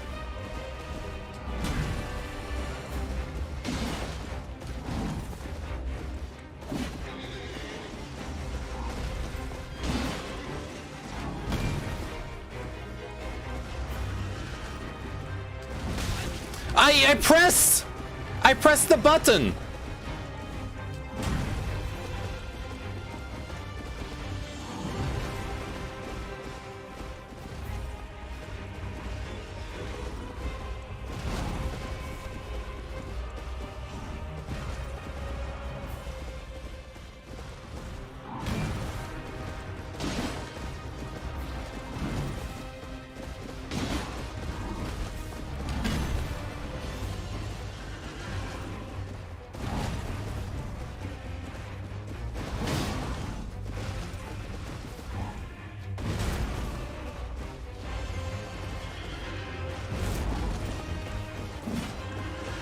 Of course that misses.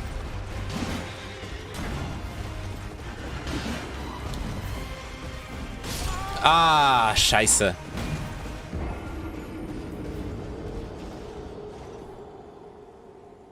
Alright, this is doable. This is so fucking doable. I'm actually gonna make it tonight. I'm not stopping the stream until I defeat this fucker.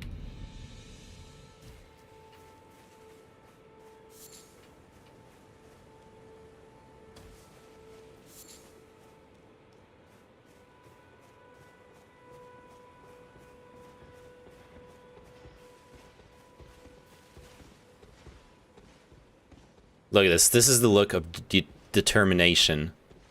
This is the look of someone who's gonna shove this halberd so far up that horse's ass. It's actually gonna be shoving shit.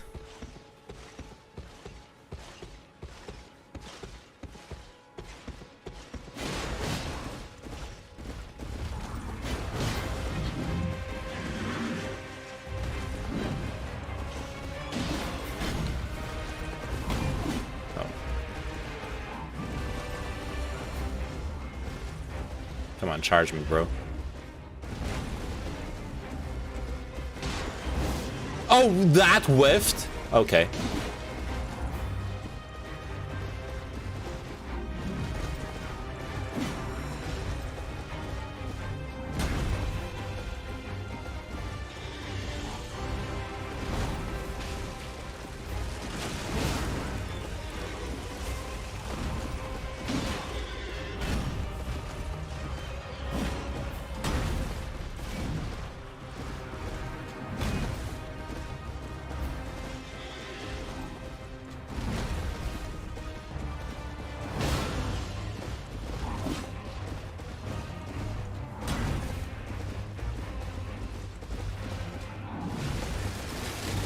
Oh, come on.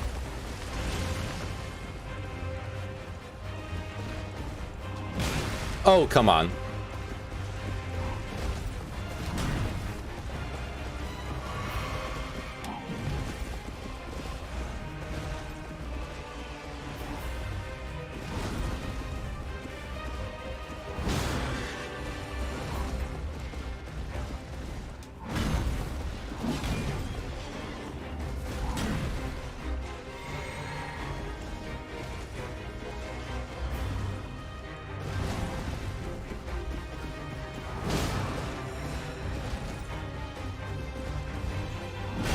I dodged.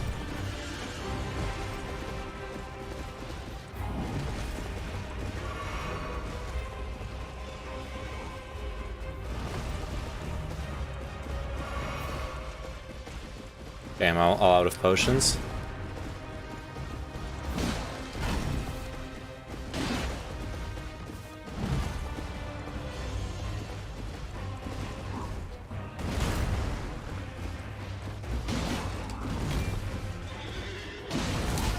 Ah, that was a mistake. Ah, that was a big mistake.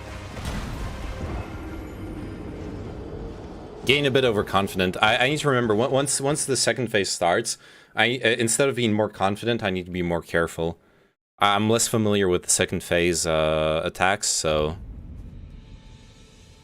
just need to attack when I know that it's safe to attack, instead of taking risks and trying to find, like, be more aggressive. Other than that, that was fine. I made a few mistakes towards the end where I could have had, like, all my health flasks up, but that's okay.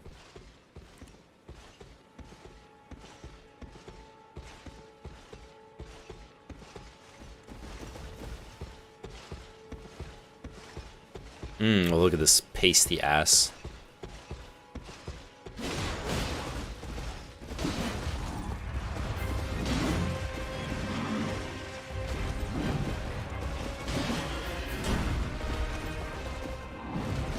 Being a bit greedy at the start, which I think is worth it.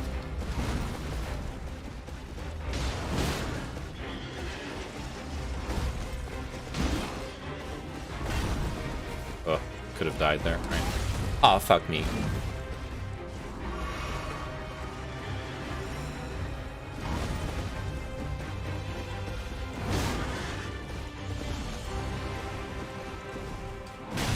I dodged!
Oh, come on.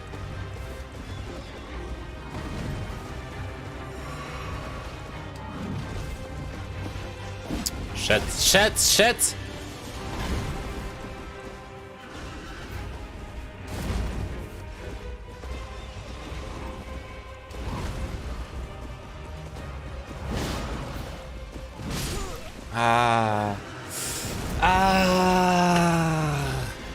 Why did I try to attack again?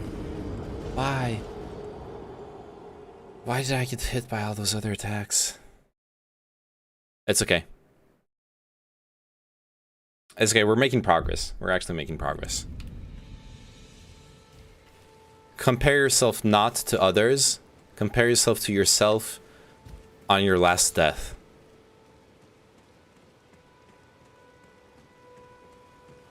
As long as I'm making progress proggers, I'm poggers. Get it?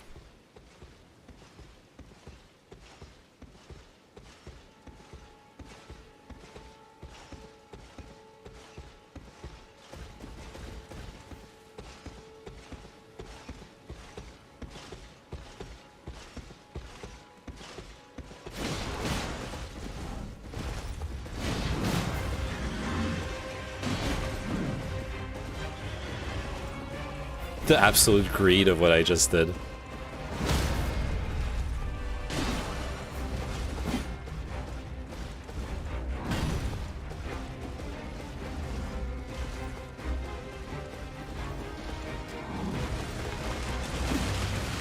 Oh, that missed.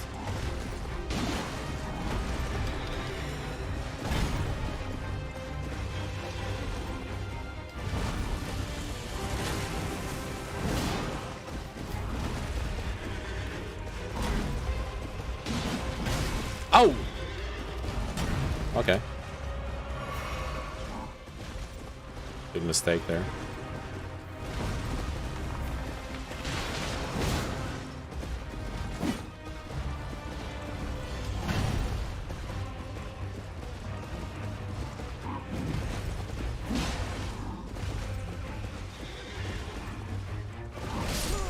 Ah, that missed?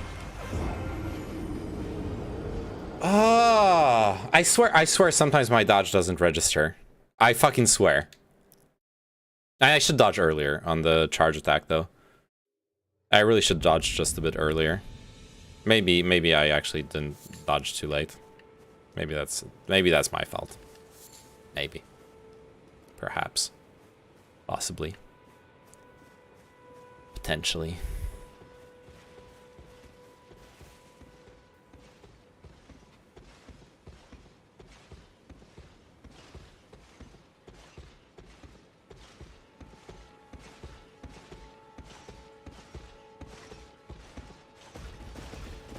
Alright, let's go.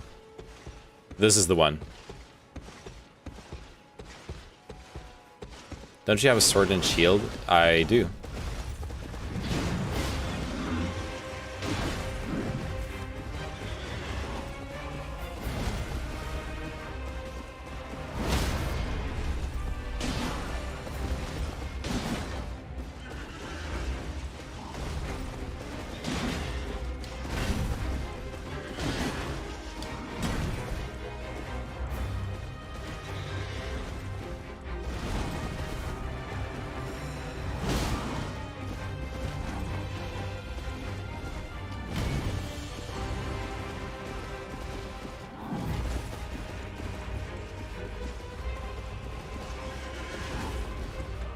Why? Ooh, okay, I should have died there. That whiffed.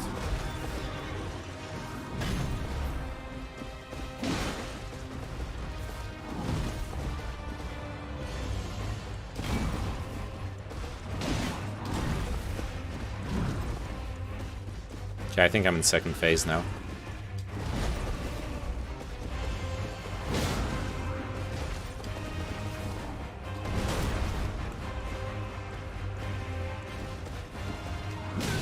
What?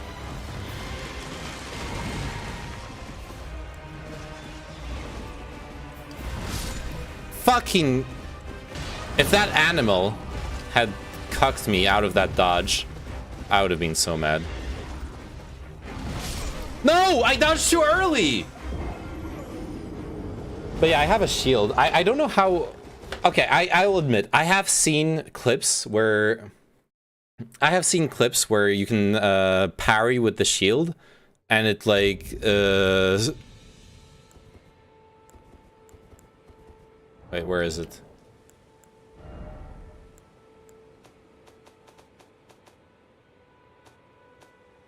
Oh, there it is.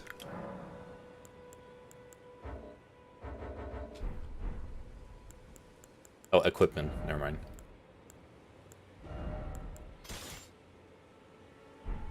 Yeah, that puts me on medium load. Let's remove this. I'm still on medium load. No, never mind. I'm on light load. Getting phase 1 down well, even staggering him and everything. Yeah. So I understand that I can like parry and cause a stagger here. I think. I know, I can try it.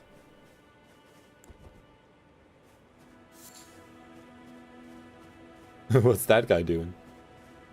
What's the dog doing?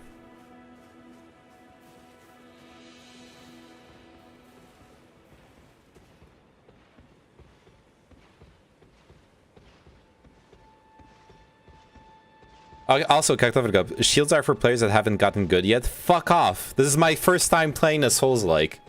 Like, what the fuck are you trying to tell me?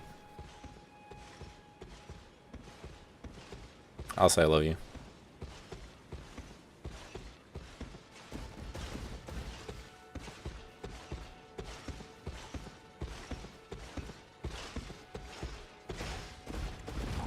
Oh, come on. Herp.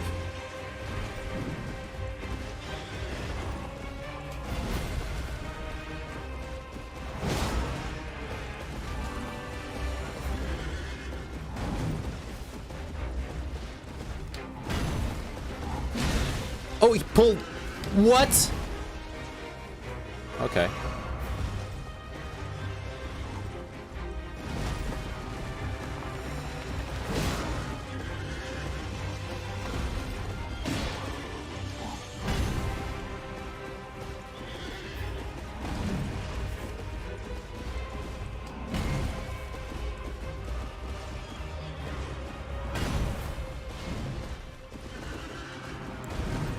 Let's try it.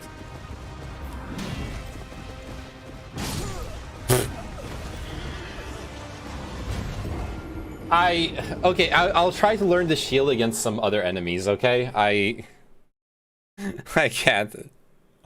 I can't. If I have to learn the shield against this guy.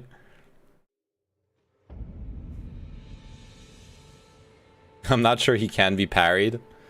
Like, I think I don't know. You know what, I'm onto something here. I'll keep doing that. Wait, where's my... Oh yeah, here it is. So you say medium load is okay? Let's try with medium load. Like, just a little bit of armor.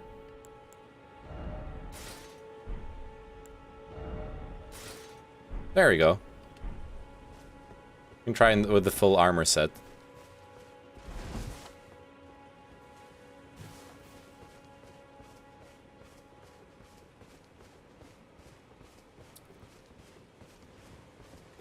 See if it goes better.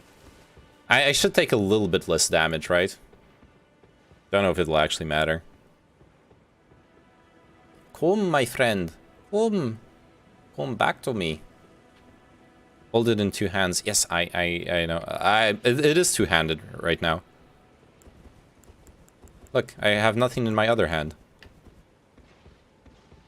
Yeah, I need to not screw up my meme attack, I know.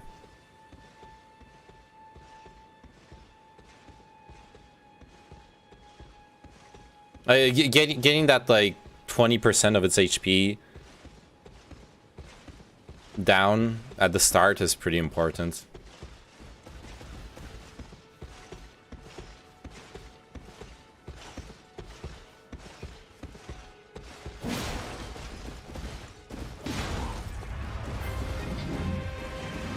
I could have attacked more.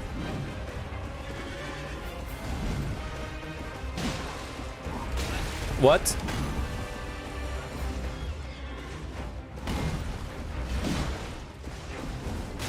What? The range on that bullshit.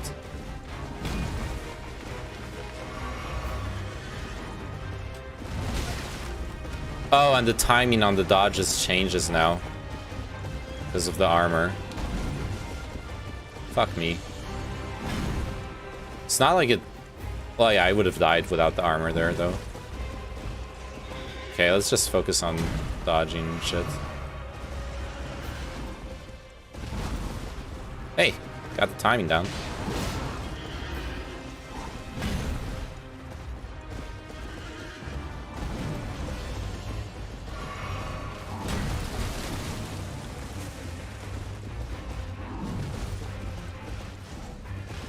Wait, I am not two-handed, actually. I think you're right, I'm not two-handed right now. Or am I? Not sure.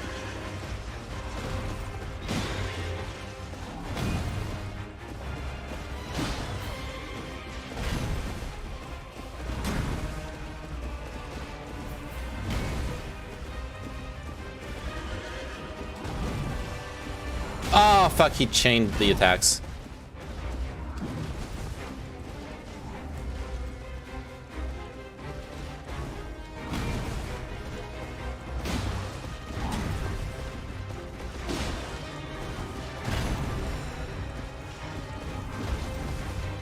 Oh, now I can stay out of range of that bullshit. Oh, I dodged too early. You're holding it one-handed right now? You think... Oh, yeah, you're right. Entire time one-handed, rip.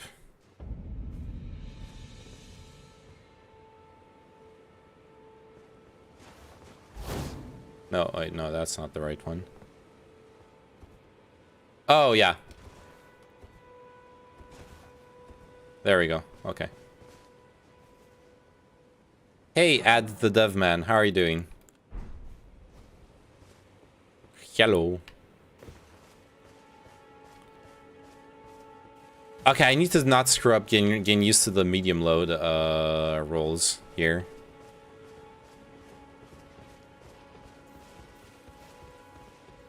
Are you ready to watch a complete Souls noob mess up this fight for a million times? Oh, let's not forget to switch back to the HP flask.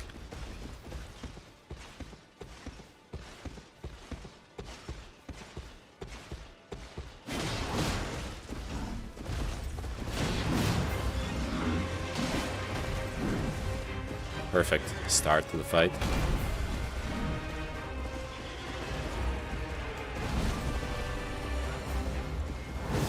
Oh, shit! Just barely out of range. That sucks.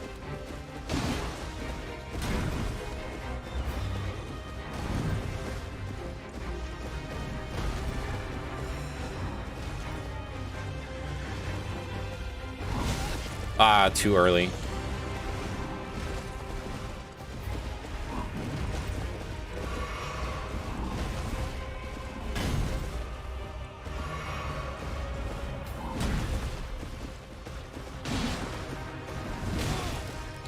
Too early again.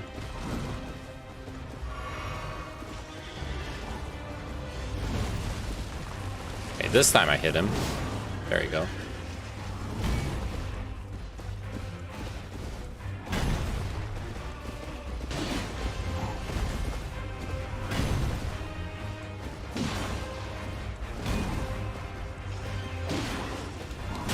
Ah.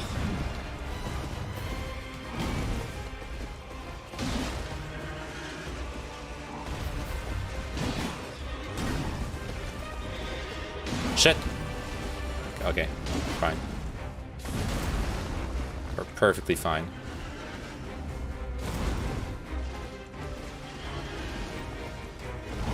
Ah, too early.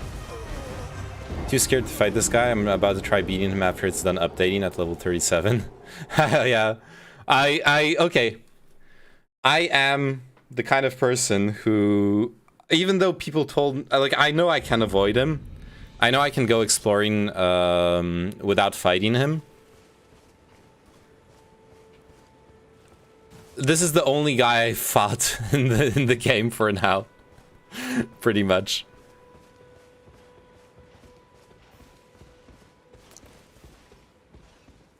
I can be a bit how to put it? I can be a little bit stubborn when it comes to video games.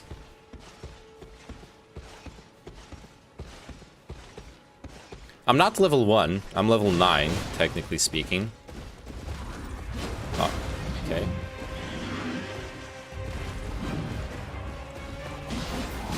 Oh, that hits me, of course.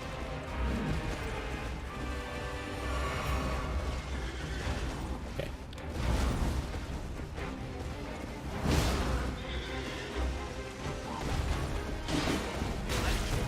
Shit!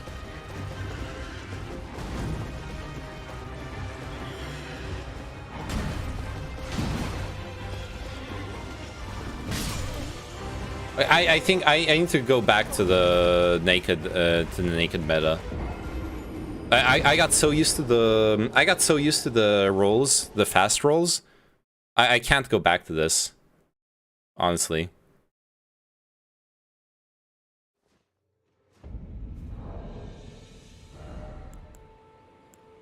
I know it's dumb, but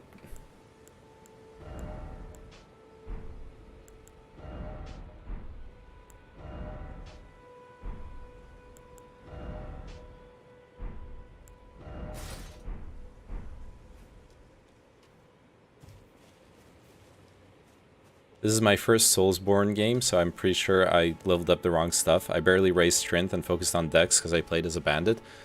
I'm pretty sure that's good. Wait.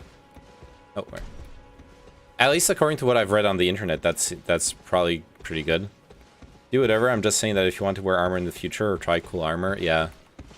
I mean, for this fight, I need to do it naked at this point.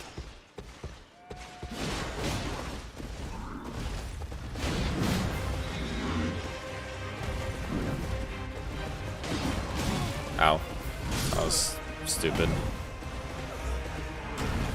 So what I've read on the internet, keep in mind, this is my first Soulsborne game. I'm not a reference on that, but from what I've read on the internet is that the strength build was the strongest in Dark Souls 1, and that now in this one it's like and then the dex build was the strongest in 2. And in this one, it's something else. So, like, don't worry about it. You're probably doing fine in your build.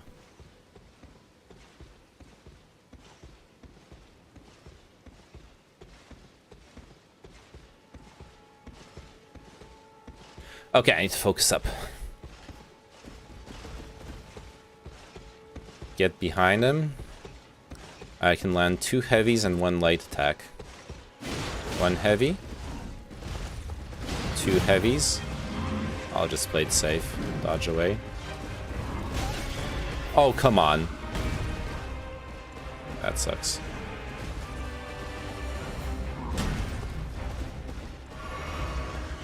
Okay, good. Do this attack. I do this. Get away. Okay, you want to do this again?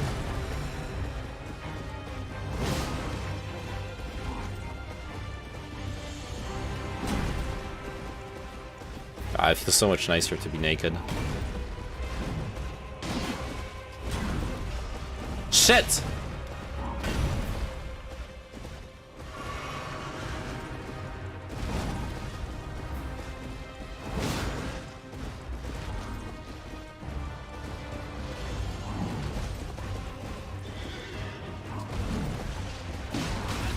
Oh, come on!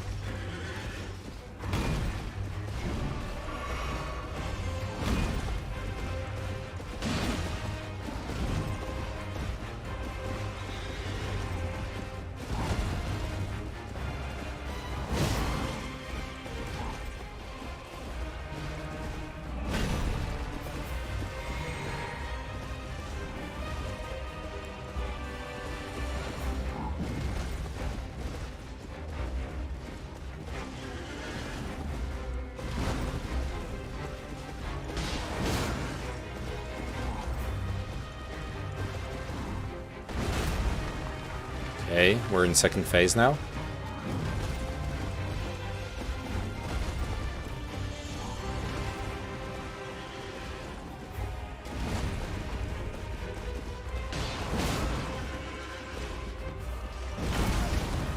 That hit me. Of course it did.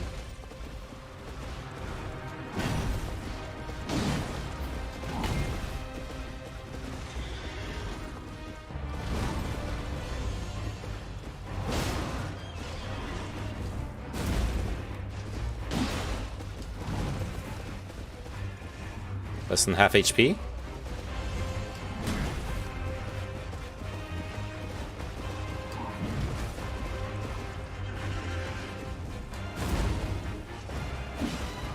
That missed.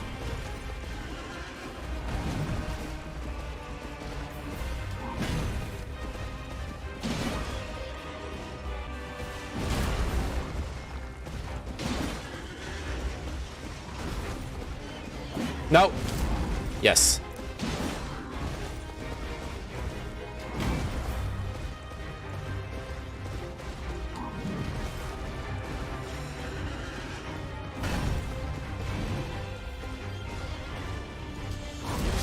Ah, you dodged too early. Ah, fuck, I dodged too early. Dude, that was the closest. That was the closest I've been yet. Dex is good. Bandit was tricky in Dark Souls 1. Imagine fighting this guy with a dagger, lol. Yeah. Yeah, but I can't pick up the good Dex weapons because my strength is too low. Oh, you need some strength still too. I see. God damn. God damn it. That was a good run. We're getting close.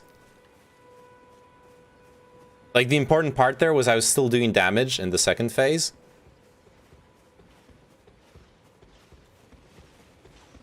Most of the big strength weapons needs 15-ish dex too. I see.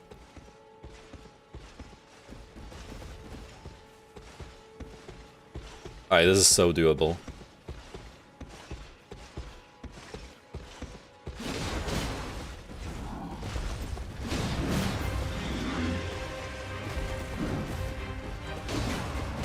Ah, I should have dodged right away.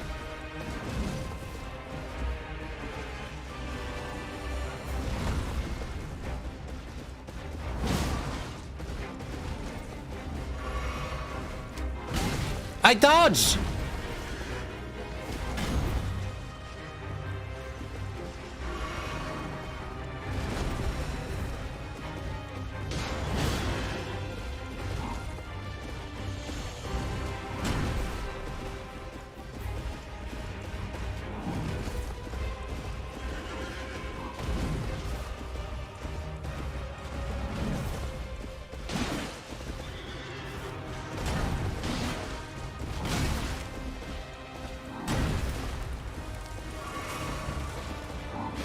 Oh fuck, I can see shit. It's not doable, but no, it is doable. It is doable. I'm actually fucking doing it.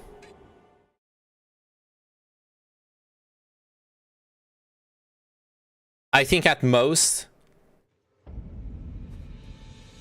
Okay, I wish I could like open bets. I'd love to see how many tries do you think I need to finish this off?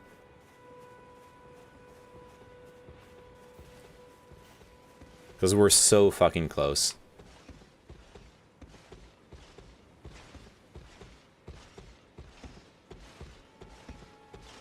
It's not a question of if it will happen, but when.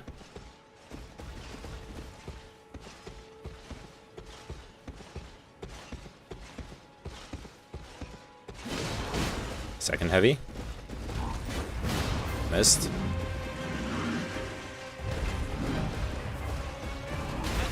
I am...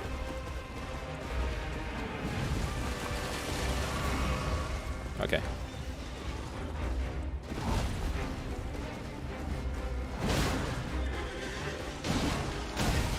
I'm an idiot.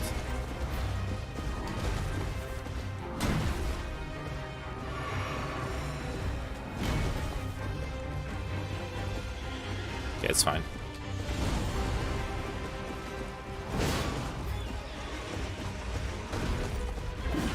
How did that miss?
How did that hit me?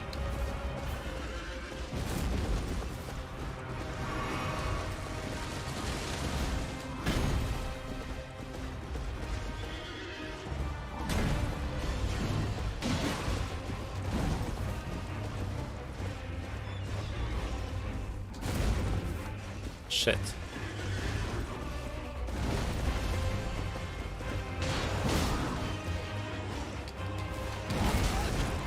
Fuck, dude. I need to roll the other way, maybe. I don't know. I rolled.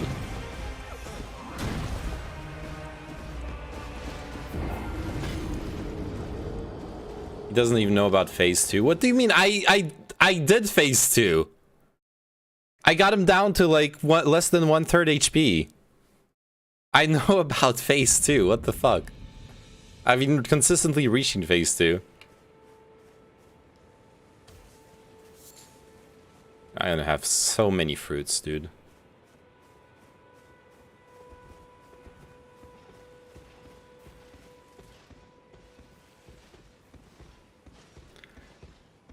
I need to not make mistakes in phase 1, though. That's the problem. Among other things. I need to figure out how to consistently dodge the shield bash as well. It's a problem.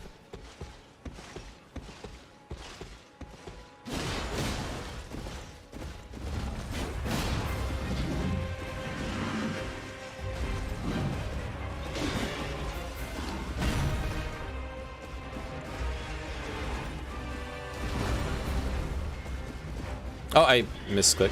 Okay.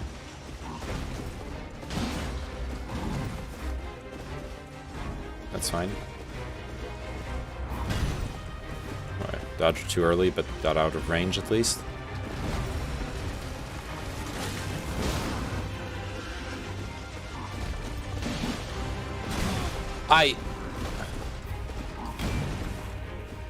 Okay.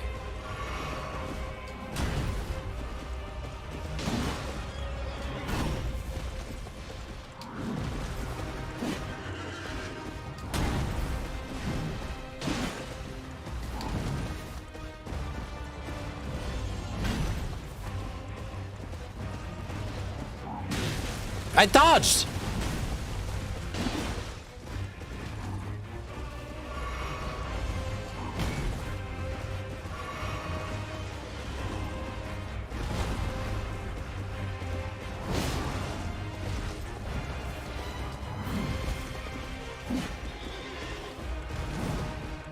Wow, that was scary.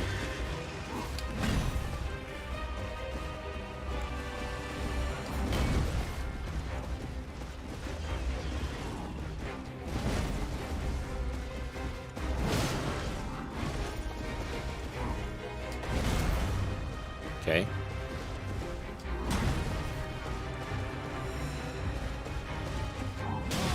I fucking dodged!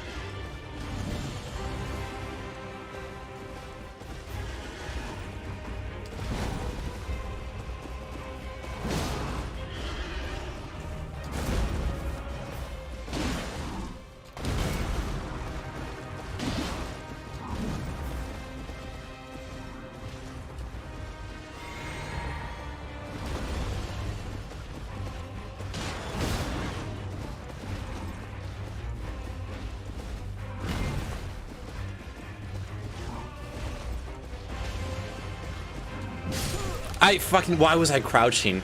I accidentally fucking pressed the crouch thingy.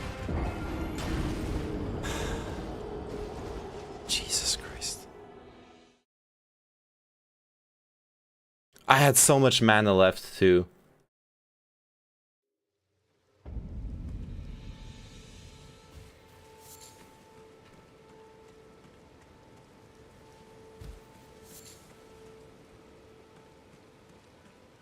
I pray for you. Thank you.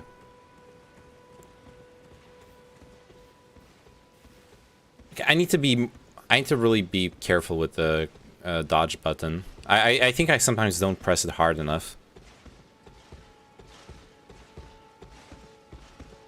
This time for sure. I don't know, man. I hope.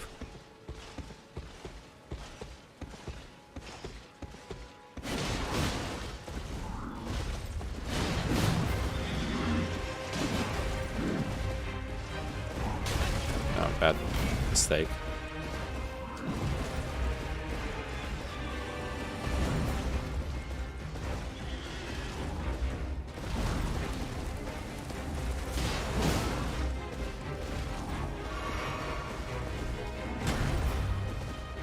Okay.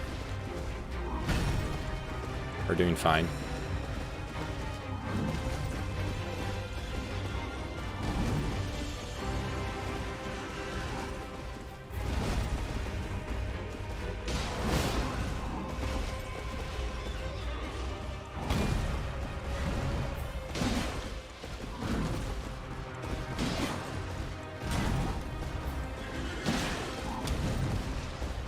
Shit, bad trade.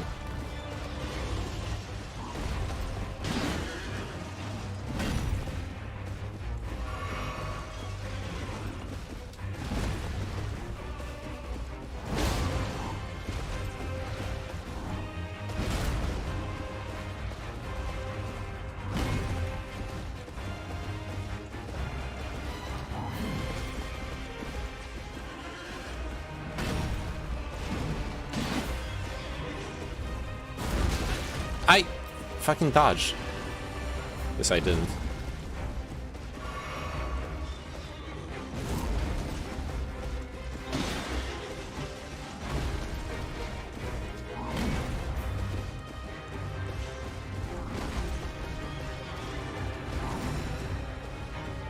Spooky.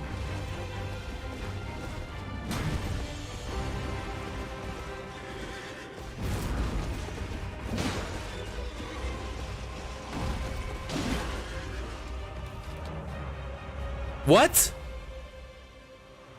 What? What?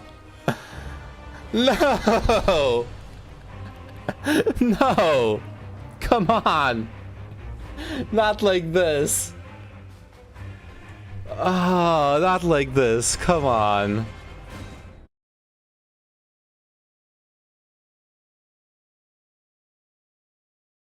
What the fuck? What's going on?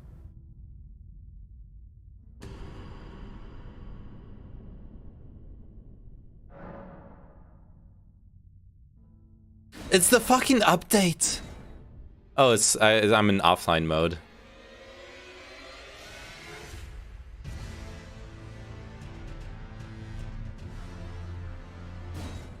I don't care.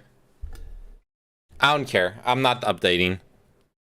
1 to 2 gigabyte update. I know I could install it instantaneously, but... Wait, what? Oh, yeah, sure. No flasks, and that guy regened his HP. Okay, fuck it. You know what? Alt F4. Let's install the update.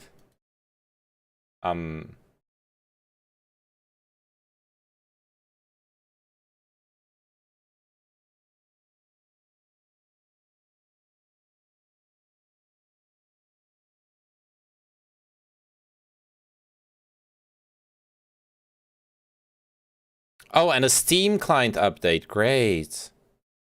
That's exactly what I wanted. Maybe not for now. Oh, man. How do you get cucked out of a boss fight by an update in a single player game? I guess it's not actually single player, but still. I am a little tiny bit... I've never seen this many 1 HP moments though, so that's kind of neat. Yeah, it turns out that with the armor and stuff, there's like there's like specific attacks that take me down to 1 HP. Cactopher is playing Elden Ring too, while watching me play Elden Ring. Nice. Hey, at least with the way I'm progressing, you don't have to worry about spoilers, so that's positive. What's the patch notes on this stuff? Where do I see them?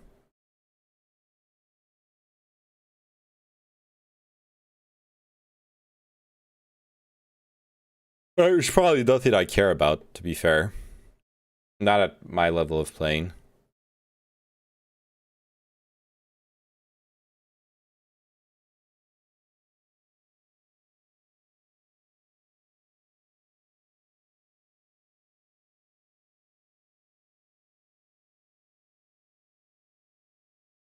Oh, there's been a Valheim update too. Interesting.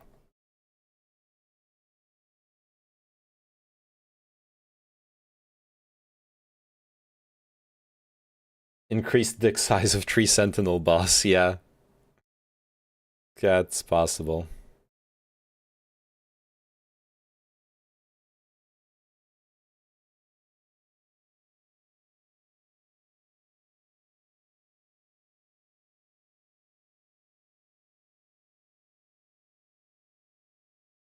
Oh, come on.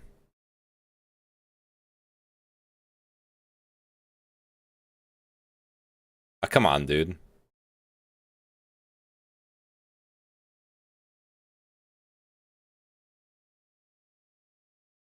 Okay, there we go. To be fair, this is a great excuse for me to renege on my promise of playing until I beat the Tree Sentinel.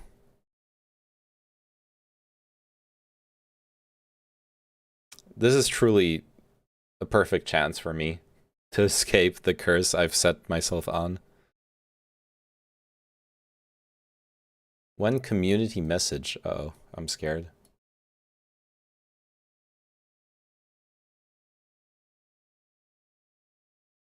Thanks for reporting a profile. Wow.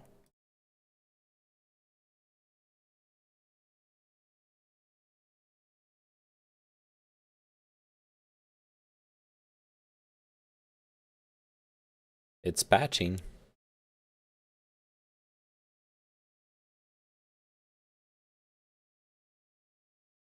All right, see you tomorrow. See you, Bukro. Yeah, I think I'll stop here.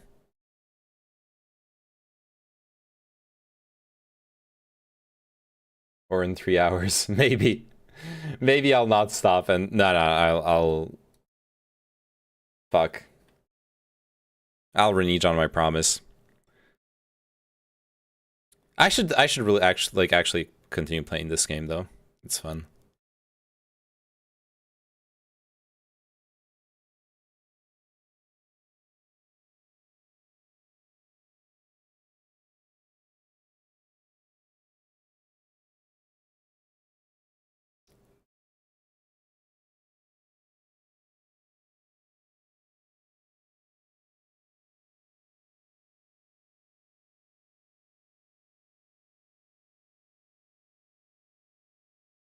Yeah, I'm gonna spare you this. Okay, anyways.